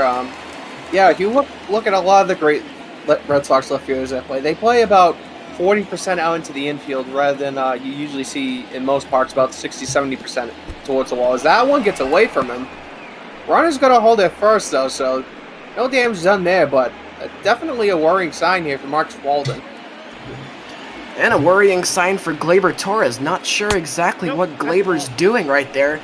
He should be bouncing on second base with both arms in the air instead. Bit of a mental lapse right there.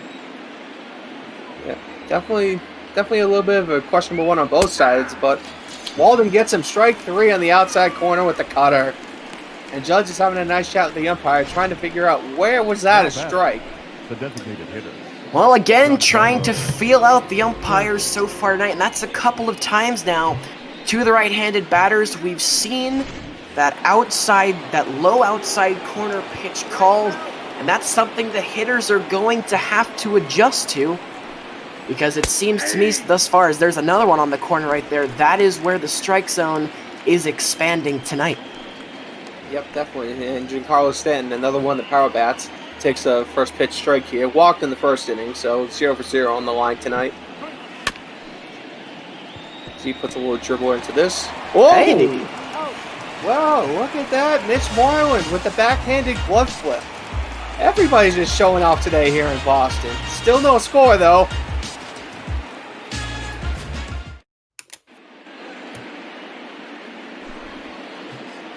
As we see Heidi Watney here reporting from the Boston dugout, probably enlightening us about some great stat, or in the case of the Red Sox, how terrible they are at the plate. But anyways, we're collecting donations for Black Lives Matter here. Great cause, especially with some of the more recent events that have been going on. So anything you can spare, there's a link down below the stream here. Hit that. Go donate, and everyone just enjoy the stream here as Alex Verdugo's going to step in. Isn't it unbelievable, though, P-Meister, that Heidi Watney is at every game? Because I could have sworn I just saw her, like, I don't know, 10 minutes ago in our previous game. Amazing how she gets around. Yeah, definitely, as Verdugo's going to fly out to center here. Yeah, I think she might be maybe have stolen some of that Star Trek tech and is able to just teleport herself around the country here wherever she's needed. Certainly is something to comprehend, as I've brought it up a couple of times now on our broadcast, but still haven't figured it out. Yeah, no, it's going to be one of the great mysteries in ML Bot Ball as Christian Vasquez is going to step in and take a first pitch ball here.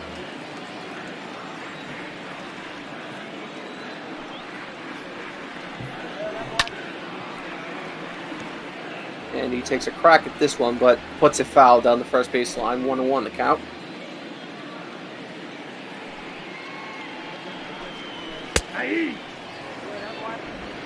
One 1 pitch is a four-seamer that catches the bottom part of the zone. 1-2 the count now to Vasquez. Vasquez just getting the end of bat on that one. 1-2 count's going to hold here.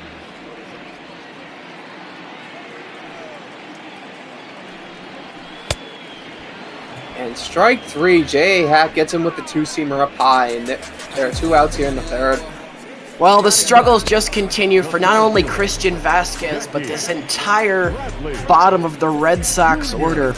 7, 8, 9 is Verdugo, Vasquez, and Bradley. Verdugo hitting .216, Vasquez at .224, and Jackie Bradley Jr., the best of them, he's only hitting .234, so little to none as far as production is concerned from these 7, 8, 9 hitters.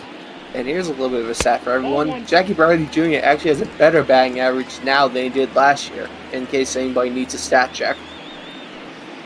But he works a 1-1 count here from Hap. Make that 1-2 on the foul ball. Well, it's a tough matchup today for Jackie Bradley Jr. with Hap, the left-hander. And he finds himself in an 1-2 hole here. Yep, again, fouling off, just fighting to stay alive. Count will still hold.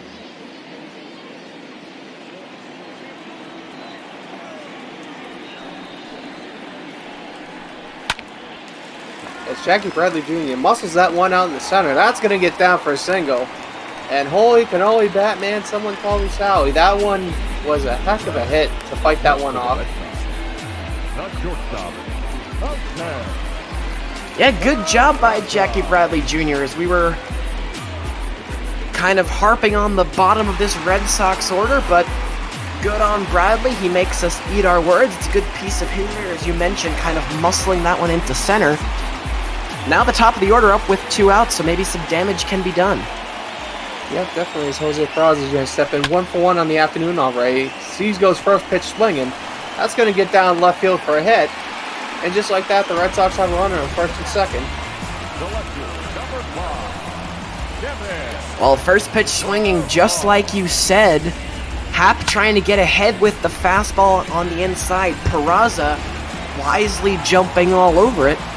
Now back-to-back hits for the Red Sox. Yep, as Kevin Pillar is stepping in, 0-for-1 on the day so far. Takes a first pitch called strike on the outside corner there.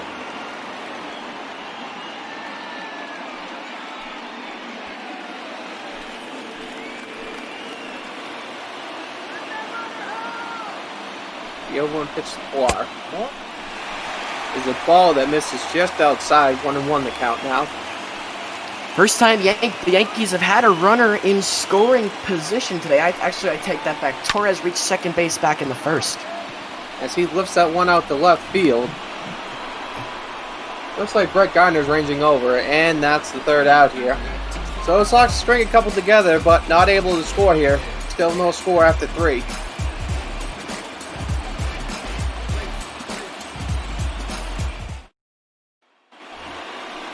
All right, thanks very much, P. Meister. I'll be taking you through the next 3 innings or so right here as we are still scoreless in Fenway Park in the opening game of this series. It'll be Aaron Hicks, Luke Voit, Brett Gardner trying to make something happen for the Yankees here against Marcus Walden, who has been very good so far as baffling these Yankee hitters, and he looks to continue that this inning. Off to a good start with the first pitch strike to Aaron Hicks. That one misses up and in, and so the count even, 1 ball and 1 strike. Yeah, Sox with the extreme shift over to the left side here, just to try to keep Hicks at bay, not have him on base. Aaron Hicks missed a large portion of this season due to injury, which is why his stat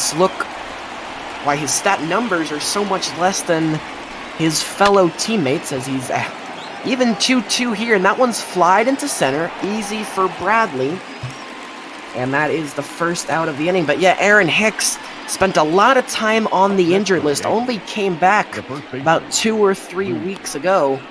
That's the main reason why he only has 44 at-bats thus far this year. So now it'll be Luke Voit with 1 out. And Aaron Hicks might need some more pine tar on his bat after that one went flying to swing before the fly out there. Voit took strike 1 behind in the count here, 0-1, and what a story Luke Voit has been for the Yankees this season. And he drives this one into left, sending Pilar back, looking up. 1-0 Yankees. Luke Voit strikes first, and the Yankees are on the board here in Fenway. And that's what I was talking about earlier. Righties love to hit in Boston because you got the giant wall out there and left. It's the second shortest home run if you're able to hug the line there. So good on him just to pull it down the line and send that one over the monster. Well, like I was saying, you can't find enough good things to say about Luke Voit. Came into the year hitting .335, played his college ball at Missouri State University, was drafted by the Cardinals as now Gardner gets into one to right. This is chasing Verdugo back, and at the track he will run it down. Back-to-back hard hit balls right there by the Yankees, although this one stays in the park. Yeah, definitely. Walden's got to be careful now. That's the second time a Yankee bat has tagged him, and the 6 and 7 guys also. So he has to be really careful when he gets back to Judge and Stanton. So now Gio Urshela with 2 out, the former Cleveland Indian, as he fouled the first pitch down that first base side. I got a ball, 1 strike. Urshela takes outside that time, count even, ball and a strike. Urshela, 28 years, a native of Colombia. The count is 2 And he watches that one outside again. 2 balls and a strike now. Hitting .239 on the year. This is his 56th game of the season. Yankees have played 69 thus far. As this one is lined down the third base line, but it's going to be just foul. Urshela a little bit out in front on that one. And so now we are even at 2 balls and 2 strikes with Walden trying to get out of the inning. And Urshela will delay things. He fouls that one off. Yeah, Walden's got to try to get a little more creative here. Maybe do an low outside slider, because that seems to be a kill pitch right now. They go inside, and they freeze up Urshela. It's a 4-seamer that paints the inside corner, and Walden escapes, but not before Luke Voit. A towering shot over the monster, and the Yankees are up by 1 as we head to the bottom of the 4th. We welcome you back here to Fenway Park. Part of the order coming up here for the Sox, J.D. Martinez, Rafael Devers, and Michael Chavis, 3, 4, and 5, as they look to avenge the home run of Luke Voit last inning and provide some much-needed run support for Marcus Walden. And P. Meister, like we talked about in the open, Walden, not much run support this year. Yeah, no, definitely have several rough luck losses, but still a chance for the Sox to put something on the board here. They've had a couple of hits here, but not enough strung together to get them on the board. 1-1 pitch to Martinez is down and away. 2 balls, 1 strike, now the count. Martinez grounds right side. Nice play by Voit. The flip to Happ, who is covering first. And a good play all around by the Yankees for the first out of the inning. Yeah, nice job by Happ ranging over the first cover. It's something they don't really teach pitchers anymore because you see a lot of them just lackadaisically jog over instead of a full-on sprint like that. Yeah, mental lapse. It used to be one of the things that was hammered into pitchers from an early age. Anytime ball is hit to the right side, have to cheat a couple of steps over to first, and Happ, the veteran, 37 years of age, did a nice job getting over to first there to help out Luke Voit. Cleanup man Devers slowly hit. This will be played by Gleyber Torres, who was shifted over. And 2 out in the inning now. If you're the Sox here, you got to try to put more better contact on that. Last 2 hitters have rolled over, and that's the heart of your lineup right there. So with 3 and 4, the 2 most dangerous guys in this Red Sox order now retired, it'll bring Michael Chavis to the plate. Count 1-0. 24-year-old from Georgia, hitting .243 on the year. As now they shift, it's a right-handed shift here. 3 infielders on the left side of the diamond, with Voit, the first baseman, the lone man on the right side. 2 balls, no. Yeah, that's something you definitely don't see often. Usually it's a shift because the lefties are the power guys, but Michael Chavis here, liable to put one over the monster at any time, so interesting shift over the third here. Chavis lines down the left field line, but it's going to go foul, and he got a good pitch to hit right there. Yeah, definitely. If he was able to straighten that out, this one might be a tied game. Chavis grounded into the shift. Second chance for Torres this inning, and he will convert no problem. The Sox go in order 1, 2, 3. We are through 4 here in Boston. Iannetta, LeMahieu, and Torres coming up for the Yanks next inning.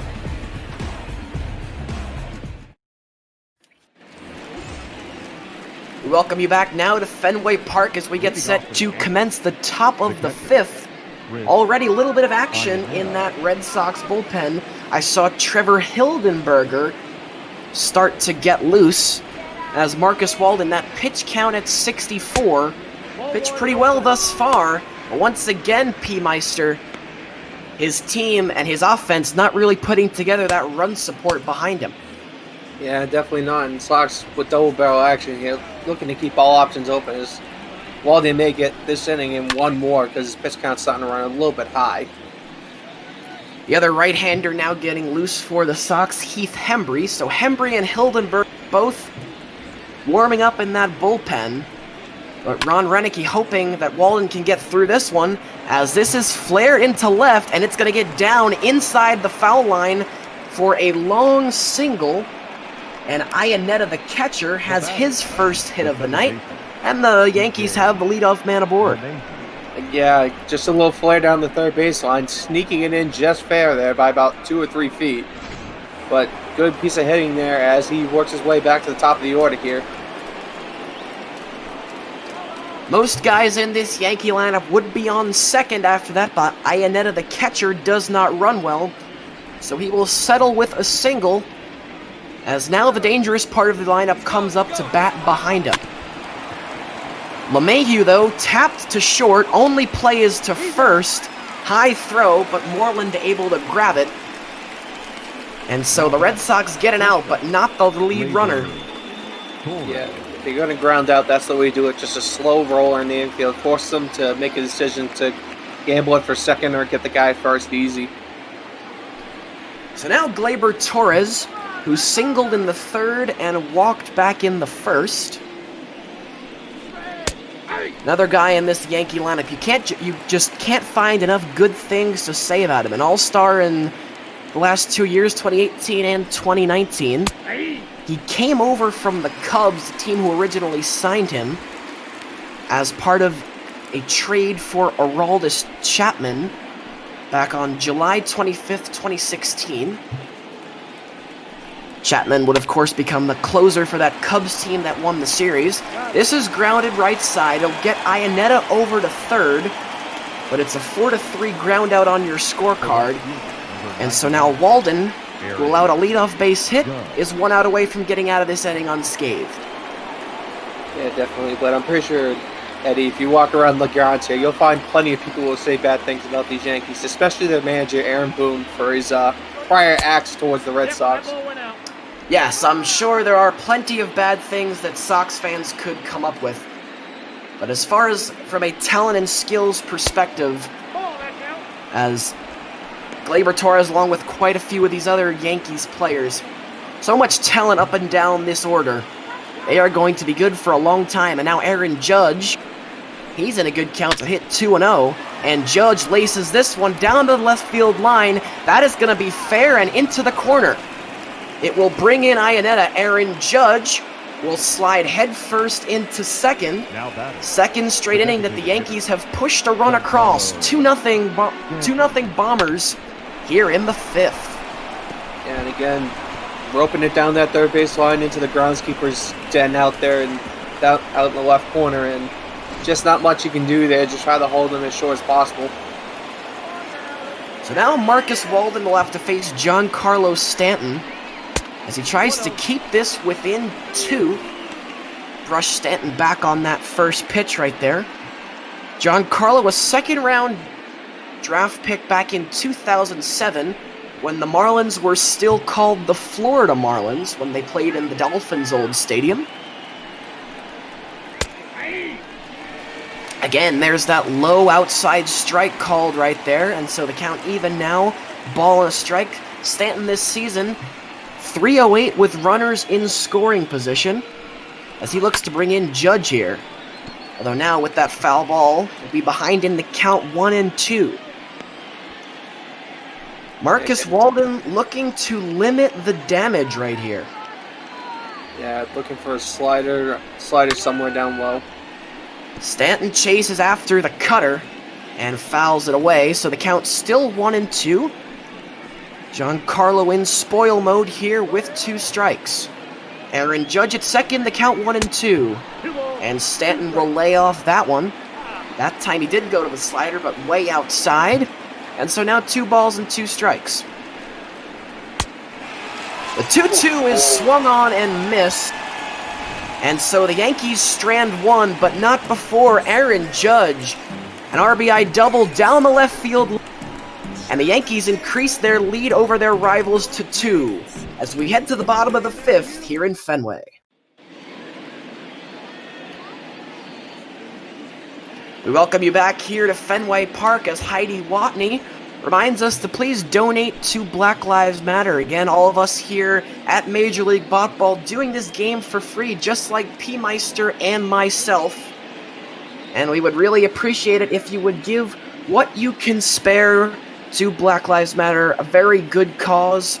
Again, for many weeks we were doing Meals on Wheels, but now we have decided to change up our donations a little bit. On Monday, as part of our minor league showcase, we were contributing to Adopt a Minor Leaguer, and ever since Tuesday it's been Black Lives Matter.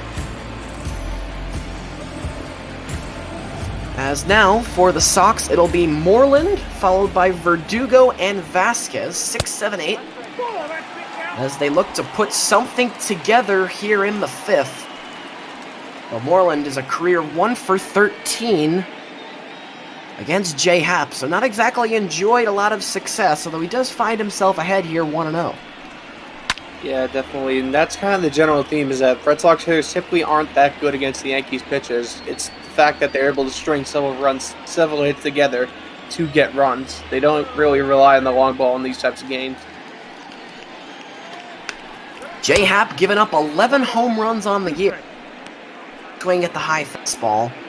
J. Happ been in the big leagues for a very long time, 37 years of age, and boy has he bounced around, as the 1-2 here to Moreland is up and in for ball 2. Began his career in Philadelphia, spent 4 seasons there, 2007 to 2010, as Moreland strikes out there on the outside slider.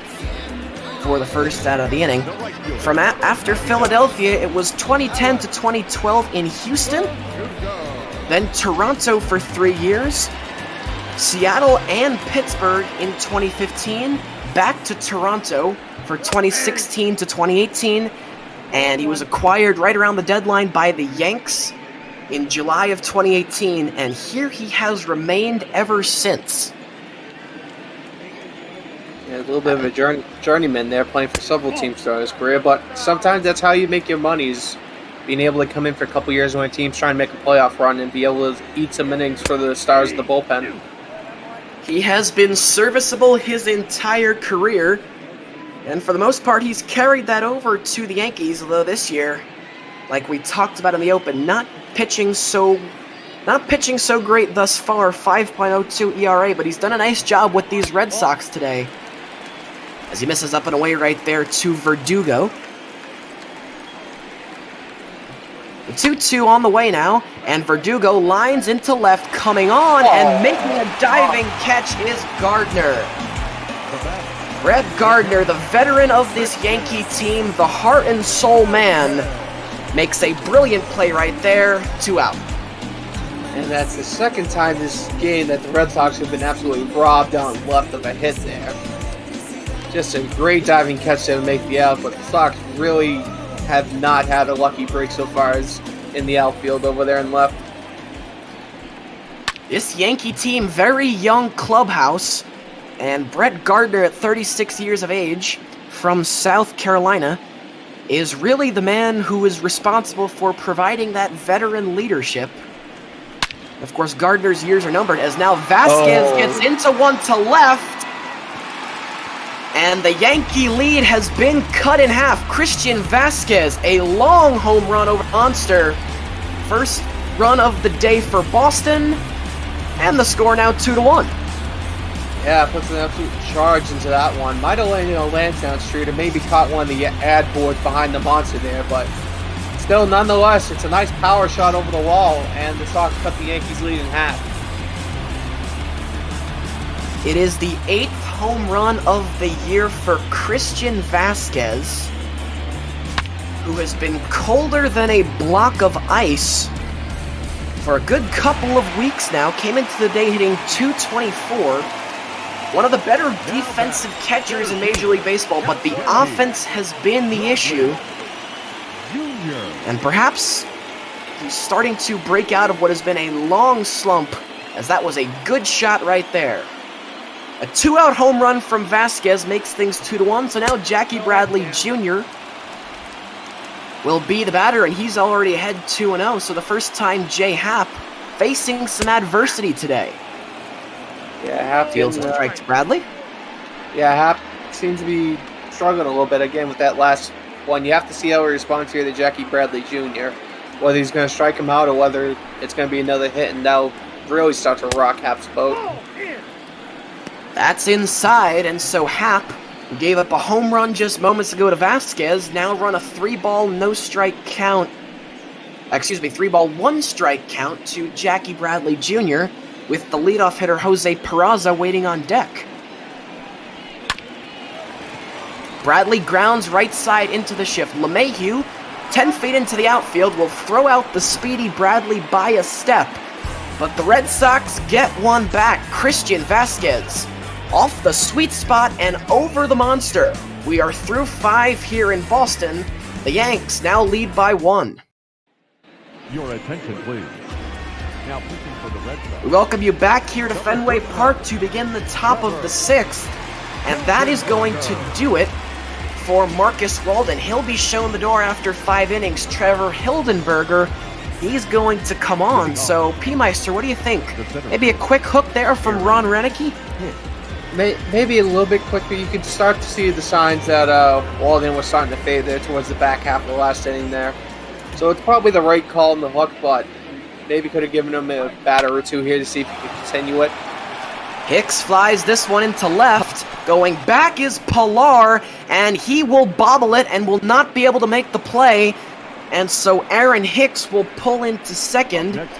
The ruling is a double, as it would have been a tough catch. It looked like Pilar crashed into the wall.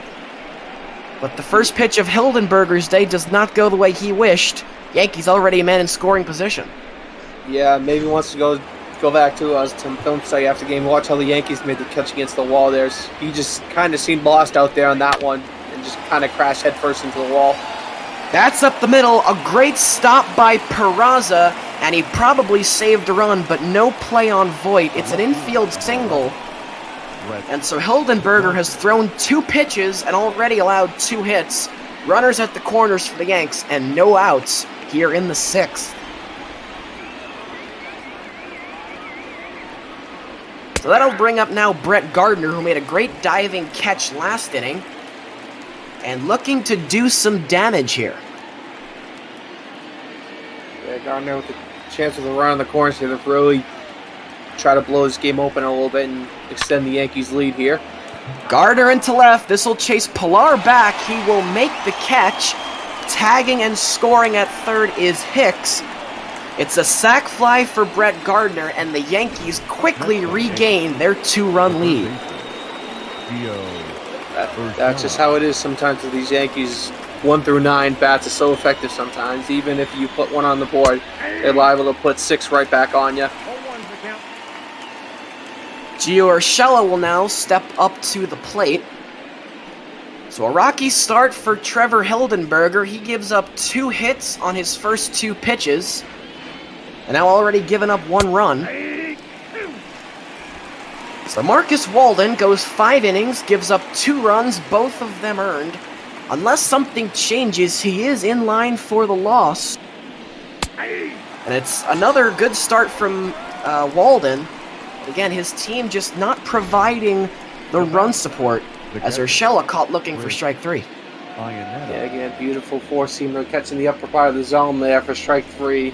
Fastball just catching the top there. So now with 2 out and the man at first, it will be Chris Iannetta, the catcher. He singled his last time up, and now this is into left, and that's going to get down to the wall. Holding it second will be Luke Voit. It's a long single for Iannetta, and the second base hit of his day. Yes, the Yankees must be loving the pull down the third base line there, because that seems to be almost exclusively where they're getting their hits from. So maybe the Red Sox might want to try an extreme shift when they move the shortstop out into shallow left field there. So Iannetta, the man hitting in the 9 spot, 2 hits for him so far tonight. He's 2 for 3. Now DJ LeMahieu will bat for the 4th time, already, and we're only in the 6th inning.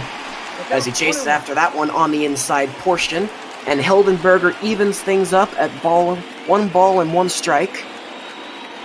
LeMahieu an all-star last year as well in 2015 and 2017. As that one missed inside, and the count now 2-1. Mayhew trying to break this game open. Ball in the gap might do just that. Something longer would be even worse for the Sox. 2-1 to LeMahieu, and he chases after that one, and so Hildenberger doing a good job here. Off man. Big pitch though right here. The 2-2 to LeMahieu. He's grounded right side, foul. Was grabbed nicely by Moreland, but on the right side of the bag, so we'll do the 2-2 again. That was a little bit of a break from LeMahieu there. Called! Strike 3 on the outside corner. Trevor Hildenberger. A rocky start, but a strong finish. He only gives up 1. The Yanks, though, they lead now 3-1 as we head to the bottom of the 6th.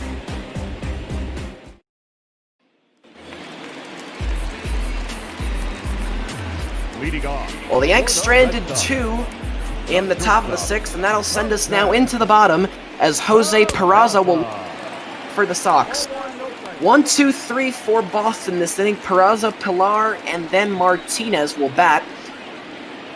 As Jay Happ, he'll get into the 6th inning. Not something that he has done too often this year. Averaging about 5 innings per start, but the pitch count is low. And Happ looking to deliver some length for the Red Sox, for the Yankees today. Although he falls behind here to Peraza 3-0. Yeah, especially at this point in the year, you're hoping your stars can go 6-7 innings. Keep your bullpen arms well rested for the playoff push come September, come late to August, early September. Happ locates there, gets a friendly call from the umpire on the high strike. Still Peraza very much ahead 3-1. Off the inside part of his hands, and going out to make that play, I believe was LeMahieu, who kind of jumped all over Luke Voigt right there, but it's an out nonetheless. They don't ask how. Yeah, that one was a very interesting one. Surprised no one got hurt, but nonetheless, Yankees pull out and out there. 0-1. That they do. So now Kevin Pillar, who is 0 for 2 so far, hit into a double play back in the first and flew out to left in the third. Excuse me. And he flies this one into shallow right center field. Moving over is Hicks. This is actually going to have some carry on it, so deeper than I originally thought. But no matter, it's out number 2. And now J.D. Martinez coming up. Yeah,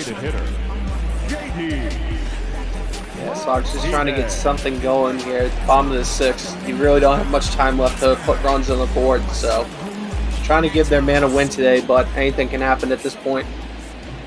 For those of you who are just joining us, it's Eddie McCarthy alongside P Meister 3 here on Major League Ball on Twitch for this Yankees-Red Sox matchup from Fenway Park.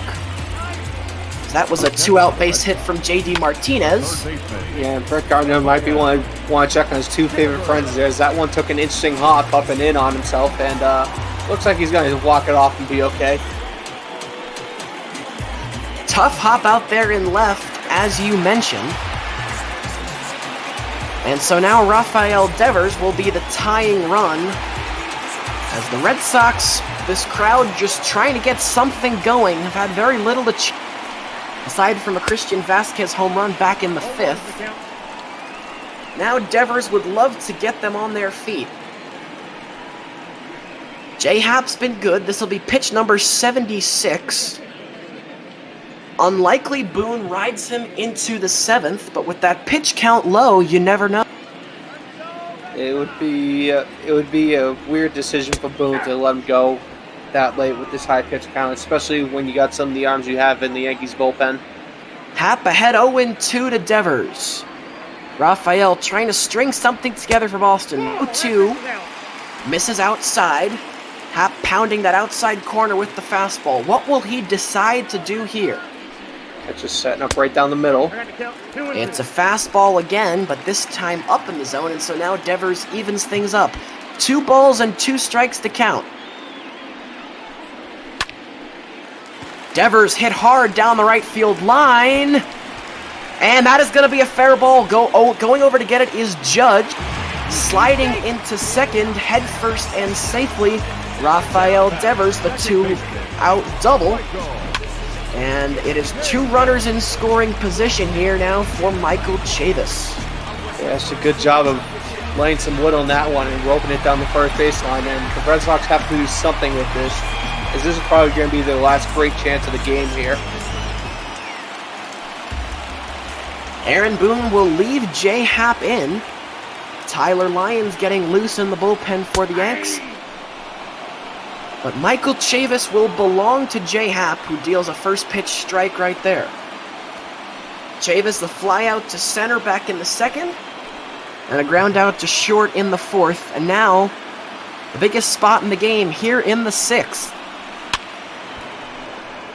As that jammed him on the inside and he foisted it the other way but foul. And so now no balls and 2 strikes. J-Happ trying to get out of this one right here. The 0-2 is down for ball 1. Happ still has got a pitch to waste though.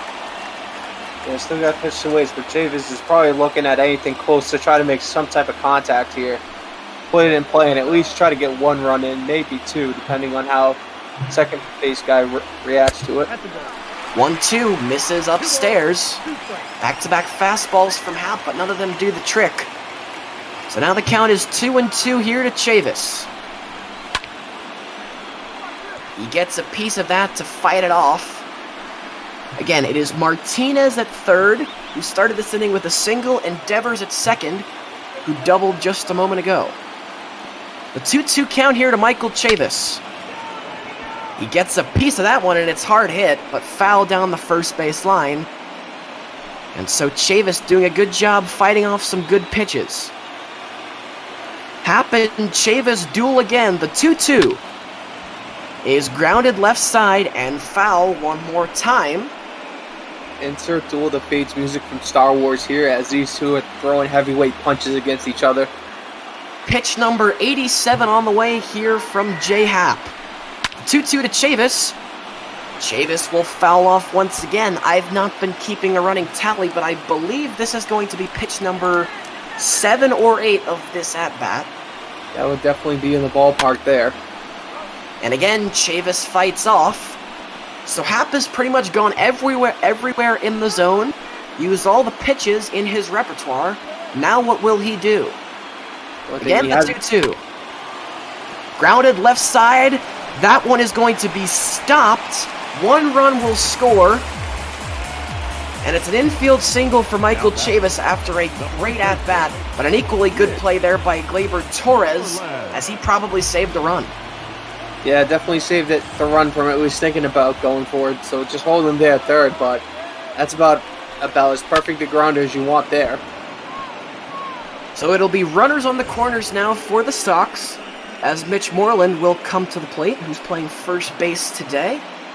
And Mitch Moreland nearly taking out his pitching coach with that last foul ball there. He had to duck quickly for that one, but Mitchie 2 bags up here, hopefully trying to put a double on the board to give the Sox a tie game here. Happ deals strike 2 right there. J. Happ began this inning at 67 pitches. He's now at 91. And trying to keep hold of this Yankees lead. Ahead here against Morton, 0-2. And again, these Red Sox hitters not going quietly. Moreland latest to foul off a 2-strike pitch. Yeah, definitely. Happ, he's got to be creative. Maybe throw it into the hot dog stand and see if they'll swing at it. Moreland off the end of the bat. This is going to slice foul, and so back-to-back pitches now that Mitch Moreland has fouled off. Happ. Oh, I'm sorry, folks. I thought that was a strike 3 pitch, but it looked like Mitch Moreland just got a piece. The 6th pitch of the at-bat to Moreland. Struck him out on the ground, so they'll have to touch up at first. Iannetta the easy throw, and J. Happ, although he's in trouble, only gives up 1, and we're through 6. The Yankees lead 3-2. Ladies and gentlemen, as we welcome you back now here for the top of the 7th with Ryan Brazier coming in, I'm going to turn things back over to P. Meister. He's going to take you the rest of the way. All right, thanks, Eddie. Seemed like you were doing pretty good out there. You see Ryan Brazier stepping in. Hopefully try to hold the game here and give the Sox a chance to take one off the Yankees here. Gleyber Torres is going to step in. 1 for 2 on the day so far. And the first pitch to him is going to be incoming. Fastball that catches the outside half. 0-1 the count to start him off. And hey, what do you think of the game so far? It's been pretty back and forth, I feel like, on both sides. Yeah, both starting pitchers had good starts to this game, but in the middle innings, the Yankees, 1 in the 4th, 1 in the 5th, and 1 in the 6th, and the Red Sox, 1 in the 5th and 1 in the 6th. So starters start to fade late, and now it is a bullpen game. Yes. But it's been a pretty tightly contested matchup so far. Wouldn't expect anything else when it's these two teams. Yes, when it's these two games, you can throw the record books out of the window. You can throw the stats out of the window. Both these teams are bringing their A game as Torres lays out. Great diving stop. Flip to first for the out. Well, talk about bringing your A game. Gleyber Torres, that's hard hit, but a terrific play right there by Michael Chavis, who had that great at-bat last inning. So a good start here for the Sox defensively. Yeah, definitely. Aaron Judge is stepping in 1 for 3 on the afternoon, and We've seen a lot of those defensive web jams so far this game. Yankees have had a couple diving stops out in left field. Sox have had a couple in the infield now. As that one Peraza flipped over to Moreland for 2 out here. Now batting, the designated hitter. Yeah, I really like here what Ryan Brazier is doing. Doing a good job pitching to contact. And he's got 2 of the more dangerous Yankee hitters to bounce out. Now facing Stanton. Yep, Stanton, the one big bat Yankee that hasn't really done much so far this game, takes a first pitch swinging for a strike.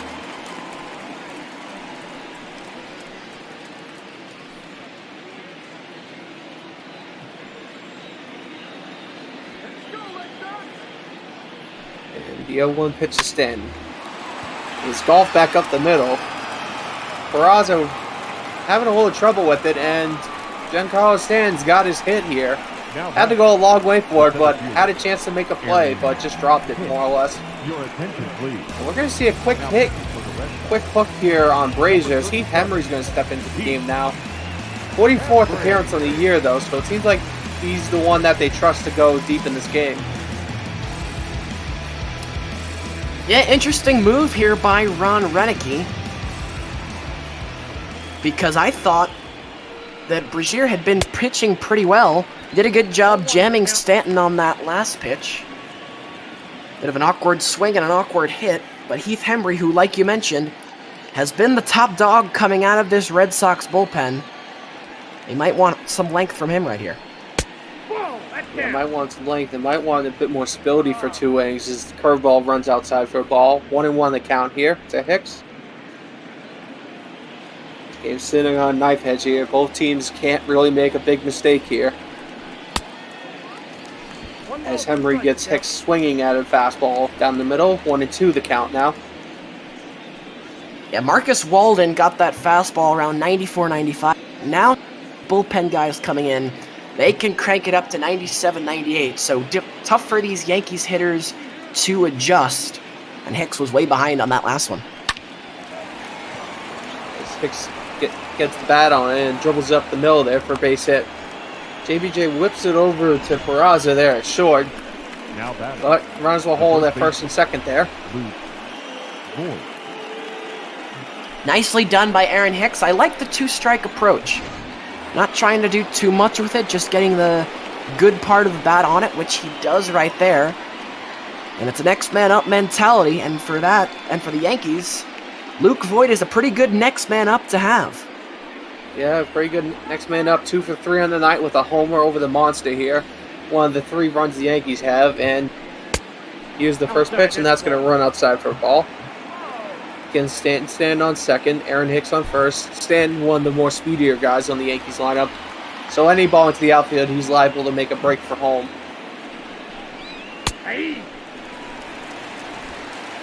As the 0-1 pitch catches the upper inside corner. 1-1 the count now.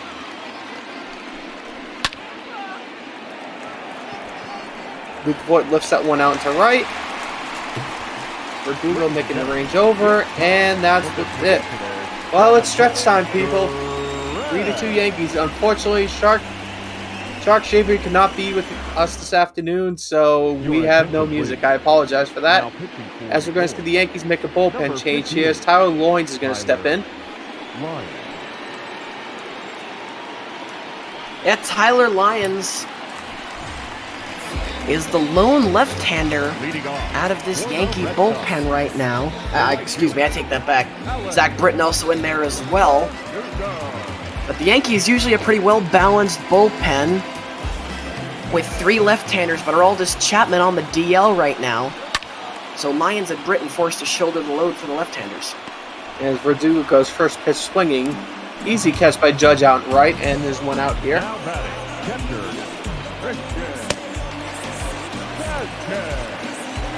Christian Vasquez stepping in now, the home run man from earlier. The chance here to tie the game with another one. First pitch swinging foul ball down the first base line out into the crowd. Yeah, P-Meister, if you want the Red Sox issue in a nutshell here today, it's this. 11 men left on base thus far. That will kill you sometimes. as he fouls one off down the first baseline again. I apologize. I was all geared up for the big stat line. What I meant to say. As I'll let you take this one. Yep, as he lifts one out into left field. Gardner moving over, and there's 2 out here. So you again to a stat back for the evening, McCarthy? Yeah, that's the worst experience right there for a broadcaster. You're all teed up to give that big stat, and then you botch the team. So my apologies, but the Yankees, they've left 11 men on base, and that's the main reason why they don't have more than 3 runs right now.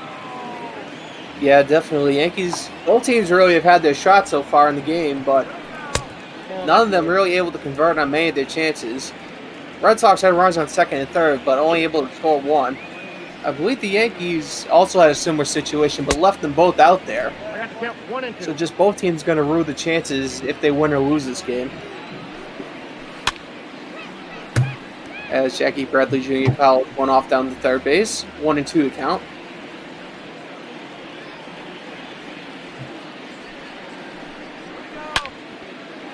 As he turns on that one, that might hook pesky Paul. But they're gonna roll a foul anyways. And we're back to square one for Jackie Bradley Jr. 1-2 count. But he slaps one the other way, and he's gonna get down there for a single. So trading out a potential home run for a single is Jackie Bradley Jr. And the Red Sox now have a runner on base with 2 out. Well, it's not a home run, but I really like what Bradley does here. It's the toughest pitch for a left-hand hitter. It's that slider that sort of breaks towards the outside part of the plate from a left-handed pitcher. But Bradley goes the opposite way. He's a base runner for a team that needs base runners right now. Yep, as the Yankees again going to have a quick hook on one of their bullpen guys. Ben Heller is going to step in.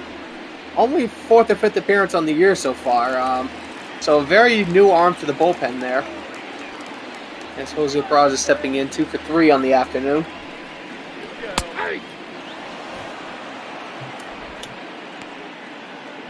First pitch running in there for a strike.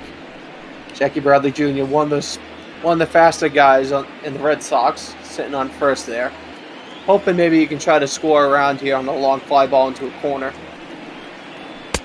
1-1. As Peraza takes that pitch high, 1-1 the count. You'd like to see Peraza go maybe right center gap right here. That's what I'm looking for. 2 balls, 1 strike. Well, not if Heller can't get that ball back down to the zone. Another one that runs high. 2-1 the count now. Check back on Jack. He's in there safe.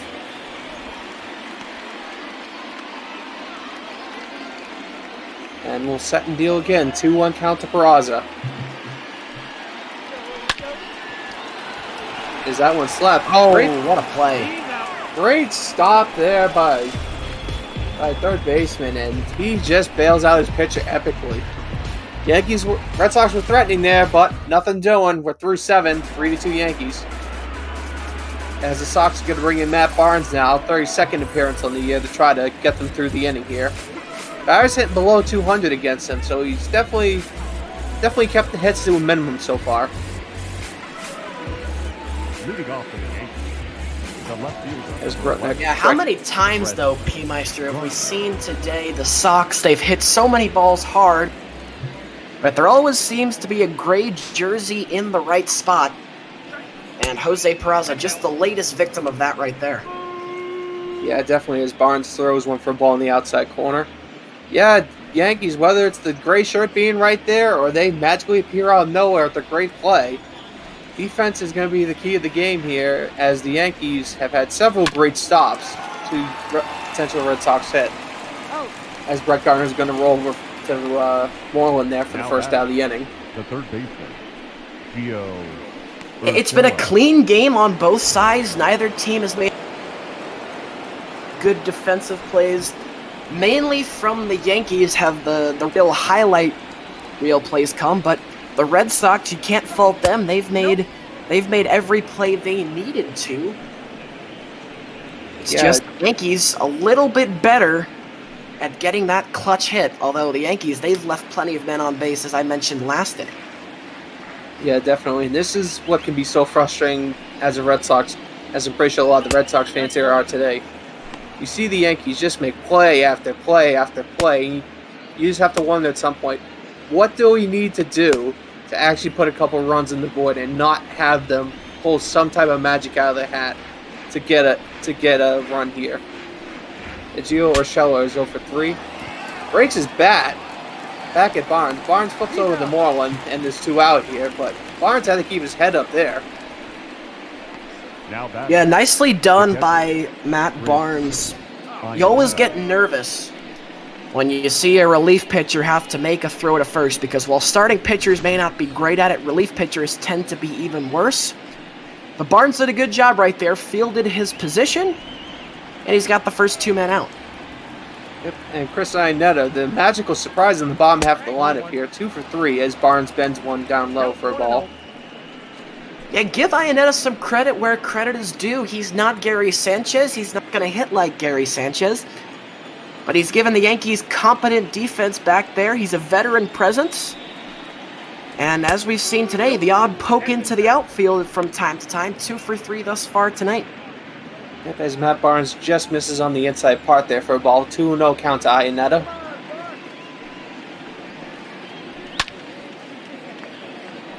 Brazier with the fastball. Iannetta is able to make contact with the intended foul. 2-1 the count now.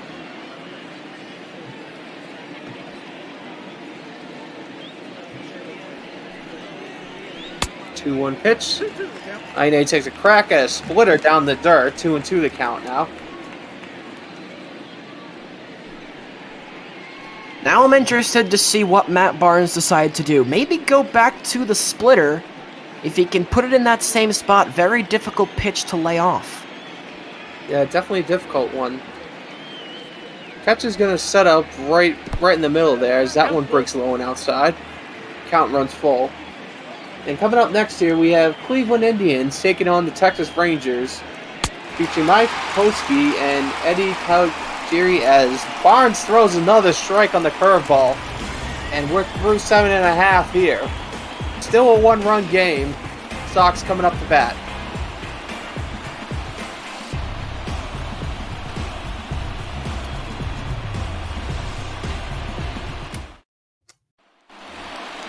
Yeah, for the Sox right now, it becomes who is going to step up and deliver a big hit. This is probably the best chance they're going to have. They have 2, 3, 4 up right here.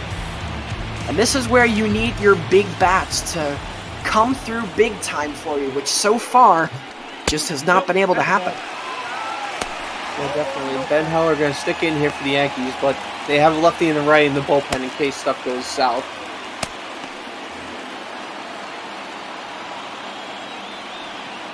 And the 1-0 pitch to Pilar. Fastball that just runs outside. 2-0 the count now. And definitely probably the best chance for the Sox here with 2, 3, 4 coming up. You have to think if they don't get it here, the Yankees might have this one well in hand. Well, it's a 1-run lead, which I'll state the obvious, the most dangerous lead in baseball. But this is the Sox' best chance, I think, to do some damage, and they're off to a good start right there. Yeah, definitely. As Heller walks Kevin Pilar there, and now there's a run on first for JD Martinez to try to do some damage with it. And P-Meister, right here is where the Yankees really miss Aroldis Chapman. This would be a great spot to maybe bring him in for a 5-6 out save. But right now, they don't have that closer who can really slam the door. Tommy Conley's been filling in, and he's done a nice job. But I don't think Aaron Boone trusts him to go 6 outs. So Ben Heller might have to tough it out here through the 8th. Yeah, might have to. And JD Martinez, definitely not known for clutchness, has grounded into 10 double plays this season. As Heller gets an 0-2 count now on the breaker ball, it just catches a low part of the zone.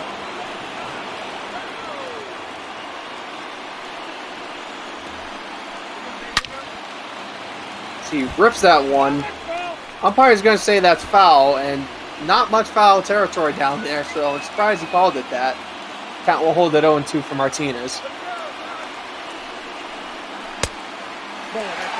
Heller runs a ball outside, just trying to test to see if he can fish for it. Nonetheless, counts 1-2. that one's down the dirt.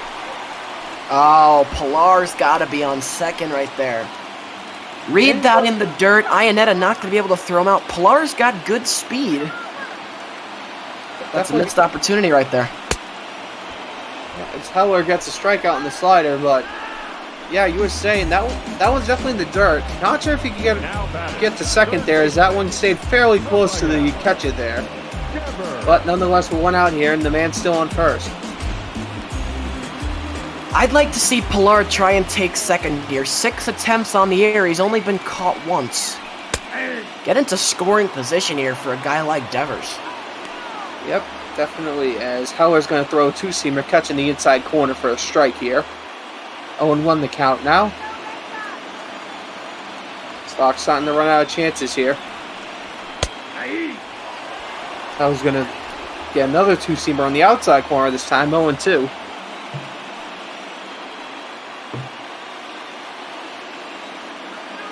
Heller's got a pitch to waste here. This really should not be a strike. 1 ball, 2 strikes. Sure enough, you called it. It's a four-seamer that's way outside, just trying to get him the fish there. Devers stays hold, though, and it's 1-2. Again, you don't have to come in to Devers right here. In fact, I'd stay away, and if you are going to come in, better be something down in the dirt if you trust your catcher. Yeah, definitely. Seems like they're going to take your advice and stay outside, but still too far outside for the umpire here. Count runs 2-2. As Devers pops that one out to left, Brett Gardner in plays and makes the catch for 2 out here. When that one was first hit, I thought Devers might have struck it a little bit better than he actually did. It looked like a little bit off the end of the bat. And a lazy fly ball for Gardner. As Yankees are going to make a bullpen change here, Zach Britton coming in for the chance of the save. 33rd appearance on the year, 3.44 ERA. Righties hitting below 200 against him, but the lefties are hitting about 280. So there might be a chance here for the Sox if they're able to get something rolling. Now this move I don't understand at all. Why bring a left-hander in to face Michael Chavis when there are a whole bunch of other righties in the bullpen? Or you could either keep Ben Heller in the ballgame or go to Tommy Conley and try and get the 4-out save. Might be a confidence thing. Boone thinks that Britton might have the chance here to go the rest of the game, so he's going to throw him in, see if he can get Chavis out. Chavis not the best day so far, 1 for 3 as he goes down 1-1 here. Well, he had that great at-bat last time up. If you're the Red Sox, you're looking for him to try and work that count again.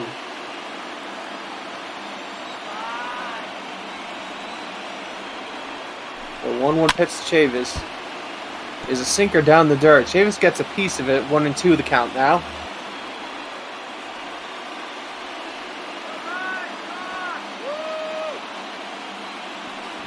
And the 1-2 pitch. Foul it off once again, and we may be in for another long one, folks. So grab your sodas, grab your popcorn. Chavis might be going for a long haul here against Zach Britton. As he ropes one to first base. Luke Voigt's there easily, though, and that'll be the inning here. Yankees coming up here in the top of the 9th. Try to add some insurance runs as we head to the 9th here. And a real thriller between the Red Sox and the Yankees. Brandon Workman going to step in for the Sox now. 24th appearance on the year, 11 for 16 on save opportunities. ERA at 6.43, and lefties and righties both hitting above 300 here. So I'm not sure what Renick's entirely thinking here, but he might have something cooking as DJ LeMahieu is going to step in, who's 0 for 4 in the afternoon. Well, probably trying to bridge the gap to the 9th inning, to the bottom of the 9th rather. As really Workman's job here, and he's got a tough one at that because it's the top of the order that he's facing. Have to keep these Yankees hitters scoreless so you can give your team a chance in the 9th inning. I have to count 0-2. Yeah, as he puts a beautiful knuckle curve in on DJ LeMahieu for a strike. 0-2 count coming in. Again, Brandon Workman with that knuckle curve, as they call it here in the game. It's more just like a breaking ball in general because you have no idea where it's going. As the 0-2 LeMahieu is down in the dirt.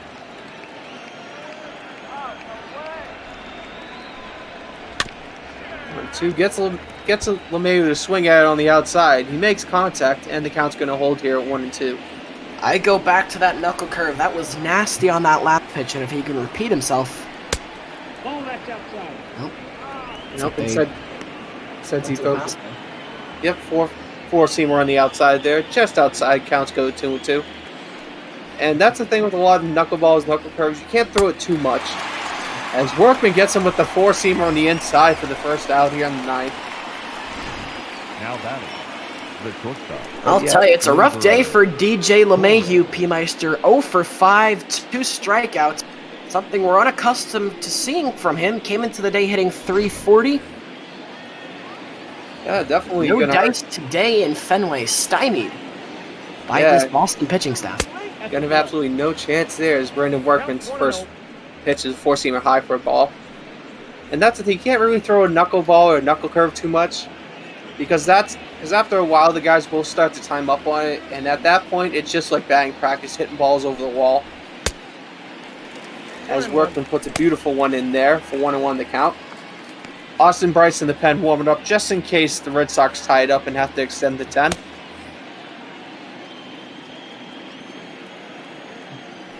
And the 1-1 pitch to Torres is incoming. Four-seamer that gets fouled off, 1-2.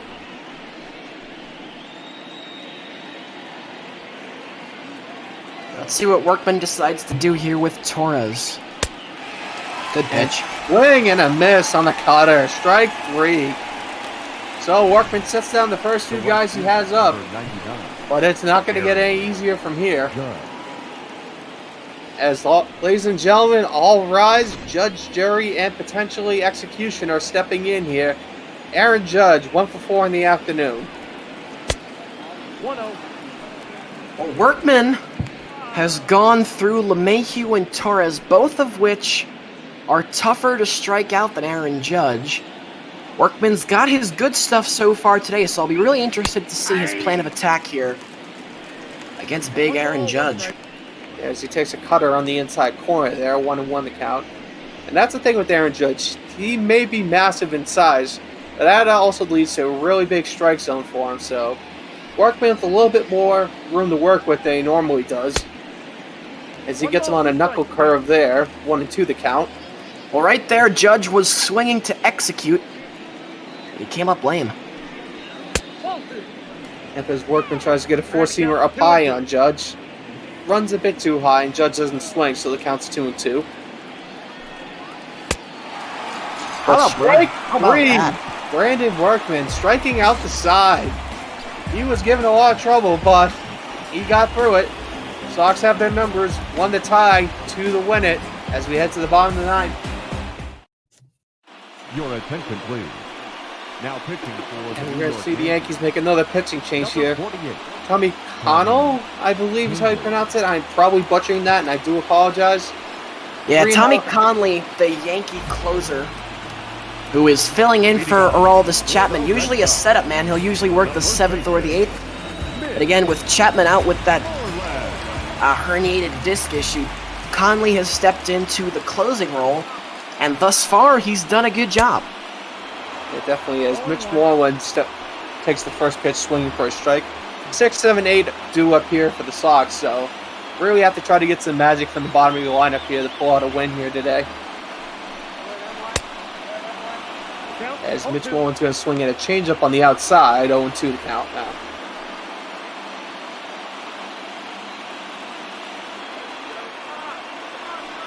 The 0-2 to Mitch Moreland. Lifts it down the left field line. Brett Gardner on the run. Diving, but can't get your horse. Time.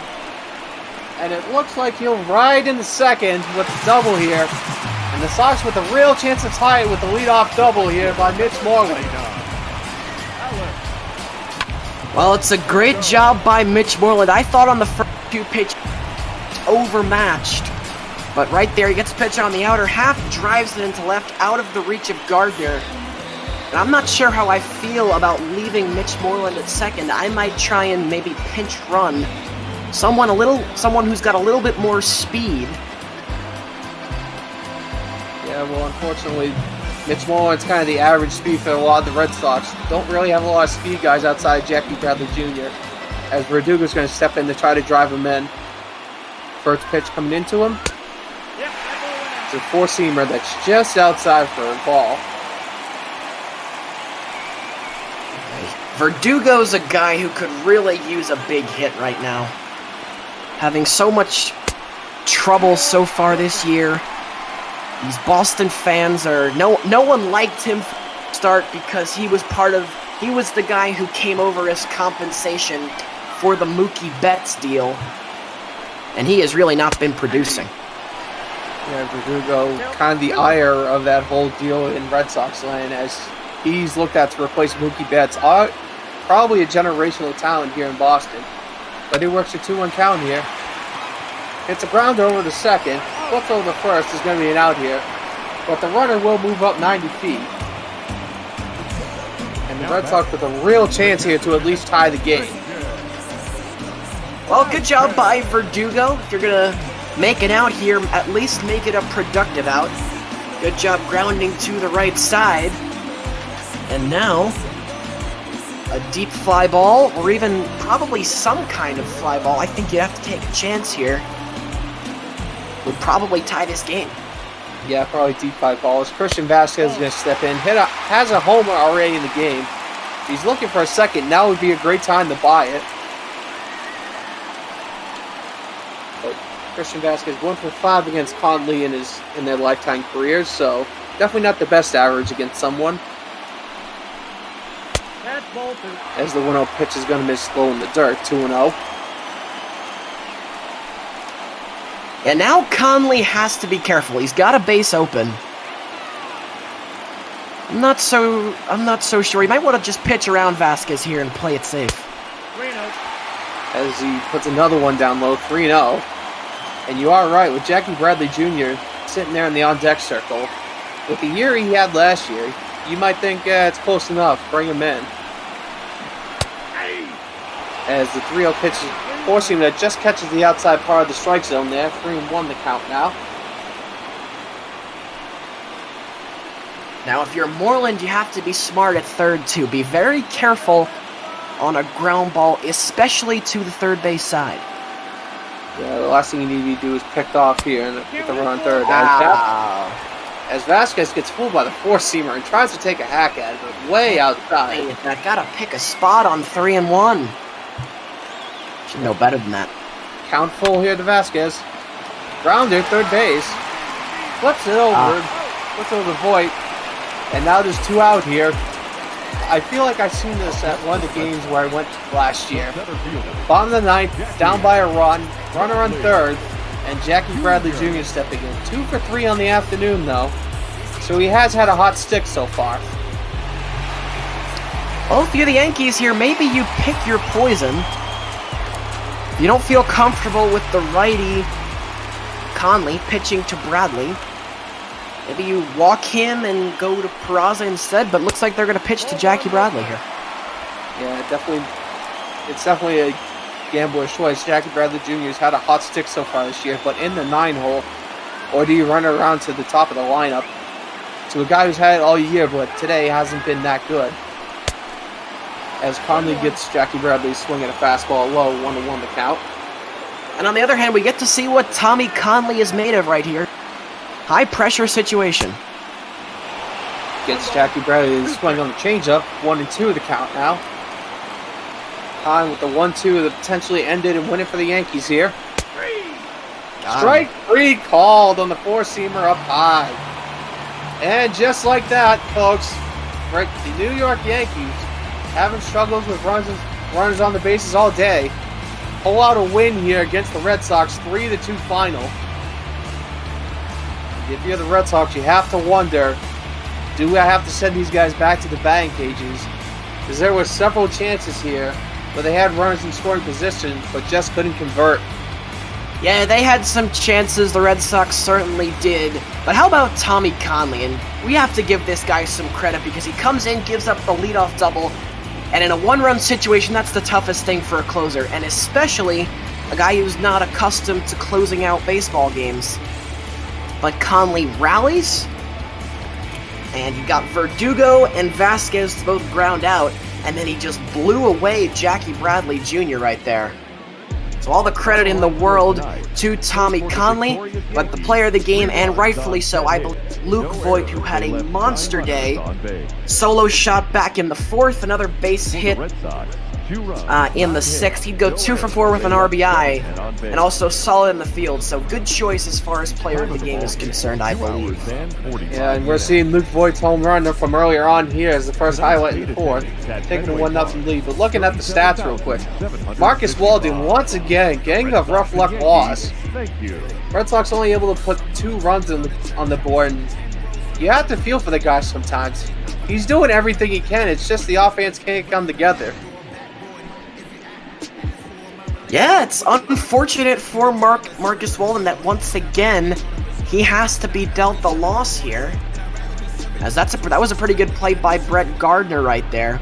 And again, we talked about it a little bit earlier in the broadcast. A couple of times the Sox would hit some balls hard, this being one of the few that actually escaped the clutches of Yankee fielders, this home run by Vasquez. But for the most part, every hard hit ball that came from a Red Sox bat today, there was always a gray shirt in position to grab it. Yeah, and that seemed to be the thing in the outfield especially, is the Yankees seemingly everywhere out there. Sox cannot find a gap at times to put one down. As we continue flipping through here, Yankees put a 3rd one on the board with a sac fly in the 6th inning here. And Michael Chavis grounding out to shortstop, able to score the guy from 3rd. One of the few chances the Sox had to put some runs on the board. Yeah, their real chance, I thought, for the Sox was in the 8th. They had the top, they had the heart of their lineup, but just they weren't able to come through. And rough day all around for the Red Sox, but that's kind of been their season. And this is the type of game that's a microcosm of the Red Sox season right now. So close, and yet they just can't get those timely hits. And it cost them again. Yep, once again, as we're joined in the booth here by A. Calgary and Chris Mykowski, if I'm pronouncing that right. How are you guys doing so far? Hey guys, doing well. Yeah, a couple of the tougher last names to pronounce in the MLB ball universe, I think. But we appreciate the attempt. Yes, Eddie Kalegi, it's good to see a familiar face and hear a familiar voice. Yeah, Eddie's crossing paths right here. Nice to see you again, McCarthy. You as well. Okay, what you guys have? Texas, Cleveland coming up or something like that, if I remember correctly? You got it right. Yeah, Indians and the Rangers starting a Rangers homestand after they were in Houston the past few days. Indians playing very well at the top of the wild card race. Rangers struggling, need to put some wins together here as we get into the dog days of the season.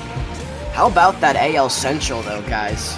3 teams, it's going to be a dogfight the rest of the way, and we were talking a little bit earlier, unless something changes and one of those teams really slips up, it's looking like a year where both wild cards are, in all likelihood, coming out of that division. Yeah, and talk about a surprise, too. I mean, nobody saw this coming. I mean, we knew Minnesota was going to be really strong this year, coming off of what they did last year, but Cleveland, a lot of people thought they were kind of on the fall off, no more Corey Kluber, no more Trevor Bauer, but they put together a really strong season, and those White Sox prospects from that farm system that they really built up over the past few years coming to fruition right now. So, like you said, McCarthy, I think the 3 teams from the AL Central all have a very good chance to make the playoffs right now, because the AL East right now, the Yankees having such a strong time there. In the West, I mean, it's competitive, and Texas is still in arm's reach in the AL West, but I mean, the division isn't doing great. Rangers are 3 games below 500, but they are still very close in that division. So I think those 3 all making it the playoffs from the AL Central is very feasible.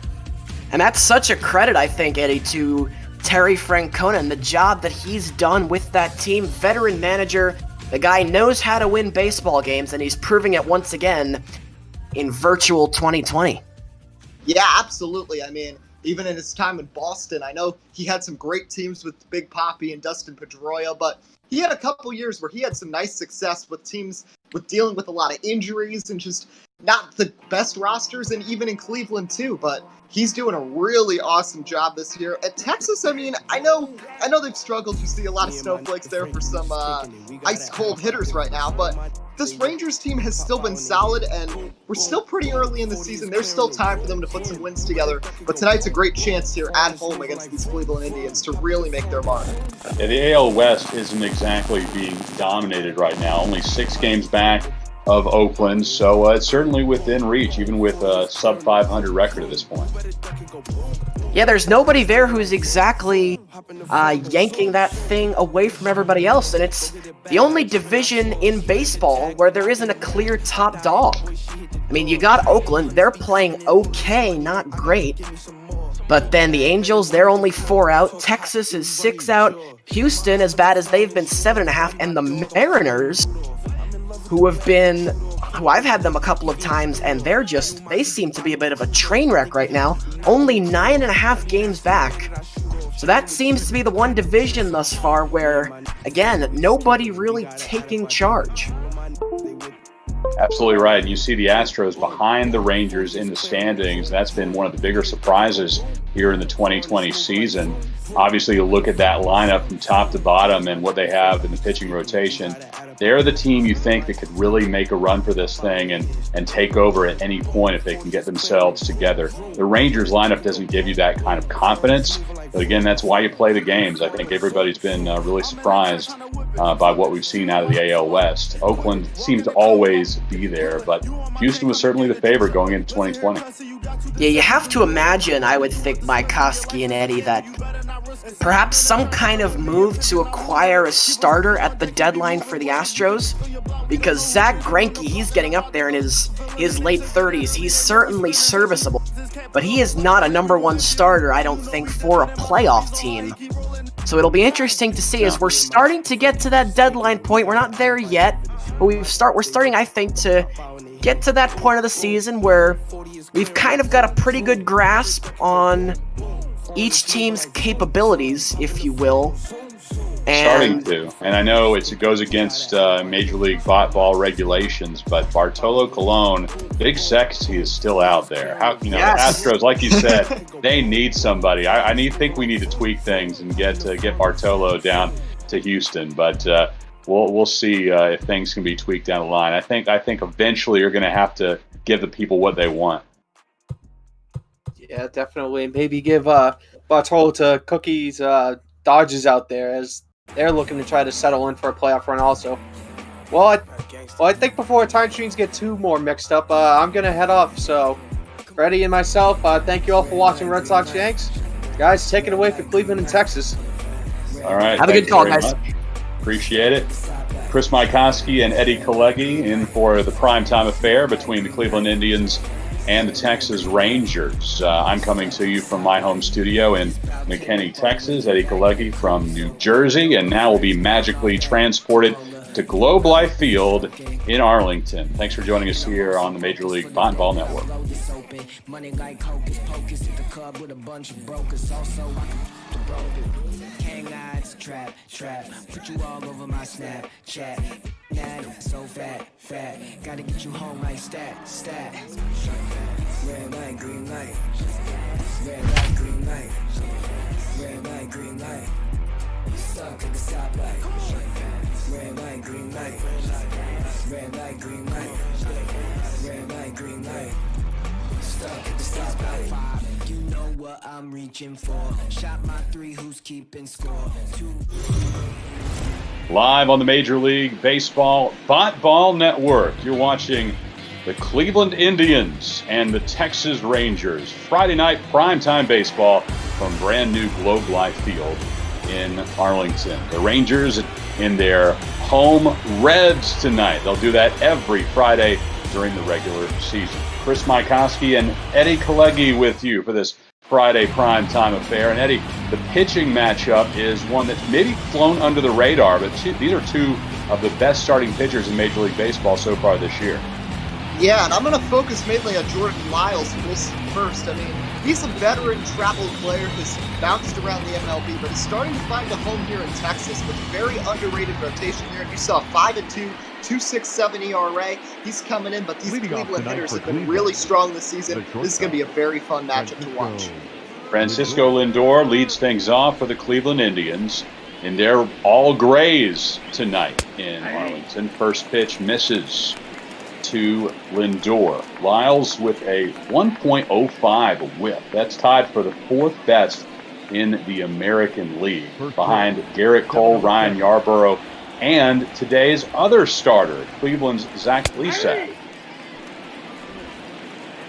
0-2 the count. Francisco Lindor hitting .254 for Cleveland.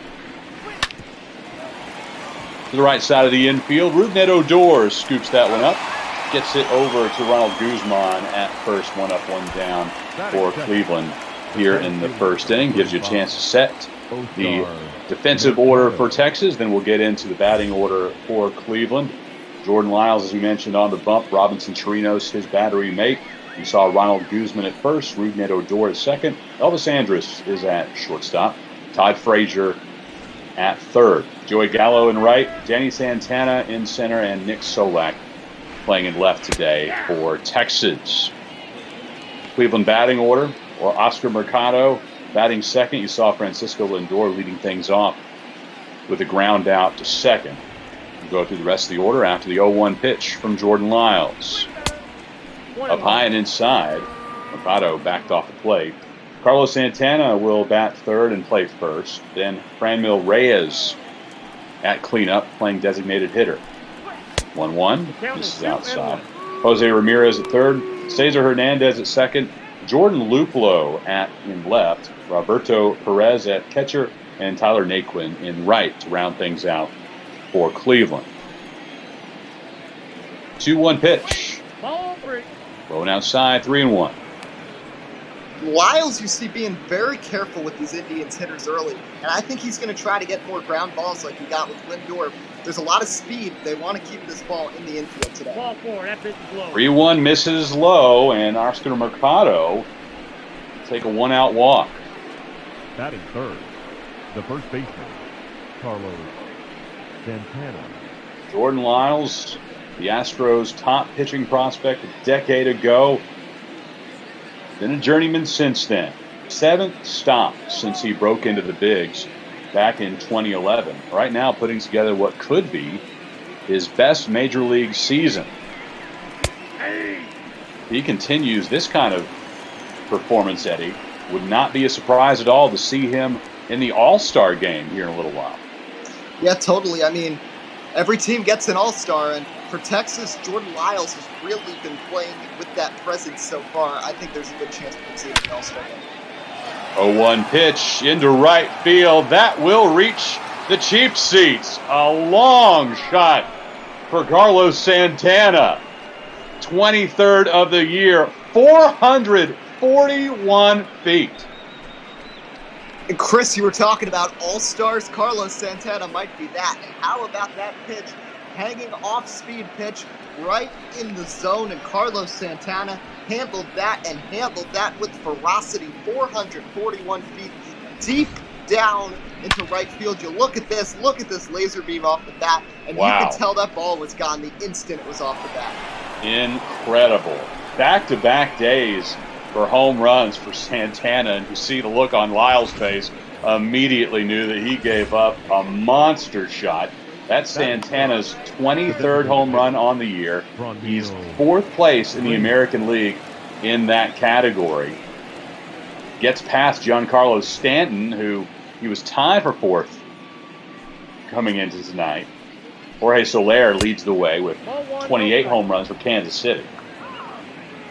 And that brings up Franmil Reyes. Nope, that's inside.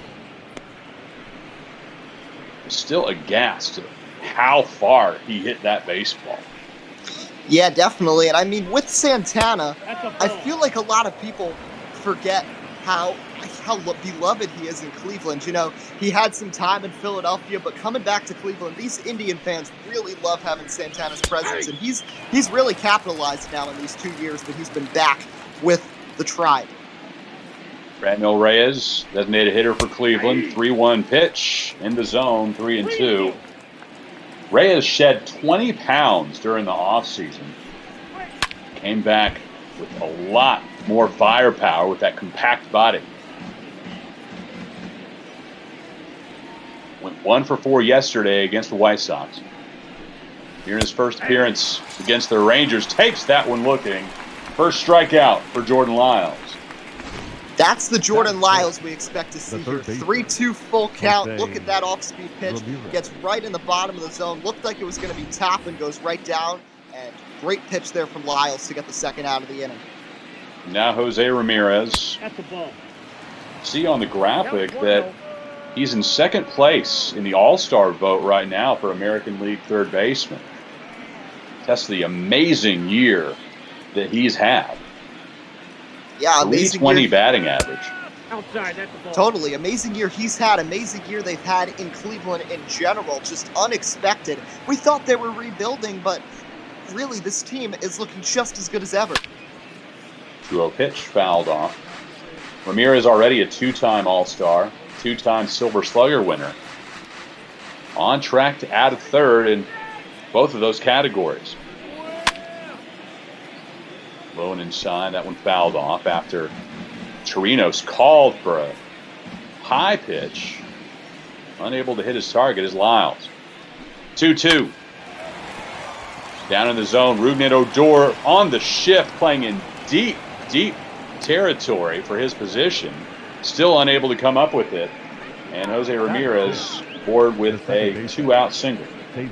That was a bit of a puzzling shift there because Odor was very far out in right field. I know that ball was hit hard, but I feel like if he was in a position a little bit closer, he would have had a chance maybe to get Ramirez there. But, you know, sometimes even with the shift, skilled hitters like Jose Ramirez can find a way to get on base. Here's Cesar Hernandez. Check over to first. And Ramirez. Hernandez hit out of the leadoff spot yesterday against the White Sox. Went 2 for 5 with a triple and a run scored.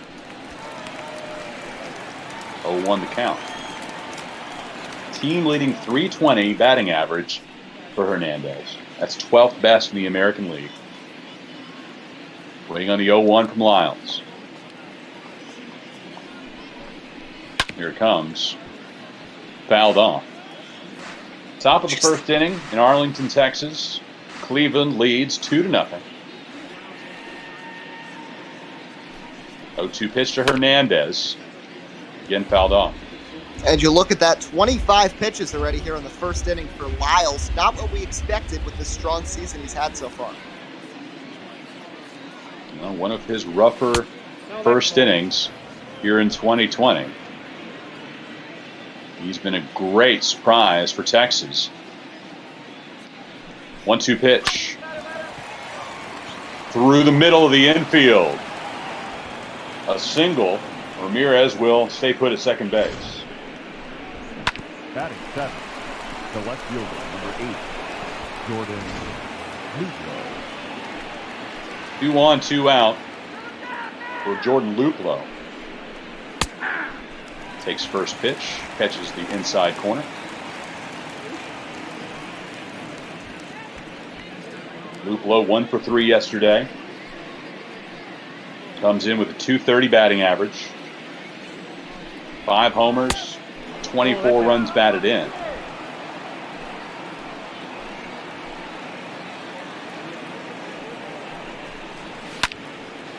One, fouled off.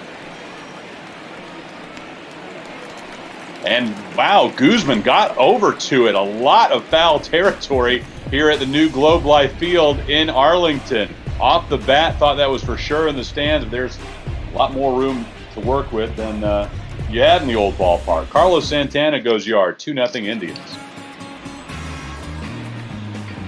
I think we're all still getting used to the dimensions in new Globe Life Field in Arlington, including those of us here in the booth. Chris Maikowski, Eddie Kalegi.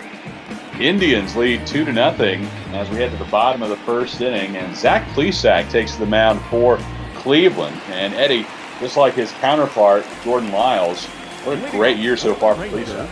I mean, another good find here for the Cleveland Indians. 8-3, 2.17 ERA. Plesac has been so strong this season. We see that pitch going foul. But Plesac and some of these other pitchers, Mike Clevenger, Shane Bieber, replacing Kluber and Bauer well. A lot of great names and young guys that could really reinvigorate this Indians rotation.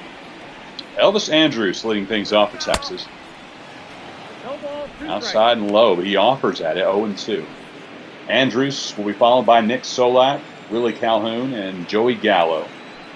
Rest of the lineup after this pick. Down in the dirt.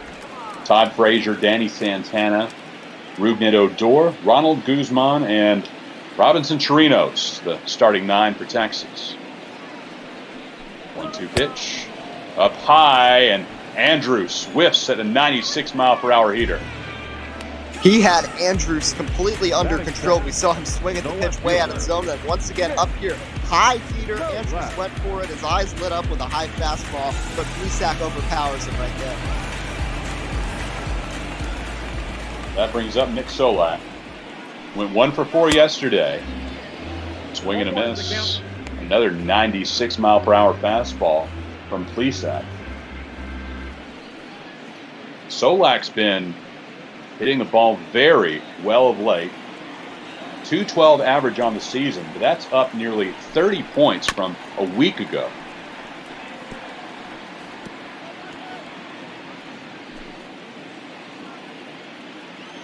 Oh-2 pitch coming from Plesac to Solak. Fouled off. And you know, you mentioned Nick Solak, a young guy, and the Rangers really trying to retool themselves. Adrian Beltre, Nomar Mazara both gone, trying to find some new names out there. 0-2 pitch swung on and missed. Great pitch by Zach Plesac, second K of the game. Once again, this time Plesac going to the off speed, but he gets a Rangers hitter to offer out of the zone. Right now, Plesac looking completely in control through these first 2 hitters. Now Willie Calhoun. 0 for 3 last night in Houston. Walk and a strikeout. Hitting .233 on the season. Came over to Texas as part of the Yu Darvish trade in 2017. Hits that one a good distance, but well fouled.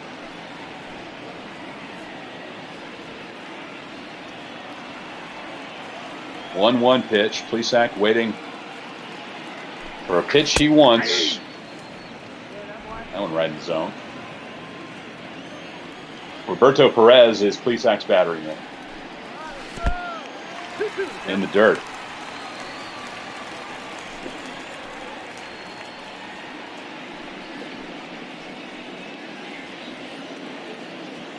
Two out. Bottom of the first inning. Indians lead 2-0 over the Rangers. Into right center. That one's carrying. Oscar Mercado able to get to that baseball. Nice run by him to record the out. 2-0 Indians after 1.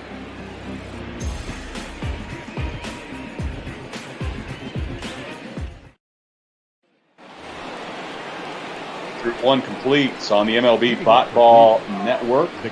Chris Mykowski, Eddie Kalegi from Globe Life Field in Arlington, Texas. Indians lead the Rangers 2-0. Jordan Lyles on the bump for his second inning of work. Roberto Perez, first pitch swinging into deep left center. Off the wall. Santana will track it down. Perez in there with a stand-up double. Nice swing there from Perez, but what I'm really noticing is the ball carrying. We just saw it in the last inning with Willie Calhoun almost going deep. And once again, Perez, this looked like maybe a lazy pop-up to center field, but this one just kept carrying and almost left the park. Jordan Lyles really struggling right now. These Indians hitters seem to have his number so far. Quinn will step in for Cleveland. Roberto Perez, that's about the only way he's going to get an extra base hit is a shot off the wall. He's one of the slower players in all of Major League Baseball. Ball back to Outside and low.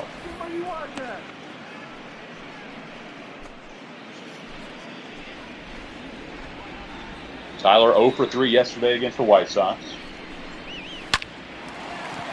It's that one right back up the middle. We'll see if they send Perez. They will stop him at third. And it'll be runners on the corners for the Indians. Nice swing there by Naquin, but probably a very good call by the third base coach there for the Indians because, like you said, Roberto Perez, one of the slower guys, did not go very deep. And you saw Danny Santana, a good defensive center fielder, charging in there with a full head of steam. Good choice to keep Perez at third, and now runners on the corners with nobody out and back to the top of the order. Francisco Lindor, 0 for 1. Grounded out in the first inning.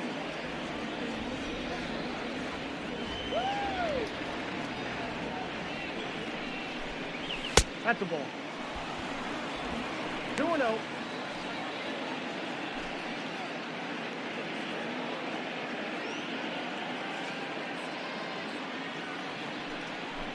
Eddie, apologies. Technical difficulties here. A different kind of difficulties, really. We'll explain it later. 2-0 Indians with runners on first and second. 2-1 pitch. Fouled off.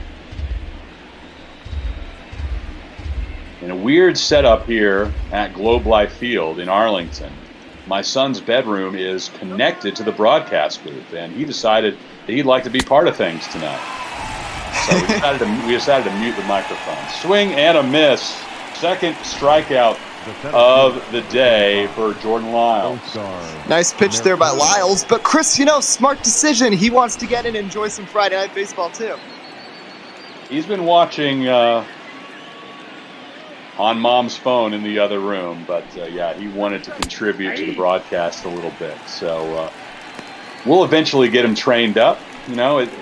There is an advantage to having your bedroom in a major league ballpark, and eventually he'll be on a call with one of us, I'm sure, down the line. High and inside to Oscar Mercado. Mercado on a 5-game hitting streak. When he came up in the first inning, he took a free pass and eventually came around to score thanks to a Carlos Santana home run.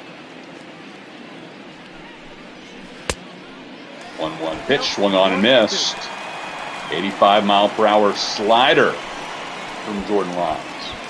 He hadn't really been working the slider much early in this game. These last two hitters, he's been able to get some swings and misses, something he struggled with first time through the order. Let's see if this continues. 1-2 pitch, fouled off. Lyles relies primarily on his four-seam fastball, typically top out at 93. Also throws a nice knuckle curve while mixing in a slider and change. 1-2 pitch, fouled off.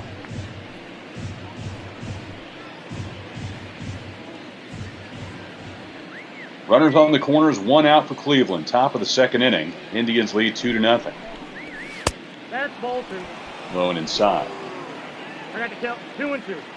Lyles trying to fight fair better than yesterday's Rangers starter. Kyle Gibson had a rough go of things at Houston. And another foul ball off the bat of Mercado.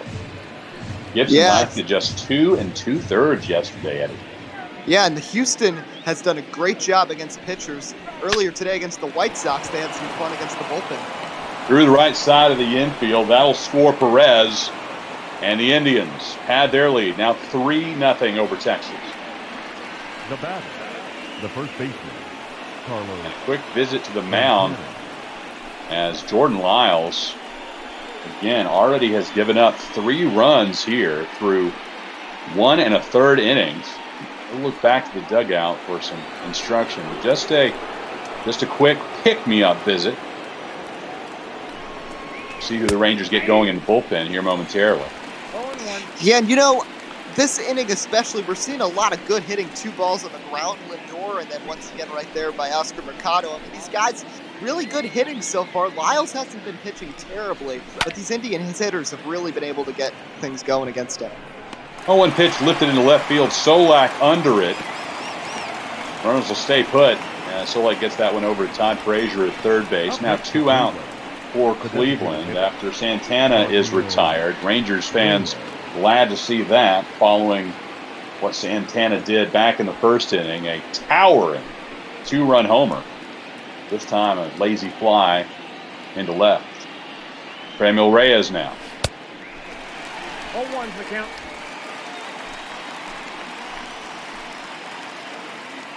Reyes in his 3rd big league season out of the Dominican Republic. 0-1 pitch. Oh, that's off the plate. Was able to check his swing, 1-1.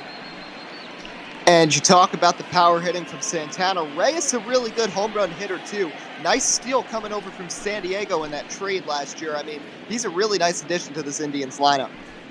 235 on the season, 11 homers, 39 runs batted in. 2 strikes.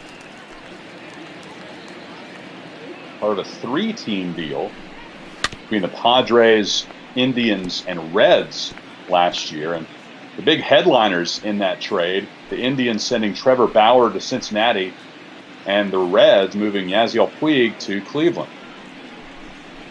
1-2 pitch in the dirt. Chirinos able to stay in front of it, and the runners stay put. Yeah, and that trade was interesting, and the Indians also tooled up their bullpen. They got both Adam Simber and Brad Hand from the Padres in that big mix as well.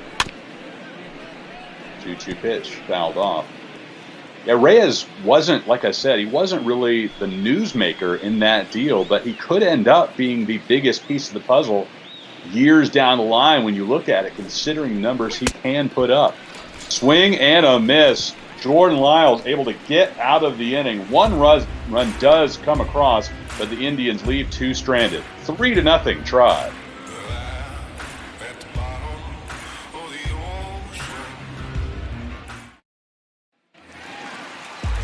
On the MLB Bot Ball Network, Chris Maikowski, Eddie Galleghi, live on Twitch from Arlington, Texas. Zach Plesac on the bump, ready to face Joey Gallo for the first time today. Counts 1-0. Indians lead 3-0. They tacked on 1 run in the top of the second.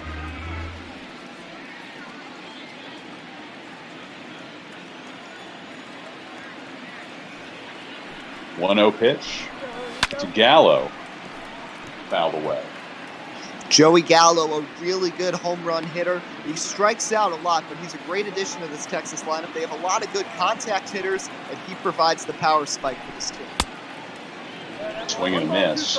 Well, Gallo has had a rough go of it. His average dipped below the Mendoza line earlier in the week. Now sitting at 197. He's only had 1 RBI in the past week. 9 homers, 27 runs batted in over the course of the season. And this time he goes down swinging, offering it a 95-mile-per-hour heater for Plesac. Nice pitch once again from Plesac, who's had control here. Look at that heater up in the zone. Second guy has gotten a strikeout on that. He got Elvis Andrus was dealt a similar fate earlier in the game. Zach Plesac just really looking to be on his game tonight. This is the best we've seen from him right now. Here's Todd Frazier, another Ranger hitter who has struggled. 206 batting average. Went 1 for 4 yesterday against the Astros.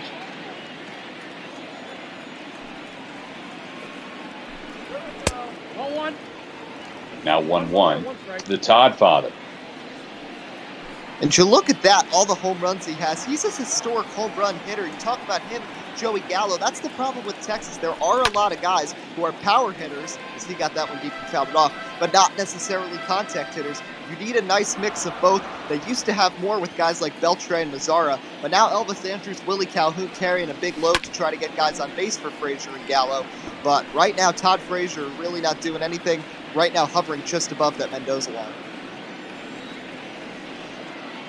1-2 pitch coming to Frazier.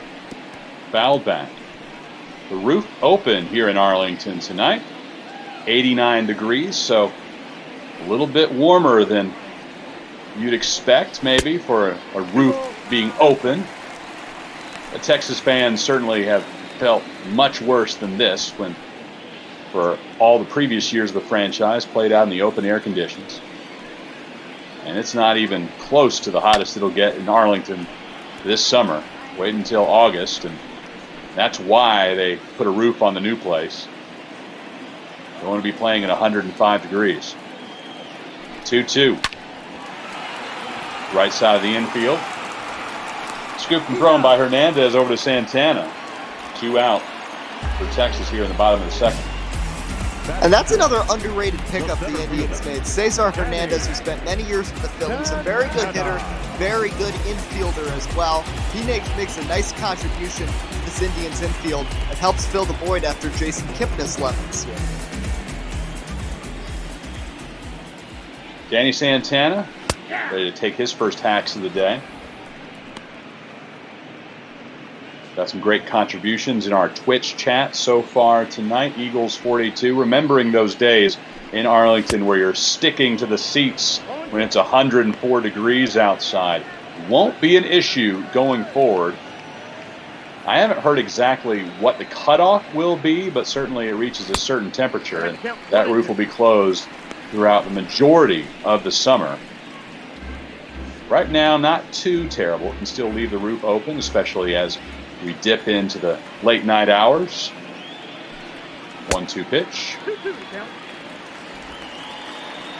Plenty of Ranger fans know that experience of their thighs sticking to seats back at old Arlington Stadium and again at the ballpark in Arlington. Yeah, and I mean, this stadium, when you look at it, it's so... When you really look at things, it's really nice, interesting to see how this stadium really resembles that in so many ways. 3-2 pitch with 2 out. And Santana takes it. Zach Plesac has faced the minimum through 2 innings. His Tribe lead 3-0. We're heading to the third on Twitch. Top of the third inning, Arlington, Texas. Indians lead the Rangers 3-0. And with Heidi Watney making her first appearance of the day, we remind you that we're raising money on the Major League Ball Network this month for Black Lives Matter. You can fund the movement ongoing to end state-sanctioned violence, liberate black people, and end white supremacy forever. Type !point donate in the Twitch chat for the link, or check out the PayPal icon below the video window. Chris Mykowski, Eddie Kalegi, here on the Major League Ball Network. We're live on Twitch every single day of the Major League Baseball season. Starting a 3-game set between the Indians and Rangers in Arlington.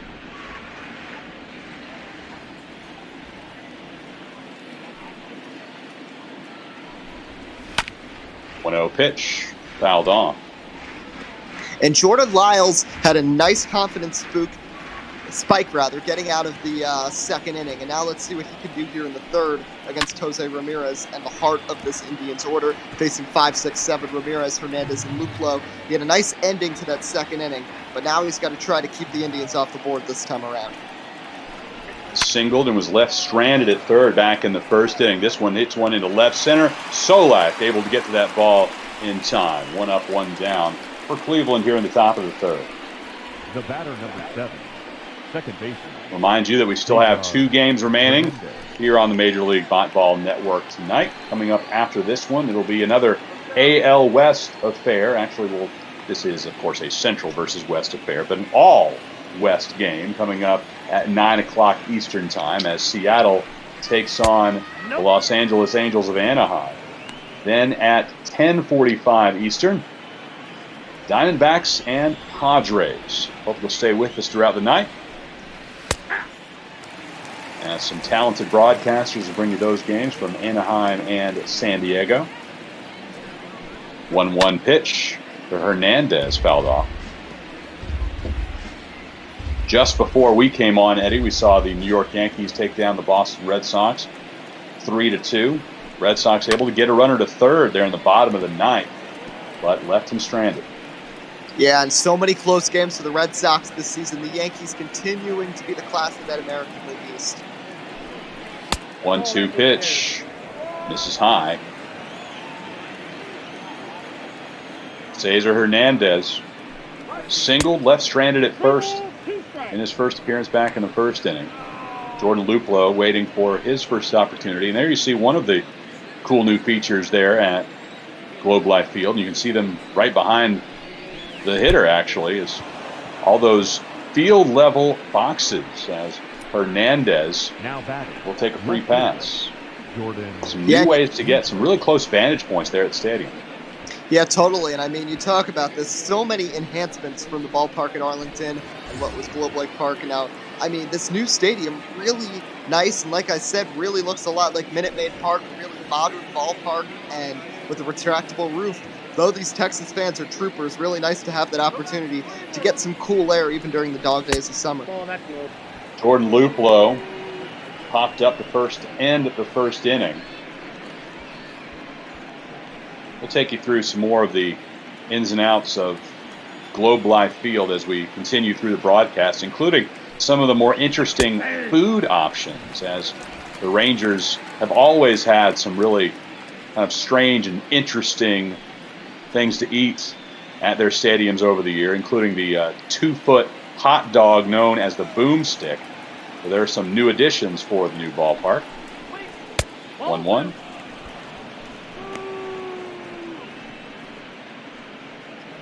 That boomstick, if you try to conquer it by yourself, you're in real trouble. But if you have a group of friends going to the game, it's a good option to split between 3 or 4 people. Oh, that's okay. Up high, 3-1 now, as Roberto Perez waits for his opportunity. And let me ask you, what is your favorite ballpark food, Chris? Oh, I go traditional with the hot dog and popcorn. I don't get too far out there. I will occasionally go grab some barbecue there in the stadium in Arlington, but usually stick with your traditional fare. Luplow aboard with the walk. Hernandez and Luplow aboard via free pass. And Roberto Perez, who had a double and came around to score in the second, comes back in to the batter's box. Wonder how much of a leash Lyles has right now, Eddie, with his team already down 3-0 and now 2 consecutive walks issued. Yeah, not just that. Look at that pitch count, 73 with 1 out in the 3rd inning. Very surprising. We were talking about how strong of a year he has. Tonight just hasn't been his night. You don't know, maybe it's the heat. Like we said, 89 degrees in there. But I don't know. He just really has struggled, but these Indians hitters have been making him work throughout the game. That one is fair, and the Indians will score at least 1 run here, and they hold the runner at third. So Hernandez comes in to score. Luplow held at third base. Perez with back-to-back great at-bats gets this one just inside the line, and the Indians increase their lead. Yeah, I mean, Roberto Perez has really started to impress me. There was a lot of criticism among the Indian faithful when Yan Gomes, who had been the longtime catcher, really lost that job to Roberto Perez, and then he went elsewhere. But Perez here proving it, that near home run back in the second, double, and then right there scooting it just inside the line for that RBI single to make it a 4-0 game. Runners on the corners, 1 out, and the Rangers have a couple of arms going, and the bullpen beyond right center field. Tyler Naquin fouls that one off. Naquin, a product of Texas A&M, so you can bet plenty of Aggies have made their way up to Arlington to check him out tonight. Nope, that's down. Big 12 Player of the Year back in 2011. Was a first-round pick out of Texas A&M in 2012. That's in, ball 2. We'll talk more about where all the players involved today went in the drafts as we go forward in the broadcast, as this was draft week in Major League Baseball. Selection process wrapping up last night. 2-2 pitch up high. Yeah, and it was nice to see the draft happening. I mean, it wasn't live baseball, but it was nice to see something new happening in Major League Baseball. It was interesting to watch to see where these young high school and college prospects went. Only 5 rounds instead of the 30-some-odd rounds we typically had, but it was still fun to watch nonetheless. Well, Naquin was originally a 33rd round draft pick by Baltimore in 2009. Of course, having a scholarship offer to Texas A&M when you're drafted that low he decided to turn down the Orioles and go play for the Aggies for 3 years. This one into left center, Solak and Santana giving chase, and Tyler Naquin delivers an RBI single. The Cleveland Indians go up 5-0 on Texas. Nice piece of hitting here from Naquin down in the zone. Spotted down there. He spotted the pitch right, but Naquin reaches down and gets it. Once again, these Indian hitters just baffling Jordan Lyles. It looks like Lyles is done for the evening. Chris Woodward will make the change, and a rough go for Jordan Lyles after what has been a great start to his 2020 season. This is one he will rather forget, and he will give way to the Ranger reliever. We'll see who makes their way in. It'll be Luis Garcia, making his 16th appearance on the season. 0-2 record with a 3.93 ERA. Yeah, and a statistic that kind of jumps out to me, a near 350 average for righties against him. He's done very well handling the lefties, but interesting to see as a right-handed pitcher that the righties are the ones that are finding success against him. Back to the top of the Cleveland order, and Francisco Lindor. Lindor 0 for 2. Runners on the corners with 1 out. Francisco's nickname, Mr. Smile. One of the best grins you'll see in all of sports in his 6th season. 1-1 pitch outside. I mentioned that my son's bedroom is right next door to the broadcast booth here at Globe Life Field. One of the books that he loves to read is Sports Illustrated's First Book of Baseball. It's really a cool way to go through all the different intricacies of the game. And I really recommend it to any new baseball fan, not just kids. But Francisco is featured on one of the pages, grinning large, showing off his Mr. Smile nickname and why he received it. But it's explaining, that page is explaining the strike zone and exactly where on the body that entails.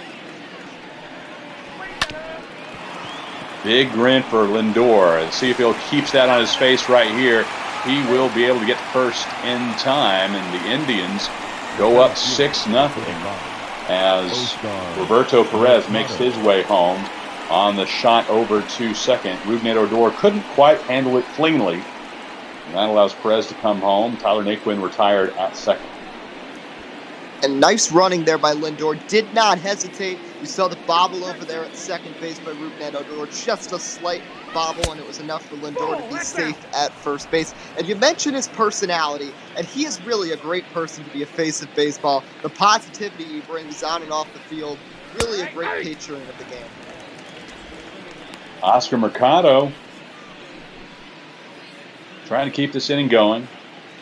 He walked in the first, came around to score, singled, and was left stranded in the second.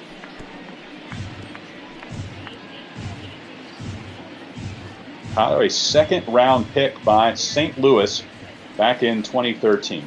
Sent over to Cleveland in a 3-player trade mid-summer of 2018. Made his major league debut in mid-May of last year. 1-2 pitch. Pop foul. Mercado played for Colombia in the 2017 World Baseball Classic. Born there, moved to Florida when he was 7. Hence getting drafted in the MLB selection process, not signing as an international free agent.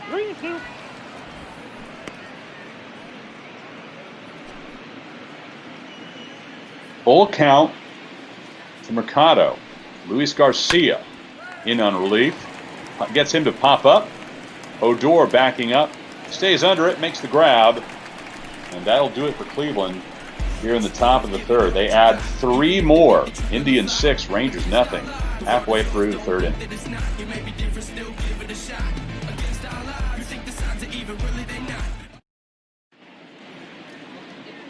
We're on the Major League Ball Network. Chris Maikowski, Eddie Kalegi, and Apparently we're having some audio difficulty with Heidi Watney's mic. That seems to happen every single time, Eddie. We really need to get on that and get her some fresh batteries. But seeing Heidi reminds us that this month here on the Major League Ball Network, we're raising money for Black Lives Matter. Reminds you to fund the movement that's ongoing to end state-sanctioned violence, liberate black people, and end white supremacy forever. If you're on your typical web browser, you can see the PayPal icon right beneath the video window. But if you're on your app, on your phone, just type !donate in the Twitch chat, and you'll see the link to donate to Black Lives Matter. 6-0 Indians over the Rangers, bottom of the third inning. Rougned Odor, Ronald Guzman, and Robinson Chirinos due up for Texas. Yep, that ball went Pitch out. outside. And something I want to mention, people get concerned when a team has the big inning that their pitcher has gotten cold sitting there waiting to get back on the mound. But you mentioned 89 degrees at game time. It is hot out. I think it's pretty easy for Plesac to get back into the groove after just a couple pitches right here. You're absolutely right. That does help a lot. 3-1 is the count. Rougned Odor.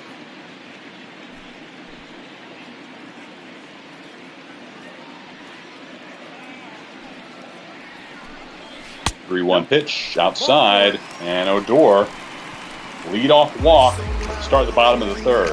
Batting in, the first baseman, Ronald Guzman. Big deficit for Texas, but it is still early. Eddie, I'm not sure if you're familiar with the phrase, but I've always heard it when a team is down big. How do you eat an elephant? Yes, I've heard that one a couple of times. What's the answer then? I don't know the answer, but I've heard the elephant phrase. It's how do you eat an elephant? One bite at a time. You can't get all 6 runs back in one swing. You just have to keep grinding. That's what Texas will try to do here. Is again, it's still early. A lot of time to make up ground. Condor, Ronald Guzman, had a 2-run homer yesterday in the 4th inning down at Minute Maid Park. His only hit on the day. Fouls off that 2-1 offering, now 2-2. And you mentioned getting that first base runner in Odor and your elephant metaphor right there. But, the Rangers just need to try to get base runners and make something go. And the Indians, it's not like they have all these big home runs and stuff. They have the 1 homer from Carlos Santana. They've just been getting runners on base, playing a little small ball, and they've gotten a 6-run lead. The Rangers just try to have to work the same way here against Plesac. 3-2 pitch, fouled off. There were a lot of rumors in the offseason, Eddie, that the Rangers were looking for other options at first base, but by the time spring training camp arrived, Guzman was still the best possible person at that position. Rangers didn't go out and find anybody who would be a replacement that made sense. 3-2 pitch, again fouled off. And they have the tradition of staying very, loyal to their homegrown players. They're not a team that's going to spend a lot of money on big splashes free agency-wise. They really try to stay loyal to their prospects and give them the opportunity. Swing and a miss. Guzman goes down. Struck out twice yesterday, and now here in the third today. And there you see how Zach Plesac compares to the rest of the league. Mike Fears has the most wins among any pitcher, and then it's a log jam for second place in that category with 8, including Zach Plesac. Here's Robinson Chirinos, his first opportunity.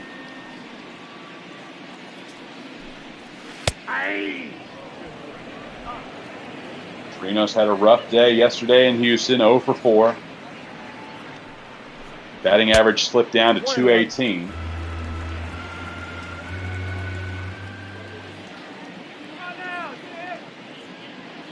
Waiting on the 1-1 offering from Plesac. Back through the middle. First hit of the game for the Texas Rangers. Odor moves up to second. Chirinos with the one-out single. Nice piece of hitting there for Chirinos. Pitched right down the middle, and Chirinos lined it up perfectly. Got it through the middle, found the hole right there, gets it going. And now with 2 runners on and 1 out, top of the order coming back up, this is an opportunity for Texas to try to chip away at this deficit. Elvis Andrews struck out swinging in the first. Now back to the top of the order for Texas. Eddie, we were starting to talk about the food options, and we'll get into the new ones here in a little bit in Arlington.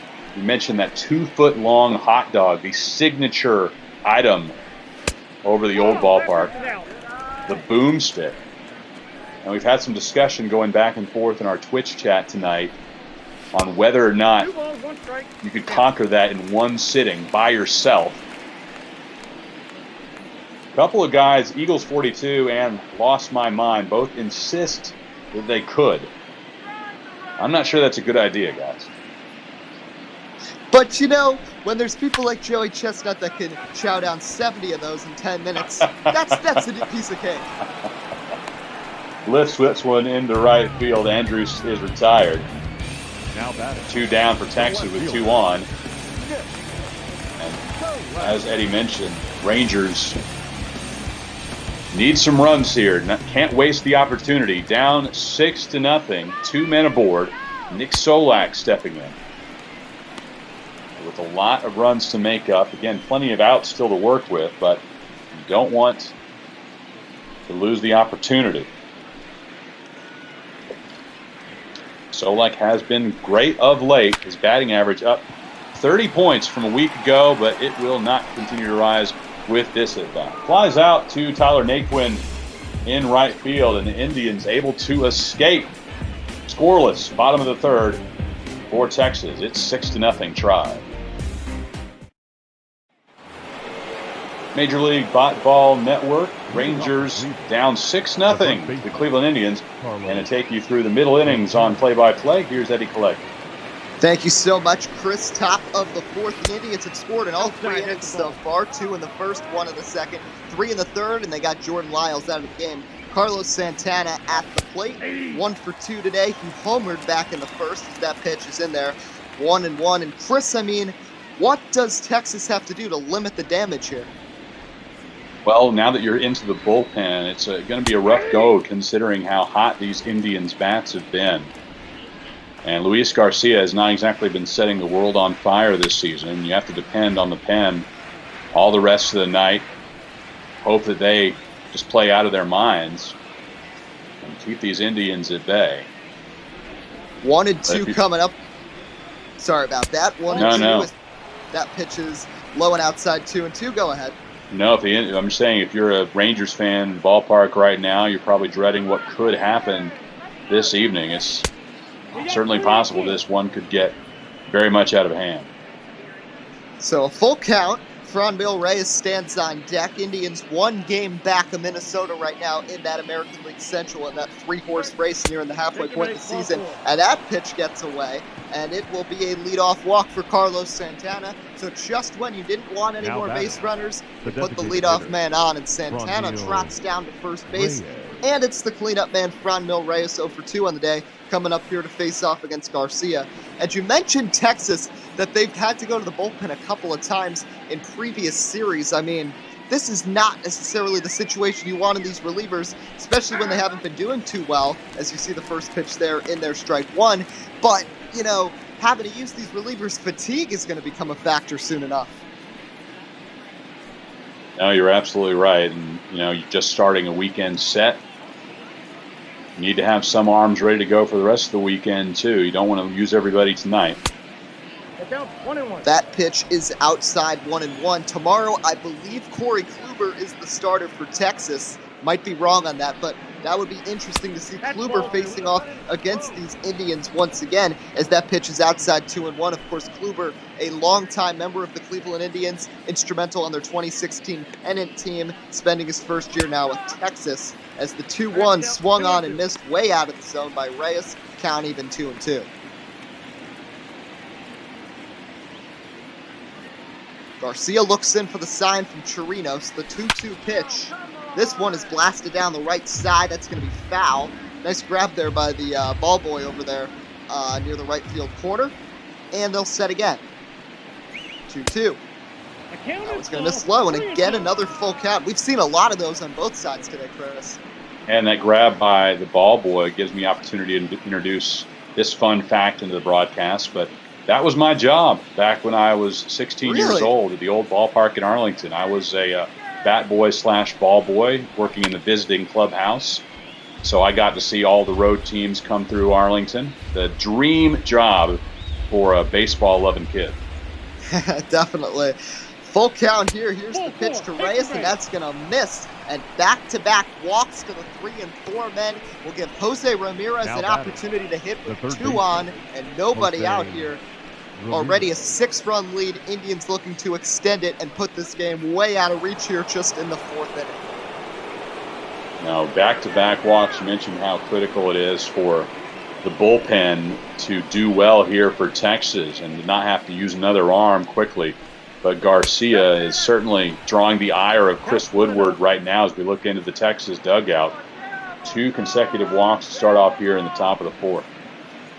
Ramirez having a good year, second in hits on the Tribe, as you saw on the graphic. 1-0 pitch to Ramirez is going to be popped up center field. Long run coming in is Santana. He'll make the play. Both runners stay put, and that's the first out of the inning. The batter, number 7, second baseman. Globe Life Field seats 40,000 people, cost $1.2 billion. A public-private partnership, 50-50 split between the Rangers and the city of Arlington. What a gorgeous new building. It's a little bit different of a look from the old ballpark, which certainly felt a bit more traditional and brought in a lot of different aspects from classic stadiums. This one certainly has that 2020 feel. They're not trying to make it feel like an old classic ballpark. Big changes. Definitely, and I also think it's interesting how there was the original rumors that the old park would be torn down and turned into like a housing development, but it stayed and was actually used in the XFL this year by the Dallas team. Of course, their year was cut short. We don't know what's going to shape up for 2021, as this one's hit into the gap at left center and will trickle back to the wall. Santana rounding third. He will score. Sliding into third is Reyes, and it's an RBI double right there for Cesar Hernandez, and the lead is now 7-0 as Hernandez gets double number 19 on the year. What a rough outing for Garcia, allowing that shot to the wall in left center. Hernandez got a good piece of that baseball, and Cleveland goes up 7-0. And this is, again, a nightmare scenario for all these Ranger fans in the building to see Cleveland now starting to work on their reliever. 7-0 deficit already in the 4th. And something I want to point out after this pitch, 0-1 is inside ball 1. 80 pitches from Jordan Luplow, and now this is 37 from Garcia. So in 3 1/3, the Rangers have thrown 117 pitches, which is shocking. And the Indians now well into their 3rd time through the order here, just in the 4th inning, and not looking like they're stopping as Luplow now gets into one to right, but that will be caught by Gallo, throwing it in and coming to the plate is Reyes, but he will be out by a mile. Not a great idea to send him there, as he is out at the plate. Nice hitting though from Cesar Hernandez, another run for the Indians. 7-0 try, middle of the 4th. This is Botball on Twitch.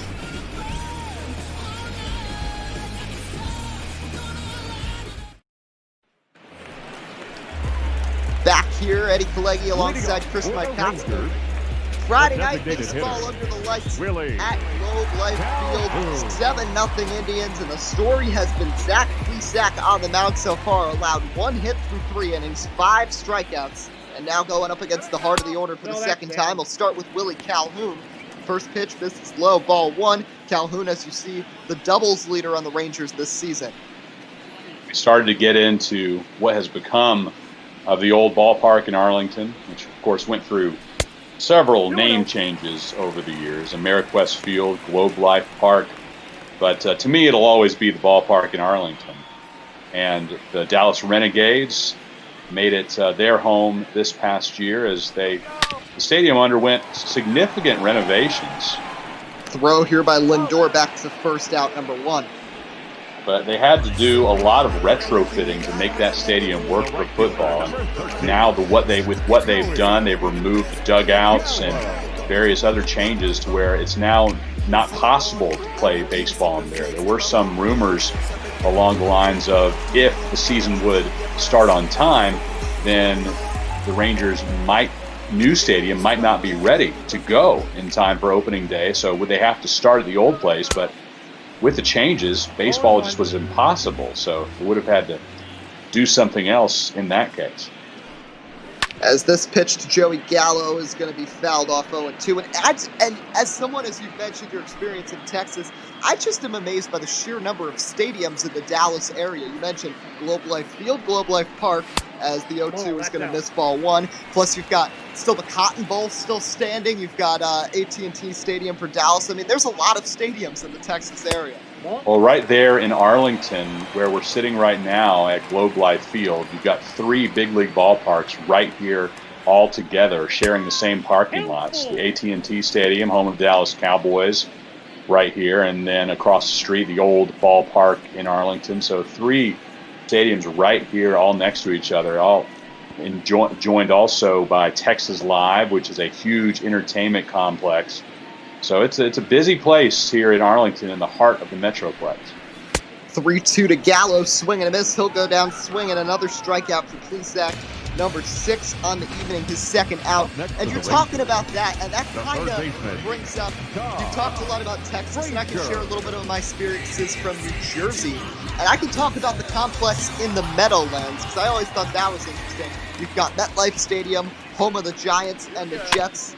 You've got, as Frazier fouls the first pitch off, you've got the Izod Center, former home of the New Jersey Nets, the New Jersey Devils. You have a horse track there as well, and the second biggest mall in the United States, the American Dream, that just opened.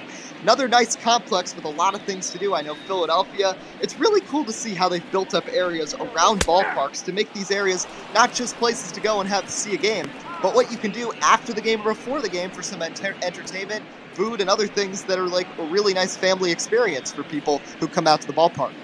Yeah, I was just in Philadelphia this past December, went for the Army-Navy game for the first time, and the train takes you out there, and then it's all the sports buildings that you need in that city. You have the football stadium, Lincoln Financial Field, right across the street from Citizens Bank Park, home of the Phillies, and also the arena that's home to the Sixers and the Flyers. Very similar to what you're talking about there in New Jersey. Ground ball there to Santana. Easy inning for Plesac after 4, 7-0 Indians here on Twitch. Your attention, please.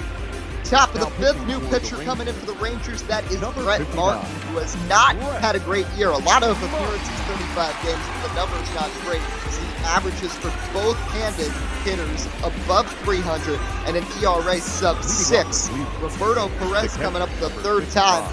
And Chris, he has had an excellent game so far. Yeah, he has 2 for 2, came up with a double, an RBI in the second, then an RBI single in the 3rd. Both of those times coming around to score. Out of the 8-hole, can't ask for anything more out of Perez. And you see there, lifelong Indian, 6 years on this ball club, and now trying to continue to work the Ranger relievers as Chris Woodward turns to Martin. 0-1 pitch is in there, strike 2 from Brett Martin. And we've got an 0-2 count here to Perez, former backup catcher, now the starter here in Cleveland. 0-2 pitch is going to be high, ball 1. One final note on the old Rangers ballpark, which we talked about being the home of the Renegades of the XFL this past season. The XFL, of course, has folded and may be re-energized as they go through bankruptcy court right now. So it's possible the Renegades return in a different form. But right now, it looks like the only football that'll take place in the building will be of the high school variety.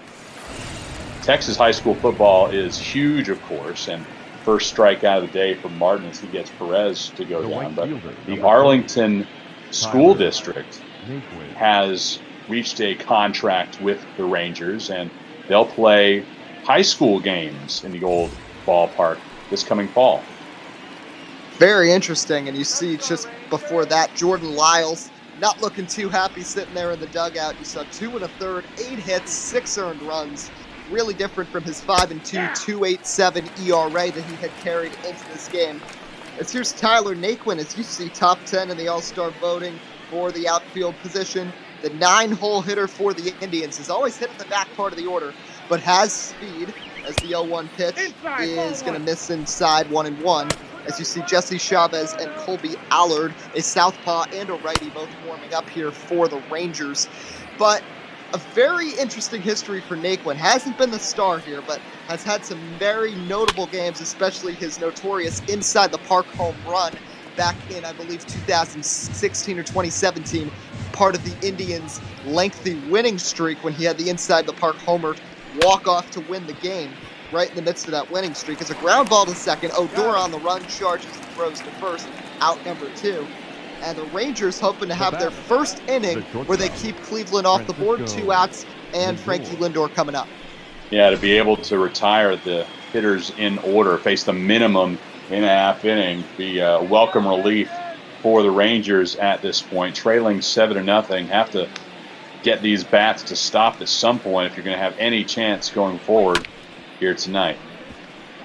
And you see on the left a preview of some of our games tonight. Brother Beard will have the call of an AL West showdown as the Mariners travel to Anaheim to take on the Angels. And then our nightcap, Duggo and Jake will be calling the Diamondbacks and the Padres. Another full day of Major League Ball. And remember, this past Monday we also had Minor League Day, which was pretty cool. It's very interesting to see how this ball has grown, and to thank you to all of our viewers that are watching across Twitter, Instagram, YouTube, and Twitch, all the streams. We thank everybody out there who's tuning in for some live baseball here on a Friday night. As Frankie Lindor watches that one go by 3-1, a lot of Indians have been productive. Lindor is not one of them so far, 0 for 3, looking to make his presence felt here.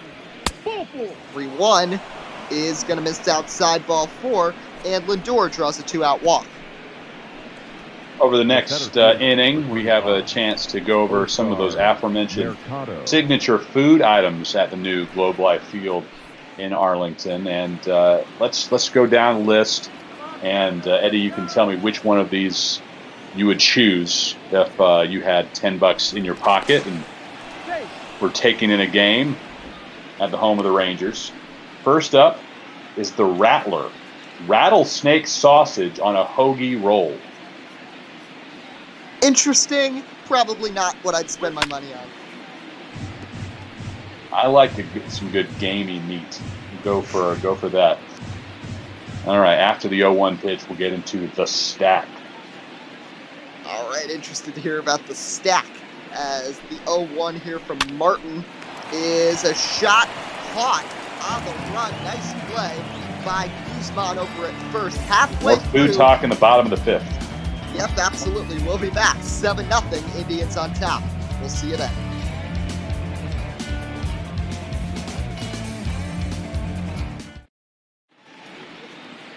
We'll head back into the food talk now. I want to hear what the stack is all about here.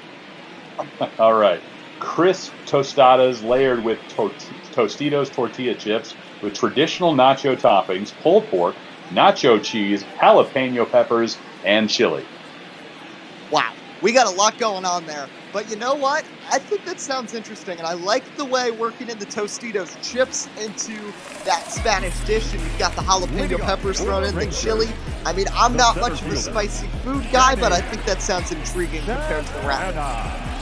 All right, and then we're getting into hot dog here, the grit dog. We mentioned that the boomstick is 2 feet long. Well, this is a foot-long hot dog with creamy cheese grits, stadium chili, nacho cheese, and fresh pico de gallo. All right, that's probably the best of the 3 so far, as we just watched that pitch fouled off by Santana. 6, 7, 8 in the order due up here against Plesac, who's allowed 1 hit through 4. 2 more items, the new signature food items here at Globe Life Field in Arlington.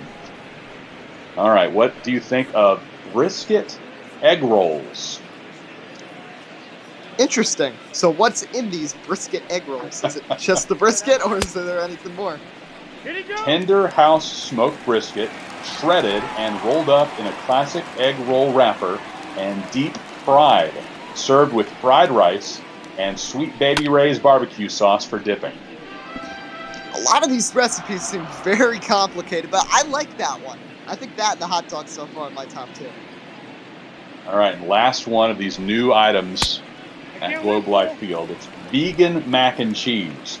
Vegan pasta combined with creamy cashew-based vegan cheese sauce. I mean, it's still mac and cheese, even if it's vegan. I mean, I think it still sounds good.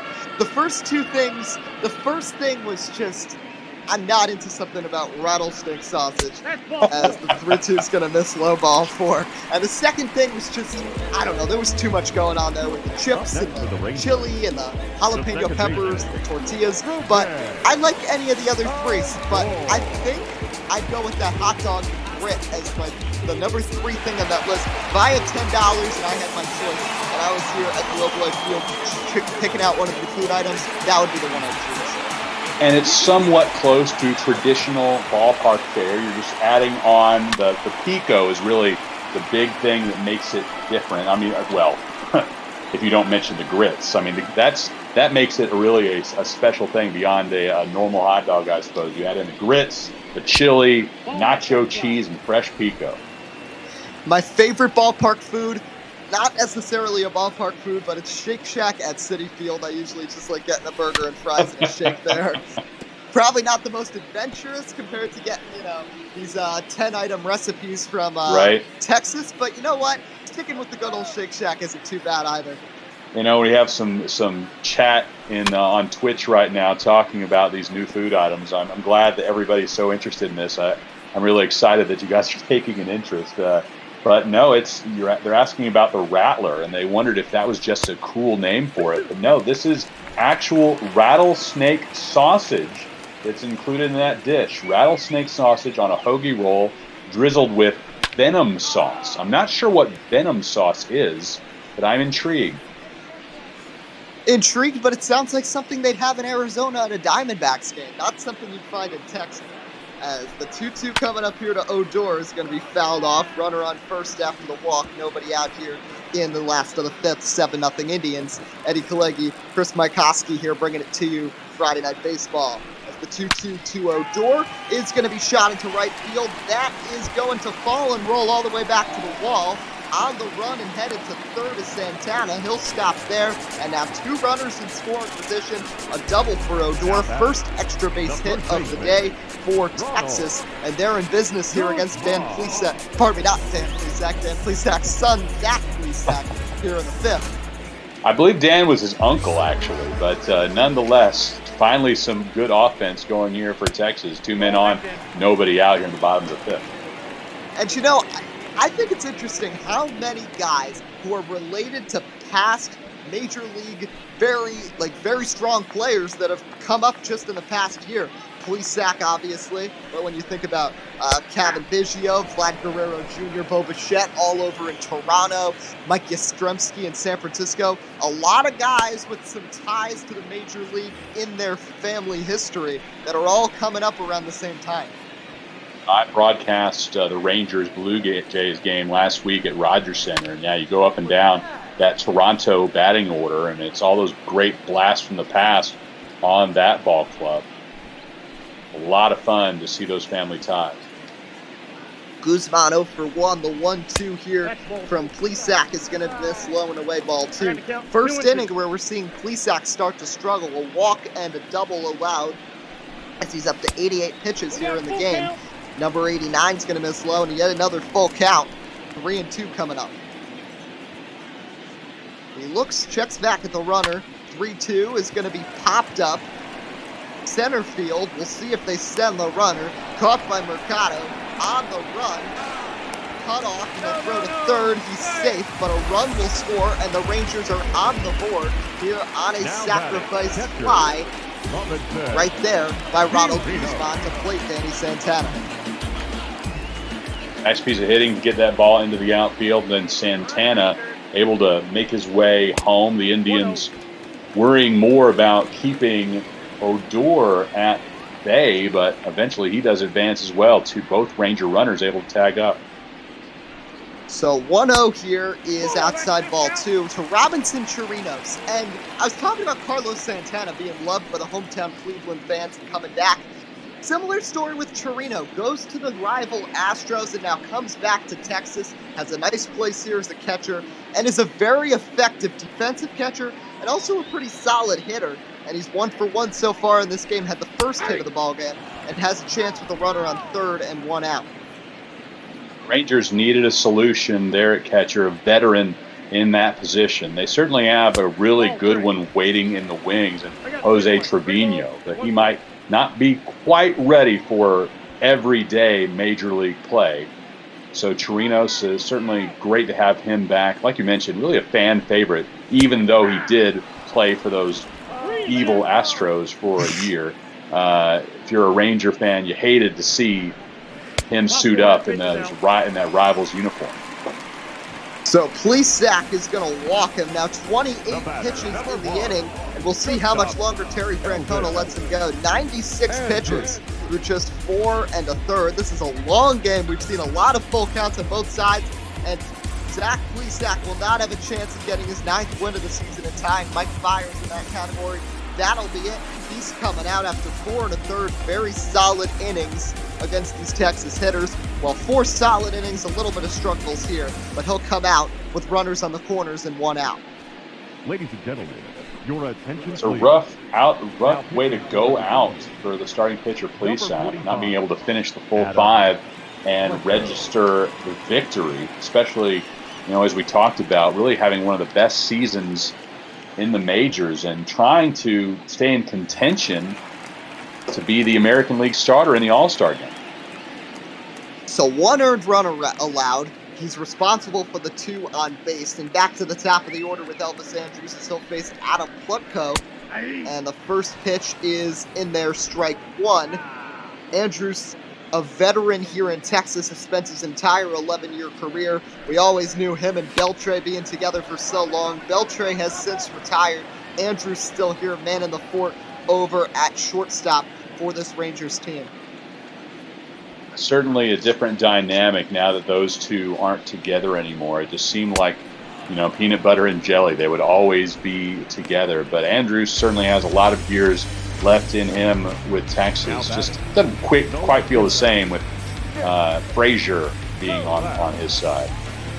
Yeah, totally. And Andrus once again goes chasing a high fastball. Plesac got him swinging in a similar way in the first, and now 2 away. Hunter Wood is warming up in the Cleveland pen. Nick Solak is up. He's 0 for 2, 209 average on the season. One of those many Texas hitters that's hovering around 200, 210 in the average column. Not something you definitely want.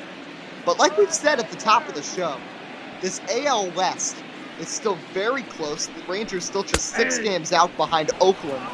And a lot of divisional games still to play. We've got one coming up between Seattle and the Angels. Still anybody's division. Here comes the 1-1. That pitch is going to miss low and away. Ball 2. We have some talk in the Twitch chat, Eddie, about Robinson Chirinos going back a couple of hitters and wondering how he made his way back to Arlington. Well, it was just a 1-year contract that he signed with Houston, so he immediately became a free agent, was out on the open market, and again, Texas had a need and signed him to another free agent deal. So no trades involved, just a 1-year contract that the Astros signed, and now he is set for the Rangers with this year, of course, all set. Next year is a team option, so he could end up staying in Texas for at least 2 more years. Plutko misses high ball 4. Solak walks to load the bases, and that will bring up Willie Calhoun in a big spot here to try to get Texas back into this game. Bottom of the 5th, 7-1 Cleveland. The Indians jumped all over Jordan Lyles early in this one. Carlos Santana for the first inning homer. They scored 3 in the 3rd to go up 6-0 and get Lyles out of the game. But Plesac, who had been solid and allowed just 1 hit through 4, a walk, a couple of hits, came out of the game, and now Plutko trying to get out of the inning with the sacks full, and Willie Calhoun, the 3-man in the order at the plate as he takes strike one. 0-1 is going to be put into play, and that's going to go into center field for a base hit. 1 run scores. Here comes the second. It's a 2-run single for Willie Calhoun, and the Rangers are within 4 now. It's 7-3, and that'll mean a tying run is on deck here, and both those runs responsible for Plesac, so he'll take a little hit in the ERA column right there. Good to see Calhoun coming through in the clutch after an 0-for-3 day yesterday in Houston. Huge at bat for him, and the Rangers now with 3 here in the bottom of the 5th. We mentioned that they still had a lot of room to make up. Just got to keep swinging away and having their opportunities. And for Calhoun, a guy who suffered a jaw fracture during spring training, any success you're seeing out of him this season certainly feels good. 8th man in the order, Joey Gallo at the plate. He's 0-for-2 with a pair of strikeouts. He takes strike one looking. And you see that average with runners in scoring position, not too good, just above 200. And Plutko trying to get him retired here, and we know Gallo can make a big splash with the bat. And the Indians trying to suppress that as much as possible as Gallo rips one deep right center field. Say goodbye to that ball. What was I saying?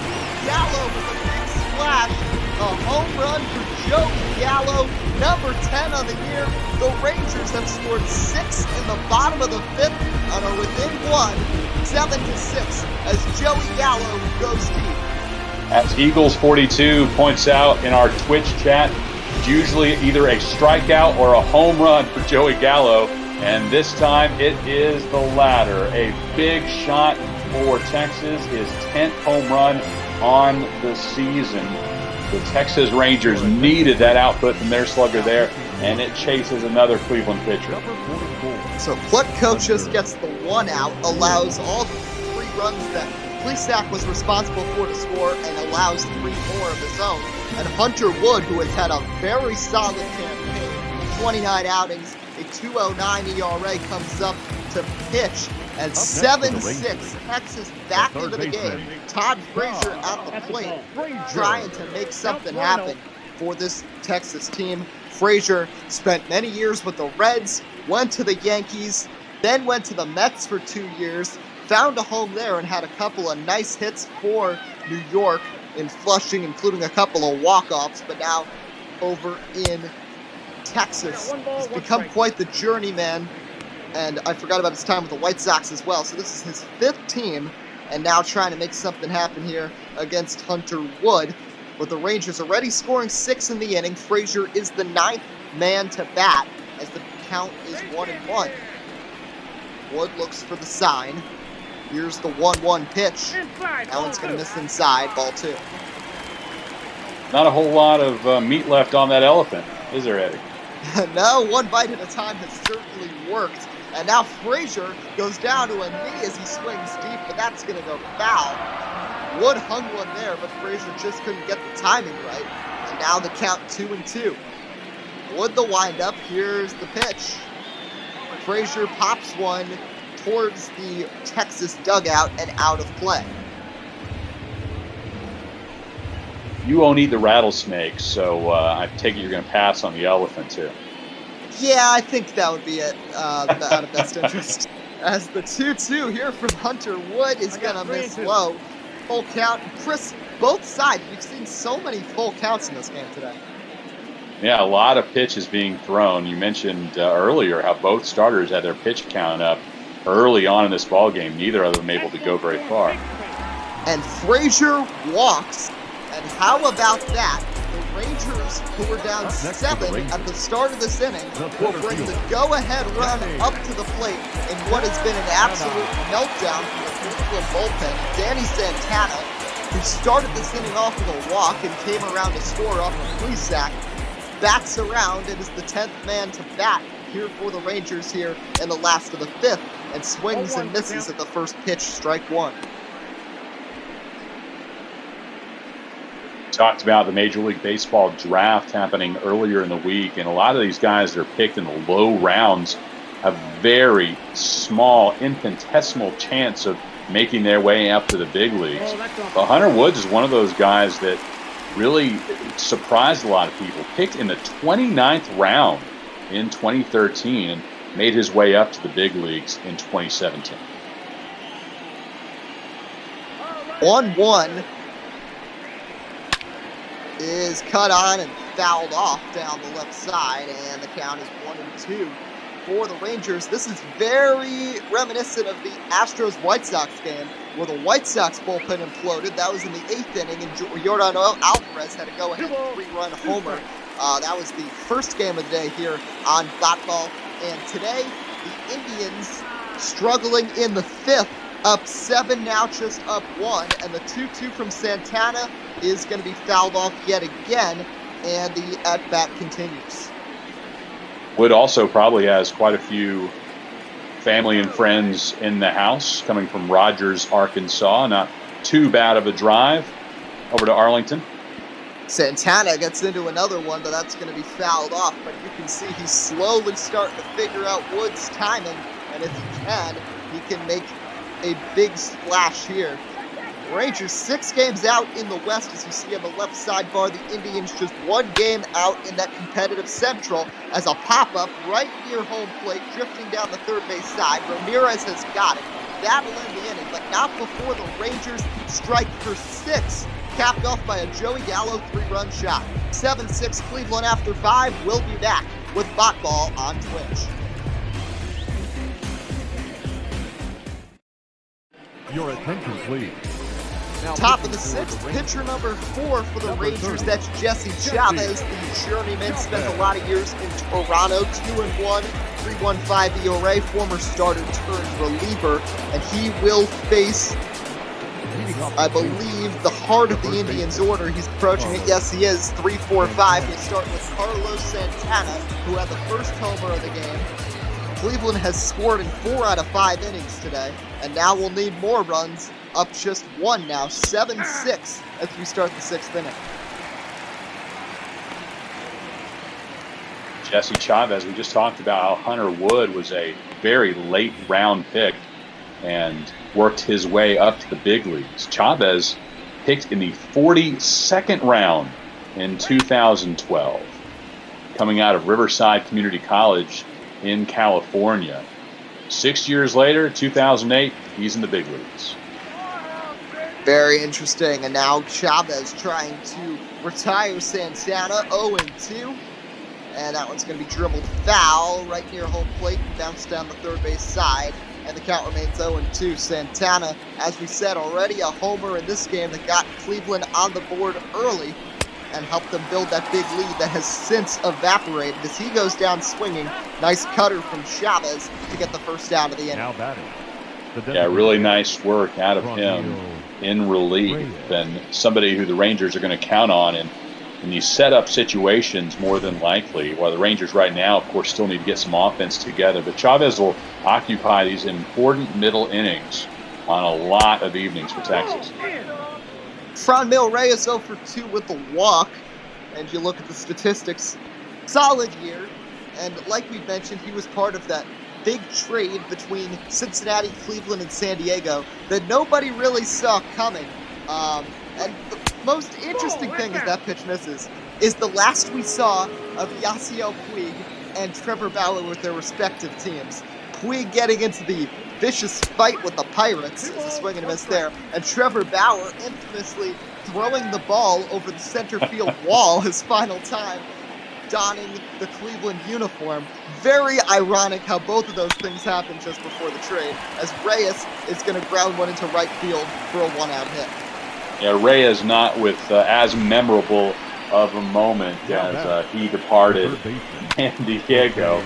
But as I mentioned, those two guys really headline everything in that three-way trade. But going forward, I wouldn't be surprised at all if in the end, you look back on it 10 years later, Reyes was the biggest piece that moved. Yeah, totally. I mean, he's a young guy, and he's got a lot of promise here, and he's found a home here in Cleveland. As Jose Ramirez at the plate, he is 1 for 3 so far today, with a runner on first, 1 out here in the top of the 6th. As Chavez with the windup, the 0-1 pitch will miss outside, ball 1. Incredibly impressed with what Ramirez has done this season. 394 on base percentage. That's 10th best in the American League. Hitting for power, driving a lot of runs in, as 37 RBI on the season. Also getting it done on the base paths. 12 stolen bases, which is 4th best in the AL. Chavez looks in for the sign from Chirinos. The 1-2 is going to be blocked at the plate. Not enough time for Reyes to go anywhere, and the count is even 2-2.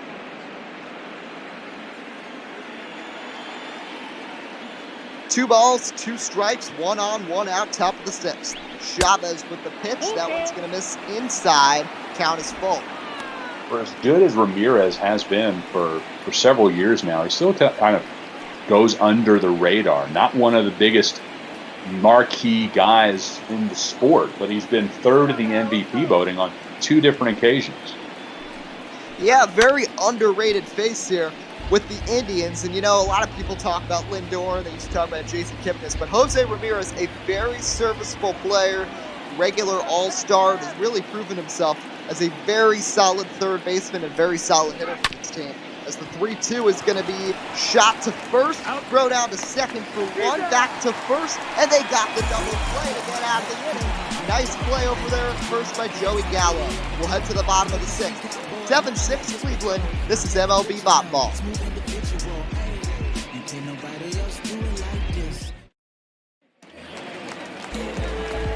Bottom of the 6th inning, Eddie Klegge, Chris Maikowski here, bringing you coverage of what has been a wild Friday night baseball game. Hunter Wood still on the mound after the Rangers scored 6 and sent 10 men to the plate in the bottom of the 5th inning. Rougned Odor, who was one of those 6 to cross home plate, comes to bat here in the bottom of the 6th inning and takes strike 1. As here's the 0-1 from Wood, fouled off 0-2.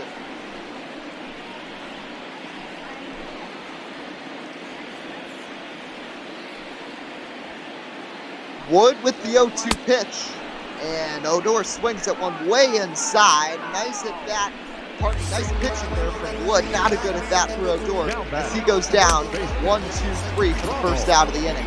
No, he just made him look silly on that appearance there, and Odor shaking his head, looking up to the sky and wondering what was he thinking, swinging at that baseball.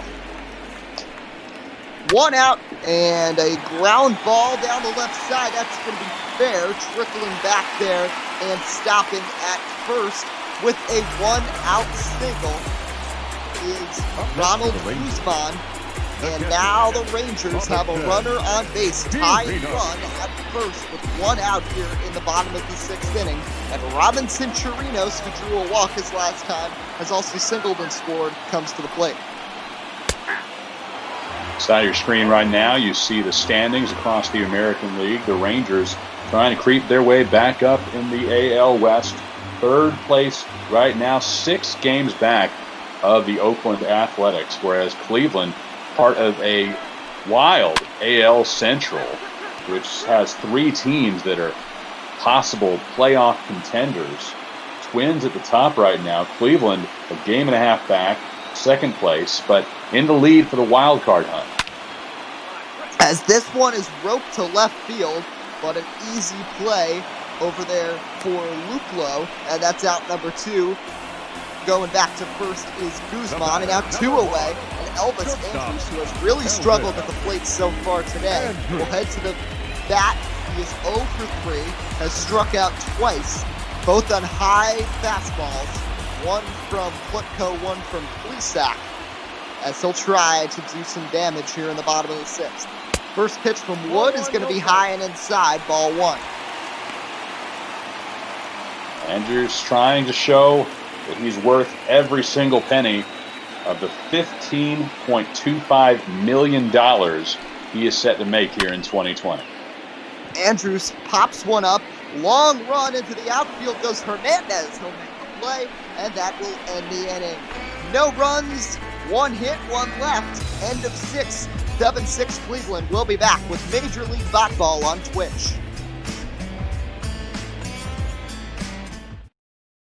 Ladies and gentlemen, your Top of the attention, 7th, please. Nick Goody coming to bat. I'll turn over the play-by-play for the final innings. Back to Chris Mykowski. All right, thank you very much, Eddie. Nick Goody making his 26th appearance on the season, 2-1 record. Trying to hold Cleveland at bay. The Rangers creeping back into this one. At one point, down 7-0, and now within a single run. It's 7-6. Indians over Rangers. Top of the 7th inning.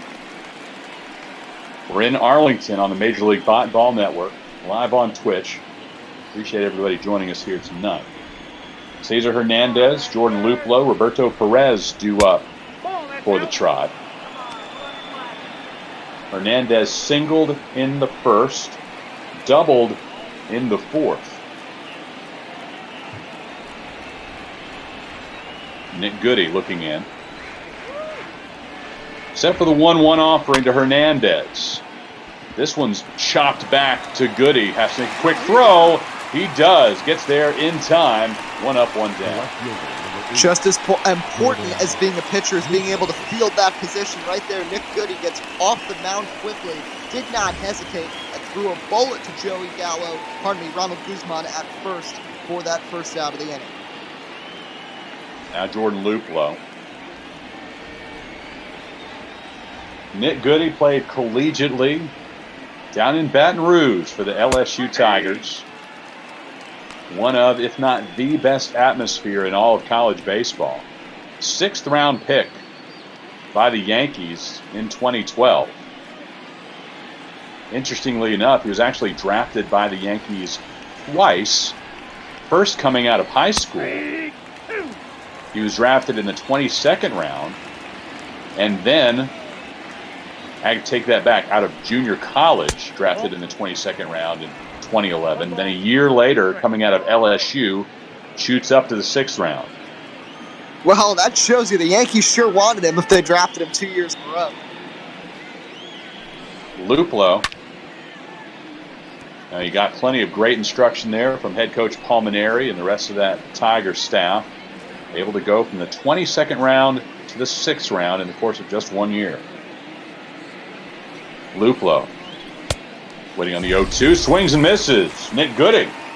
His first strikeout. Nice pitch there. A 2-seamer. You'll see it. It looks high and it just darts right down. I'm surprised Luplow swung at that because that looked like it was going to be a low pitch, but really great movement there from Goody. And right now the relievers over the past inning or two are starting to settle in a little bit. We have not seen much great pitching today, but it's looking a little better for both Cleveland and Texas on the mound right now. Now Roberto Perez, who got off to a great start, doubled and scored in the second, RBI single and scored in the third. Struck out in his last time to the plate, though. Back in the 5th. Swings and misses at that one. Down in an 0-2 hole. And we'll see if Goody wastes one here against Perez. His 11th pitch. 0-2. Went low and inside. Perez did not offer at it, though. Now the 1-2. Again low, and this time Perez fouls it off.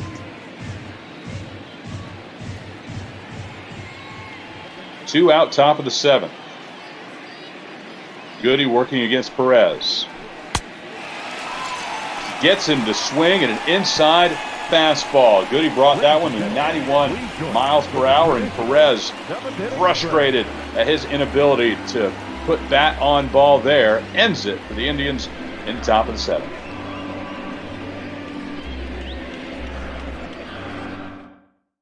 Your attention, please. Stretch time in Arlington, and after we get done with Cotton Eye Joe, it's time for Oliver Perez to step on the bump for the Cleveland Indians.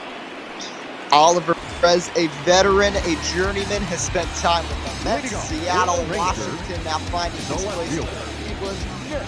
Ollie has a lot of interesting moves on the mound. He's got an interesting strategy, and he's got an interesting windup as well. Nice pitch selection. You see that windup, very unique. And I feel like the way that he bends, he goes back and winds up that way rather than just with his arm. I feel like that's why he's been able to sustain for all these years. Less stress in his arm, really spreading out the stress throughout his body. Facing Nick Solak, bottom of the 7th inning. 1 ball, 1 strike. It shades a little bit of old Fernando Valenzuela, the way he twists his torso around.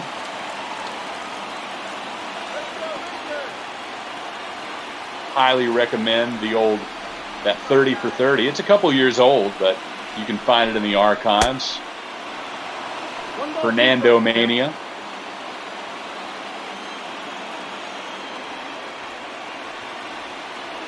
Took Los Angeles and the whole country by storm back in the early 80s. Solak lets that one pass. Strikeout looking for Oliver Perez. Nice pitch there, Perez. The whole pitch sequence, and it worked out there. Low and away. Solak was hesitant to swing, afraid it would go out of the zone, but it stayed in anyway. And now 1 out. Willie Calhoun will bat here for the Rangers. Calhoun had one of the more gruesome moments of the season so far. Happened back in spring training. Took a fastball to the face on March 8th against the Dodgers. Suffered a jaw fracture. You look back at that video, he immediately hit the ground and started spitting blood. Was able to get back to baseball activity, though, fairly quickly. He had daily workouts going by March 26th. Only an 18-day turnaround from suffering a fractured jaw to getting back to baseball shape. That's really nice to see. Shows his commitment to the game. Obviously, health is important, but really didn't want to let his Texas Rangers team down. And batting out of the 3 holes, he's had a very good year. Very productive. That injury really has not fazed him much at all. 2-1 the count. Perez working against Calhoun.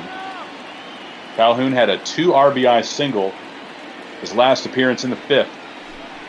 Perez delivers that one outside. 3-1 count. Perez to Calhoun. Right down the pipe, strike 2.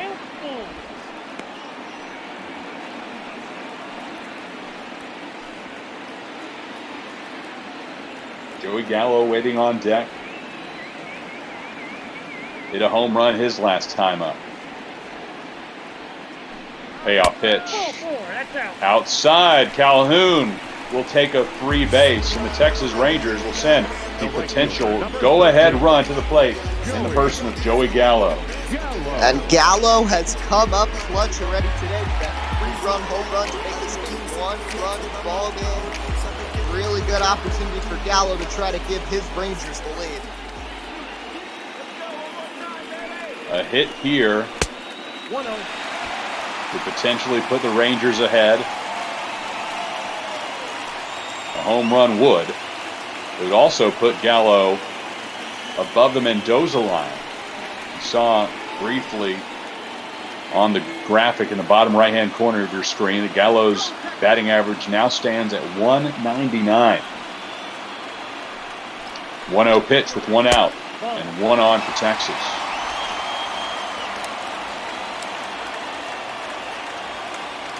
Gallo had an injury-shortened year in 2019. Seems to be fully healthy here in 2020. Broke a bone in his right wrist on July 23rd of last year and missed the rest of the season. 2-1 pitch. Outside. And now let's see if Chris Woodward gives him the green light here. 3-1. This could be interesting. 3-1 pitch to Gallo. Outside low. And Gallo takes a free pass. Up next for the Rangers. What'd you say about that elephant earlier, Chris? 1 bite at a time. Walk, I got first and second runner in scoring position. Another reliever coming in for the Indians is Nick Whitgren. And now Todd Frazier, another man who can give a big splash with the bat coming up to face Whitgren. This could be very interesting here in the bottom of the 7th inning. Making his 24th appearance on the season,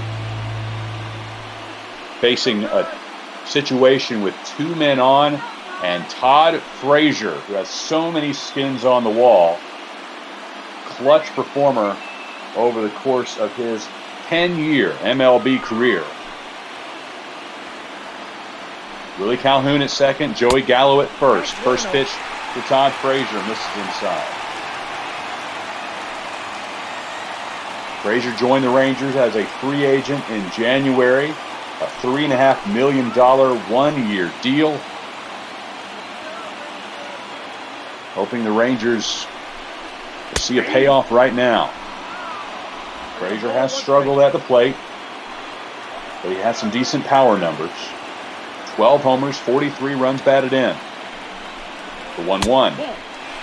Low and outside.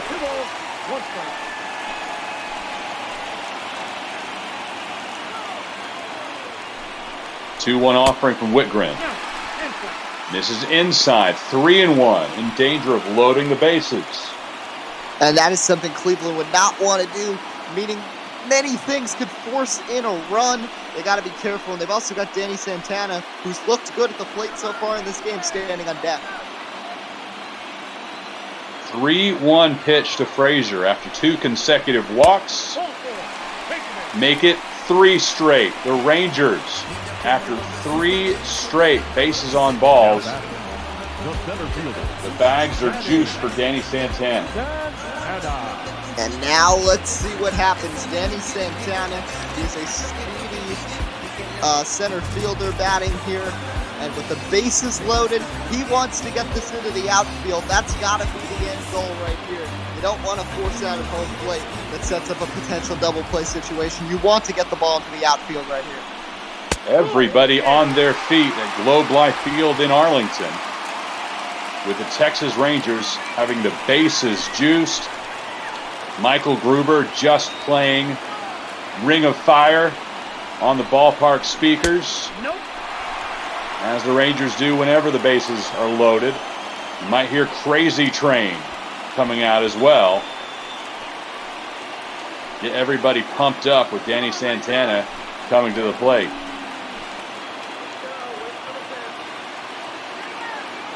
Two-0 pitch to Santana. He offered it. That one might have been ball 3, looking high. He sends that one into the stands. If I'm a Texas hitter, I'd be very careful at what I swing at because Whitgren has proven that he does not have much control. They got to be careful here. Santana, you see swinging another one. That one probably was in the strike zone, though. And now we're at 2-2. Very big pitch coming up.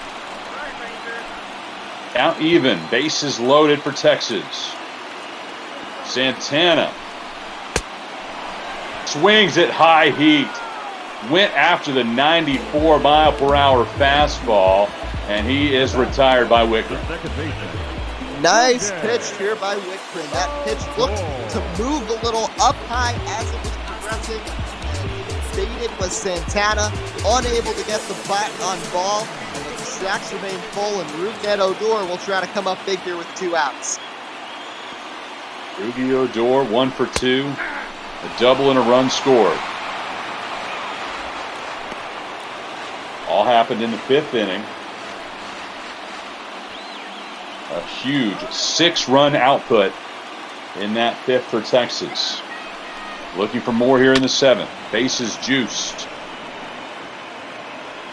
Calhoun, Gallo, and Frazier all walked. Now Odor facing an 0-2 count. Big pitch here. Odor able to lay off. He's got to be careful each and every pitch and not get faded by the high heat like Santana was. He's got to look for something middle or lower in to try to get that ball into the outfield and try to give Texas the lead. Ranger fans making a lot of noise for Odor, but he swings at a pitch in the dirt. They'll finish it off by sending it over to Santana at first, but the Indians get out of that inning unscathed, and the Rangers still down by 1.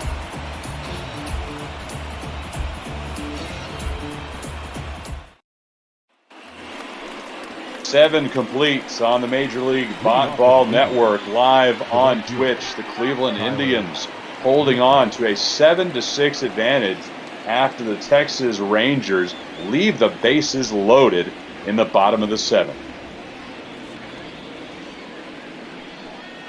Nick Goody on for his second inning of work, facing the 9-hole hitter for Cleveland in Tyler Naquin. And Goody had a very solid 7th inning. Interesting to see what he can do here in the 8th and if he can keep that momentum going. Texas cannot go down more than 1 run. You saw Whitgren's great escape there in the last inning. And now Texas really going to have to crack down, keep the Indians off the board, and then make something happen in one of these last 2 innings. 34,980 fans in the stands here in Arlington tonight. Swing and a miss by Naquin, now 1-2. Of all those fans in attendance, how many of them you think consumed the rattlesnake offering tonight? You will not let that rattlesnake sausage go. You're going to make me want to try this thing at some point, Chris, but I don't think it's happening anytime soon. 2-2 pitch up high. Concession stands open a couple hours before first pitch, so next time you call a game here on the Major League Ball Network in Arlington, I hope you'll check out the concession fare. It's a lot better than the buffet that's offered here in the press box. Into right field, single for the Cleveland Indians and Tyler Naquin. Up next for Cleveland. And now is when Goody's got to be careful. Top of the order coming up. And when you saw how hard it was to try to get a single run across in the last inning, which they could not, they cannot be down more than 1 run here going into the 8th or 9th inning. So they got to crack down here against Lindor and Mercado. Top of the order, Francisco Lindor, 0 for 3. Grounded to second back in the first inning. Struck out in the second inning. Reached on a fielder's choice in the 3rd and grounded out to first in the 5th inning. Swings at high heats. Goody bringing a 94-mile-per-hour fastball. 1-1 to count. Lindor swings and misses at 1 low. A changeup by Goody. Nice pitch there from Goody. Let's see if you can finish Lindor off. Switching things up very well. And able to foul off the slider. 1-2 remains the count. Runner on first for Cleveland. Indians up 7-6 on Texas in the top of the 8th. That's low. I got to count 2 and 2. As you see on the left side, Corey Kluber and Shane Bieber is the matchup. Indians and Rangers facing each other tomorrow at 12:15 here on Bot Ball as well. Matinee game here in Arlington. I can almost guarantee you the roof will be closed for that one, as it stands to get up to over 100 degrees here in Dallas-Fort Worth tomorrow afternoon. Lindor waiting on the 3-2 pitch from Goody. Payoff. Fouled off again.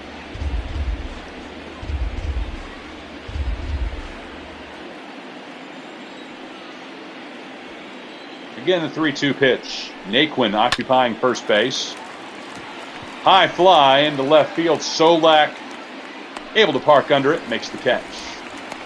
Nice job by Solak. He was playing kind of deep, came in quickly, didn't have to rush things, came in, settled, and made the catch.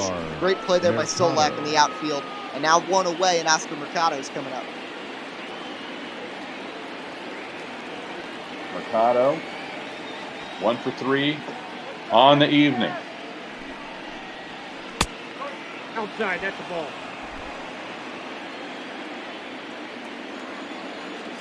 A beautiful night sky here in Arlington, Texas. Roof open here at the new Globe Life Field. 87 degrees, our temperature. 2-0 pitch. Gets him to go at pitch low and outside. 2-1. Goody's been doing a really nice job spotting pitches out of the zone and getting these Cleveland hitters to swing and miss. 2-1. A shot to left field. Solak backtracking. One bouncer to the wall. Naquin will stop at third. Indians will have men on second and third with one out. Now batting. Surprised the Indians took the conservative approach because Naquin might have had a chance there, but I guess they want to ensure that another hit to the outfield will definitely score Naquin and make this a 2-run game. But you look at the nice fluid swing there from Mercado, able to lift one deep. And now Texas bringing in former Met prospect Rafael Montero, who has not had a great year so far. 10 games, a 6.17 ERA, and now he'll come in as yet another pitcher for Chris Woodward's bunch.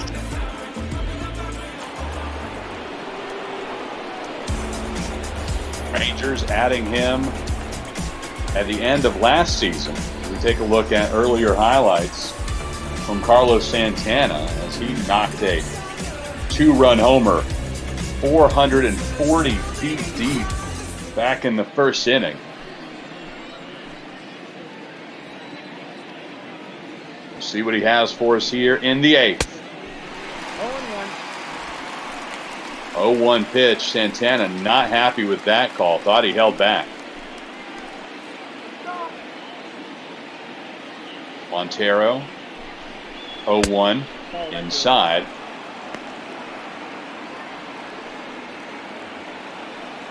Montero pitching in 22 games for Texas last year. After coming over from New York, from that Mets organization. Swing and a miss.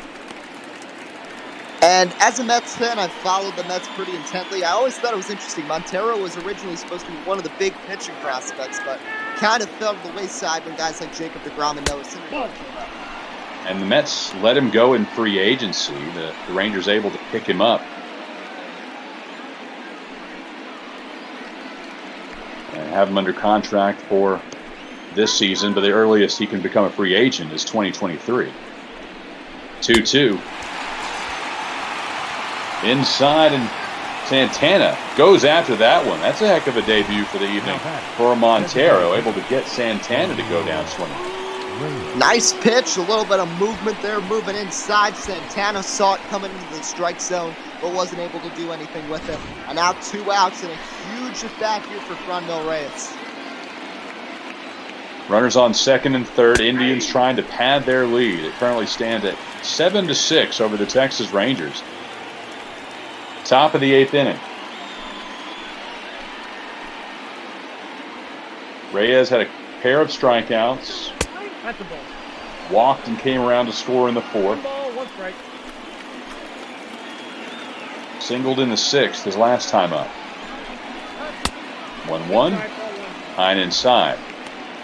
Montero able to bring some good speed. 95 miles per hour on that latest fastball. 2-1. Gets that one low and outside.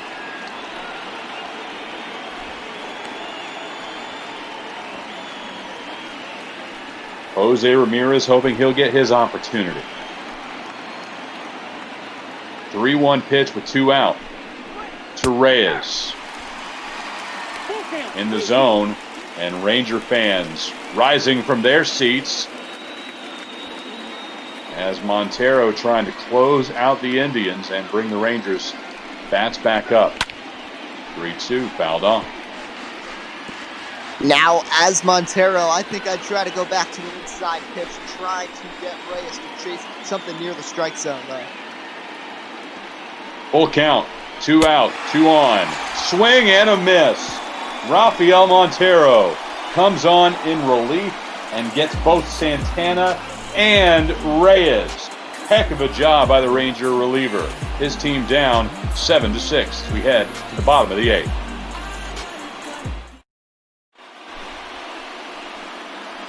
Ronald Guzman, Robinson Chirinos, Elvis Andrus due up for the Texas Rangers. They'll face Phil Matan, making his 11th appearance on the season. Number 6.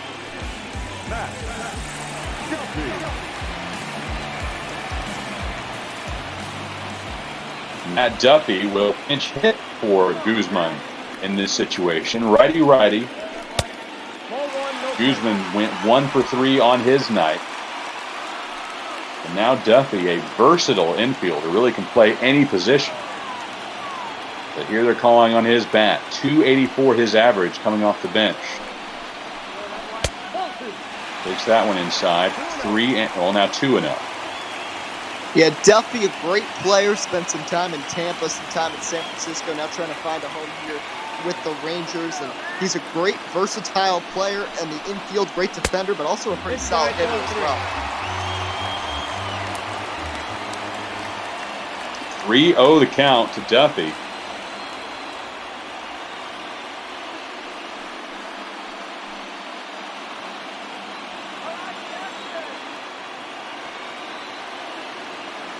Indians reliever trying to put one in the zone.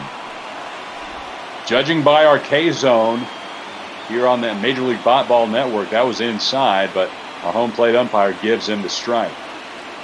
And I've noticed some interesting calls from the umpire in this game. His strike zone seems to waver at times, and it's been more trending towards the right side of the plate that he's been calling the strike zone. It's interesting, as that one misses. And Duffy now on base for the tying run here in the bottom of the 8th, with Robinson Chirinos coming up to the plate. Chirinos, the 9-hole hitter, facing Cleveland Indians reliever Phil Mayton, product of Louisiana Tech. Only about a 4-hour drive from Arlington, there in Ruston, Louisiana. 20th round pick in 2015 by the Padres. Fouled off. And you know, these bullpens are going to be tired, and playing a Saturday matinee tomorrow at 12:15. Corey Kluber and Shane Bieber are going to have to go a long way for both these squads, because these bullpens are going to be worn out after tonight. Fouled off. Now the Ranger pitcher is able to get decent control. If this would have ended up being an Indians blowout and they would have had to cycle through even more arms, I wouldn't have been surprised to see Texas having to make a quick call to Nashville or Frisco to get another pitcher up, potentially sending somebody down just for the fact of a lack of usable arms.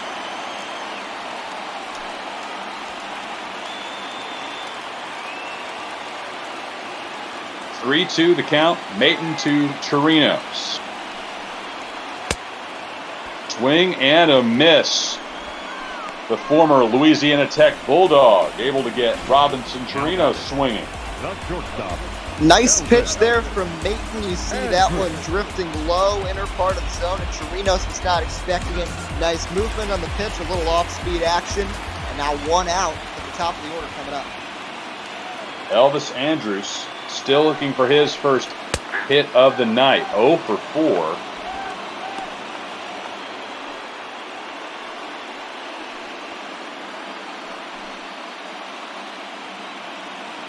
Went 1 for 4 yesterday, 0 for 4 today. Facing the 0-1 pitch from Mayton. Swing and a miss.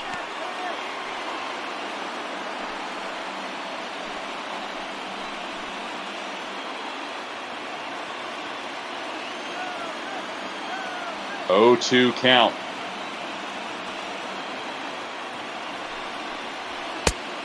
Mayton. That one's up high. I mentioned Mayton being from Louisiana Tech. That's a program that had an interesting season, to say the least. Had to be road warriors. 1-2 pitch. Down low. A tornado completely destroyed their stadium in the spring of 2019. So for the rest of 2019, they had to play at Ruston High School.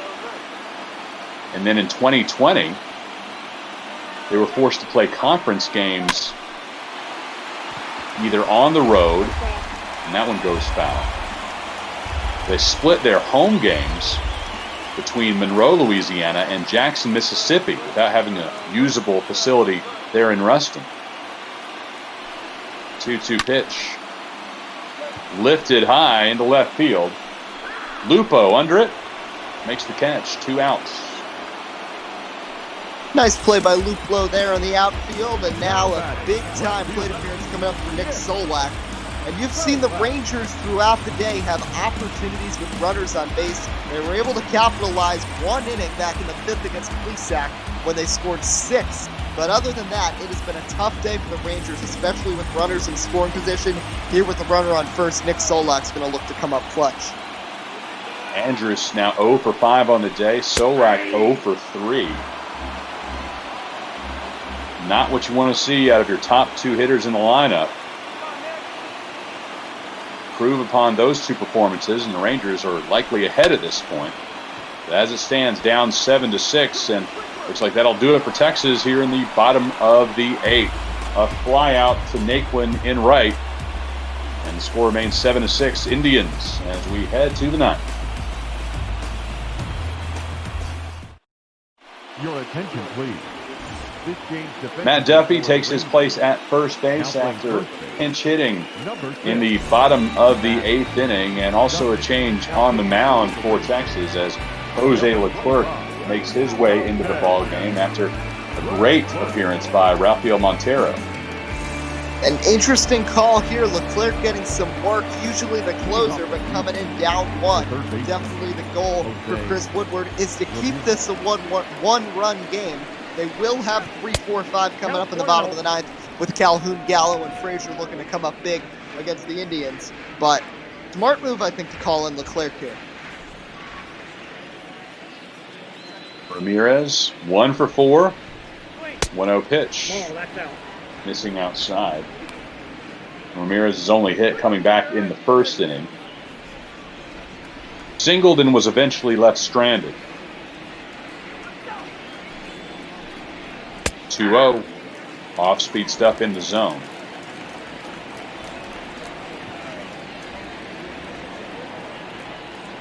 Two-1 now to Jose Ramirez. Looked like it was in the zone, but it'll be registered as a ball. 3-1.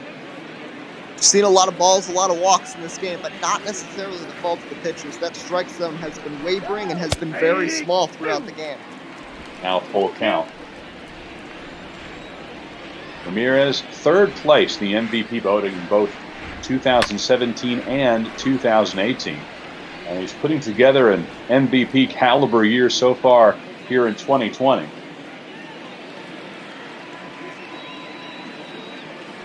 Looking to make his 3rd All-Star appearance. Coming up next month in Los Angeles.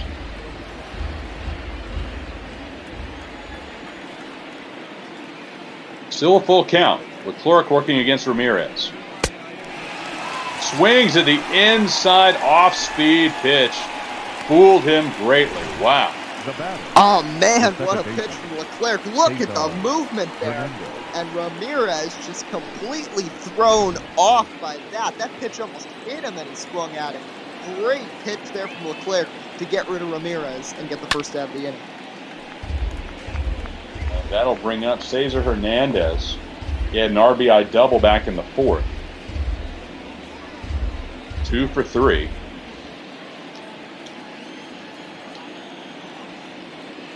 His 8th season in the Bigs, spent his entire career with Philadelphia until this year. Signed a free agent deal with Cleveland back in December. 0-2. Into center. Danny Santana, under it. 2nd out of the inning for Cleveland. And you see these relievers. We've seen Rafael Montero. I mean, a collection of others right now. Leclerc on both sides. It's really settled down since the first few innings, where Texas, it was mainly Jordan Lyles who gave up all the damage. And then for Cleveland, Plesac was solid for 4 innings, struggled in the 5th, and then Adam Plutko compounded all the troubles there. But the relievers right now are looking much better.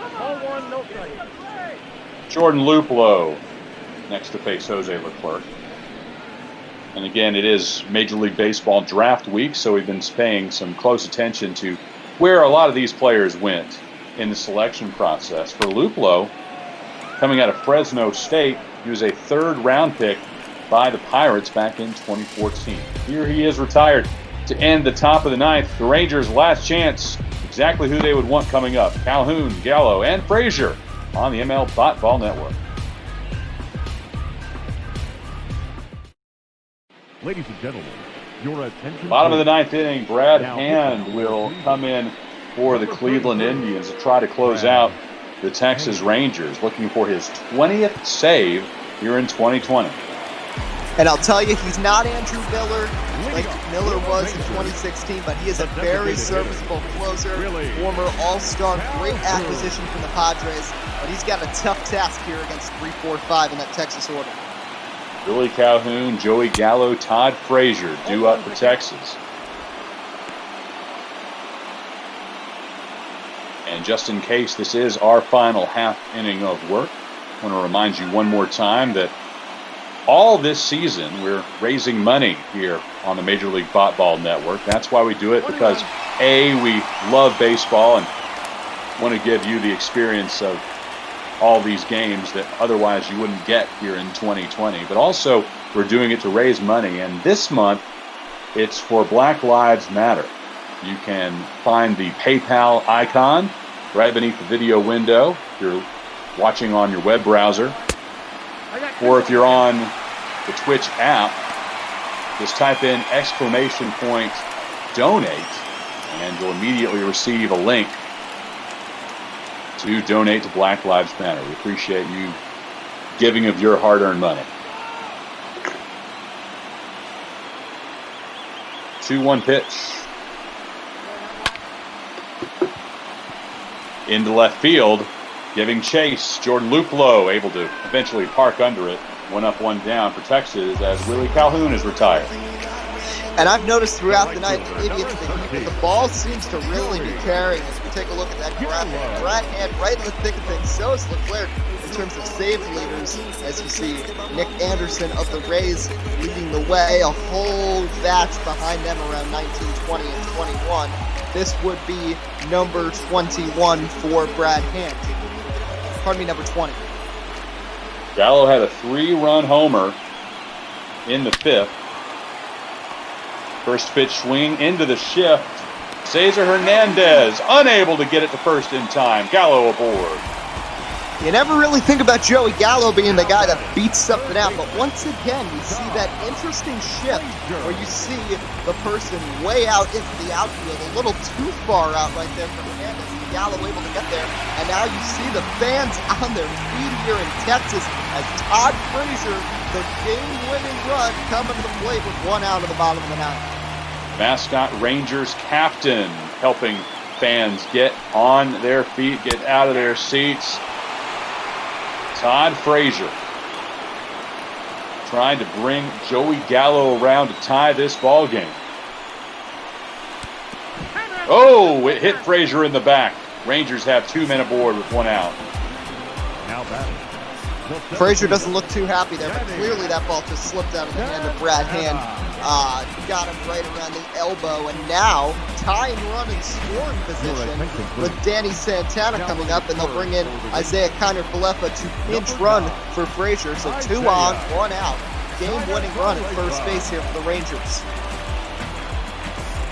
Danny Santana, 0 for 3. Did walk back in the 5th, came around to score.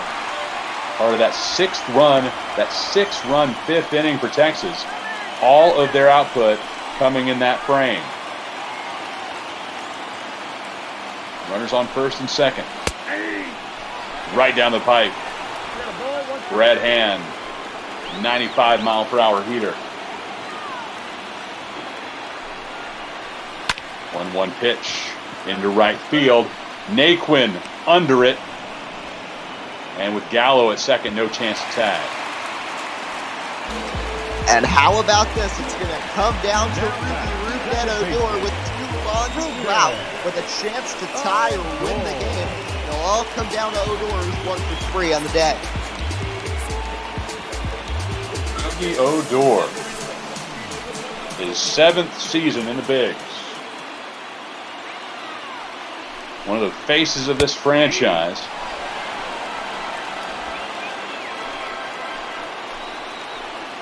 Signed a huge deal that keeps him with Texas through at least 2022. Swings and misses. 0-2 count to Odor. 2 men on. Indians lead 7-6. 0-2 pitch. Up high and inside.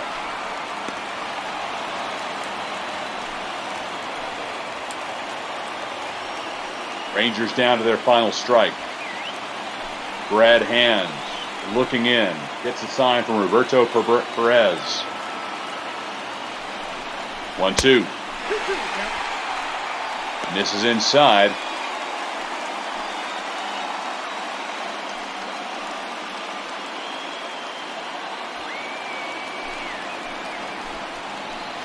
Two balls, 2 strikes. Rugi Odor pops this one into right center. This should do it. Oscar Mercado under it, and the Cleveland Indians hang on to win, leading 7-0 to start this game. The Rangers pull back within 1. That's all they can do, and the Tribe picks up a win to start this weekend series in Arlington. Much needed win for Cleveland on the road, taking advantage after the White Sox faltering against Houston earlier today. Great win for the Indians. Zach Plesac, although he only made it into the 5th inning, very strong performance for him. But overall, a great game of ML Baseball here between the Indians and Rangers. 7-0 lead, almost blown, but not quite. The 6-run 5th inning, not enough. The Rangers had the bases loaded in the 7th, 2 on in the 8th, 2 on in the 9th. Couldn't get anyone home in either of those situations. As you see, Adam Plutko, who completely dismantled himself in that 5th inning and really struggled, ends up with the win, ironically. Jordan Lyles gets the loss, and Brad Hand finished things off with his 20th save. We look back at the highlights, and Chris, that was the big blow early. Carlos Santana with a long home run. Oh, long to say the least. That was a bullet out into the cheap seats in right field. 441 feet start scoring for Cleveland. And later on, Roberto Perez adds to that in the top of the 3rd with an RBI single in the left field. A lot of offensive output for the Indians in the early going, including Tyler Naquin. And early on, it was looking like it was going to be a blowout, Eddie. And the Rangers able to put something together later on, but man, the Indians came out swinging. Yeah, I mean, 7 runs through 4 innings. It really looked like this was going to be Cleveland's game. And Zach Plesac was really solid. 4 innings of 1-hit baller. But as we will see, that changed in the 5th inning. You start here, already a run home at 7-1. Plesac comes out, Plutko in. He allows this 2-run single to Willie Calhoun to make it 7-3. And then this is the big blow that changed the game. Joey Gallo, 3-run shot. He knew it the moment it came off the bat, and that made it 7-6. A 3-run homer for Gallo, number 10 on the season, and suddenly it was 7-6. Yeah, the Rangers at that point thinking that, we have plenty of work, plenty of time left to get just one more run across to tie this ball game up, but unable to get it done. You see Rugi Odor strikeout chasing a changeup there in the bottom of the 7th inning, and the rest of the way, Texas unable to get a run on the board. Reyes strikes out on that one. The Texas bullpen did pitch very well in the final few innings, but Rugi Odor, again, the last chance for the Texas Rangers, flies out to Oscar Mercado in center, and that did it for Texas here on a Friday night in Arlington, Texas. The Cleveland Indians winning with 7 runs on 12 hits, no errors. The Rangers registering 6 runs on 6 hits and no errors. And Cleveland now increases its lead atop the wild card standings. Eddie, been a lot of fun. I appreciated you coming along for the ride here tonight. Hope we can work together again here on the Major League Baseball Network. Yeah, Chris, absolutely. Nice to meet you. Nice to learn about all the different dishes during the game that they have over in Texas. But and learning about elephants and one more bite. It's just taking it one bite at a time. Texas did it, but not enough. Cleveland comes home 7-6. And now we got a fun AL West matchup coming up. Brother Beer here to take over as the Mariners and Angels ready to square off for some more Friday Night Baseball. Brother, take it away. Have a good call. That was a wonderful call. Love to hear it. Thanks for sticking around, folks. We're going to be heading out west, heading to the City of Angels, where Seattle, coming off of their trip out east, is going to be here in Los Angeles to take on these Angels. I'm joined tonight by one special FX. How are you doing, my friend? I'm doing pretty well. I was talking with you behind the scenes, having a little bit of trouble with traffic coming back home, but I made it back in time to call this great game, maybe helped by that schedule being pushed back a little bit. But we got a great one coming up against, two teams, Mariners in 5th and Angels in 2nd place, but you look at their records right there, not much between them. And so, it's still early in the season. We could definitely see these two teams swap places if something starts to click for the Mariners. Well, as you say, the Angels sitting in 2nd in the West, they're about 4 games back from the division-leading Athletics. Mariners sitting in 5th place, about 9.5 games back. Of course, in the 3rd month of baseball here in June, we're getting into the heart of the season.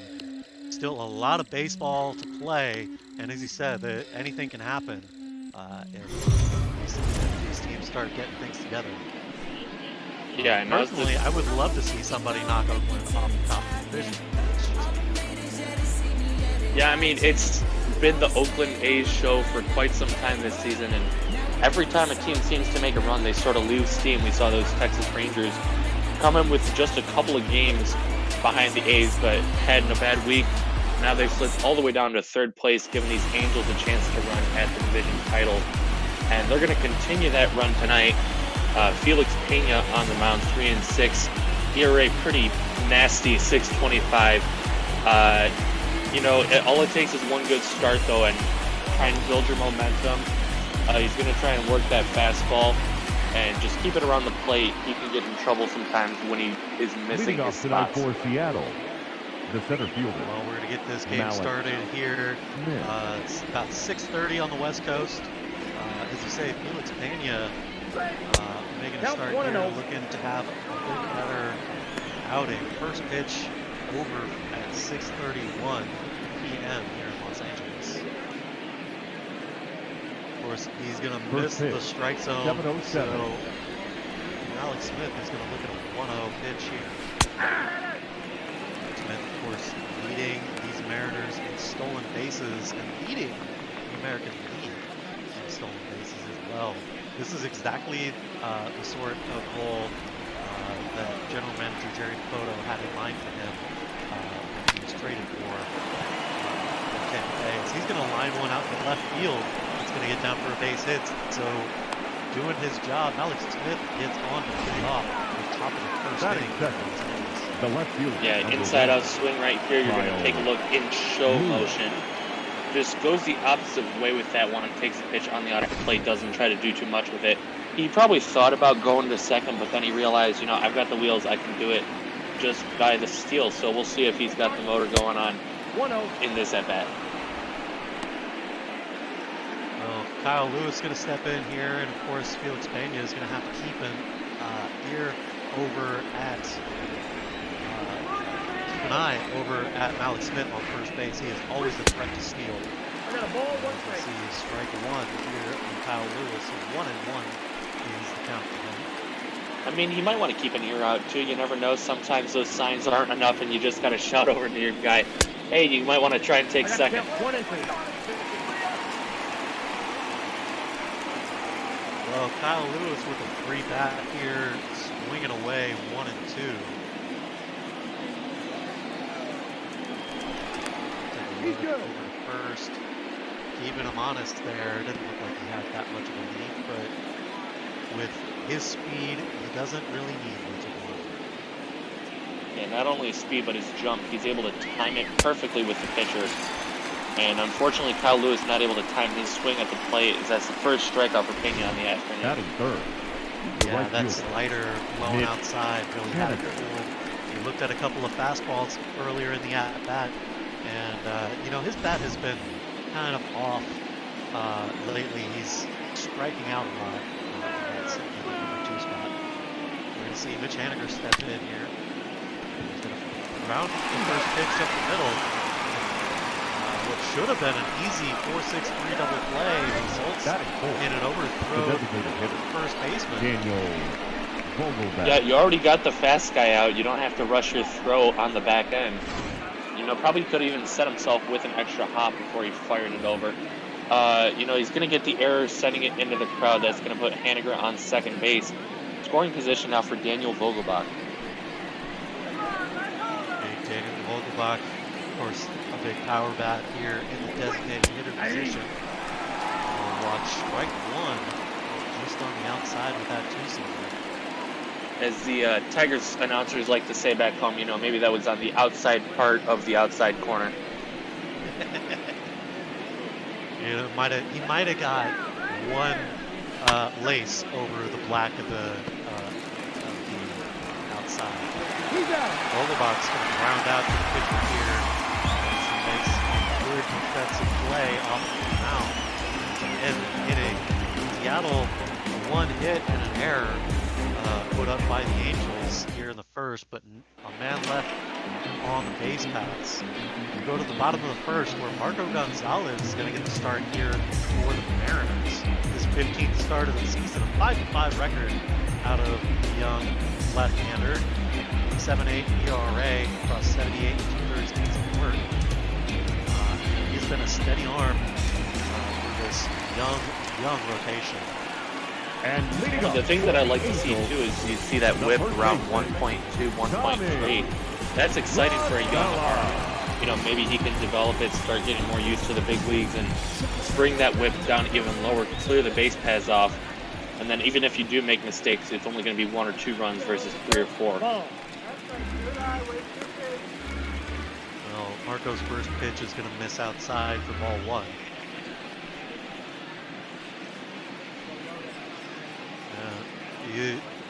Going back to the splits that they showed there for Tommy La Stella, you see that he's been much more successful at the plate on the road rather than at home. Hitting over 300 on the road so far this season. I got to imagine as an organization, you want to, if anything, you want to see those numbers flip, doing better at home because you play more games at home. Yeah, you do play more games at home, and, you know, I don't know how superstitious La Stella is personally, but, you know, lots of baseball players that are superstitious, and just playing in a big city like Los Angeles can really get on your nerves, you know, with all those eyes watching, not only at the stadium, but on TV. And so, you know, it can be tough to win games at home, you know, maybe on the road he's got a better routine for himself, less pressure. Well, La Stella's going to foul this one off, and the count's going to be 2-2 to him. Here's the 2-2 from Marco. Swing and a miss, strike 3. So he strikes out the first batter he sees here in the bottom of the first. The second baseman, David Fletcher. Yeah, good pitch, just took him out of the zone with that breaking ball. And, you know, La Stella had seen it a couple times, fouled it off, but just didn't expect him to go right back to it. Well, following up the strikeout, he's going to deliver strike 1 here to David Fletcher. Expect Marco Gonzalez to attack the strike zone in the first pitch in every at-bat. It's going to be the key to his success. As he'll get David Fletcher to chase the ball outside. He tried to hold up, but he was also leaning out over the plate. So quickly 0-2. All right, let's go. The 0-2 pitch, he's going to foul this one off as he chases another one outside. Yeah, you know, Gonzalez maybe not finding the strike zone all too often, but he's at least making them tempting enough for these guys to want to swing at it. The 0-2 pitch. Swing and a miss. And so 2 up and 2 down with the strikeout. Marco Gonzalez on a roll here to start. Center fielder. Yeah, we've got that sinker. There was lots of movement to it. I still don't know why Fletcher swung at it.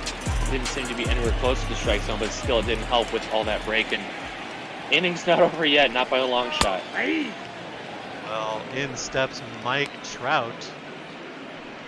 Mr. Fish watching the first strike in there for strike one.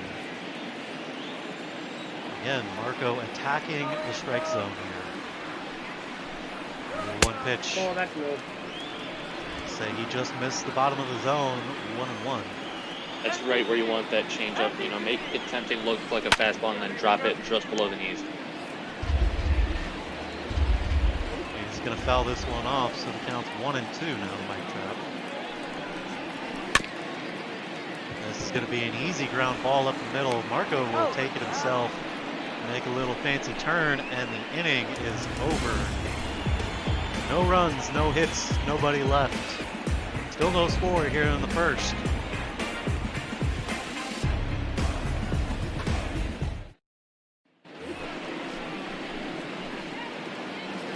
We'll see Kyle Seager step in to lead off the inning. The third baseman, Kyle Seager.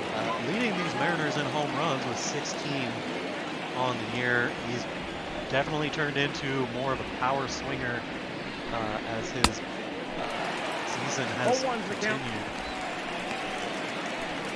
Yeah, a little bit disappointed. A little bit disappointing to see him below that Mendoza line, only 197 on the year. But still, I'm sure you're going to take the production when you can with the power like that swing, just a little bit too far out in front of it for long strike two. Yeah, I feel like Kyle has definitely adapted the all or nothing approach at the plate, and that he's very free with his swinging, which leads to a lot of that. Batting fifth. And that will be the second strikeout of the day for Felix Pena. White. As Kyle Seager shows exactly why his batting average is sitting at 197. Yeah, I mean, there's nothing wrong with being a free swinger as long as you can produce enough of the time. You know, you got to get that ball in play for anyone to make a play on it. And Seager's just not been doing that enough this season. Well, Evan White is going to look at a ball inside here, 1-1, as he had a pretty free swing at that first pitch as well. 1-1 now. He holds up his swing, but that sneaks into the zone. 1-2 now.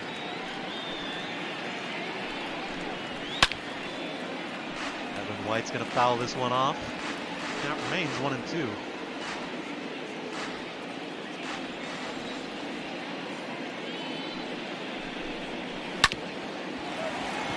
This one's put into the field of play.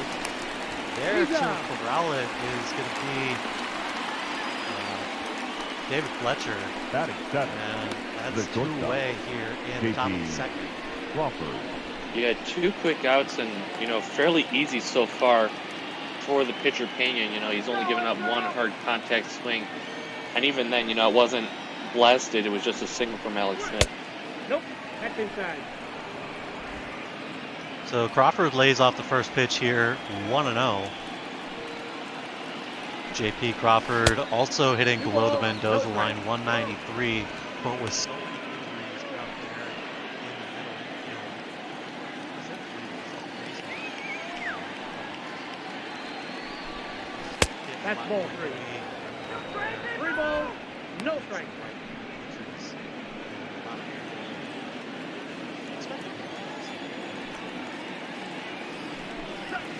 Hey! Counted 3-1. Yeah, I can understand that. You know, I'm a Tigers fan primarily myself, and we're kind of in the same boat as the Mariners this season. You just kind of put out the guys that can produce well enough while still mixing in some of that veteran talent. As Crawford draws a walk, keeps the inning alive. But you want to develop your guys, but you also want them to develop around a crew of guys who knows what they're doing and can kind of show them the way.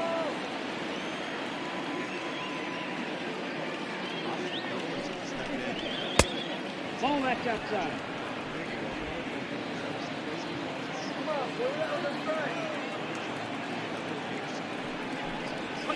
That's the ball.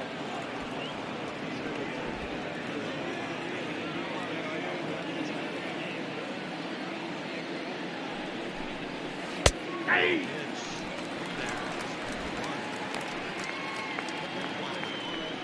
2-0 changeup, not something you're looking for, especially not in that location. Perfect pitch there from Pena to get back in the count.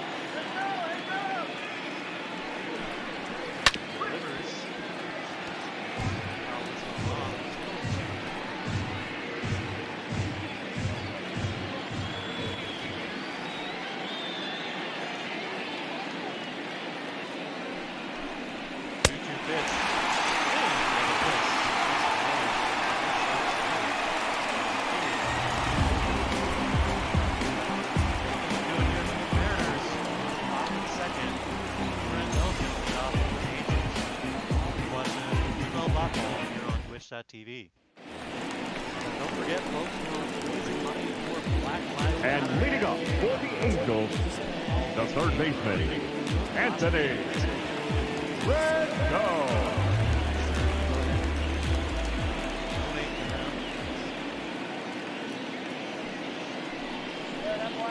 We get started off here.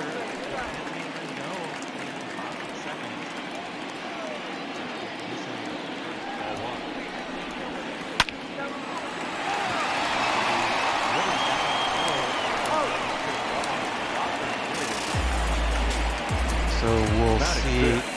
The designated hitter, Albert Pujols. Albert Pujols is going to dig in here.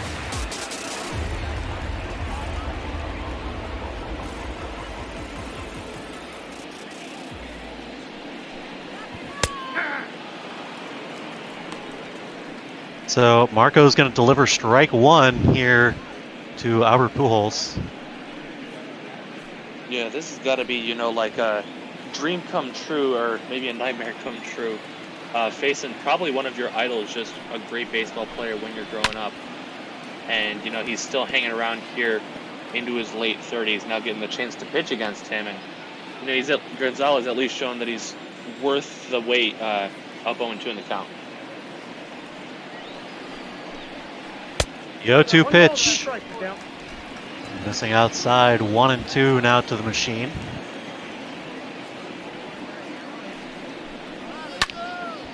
The 1-2, Albert swung on and fouled this one down the first baseline. Not going to go away that easy. This one's going to be put into play. Dylan Moore playing second base today. I'm sorry, Jake Shiner playing second base today. He's not going to be able to corral this one. And so Albert Pujols with a base hit on the infield here. And if you know Albert Pujols, that is saying something. Yeah, I honestly want to see, you know, what his career infield single total is. And I have the feeling I could probably count it on just the one hand. I was going to say one. I think we just saw it. Maybe a couple, you know, other freak plays like that happen. You know, he has been playing for close to 20 years already, but yeah, that is still a rarity given his lack of speed. So strike three here looked at from Marco Gonzalez. That's his third strikeout of the day. Not shortstop, Andrelson. Justin Upton didn't really give much of a fight, didn't give us much to talk about for him, but he'll be coming back up, so we'll be sure to throw in some stuff about him next time around. We'll talk about Andrelton Simmons, though. Coming over from the Atlanta Braves, where he really made a name for himself defensively. He's, you know, starting to pick up with the bat, too. Having a bit of a cold start to the year, but, you know, still a solid producer and an everyday player. 1-0 pitch from Marco. It's going to get fouled off as he looked to be in protect mode there of the plate there. It's a little weird, you know, only 1-0 in the count. Usually that's when you're going to try and attack, get those good pitches to swing at. Yeah, you would think you'd be laying off those pitches low in the zone as he did there. The 1-2 pitch from Marco. In there for strike three, and the inning is over. Andrelton Simmons watching that curveball in there to end the inning. When it's time to attack, he protects, and when it's time to protect, he doesn't do anything. So we'll see if the Mariners can get a new offense going. As you see Jake Shiner. Is this going to be his first at-bat of the season? It is. Shiner brought up last night after the injury to Dylan Moore out at second base.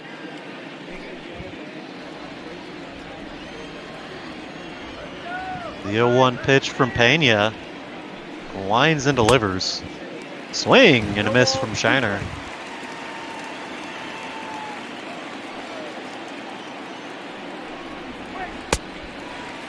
And strike 3, so I guess the best you can say is at least he's getting his first strikeout out of the way early here, so he can focus on getting a hit here at the major league level. I mean, yeah, you know, there's not much of a silver lining in that at bat. He didn't get caught looking, you know, so at least he's trying his best out there swinging the bat. But, you know, ugly swing, bad at bat, get it out of the way. You still got plenty more in this game.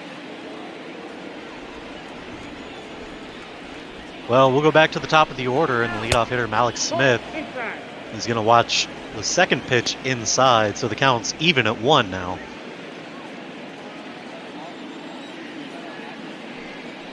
Pena working a good pace here, 33 pitches here in the third, the 34th over for strike 2 to Malik Smith. Yeah, pitching a lot better to him, attacking him in the zone instead of pitching around him like he did his first at bat. Smith is going to foul off this 1-2 offer, so we'll see another. Pena winds and delivers, and he connects with this one, takes it for a ride out into right center field. Ranging over is going to be... Up next for Seattle, the left fielder, Kyle Lewis.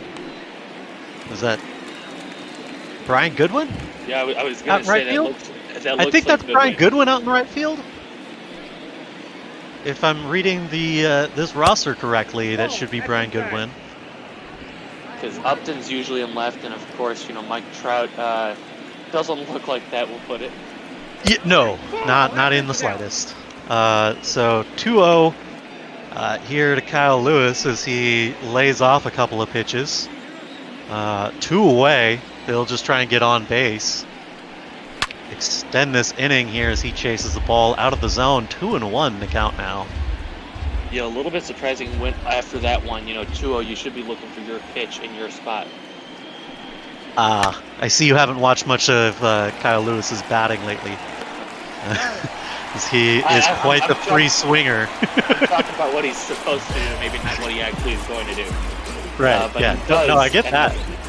He does end up tapping out to end the inning. Well, no score here after the top of the third. We'll go to the bottom of the third. Heidi Watney is reminding you that we are raising money for Black Lives Matter here today on ML Ball. Please go hit that donate button. It is super important to stand in solidarity at the moment. If you don't want to donate to Black Lives Matter, please choose the bail fund of your choice and make those donations. Thank you very much. We really appreciate it. It was indeed Brian Goodwin out there in right field, because there he is. Visual confirmation to my own eyes. Yep, and a little bit surprising he hasn't come up to bat already, sitting in that number 8 spot, but 327 on the year, 14 home runs. And he could definitely be a dark horse candidate for MVP if he can keep up a pace like that. You know, of course, he's on the same team as another MVP candidate in Mike Trout, but if you're putting up numbers like that, you can't be beat.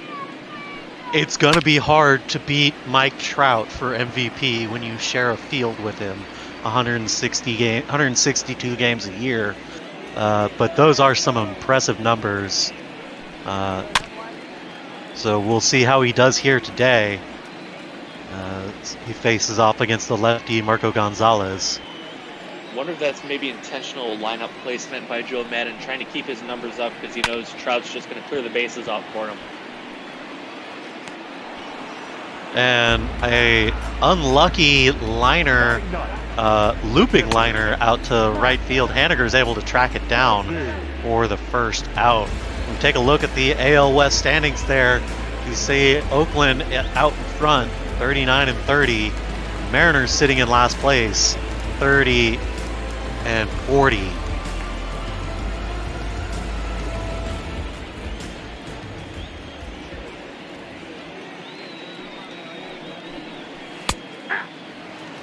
First pitch in there to Max Stassi is strike one. He'll swing at this one and just foul it off into the seats. 0-2 quickly.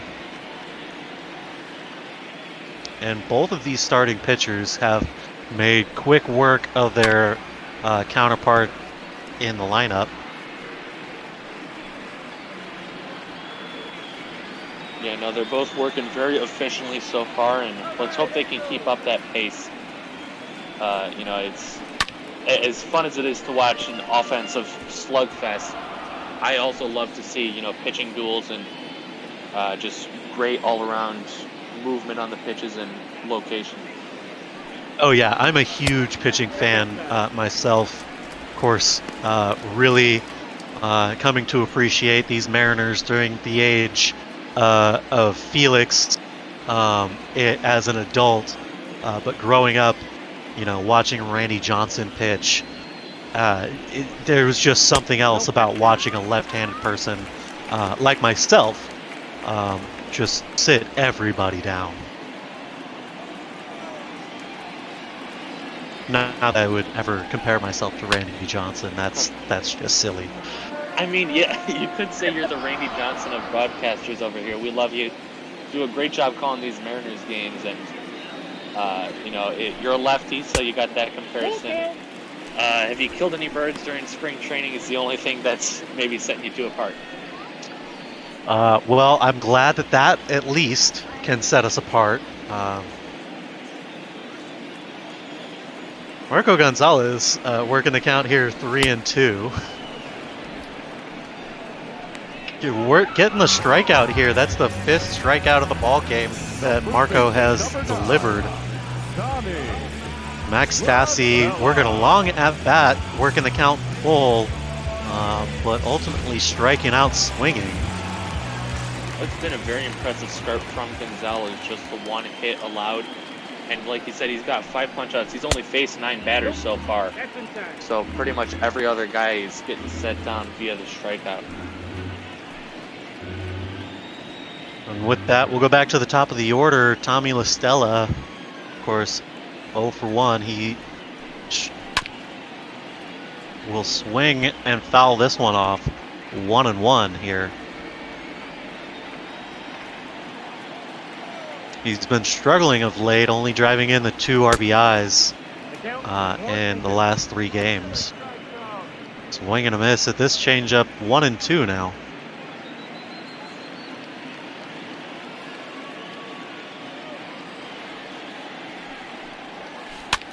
One-two for Marco, as this is perhaps a mistake swing. Nonetheless, it's a ground ball out to shortstop. Or where the shortstop should be, but it's Kyle Seager making the fielding attempt, and the inning is over here through 3. We are still scoreless. Only the 1 hit apiece, and Mitch Haniger is going to step in for his second AB of the day. Mitch Haniger. Yeah, Haniger so far through 3 innings has made it the farthest on the base paths, getting to second base on that fielder's choice error combination. You know, not much in offense from either team, just the 1 hit apiece, and only that 1 runner in scoring position.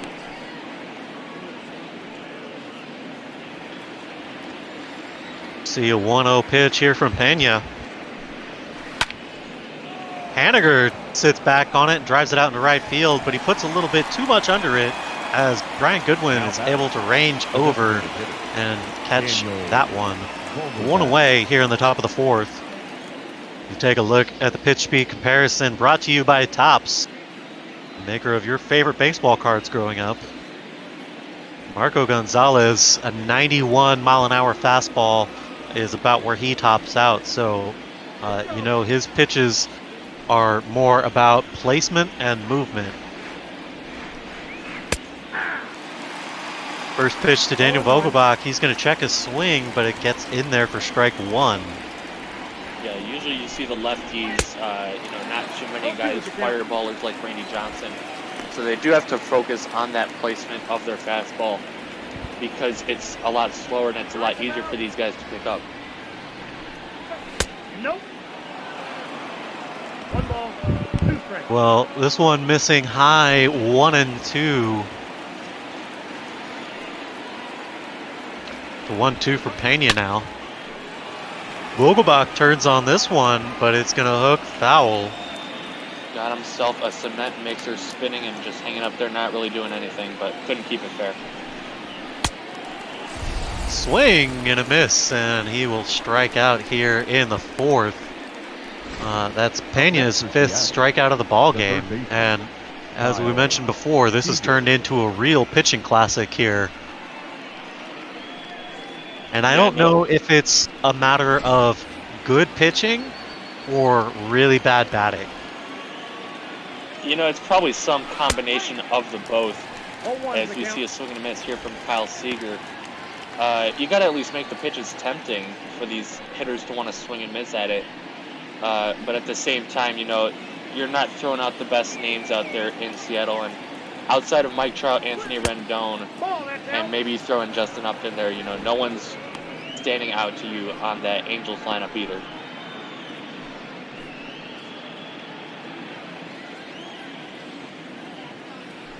Well, we'll see a 1-1 pitch here from Pena. Kyle connects with this one and drives it down the right field line, but it's going to hook foul before Goodwin can get to it. A 1-2 now. This one's in on his hands, but he's going to make an offer at it anyways. It's a little dribbler up the first base line. Pena's going to take it, and they'll get the 3rd out. Still no score here through the middle of the 4th. David Fletcher is going to lead off for these Angels here in the bottom of the 4th. And leading up for the Angels. Into this meteor part of the lineup, David Fletcher, great batting average guy. He'll get on base quite often, and you got the cleanup guys coming up after Mike Trout and Anthony Rendon. 0-1. Well, Marco Gonzalez continuing to hit the strike zone on the first pitch. 0-1 here to Fletcher. This one's going to be grounded back up the middle. Marco flashes his glove, shows off his fielding arm there as well as he's quickly got the first out here in the bottom of the 4th. Yeah, as silly as it seems, that's not the easy play to make. Pitchers throwing the ball all the time. They're not used to throwing it over to the base, so good job just, taking his time, flipping it over to first base, getting the out.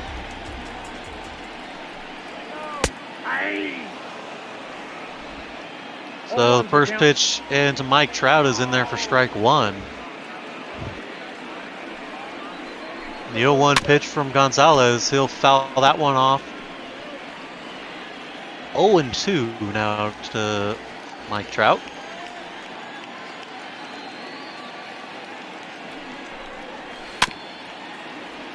And this is going to be an easy ground ball out to Evan White. Gonzalez is going to cover first for him, and he just gets it there in time to get the 2nd out. And Mike Trout, thankfully, is still hitless in the ballgame. Yeah, just a soft tap or not really good contact there from Trout, but he's got the wheels and put it in the right spot, almost made that into a base hit. Great job fielding by the pitcher again to get over his position at first base and get the out in time. And I believe that is the first time that Marco Gonzalez has missed the strike zone. 0-1, or 1-0 now. Quickly evens it up, 1-1 here to Anthony Rendon. Yeah, that's the good thing about him. If he's not getting that first pitch strike, he's not falling too far behind the count either. He's going to foul this one off, so the counts goes to 1-2.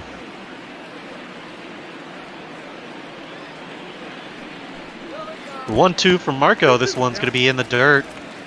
Osinola is able to keep it in front of him. 2-2 here to Anthony Rendon.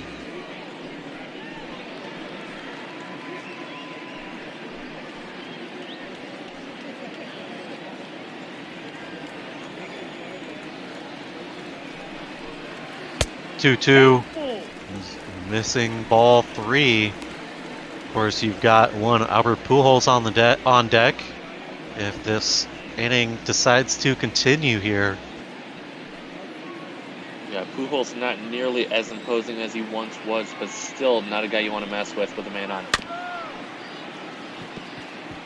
This one's going to be drilled down the third baseline. Kyle's going to have to charge all the way in, and he's able to beat it out.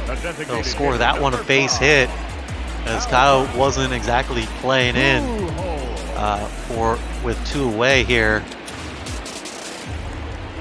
So we'll see big Albert Pujols step in. This one's going to be taken for a ride deep to center field. Smith is at the wall, and he will make the catch on the track to end the inning. Well, through 4, still no score here in Los Angeles. We'll see Evan White lead off here for the Mariners.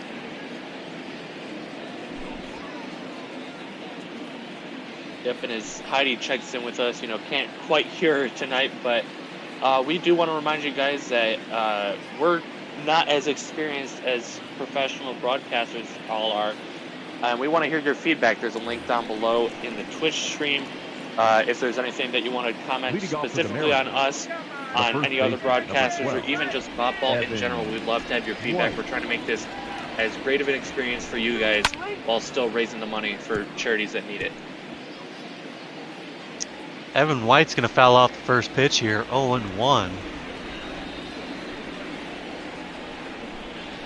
The 0-1 pitch. This one straightened out a little bit, but it's going to hook just foul down the right field line. The 0-2 now from Pena. Missing high and inside, 1-2. At least Evan White's, taking the right approach, not trying to do too much with these pitches, just going where the pitch is at, and putting it in play, even if it does end up getting foul. Also got a good eye at the plate, evening the count back up. 2-2 now from Pena. This one's fouled off. That's getting over into the dugout. Watch your head. Scary one to see right there, but you gotta keep your head on a swivel out in the dugout. 2-2 pitch. Evan White's going to take a healthy cut at this one, but they run it on the inside, and that will be Felix Pena's 6th strikeout of the ball game here tonight. Yeah, pulled the string on him with the changeup, and not much he could do with that one. He tried his best to, at the very least, foul it off, stay alive, but not able to do that.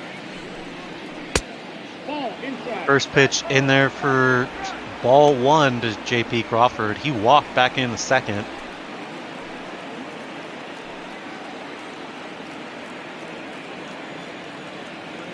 The 0-1 pitch. 1-0 pitch.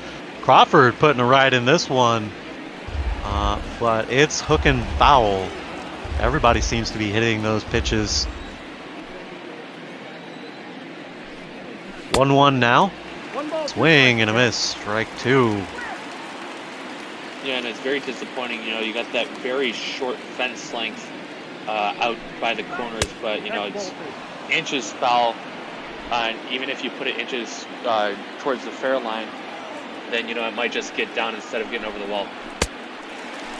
Swing and a miss. Strike 3. So Crawford with a strikeout here.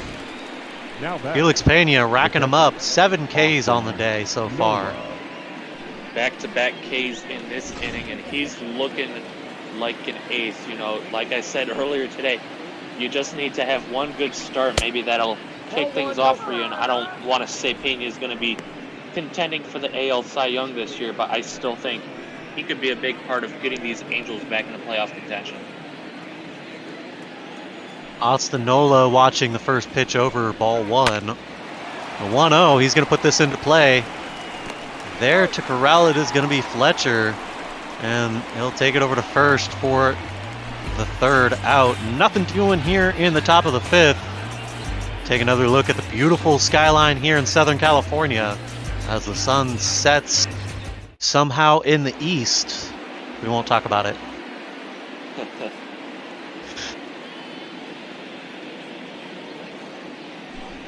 Folks, don't forget, I'm sure you won't because we keep reminding you that we are raising money for Black Lives Matter. We have the donate button down below. Check it out. Also, any subscriptions that you make through Twitch goes, anything that we collect from that is going to go to these charities as well. Please help us, help the communities. We'll see Justin Upton step in here to lead off the bottom of the 5th for these Angels. Marco Gonzalez delivering his 58th pitch of the night for strike 1. Back to attacking the strike zone here today. Yeah, a little bit bad placement with that sinker high in the zone, but if he gets away with it, he'll take it. Justin Upton drives this one out into deep right center field. That one's going to hit below the line on the wall. So that's going to be an easy stand-up double for Justin Upton, the first real extra base hit of the ball game, and the first time the Angels have stepped foot on second base today. Yeah, I mean, I thought that, that one, it was going to have a lot more carry to it. It seemed like it was gone off the bat, but the ball just died out there on the warning track, and, Upton's going to have to stop at second base. Still in a scoreless ball game, but at least the Angels have a good chance now to try and work him over an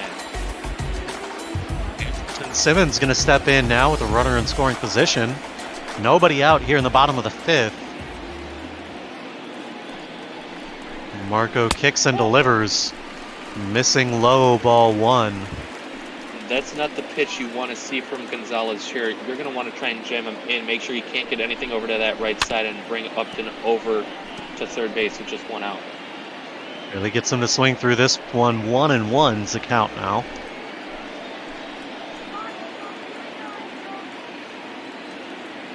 Takes a look at Upton out at second base and delivers over for strike 2. Working the bottom of the zone with that sinker now. Yeah, nasty movement on that sinker. Not going to have a chance to hit that one. He lifts this one out into deep left center field. This one's going back, and that's going to hop up over, not over the wall. That's going to be off the wall. So they'll trade positions as he's able to put the first score on the board with this RBI double. Finally get off the schneid tonight.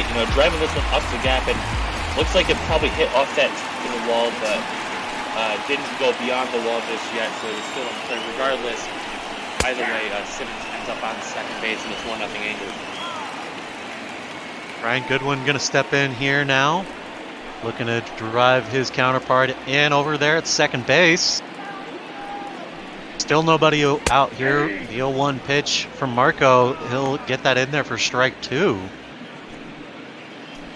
Yeah, and lately Gonzalez has been doing a good job getting ahead in the count, but he's not able to finish it off. He's got those 5 strikeouts on the day, but nothing recently. Ball 1 as he perhaps wastes this one low and inside. 1-2. We'll run that high and inside. 2-2 is the count now. Yeah, I'm going to look for the breaking ball away right here. He's just gone inside with 2 straight fastballs. 3. Strike 3 as he gets him looking. And even Brian Goodwin can appreciate that pitch sequence as he's kind of gets a smile on his face, talking to himself as he walks back to the dugout. Shaking his head, up at the mound, just giving them that nod of respect. He knows what he's doing out there. Strike 1 here from Marco Gonzalez as Max Stassi steps in here with 1 away. And I just got to say that was a very nice pitch there from Gonzalez. Very, very nice. The nicest pitch of the day, indeed. The 0-1 pitch. Stassi's going to foul this one off. 0-2.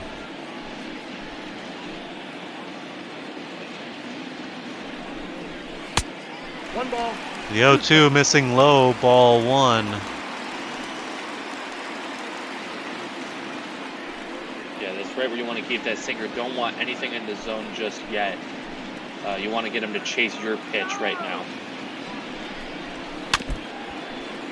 1-2, that one's going to get fouled off. We'll do it again. And with 72 pitches here through the bottom of the 5th inning for Marco, he'll look to get out of this inning here quickly. Staying alive is Stassi. Count remains 1-2. Yeah, tough pitch to do anything with. That low sinker, just able to follow it off, keep himself alive. Continues to battle here, as that's the 3rd foul ball in a row. Yep, has, slight advantage at the plate. Being a catcher, he probably knows what they're going to try and do. And he lines this one out into right field. That gets down for a base hit. Runner rounds 3rd and scores. So the Angels are now up 2-0 here in the bottom of the 5th. Pitching coach is going to come out and have a couple of words with his battery out there on the mound. Yeah, I don't think Gonzalez is particularly pitching badly. It's just that these Angel bats starting to figure him out. You figured it was going to come at some point. You can't keep fooling guys forever. But still pitching very well. And if he can get some offense behind him, I can still see him having a great outing. Well, as we turn the lineup over again, we'll get into the 3rd go-around of the lineup. 0-1 pitch. Tommy LaStella is going to slap this one up the middle, and that's going to be a liner to Crawford at shortstop. We'll take another look here. Makes a great diving stop up the middle. The line drive. He's able to just snag it as it hits the ground, and he comes up ready to throw back to first. So 2 away here as David Fisher steps in. Yeah, Crawford already shaded up the middle for the double play, and a great diving catch, leaving his feet full extension, making the out.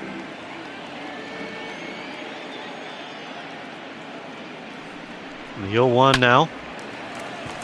Fletcher rips it down the 3rd baseline, and that's a line drive to Kyle Seager on the hot corner, and the inning is over. Angels put up 2 here in the bottom of the 5th as they now take the lead. We'll go to the top of the 6th. 9-1-2 from these Mariners. Leading off for the Mariners. New guy, Jake Shiner. He struck out in his first plate appearance. He's looking for his first hit in the major leagues.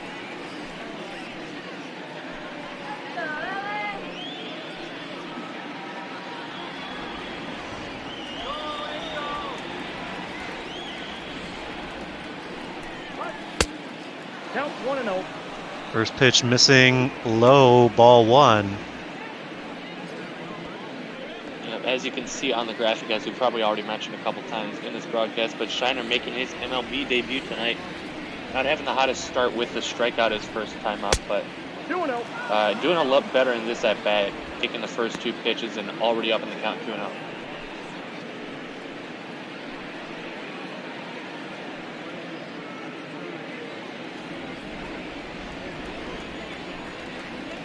Well, the 2-0 pitch from Felix Pena in there for strike 1. Yeah, most righties not looking for that pitch low in the zone, so it could take there even though it was a strike. 3-1 now, the count to the rookie. And he's showing a bit more patience here. He seemed to have gotten those first AB jitters out as he grounds this one over to the first baseman. He'll take it himself. And that's a ground out here out of Shiner. Still going to look for his first successful AB here in this game, perhaps his next time out.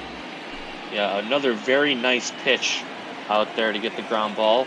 Nicest one I've seen today from Pena. Ball, that's inside. Well, he misses inside for ball 1 as we flip the lineup back over. Malik Smith. The 1-0 pitch just a bit outside.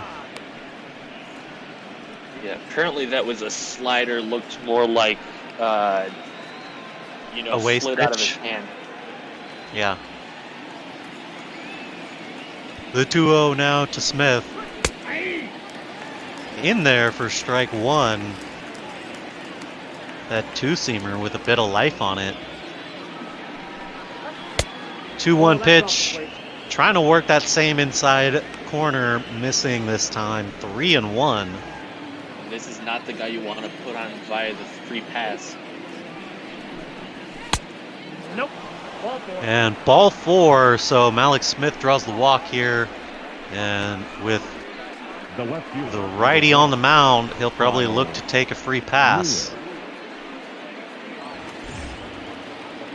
I'm sure his eyes are already on the third base coach, just itching to get over to second base, especially with the way this Mariners offense has been so far. Just the one hit, not much offense to speak about. Strike one in there to Kyle Lewis as he lays off the first pitch. We take a look down at the Angels bullpen. We got a lefty and a righty, Ryan Butcher and Kenyon Middleton. Double-barreled action out in the bullpen.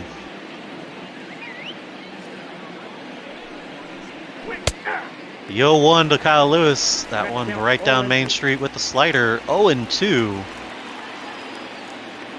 Yeah, for a free swinger, he's having some patience. Unfortunately, a little bit too patient, taking two pretty good pitches.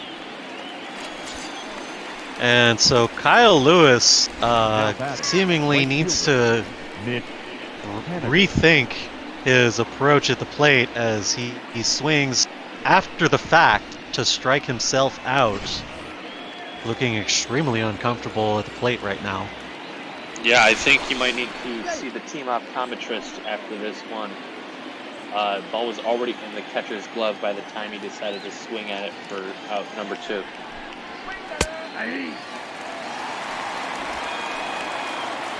Mitch Haniger stepping in here.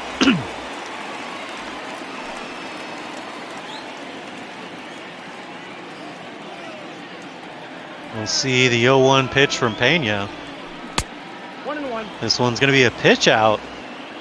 Perhaps they saw something that we didn't catch, but Malik Smith goes diving back into first. 27 stolen bases on the season so far. Only a couple of failed attempts. This one's in there for strike 2.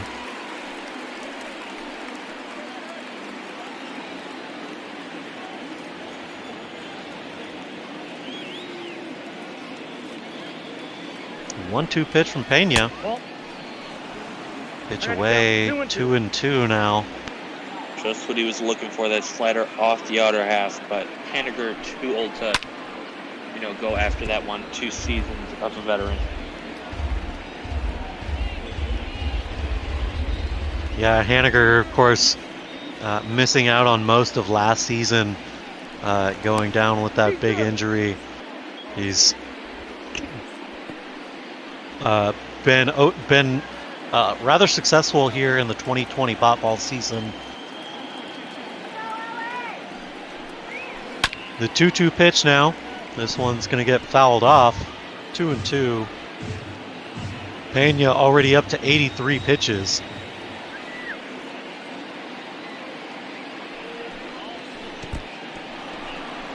Two-two's in the dirt. Malik Smith isn't going to go anywhere apparently, so we'll see a 3-2 to Haniger now. He'll be taken off for second with 3-2 outs. Strike 3 looking as Mitch Haniger couldn't take the bat off of his shoulder. And the inning is over here in the top of the 6th. These Angels still out in front, 2-0. And leading up for the Angels. So Mike Trout's going to lead off here for the Angels. He's 0 for 2 on the day with a couple of groundouts. Yeah, uncharacteristically quiet. Not only 0 for 2 on the game, but both pretty weakly hit ground balls. Take a look at the Mariners battery out in the bullpen. Nestor Cortez Jr. and Johan Ramirez warming up out there. 2 balls, no strikes. In case they're needed here in the 6th. Marco Gonzalez already at 81 pitches here as he misses for ball 2. Yeah, I gotta wonder how distracting that might be out in the bullpen in left field. Both of them are right next to each other, so you kind of want to get your rhythm working in the bullpen, and it's already tough enough if you got one guy in there. So what is 2 others going to make? 'Cause that one's grounded up the middle. Nice play there out at the second base bag by Shiner for out number 1. Yeah, the young guy making a great athletic barehanded play there to get the first out here in the bottom of the 6th.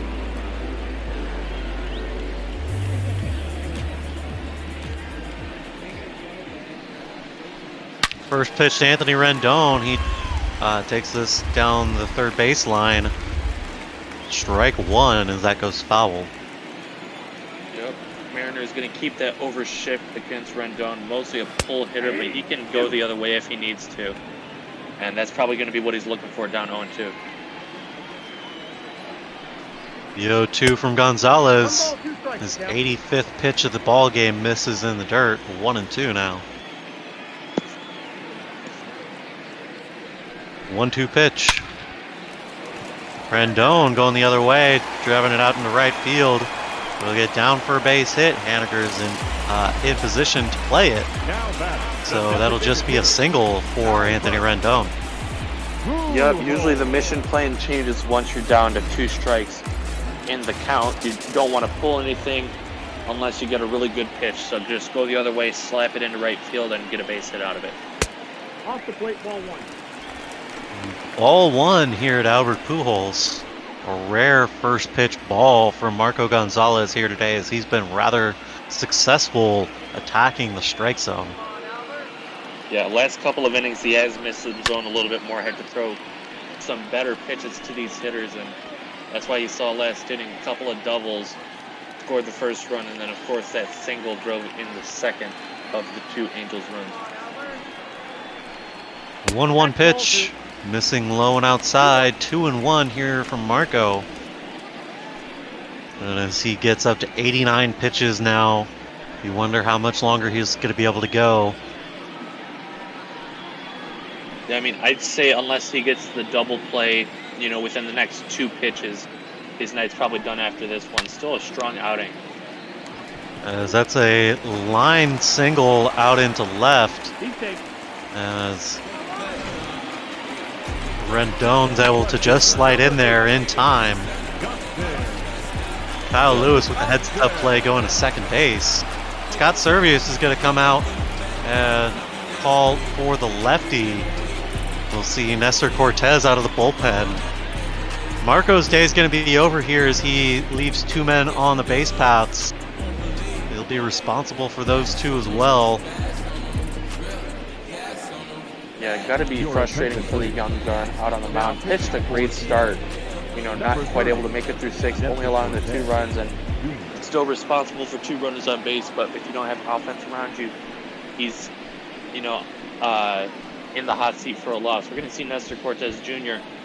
doing decently, through only 11 appearances, 15 innings, and an ERA just south of 5. But he's provided some nice long relief work for Seattle, and he's going to try and help his teammates get out of the inning.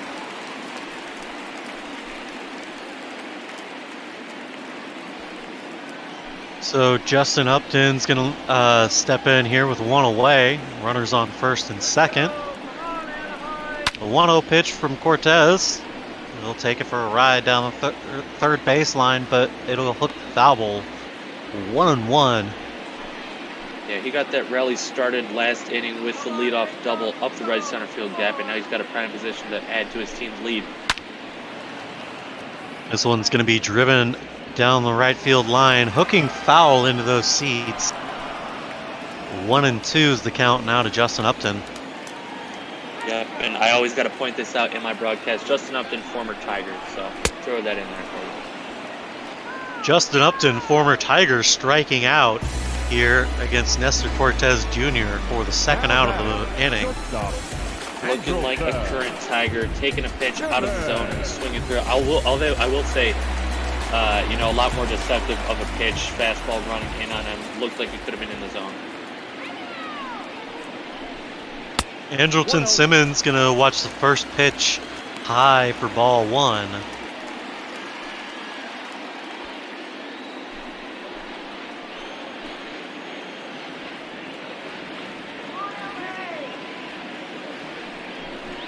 1-0. Missing low, ball 2.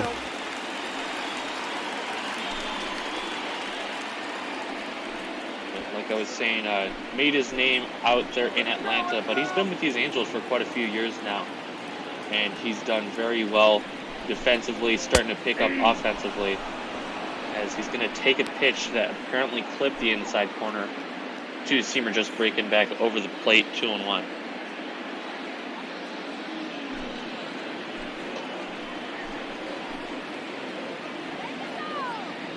Nestor Cortez will take a look at the runner out at second and deliver.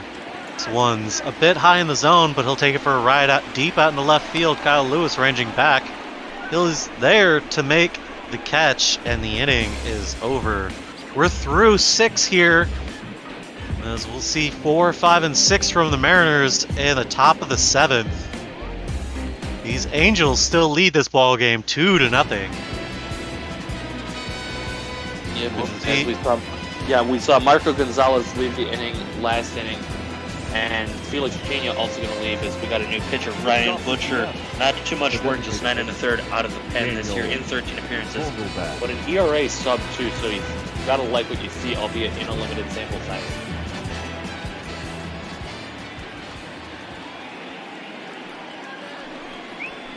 First pitch to Daniel Vogelbach is going to be taken for a...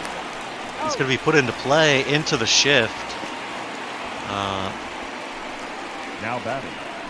David Fletcher is going to make the easy play over to first. There'll be 1 away here for Kyle Seager. Yep, shift to my dismay working perfectly so far today. Everyone's positioned very well, and guys are obliging to the shift, hitting it right at the guys. Kyle Seager with a very big swing. 0-1 quickly. And unfortunately, biggest swing he can make, still going to leave his team down by a run. 0-2 from Kyle, as he seems to have a one-track mind about every at-bat lately. I got a feeling if that was a changeup, that'd be sitting in right field right now, but blew it by him with the fastball. He makes contact here. Count remains 0-2. Starting to time up the fastball. This is where I'd look for off speed. Try and fool him. As he watches the pitch in there for strike 3. Doesn't agree with the call as he was looking to dig himself back in. But that one just below the elbow there for the strikeout. Yeah, of course you don't have to listen to me. If you like what you're seeing with your fastball, you can stick with it, get the punch out there. Ball 1, no strike. He'll stick with it again as Evan White lays off of it, ball 1. As tough as a matchup it has been against these Angels pitchers, if you're the Mariners, you got to start putting some bats together. And, Evan White trying to listen to me. Just a little out in front of that one. But, you've only got 7 outs left to work with. You're only down by 2, but if you just play it too nonchalantly, you can let this slip away from you and suffer another loss.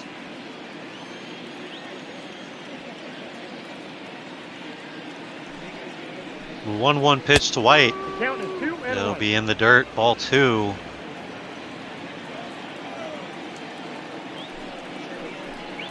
Two-one. Swing and a miss. Strike 2.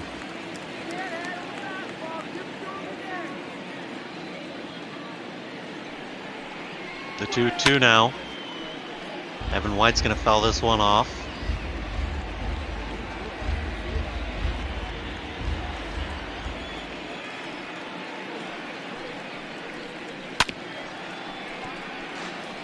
This one will get fouled off again.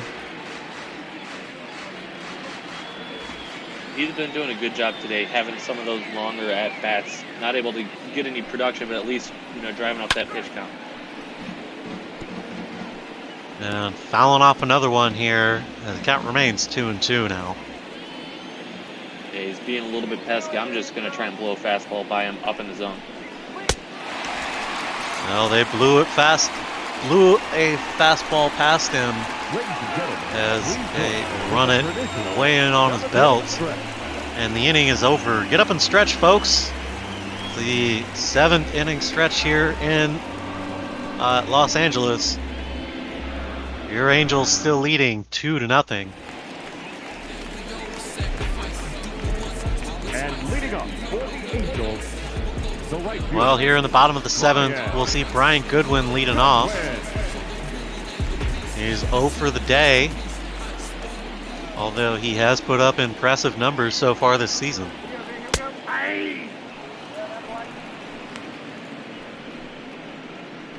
Yeah, not too many guys having the greatest of games today, just a select few for these Angels producing with the bats. And that's got to be a testament to Marco Gonzalez. He's had a great season so far. Continue that today, and unfortunately not getting the run support to give him a chance for the win. Best he can hope for is a no decision. Cortez gets this over for strike 2.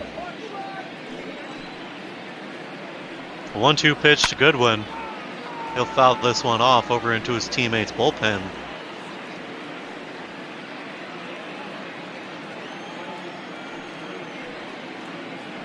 The 1-2. Missing high and outside. 2-2. Counts evened up. They keep staying away from Goodwin. Strike 3 looking as Brian Goodwin goes down looking again today. Nestor Cortez with his second strikeout of the ballgame here. You have something in their scouting report that they want to attack on that outside corner. We've seen it a lot this game against Brian Goodwin, and he's not been able to figure things out just yet. First pitch in there to Stassi's strike 1. He singled and drove in a run.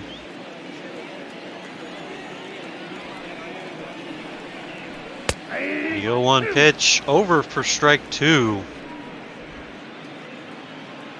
Nestor having a good outing so far here. The 0-2 pitch driven out deep and out into left field. That's going to get over the wall for a ground rule double. The first baseman, number 9. Well, toss another one up to the reverse jinx. Cortez having a great outing up until that pitch. Still can, hold his head high after this outing if he can work around that double, just ripped it down the line, keeping it fair and bouncing over the wall.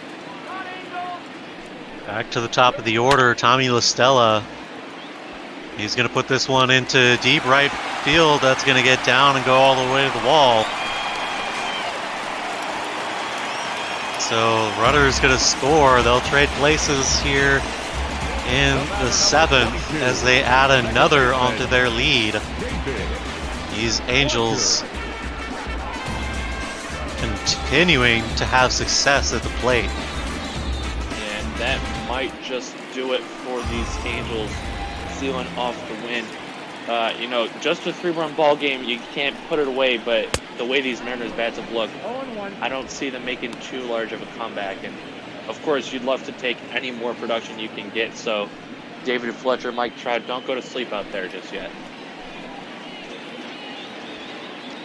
Of course, both David Fletcher and Mike Trout are 0 for 3 on the ball game. And they're not going to help their case for the day if they keep swinging at pitches like that. Great changeup by Cortez.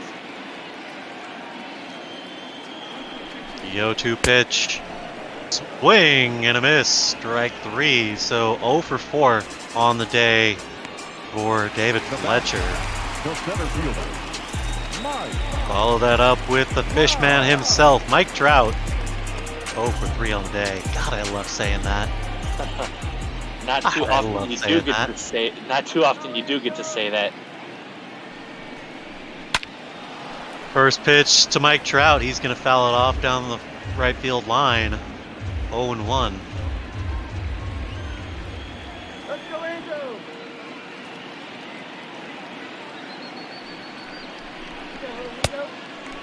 The 0-1 pitch inside 1-1 now.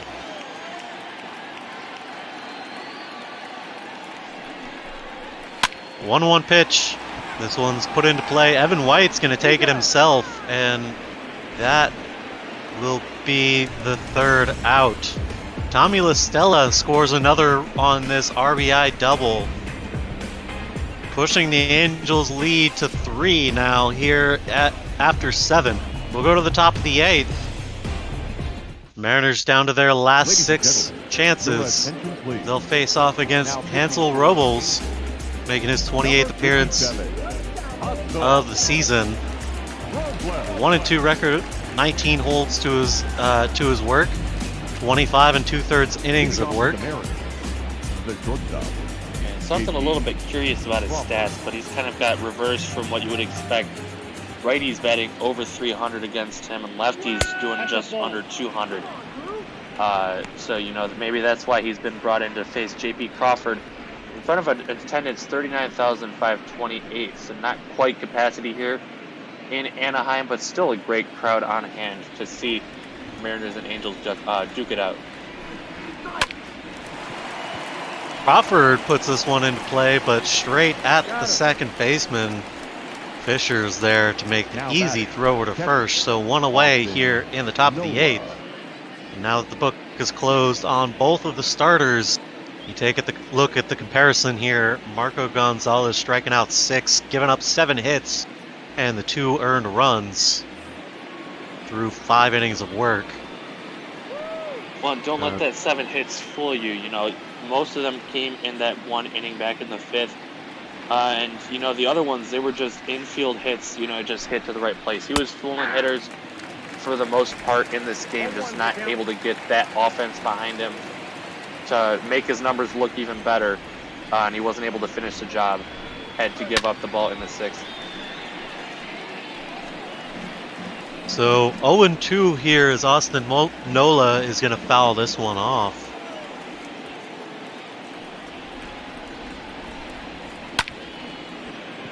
Nola's going to drive this one out into right field. It gets down for a base hit. Goodwin not able to corral it in time. It drops right in front of him. And Nola with a key getting on base here. That is the first hit for the Mariners since the first inning. Malik Smith leading off the ballgame with a single. It's taken them all the way to the 8th to get another hit. They had a couple of walks, but not in the same inning. They've not been able to clog up these base paths. And that's not going to be a good recipe for success if you're trying to score runs, win a ball game. 1-0 pitch to Shiner as he tries to rip this one down the third baseline, but it hooks foul. Well, 1-1's the count. The ball boy not having any of it. 1-1 pitch just outside to Shiner. Ballboy probably thinking to himself, that's not my job, except for, you know, maybe a couple seconds later realizing, oh yeah, that is my job. Whoa, that's down. Missing low, ball 3 here to Shiner. And I don't know if you put the red light on, but definitely a spur yellow light. Don't want him swinging at anything too risky.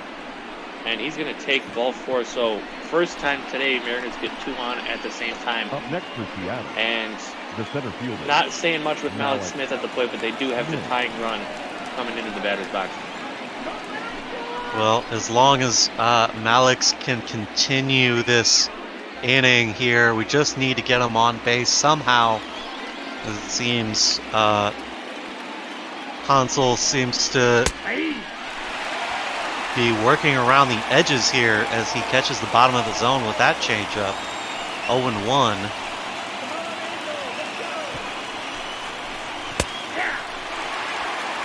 Working the outside, 0-2. 2 changeups in a row. Does he throw a third here?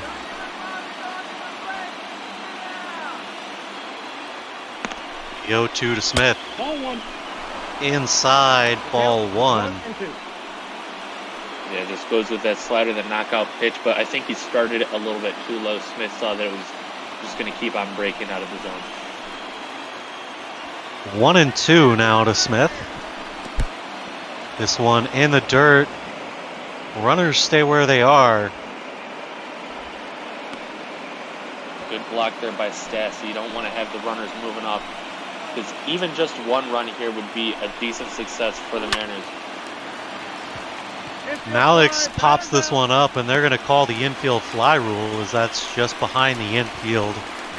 2 away here, and a real missed opportunity for the Mariners. Yep, Kyle Lewis. Not out the window just yet. Kyle Lewis still with a great opportunity to drive in that first run.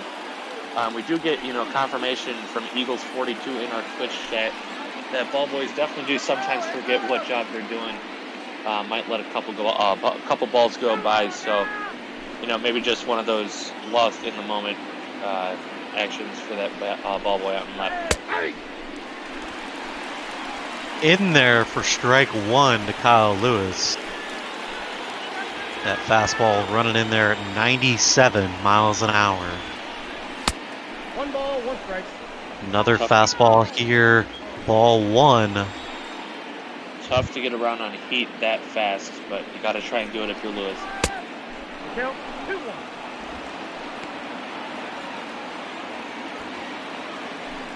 Of course, he can always take them outside of the zone too if he's not gonna throw over. 2-1. This one's going to be down the third base line, but foul. 4 straight fastballs. I'm looking breaking ball here with 2 strikes. 2-2 pitch. Got him swinging. Kyle Lewis chasing a ball up the ladder. The inning is over with a couple of men stranded on the base paths. Hansel Robles getting the job done here in the top of the 8th. We'll see Matt McGill coming out for his 42nd appearance this season. 42 2/3 innings of work, 3.59 ERA across all of that time. The third baseman, Anthony. Yeah, definitely one of these consistent pieces that the Mariners have had in the bullpen.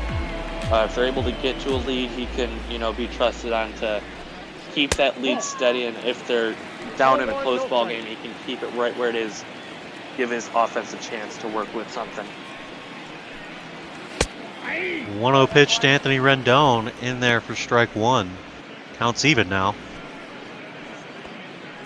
Yeah, Tony Two-Bags not doing it in the traditional way this game, but getting on base with a couple of singles today, providing some of that needed offense for the Angels.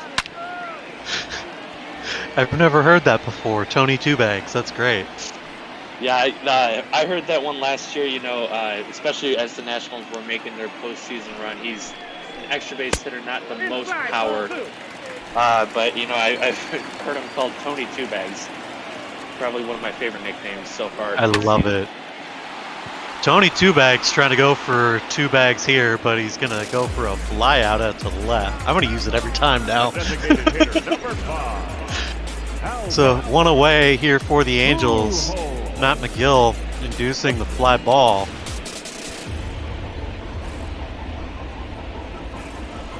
Yep, getting that nice, easy out to start the inning. Always a good job to just settle your nerves. And we're going to see Albert Pujols with a rare infield single already today. Another single of the normal variety. 1. Count 1-0.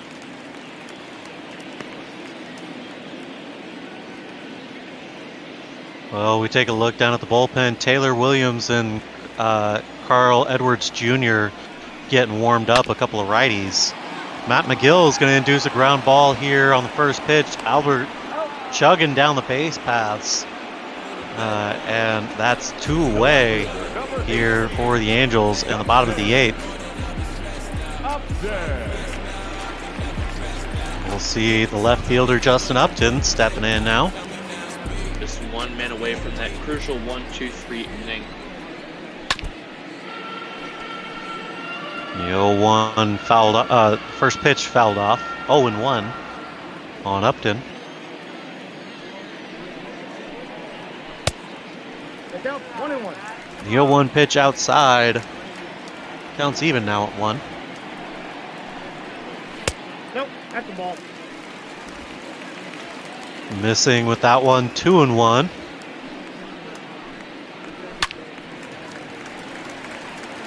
Fouled off, 2-2 now to Justin Upton. Good job battling back into the count. One pitch away from getting out of the inning. 2-2 pitch from McGill, swung on and missed. As he took a healthy hack at that, I think he might have closed his eyes. The inning is over. We'll go now to the Mariners' last shot here in the top of the ninth. Your attention, please. Gonna need to put something together. They'll face off against Ty Buttrey. Number 31. His 24th appearance on the season. 21 saves and 23 opportunities. 1.69 ERA across 21 and a third innings work. Very nice ERA, you know, not just for the culture of some of the numbers in there, but also anytime you can get an ERA under 2 for a closer, that's just brilliant stuff out of the bullpen and very reliable.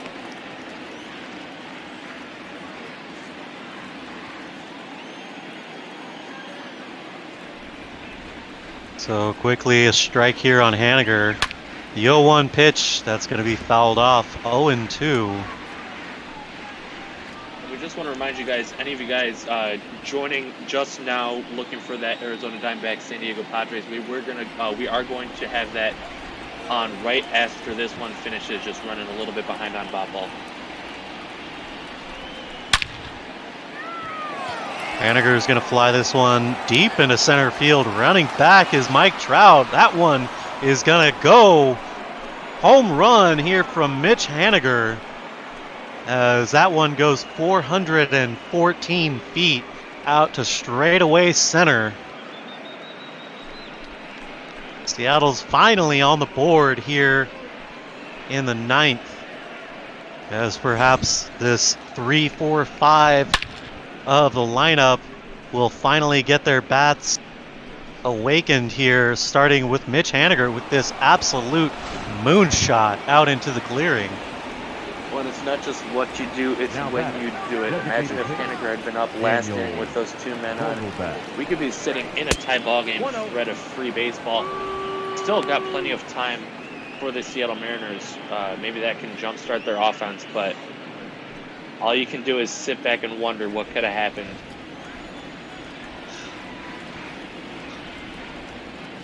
Daniel Vogelbach looking to take inspiration from his teammate.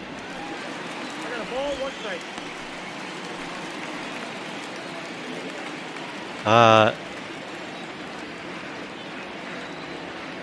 think you might be getting a little ahead of yourself into free baseball yet. As this one's going to get fouled off to Vogelbach. 1-2 is the count now.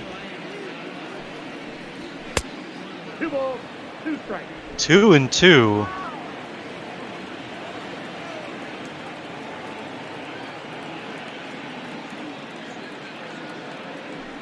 Quick. 2-2 pitch to Vogie. Fouled off. Right down the middle, Buttrey having some trouble locating his pitches early on in his outing. Getting away with it, but not against Haniger.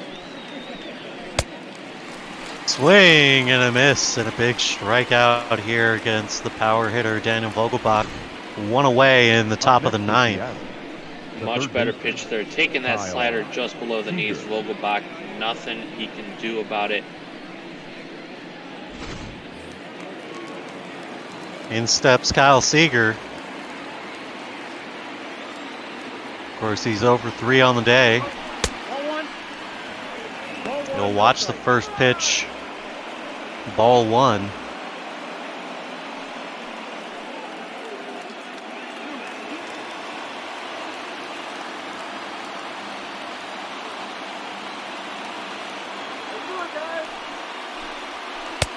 One 1-0 pitch, missing low, ball 2.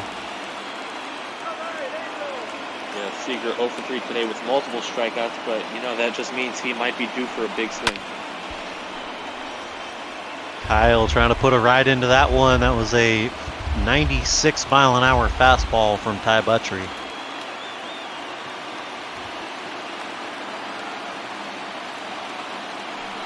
2-1 pitch. Seager's got a hitter's count. He'll lay off the ball outside, 3-1. Even better of a hitter's count now. Look for your pitch. Get on base if you have to.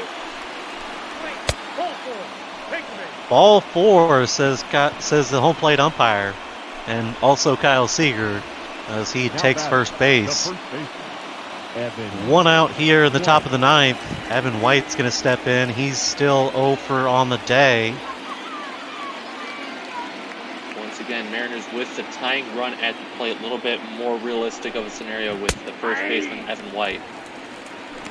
Strike 1 is perhaps Ty Buttrey getting a little bit of help from the home plate umpire here. As we see our shark in the chat smelling some blood in the water. Tying run at the plate. He's hoping for some free baseball. Ball, that's in. Ball 1 here.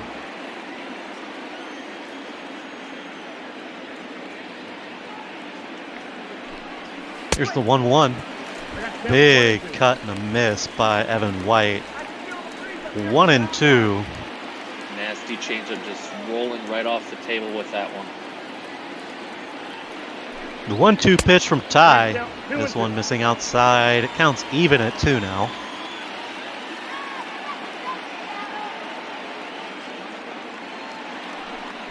Two-two pitch. He gets around on this one, but he's just a little bit behind it as he'll foul it off.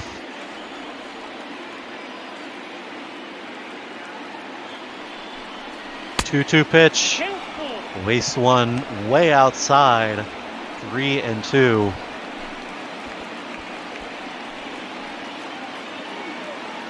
Buttrey having a tough time, making these pitches tempting enough. Evan White doing a great job lying off. Evan White with a real missed opportunity here as he pops this one up in the middle of the infield. And that's 2 away here in the top of the 9th. It's right where he wanted that pitch, just above the strike zone, getting that pop up.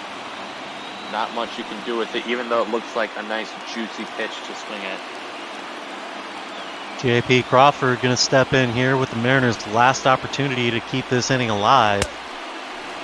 Don't forget to stick around, folks, for the Dads and the Snakes. Here, Ball After Dark coming up next.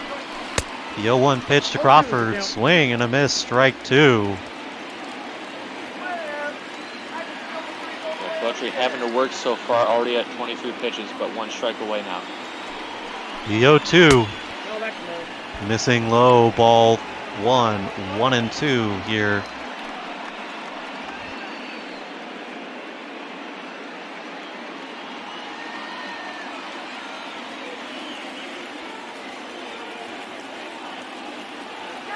Buttrey delivers the 1-2, missing just outside. 2-2 now. Once again, Buttrey having trouble finding that put-away pitch. Did get the strikeout of Vogelbach, but pitch count climbing up there. 2-2 pitch. Crawford lines this one into right field. That's going to get all the way to the wall. Goodwin's there to corral it. Runner's going to round second and go to third. They'll stay at second and third here with 2 away. And just like that, the Mariners have 2 runners in scoring position here with the go-ahead run coming up to bat. Ladies and gentlemen, we'll see a pitching change here. Kenyon Middleton's going to come in and try and get the 3rd out as he drops his glove on the way to the mound. His 22nd appearance on the season, 17 2/3 innings of work, a 6.62 ERA, 21 strikeouts and 8 walks. We'll get a pinch runner, Sam Haggerty, out there for J.P. Crawford out at second base. Just trying to make sure a single will score both runners. As, like you said, lead run now at the plate in the form of Ostanola, but more importantly, the tying run just 180 feet away with the man in front of him. That's Bolton. Kenyon Middleton missing the strike zone with his first 2 pitches here. 2-0 to the catcher, Austin Nola. Bit unlucky with those calls as well, and probably the best hitter you want in the lineup right now. 500 plus batting average with runners in scoring position, albeit I'm assuming in limited sample size. Very limited sample size, as he's getting picking up the spot for Tom Murphy, who's been the everyday starter for these Mariners behind the plate. The 2-1 pitch is able to catch the outside corner there, so 2-2 to the catcher, Austin Nola.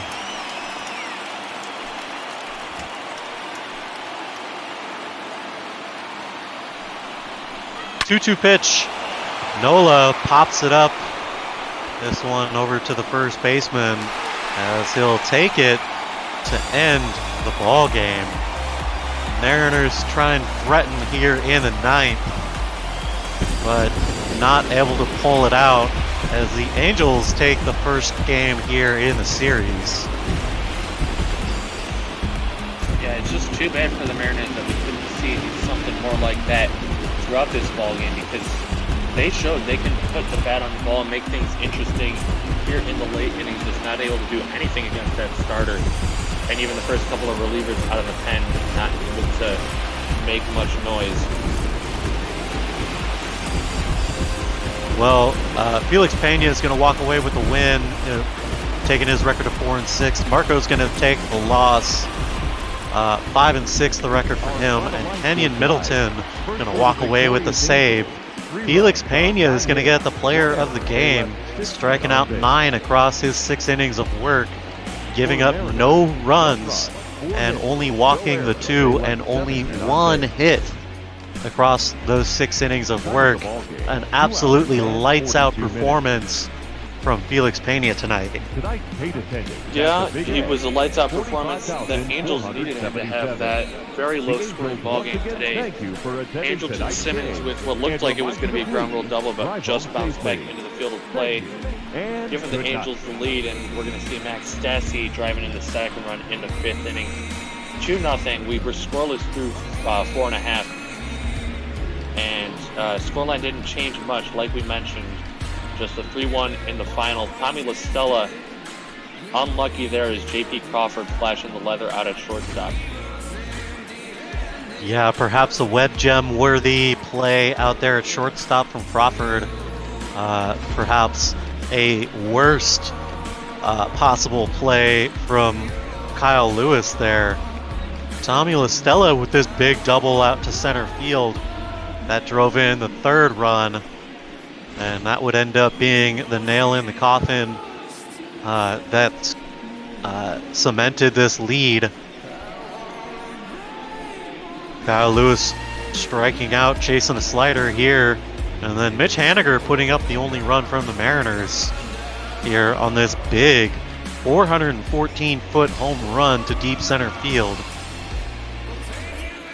Of course, that wouldn't be the only noise that the Mariners would make, but they would not be able to get him across as Austin Nola pops out to end the ball game here to the first baseman.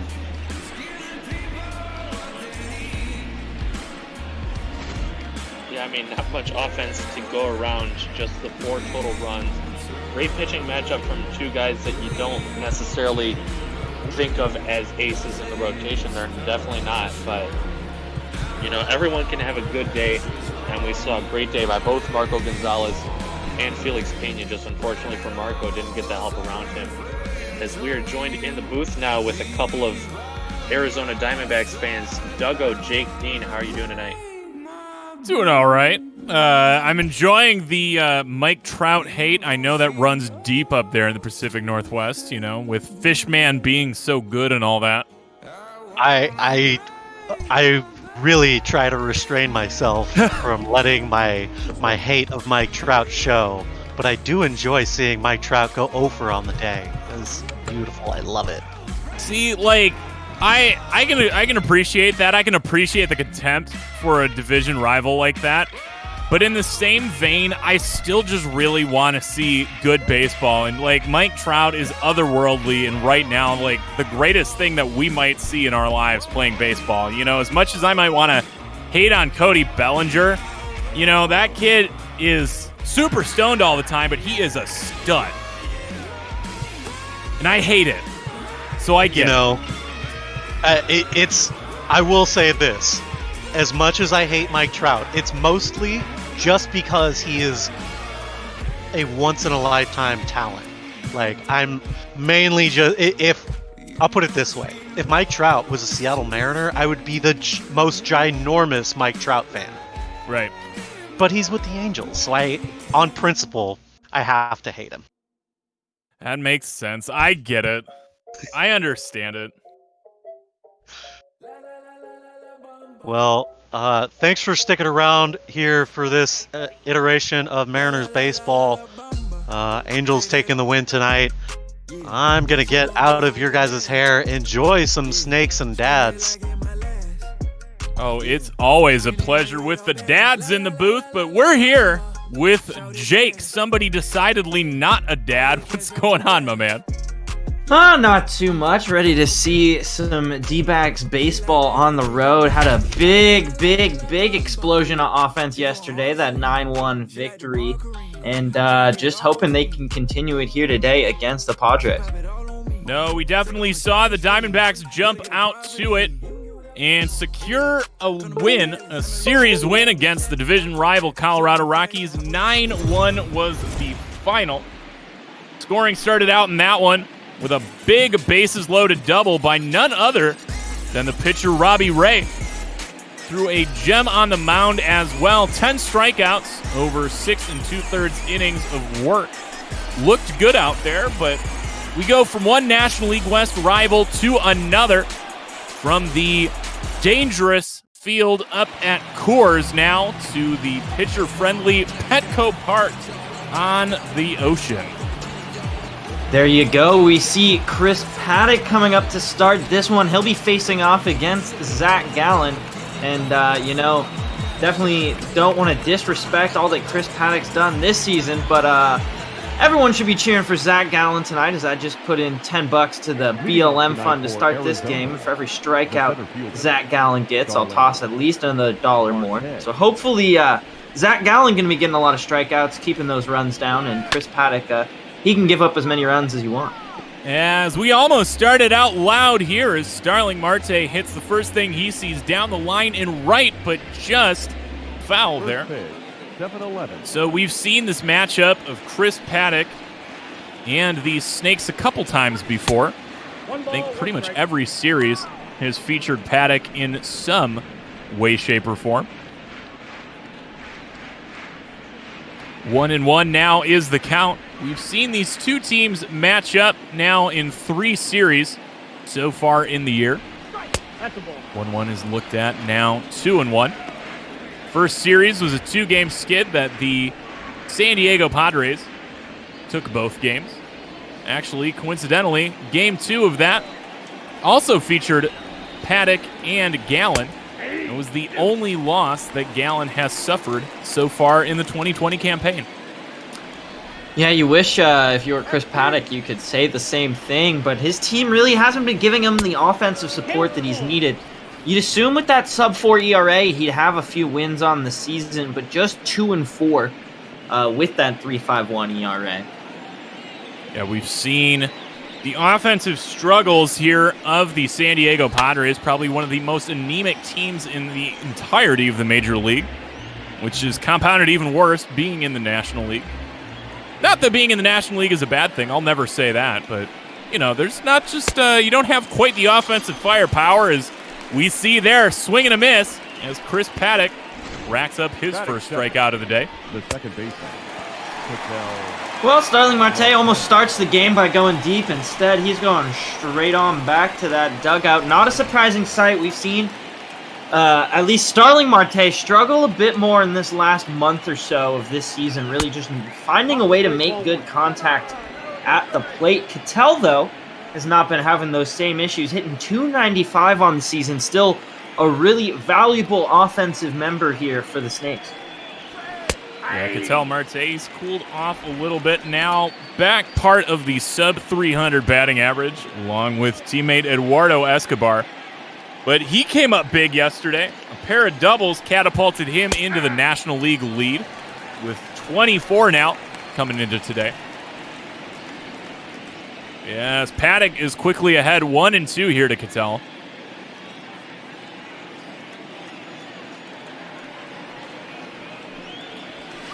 That's Bolton.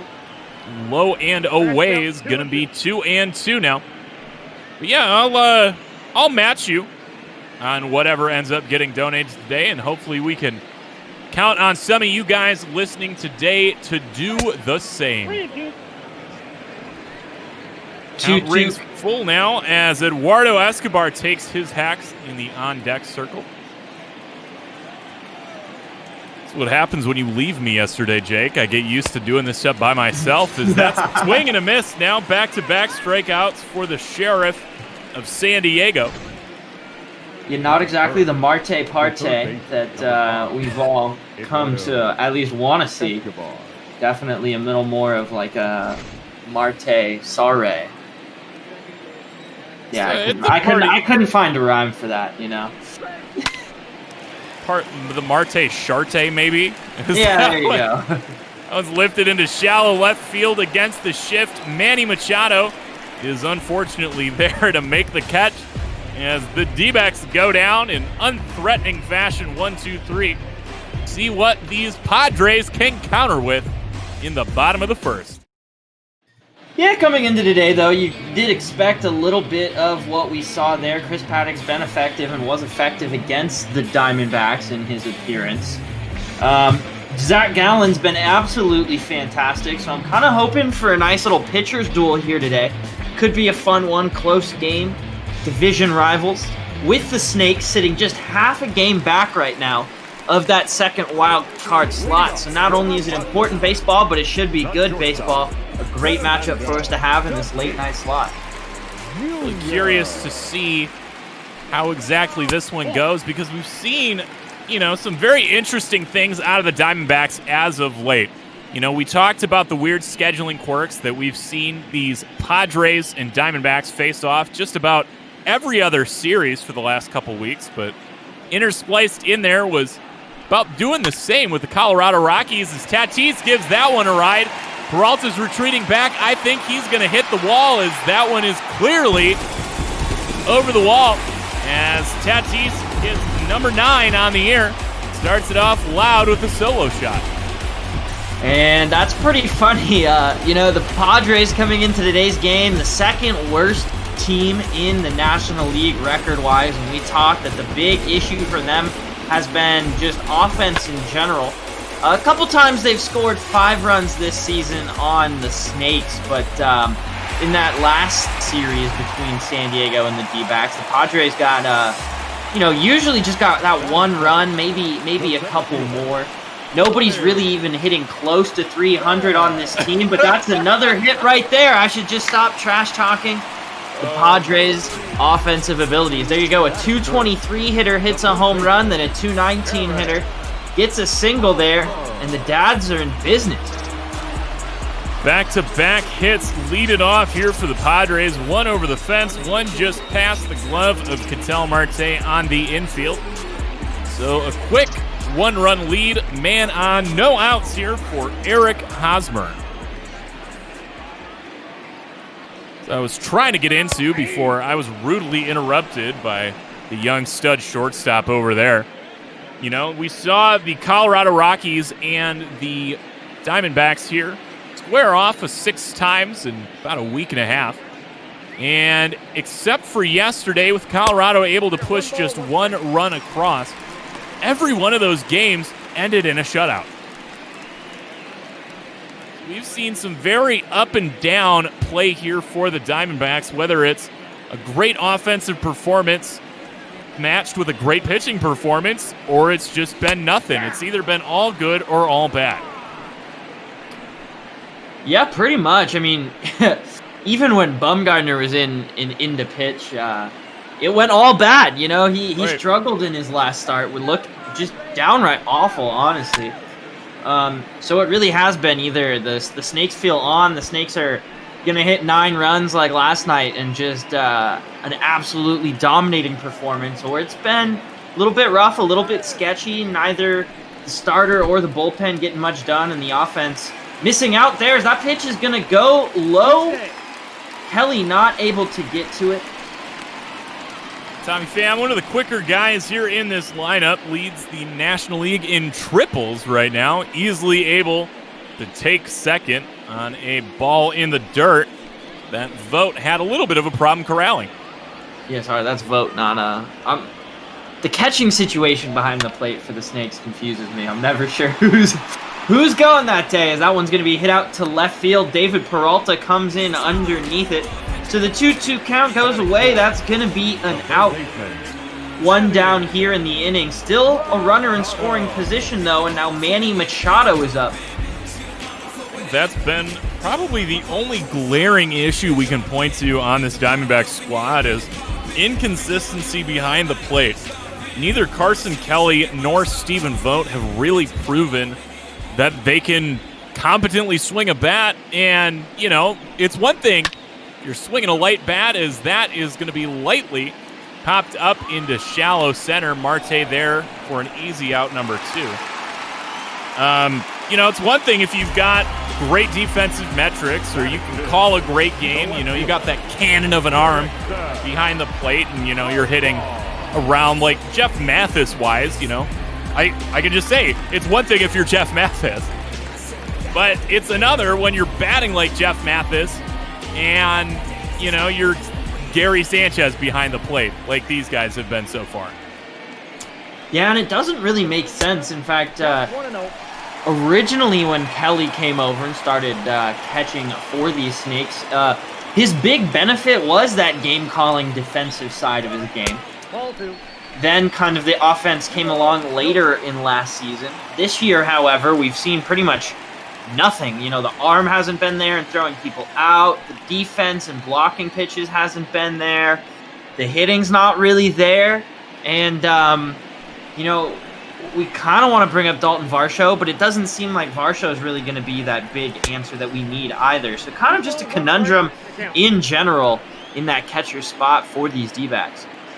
So Jurickson Profar here at the plate, ahead 2-1 with 2 outs and a man in scoring position. And I got to talk for another inning probably about the catcher situation. We can get there when the Diamondbacks are up, but give these dads a little bit of coverage as Profar able to work the walk here against Zach Gallen. Now 3 base runners already allowed here in the first inning. Zach Gallen coming into play with a sub-2 ERA. Already hurting big time as these dads are doing an offensive threat that we haven't seen all year. Yeah, and you know, Gallen's gonna struggle occasionally. Just this lineup's not who'd you expect it to happen against. I mean, Brian Dozier, Manny Machado, a lot of these guys have just ridiculously lopsided stats against left versus right-handed pitching, but their high stats aren't impressive. They're just rather normal. And then the stats with the other-handed pitching are just abysmal.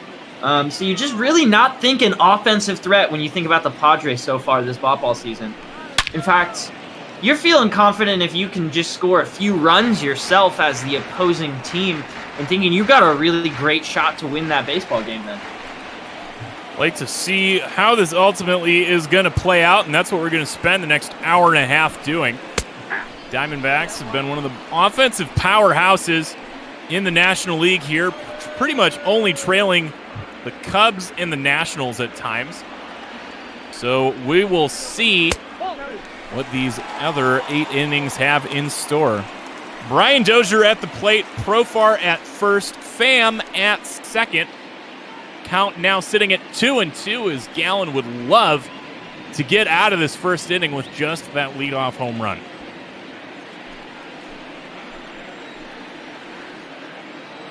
Gallen comes set. 2-2 pitch. Looked at low and away, and he's gotten squeezed on that low and away pitch. We've seen him try to go for the punch out there a couple times now and has not gotten the benefit of the doubt from blue behind the plate or an errant swing. Payoff pitch. Fouled off there. So the runners in motion could make it even more trouble here with 2 outs and a full count. Well, the payoff pitch comes in from Gallon, and it's going to be a walk. That changeup does nothing to fool Dozier there. So we're going to see a bases-loaded situation, and I really think Dozier was the guy to go after. Because now you got Franchi Cordero coming up, who's, you know, not a huge power threat, doesn't have a ton of RBIs on the season, but definitely has respectable contact numbers. You don't really need to hit it that far with a guy 90 feet away. Franchi Cordero knows a thing or two about a guy 90 feet away. Always loved to bring up that he was the man that ultimately had the biggest hand in ending that 19-inning game, catching that deep foul ball with less than 2 outs, allowing the go-ahead run to score in the top of the 19th. As he fouls that off quickly behind 0-2. And yeah, I'm with you, Shark. I also want to get off Zach Gallen's wild ride here in the first inning. 25th pitch comes into Cordero. And another deep drive on a foul ball. Staying at 0-2. Zach Gallen and the very bad, no good, terrible inning, however that phrase goes. 1 in the dirt. 1-2.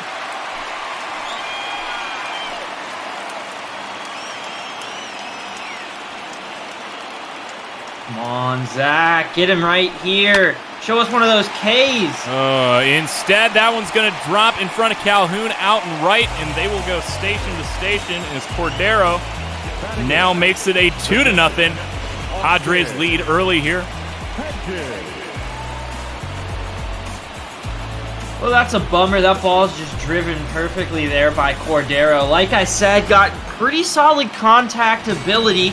Didn't need to do anything crazy there to keep these bases loaded, keep the gas fully pushed down there. Austin Hedges, not a great offensive threat, far below the Mendoza or Machado line. But, you know, Hedges does have 15 RBIs and definitely capable of at least putting something into play. 0-1 to Hedges is foul tipped, so Gallen is yet again just 1 strike away from getting out of it. 2 across here already in just the first inning.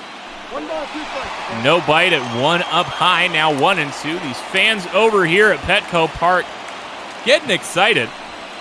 They've seemed to have the Diamondbacks number so far in this 2020 campaign, which is saying something considering the Padres are currently sitting 16 games back in the division. Yeah, if they hadn't been getting wins against the Diamondbacks, I'm not sure who they'd be getting wins against. Clearly, apparently isn't the Giants either. That was nuts, watching the Giants go on that 9-game winning streak out of nowhere. Yeah, and I mean, that's part of the reason why these Padres are now pretty much in the basement of the entire National League. You know, those teams that should be doing just a little bit worse than them aren't. But finally, Zach Gallen's going to get out of this one. He won't get the strikeout to get us some extra donations, but he will strand 3 runners there. Still on 3 hits, the Padres get 2 runs, and through 1 inning, it's 2-0 for the Dats. The bigger thing I'm going to be paying attention to is if this one comes down close, I'm going to be paying a lot of attention to those left on base. That is tough to leave the bases loaded. Granted, they did get 1 across in that situation, but only 1 run with the bases loaded. You'd like to get a little bit more than that. Freight train David Peralta up here at the plate to start off the bottom of the second. Feels like it's been forever after that big 8 men to the plate, bottom of the first. Saw the Diamondbacks go deep 4 times yesterday. David Peralta's 2-run shot was the second of the day for the Diamondbacks. Love to see something like that here today. As that one is a deep drive, but Cordero will be there. As that one's hit on a line, but a little bit too low on the angle. So one out here. Walker. And Christian Walker, the hero of yesterday's game. He's been having either great games or awful games, and it pretty much entirely depends on the handedness of the opposing pitcher. Truly designed for a platoon role. It's crazy, too. Both he and Seth Beer are platoon, kind of platoon guys, you know. But the thing is, Seth Beer does a better job of hitting lefties as a left-handed batter, and Christian Walker excels in the righty-on-righty matchup. Always kind of weird to see it keep guys on their toes. Ball, that's out. Now 3-1 to Walker. Walker had 2 home runs in yesterday. Are we allowed to borrow some of those runs from yesterday? Didn't need all of them. As that one's flared into center, and that's going to drop in front of Pham.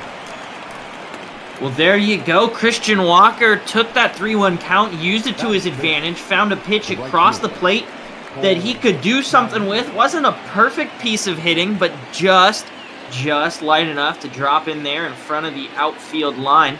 And Cole Calhoun now has a chance to advance the runner as he swings on that 4-seam fastball. So the first pitch there going to be a strike, 0-1 count. We can start off the well-wishing early. Tying run at the plate. Yeah, that's a big swing and a miss on 0-2 now. See, we can act like it's late in the game already and start with the kind of ridiculous stuff like that, right? As that's a big swing and a miss out of Cole Calhoun. Goes down, swinging for the third strikeout of Paddock's day. The shortstop, Nick Ahmed.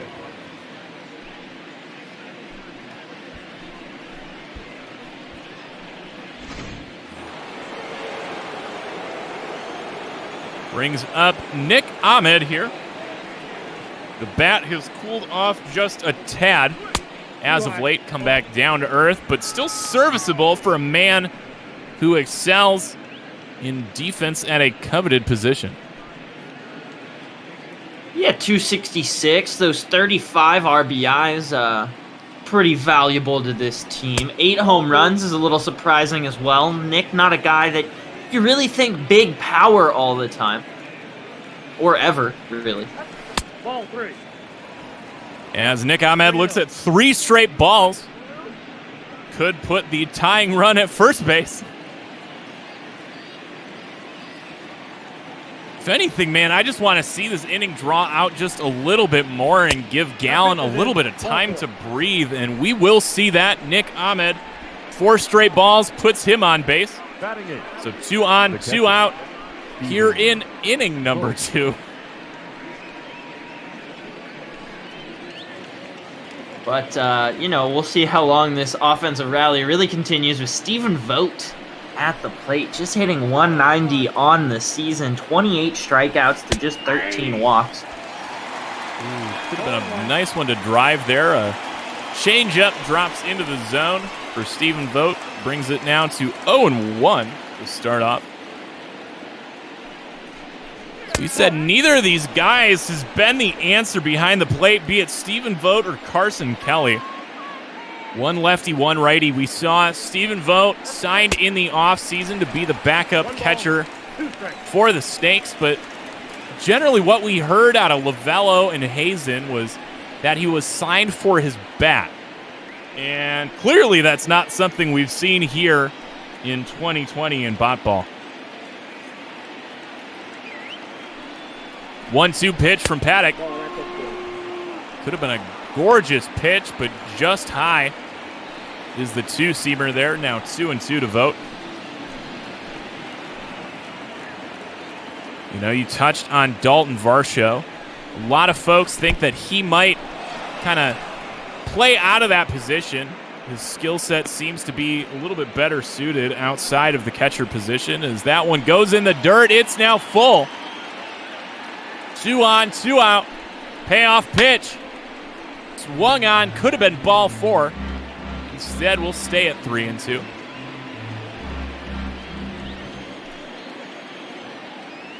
Love to see Stephen Vogt do something here. Runners go, as that's a swing and a miss.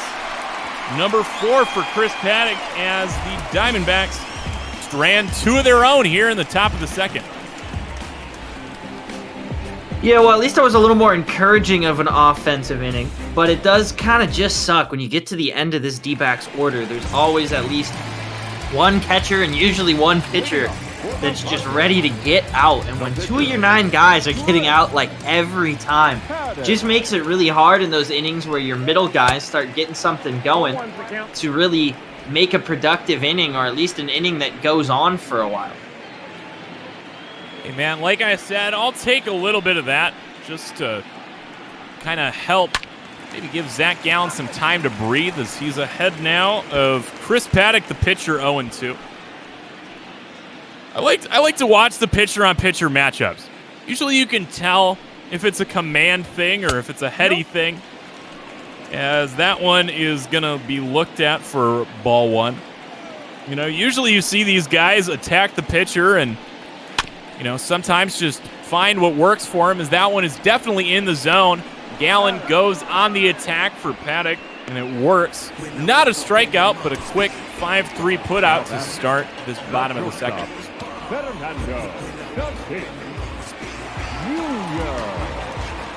Now we're going to see Fernando Tatis Jr. He hit that solo home run back last inning. It started off the scoring for these Padres. Then his teammates were able to load the bases twice, in fact, but unfortunately, or fortunately, depending on your perspective, we're only able to push across another run, so it ended up being that Tatis Jr. home run was pretty critical to that offensive output in the first. Tatis Jr. now tied up in the count, 1-1. Gallen brushes him back on that. Likely not a message, just a missed curveball. Now 2-1. Speaking about Diamondbacks catchers there in the chat, talking about the last great Diamondbacks catcher.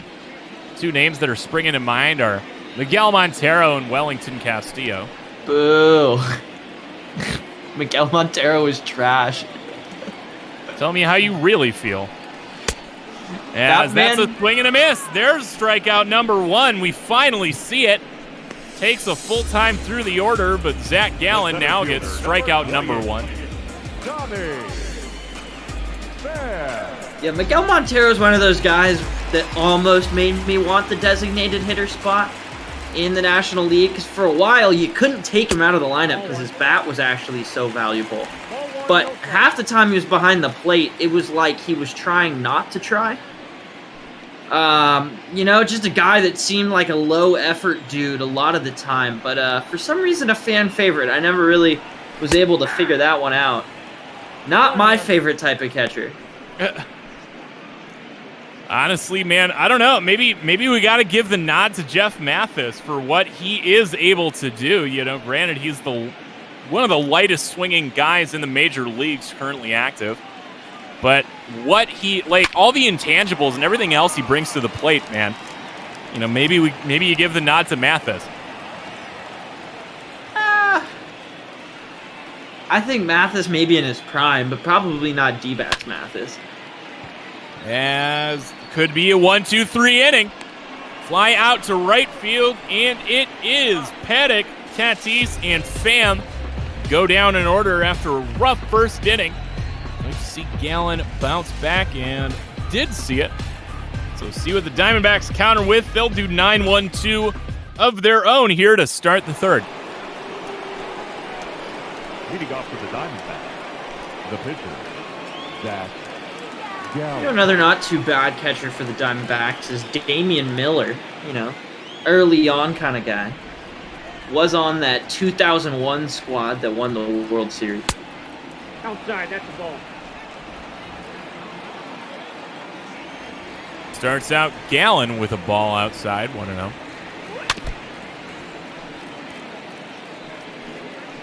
Yeah, man, I don't know. Like, what do you think Have you heard the discussion about whether or not they think that Dalton Varsho should stick behind the plate or whether his tool set plays better as maybe a corner outfielder? I just don't know right now if you're the D-backs that you need corner outfielders. I think you got those. You don't have a catcher of the future. So if Dalton Varsho can catch, I don't mind keeping him there. As Gallen is going to look at one for strike 3. 5th strikeout of the day for Paddock. See, Paddock's been doing it well for his team there. 87 coming into play today. 87? I typed that wrong this morning, apparently. 87 coming into play today.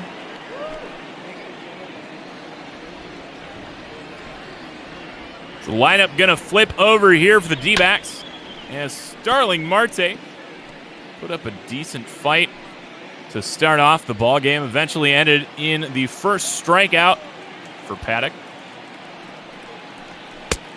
Nope, that's inside. Looks at a ball now 1-1. Yeah, I don't know. Like, I think realistically, ball universe aside, as Starling Marte puts that one on the ground. Nice little drag bunt. Played really well by Manny Machado. It almost looks like Manny Machado thought that was about to happen. I'm not really sure why he, in his head, was like, it really seems like Starling's going to lay one down there. But, in fact, it was like he was literally running up on it before it even got the bunt down. So, good play over there by Machado. Probably not the best guy to be trying to bunt against. Not crazy about that, as that's hit on a line over to Machado. So back-to-back hits go over to Manny. Back-to-back tosses to Hosmer are in time, so we see both these teams go down in order 9-1-2 in consecutive halves. Looking now what the Dads can counter with in the bottom of the third.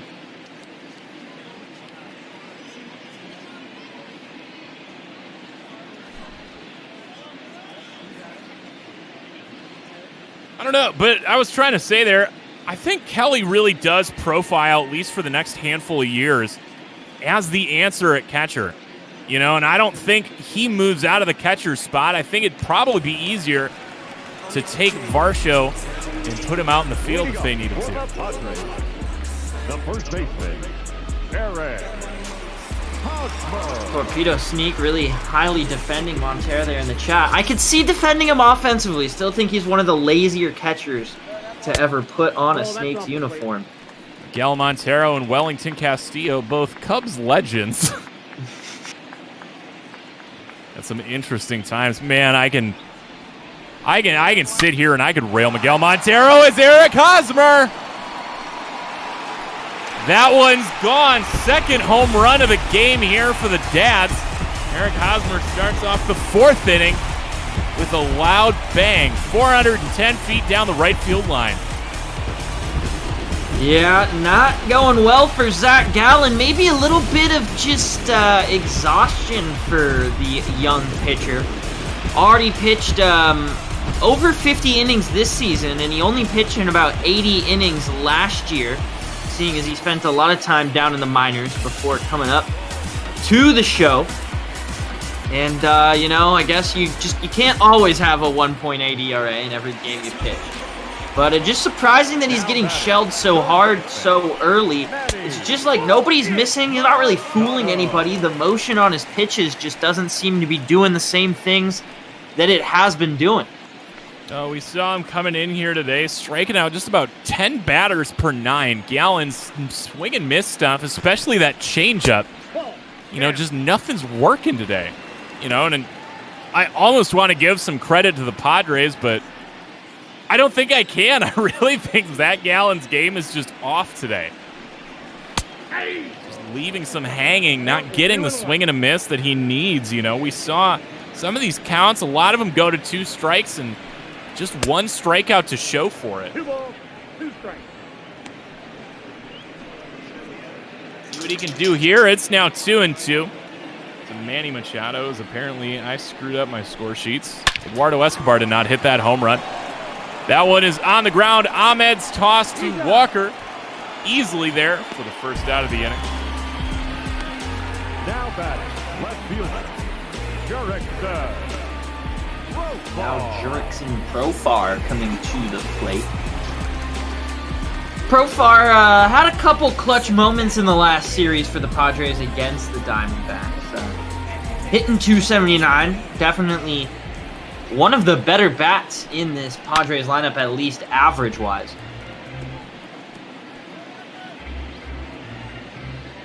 Yeah, his has been a curious case. He was one of the hottest hitters for the Padres at the start of the year, kind of towards the middle of the order. Earned him a spot trying to lead off, and everything just cratered. Like, all of his performance just, as soon as he hit the leadoff spot. We've seen him bounce back since getting put now in the 5-hole. I think a pretty good spot for a guy like Profar.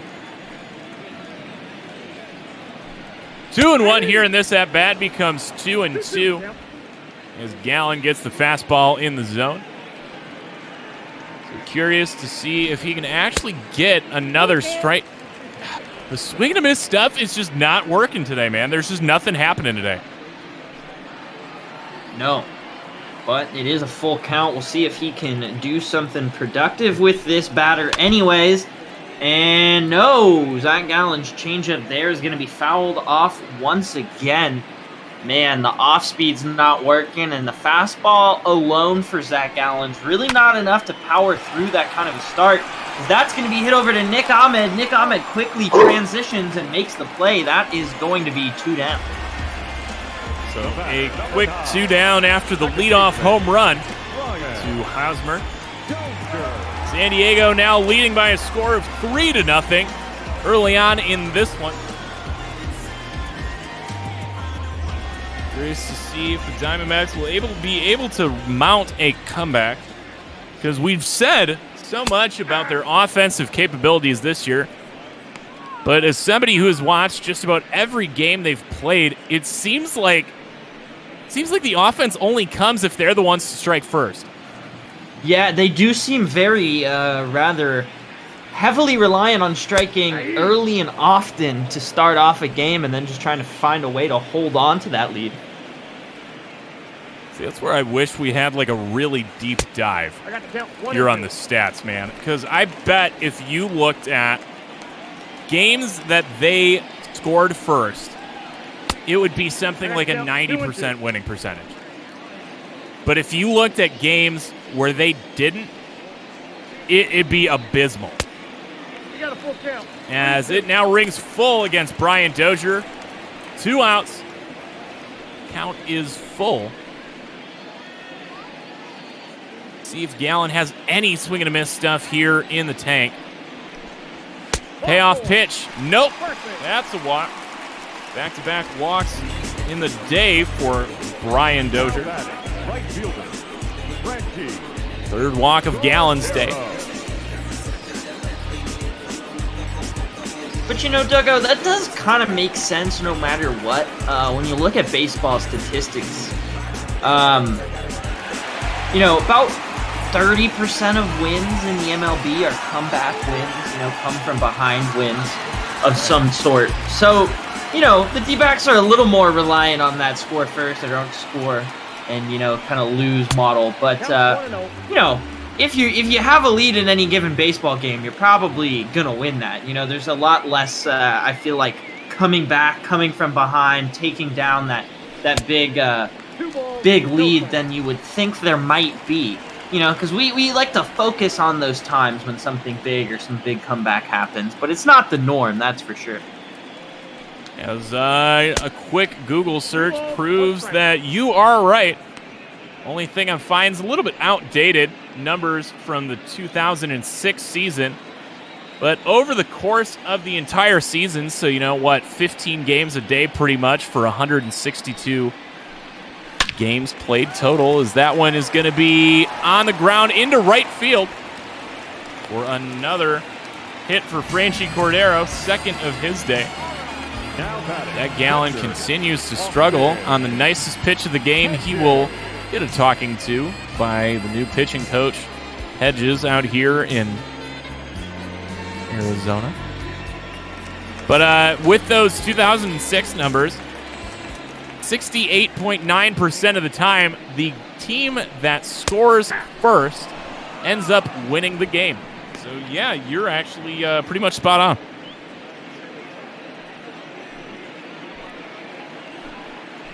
No, I don't deny that the D-backs might be a little higher than that this season, and especially so I feel like last season, too, in the real baseball season, and that's going to be hit to Nick Ahmed.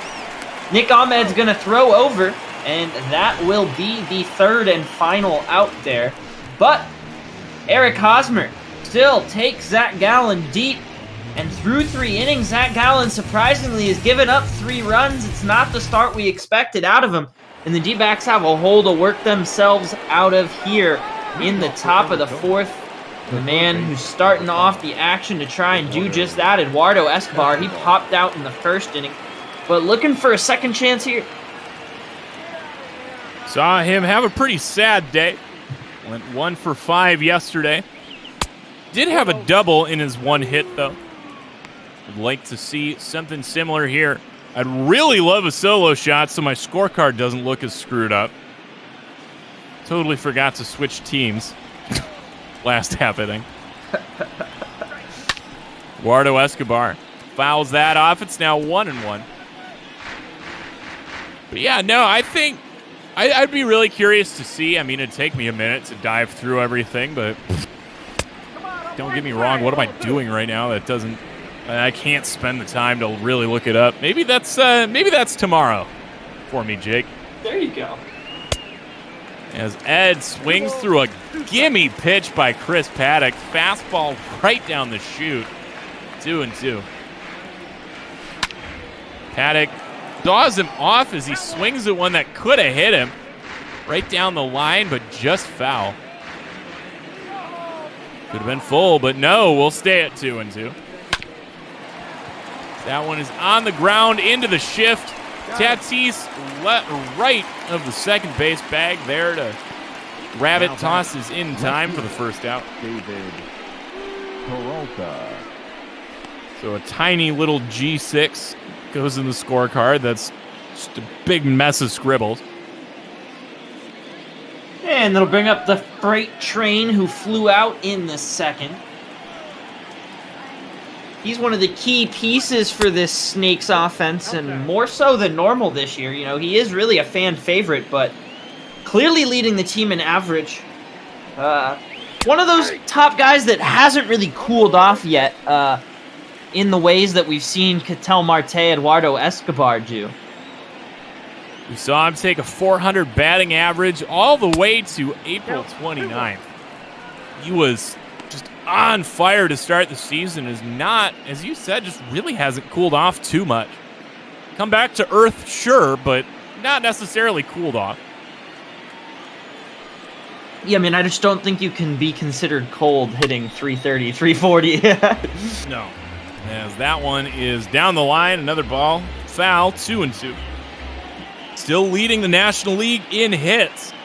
Tied with Jeff McNeil over there in Queens. Yes, that's a swing and a miss. No hit there. Quickly 2 down here for the Snakes on Paddock's 6th strikeout here.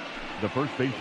Oh yes, you know the likely candidate for a batting title race, Jeff McNeil. Honestly, I would have put money on it, man.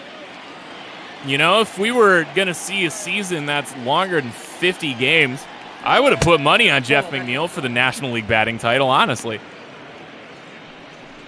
I don't know about that. All right, just expand your team worldview there, Jake. Jeff McNeil is something special over there in Queens. Oh, he's great, but is his average? Well, I guess you're right. His average. Yeah, he was, dude. He was hitting out of his mind last year. Christian Walker is in a 1-1 count here. Snakes would like to stay alive, but the way they're swinging the bat like that has not been promising. A quick 6 strikeouts here for Paddock. If Walker keeps going like that, it'll be 7. It is. Back-to-back strikeouts for Chris Paddock, and he has looked in control. Couple home runs here by the Padres, and a dominant pitching performance out of Paddock have been the story as we now head to the bottom of the 4th.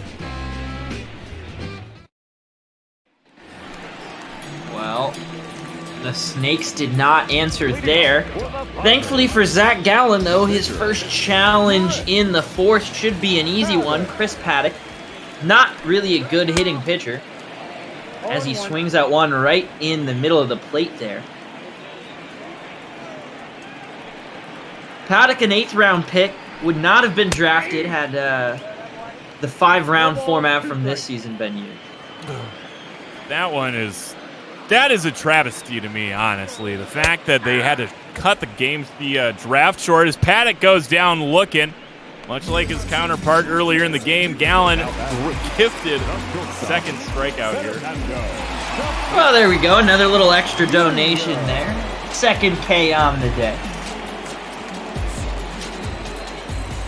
No, man. I mean, just 5 rounds. I understand that they're trying to gut the minor leagues, reducing teams and all that, but 5 rounds is not nearly enough considering how deep the minor leagues are, as that one is hit out to deep center. Marte on the track makes the grab, as Tatis flirts with home run number 2, instead a deep out number 2. And now we will see Tommy Pham.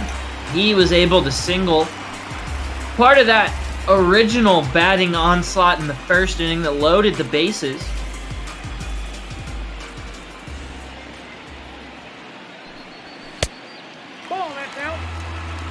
And he's going to take that first pitch right there. That 4-seam fastball. You saw it moved quite a bit. There's still some decent movement on Zach Gallen's pitches, it looks like. I guess just the San Diego Padres hitters have not been fooled, to say the least. As that one is going to... Big curveball way high. Not able to find the zone. Now 2-0 here to Tommy Pham. I mean, Tommy, yeah, they can still sign those guys as free agents, though, but guys undrafted, declarable for the draft, can only be given bonuses up to $20K. Which, considering the massive draft pool that most teams have to work with every year, is peanuts. Tommy Pham looks at ball 3 outside.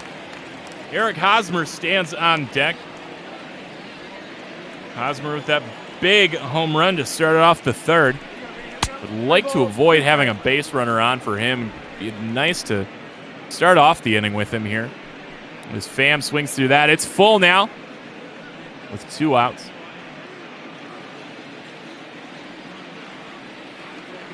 Full count. Payoff pitch comes in, and it's going to be swung on, hit deep out there to the gap. Instead, though, David Peralta is going to track that one down. The freight train chugs a little bit, but he's able to get that one out. And the Diamondbacks will come back up to bat here. 6, 7, 8 batters up. Calhoun, Ahmed, and Vogt. Not the top lineup if you're the Snakes, trying to bring some offense to the field. But that's the lineup they're going to have. Just like to see anything really happen here for the Diamondbacks. It really predicates on a strong first or second inning for the Diamondbacks, and we saw some life there in that second inning. Diamondbacks getting 2 base runners on before Vogt struck out to end the second. So there's life there, but other than that, we've seen 3 1-2-3 innings. Is that a symptom of them leaving Coors Field? We know the Coors effect is real. Or at least I'll admit that I think it's real. As Calhoun gives that one a ride against the shift, and that'll drop. But good job of Profar getting to that one so quick, as that usually is a double just about anywhere else. Cole Calhoun going to be limited to a single here.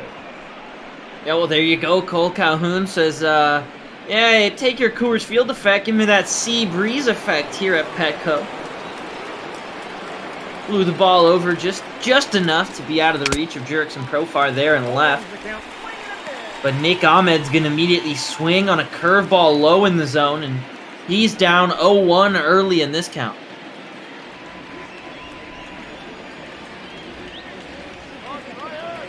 Diamondbacks able to get a base runner to start it off here. Could be the sign of something beautiful happening. I'd like it to be. 1-1 to Ahmed is swung through in a big, just kind of selling out on that swing. It's now 1-2.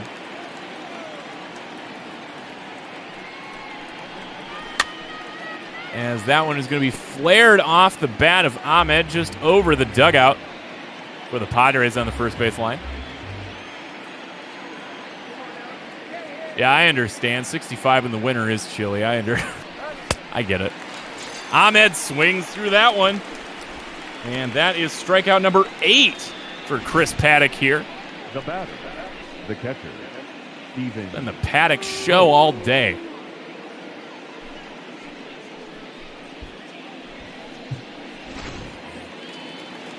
Now another possible strikeout victim here. He struck out in the second, trying to avoid that fate once again, Stephen Vogt.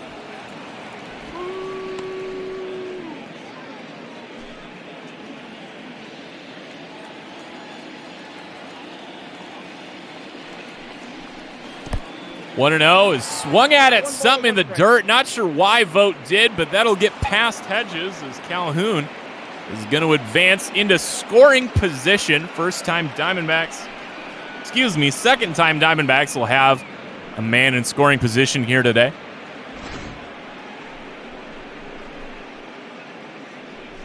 And you got to wonder, with the pitcher spot on deck, with the way that Zach Gallen has struggled, are we going to maybe see Torrey take an early turn to the bullpen?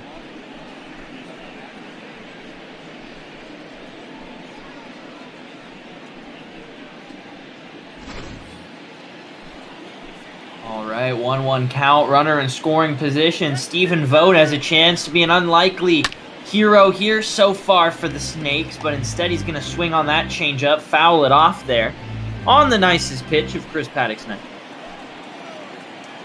Will be 1-2 here to Stephen Vogt. Calhoun at second. Pitch comes in, easy take. As a curveball comes in on the hands, it's now 2-2. Paddock's finally had to start throwing some pitches. Obviously, with that many strikeouts, it takes a few pitches to get a strikeout instead of a week out. As that one's going to go low, 3-2. Paddock has crossed the nice mark here today. Payoff pitch in the dirt, past him, as they will look over to third as Cole Calhoun takes third on the wild third pitch. Fourth ball. Strikeout. I don't know. Something. Runners at the corner now. I don't know what to call, man. There's something actually happening here for the Diamondbacks. They're going to leave the bat in Zach Gallen's hands as he gives that one a ride. We almost did see Zach Gallen hit a monster home run. It was unfortunately just a foot shy of a home run. I actually want to say that was here. No, that was against the Padres, but back at home. God, that was a heartbreaking hit. Yeah, well, that second swing there looked like Zach Gallen thought he was swinging for the fences. Would be nice to see him just get one deep here. Nice little sack fly. Helped his own case out. Hey, man, we've seen some big sack flies here in Padres and Snakes games. As that one's going to dribble in front of the plate, they're going to send the runner. And no dice. Calhoun is out at the plate. Now that was interesting, and it looked like it was a play that in real life would have injured both people involved. Yeah, no, we saw Hedges dive for it. We saw Calhoun dive for it. Both players probably concussed on that one, if that was real. Yeah, I think he might have been safe on that one just because there's no way at all that Hedges held onto that ball after they just bonked heads right there. Yeah, no, I think that's I think that's the C word right there. Can't say it in footballs. That one's down the line, but Machado there with the stab. The big inning will come to pass here for the Diamondbacks. They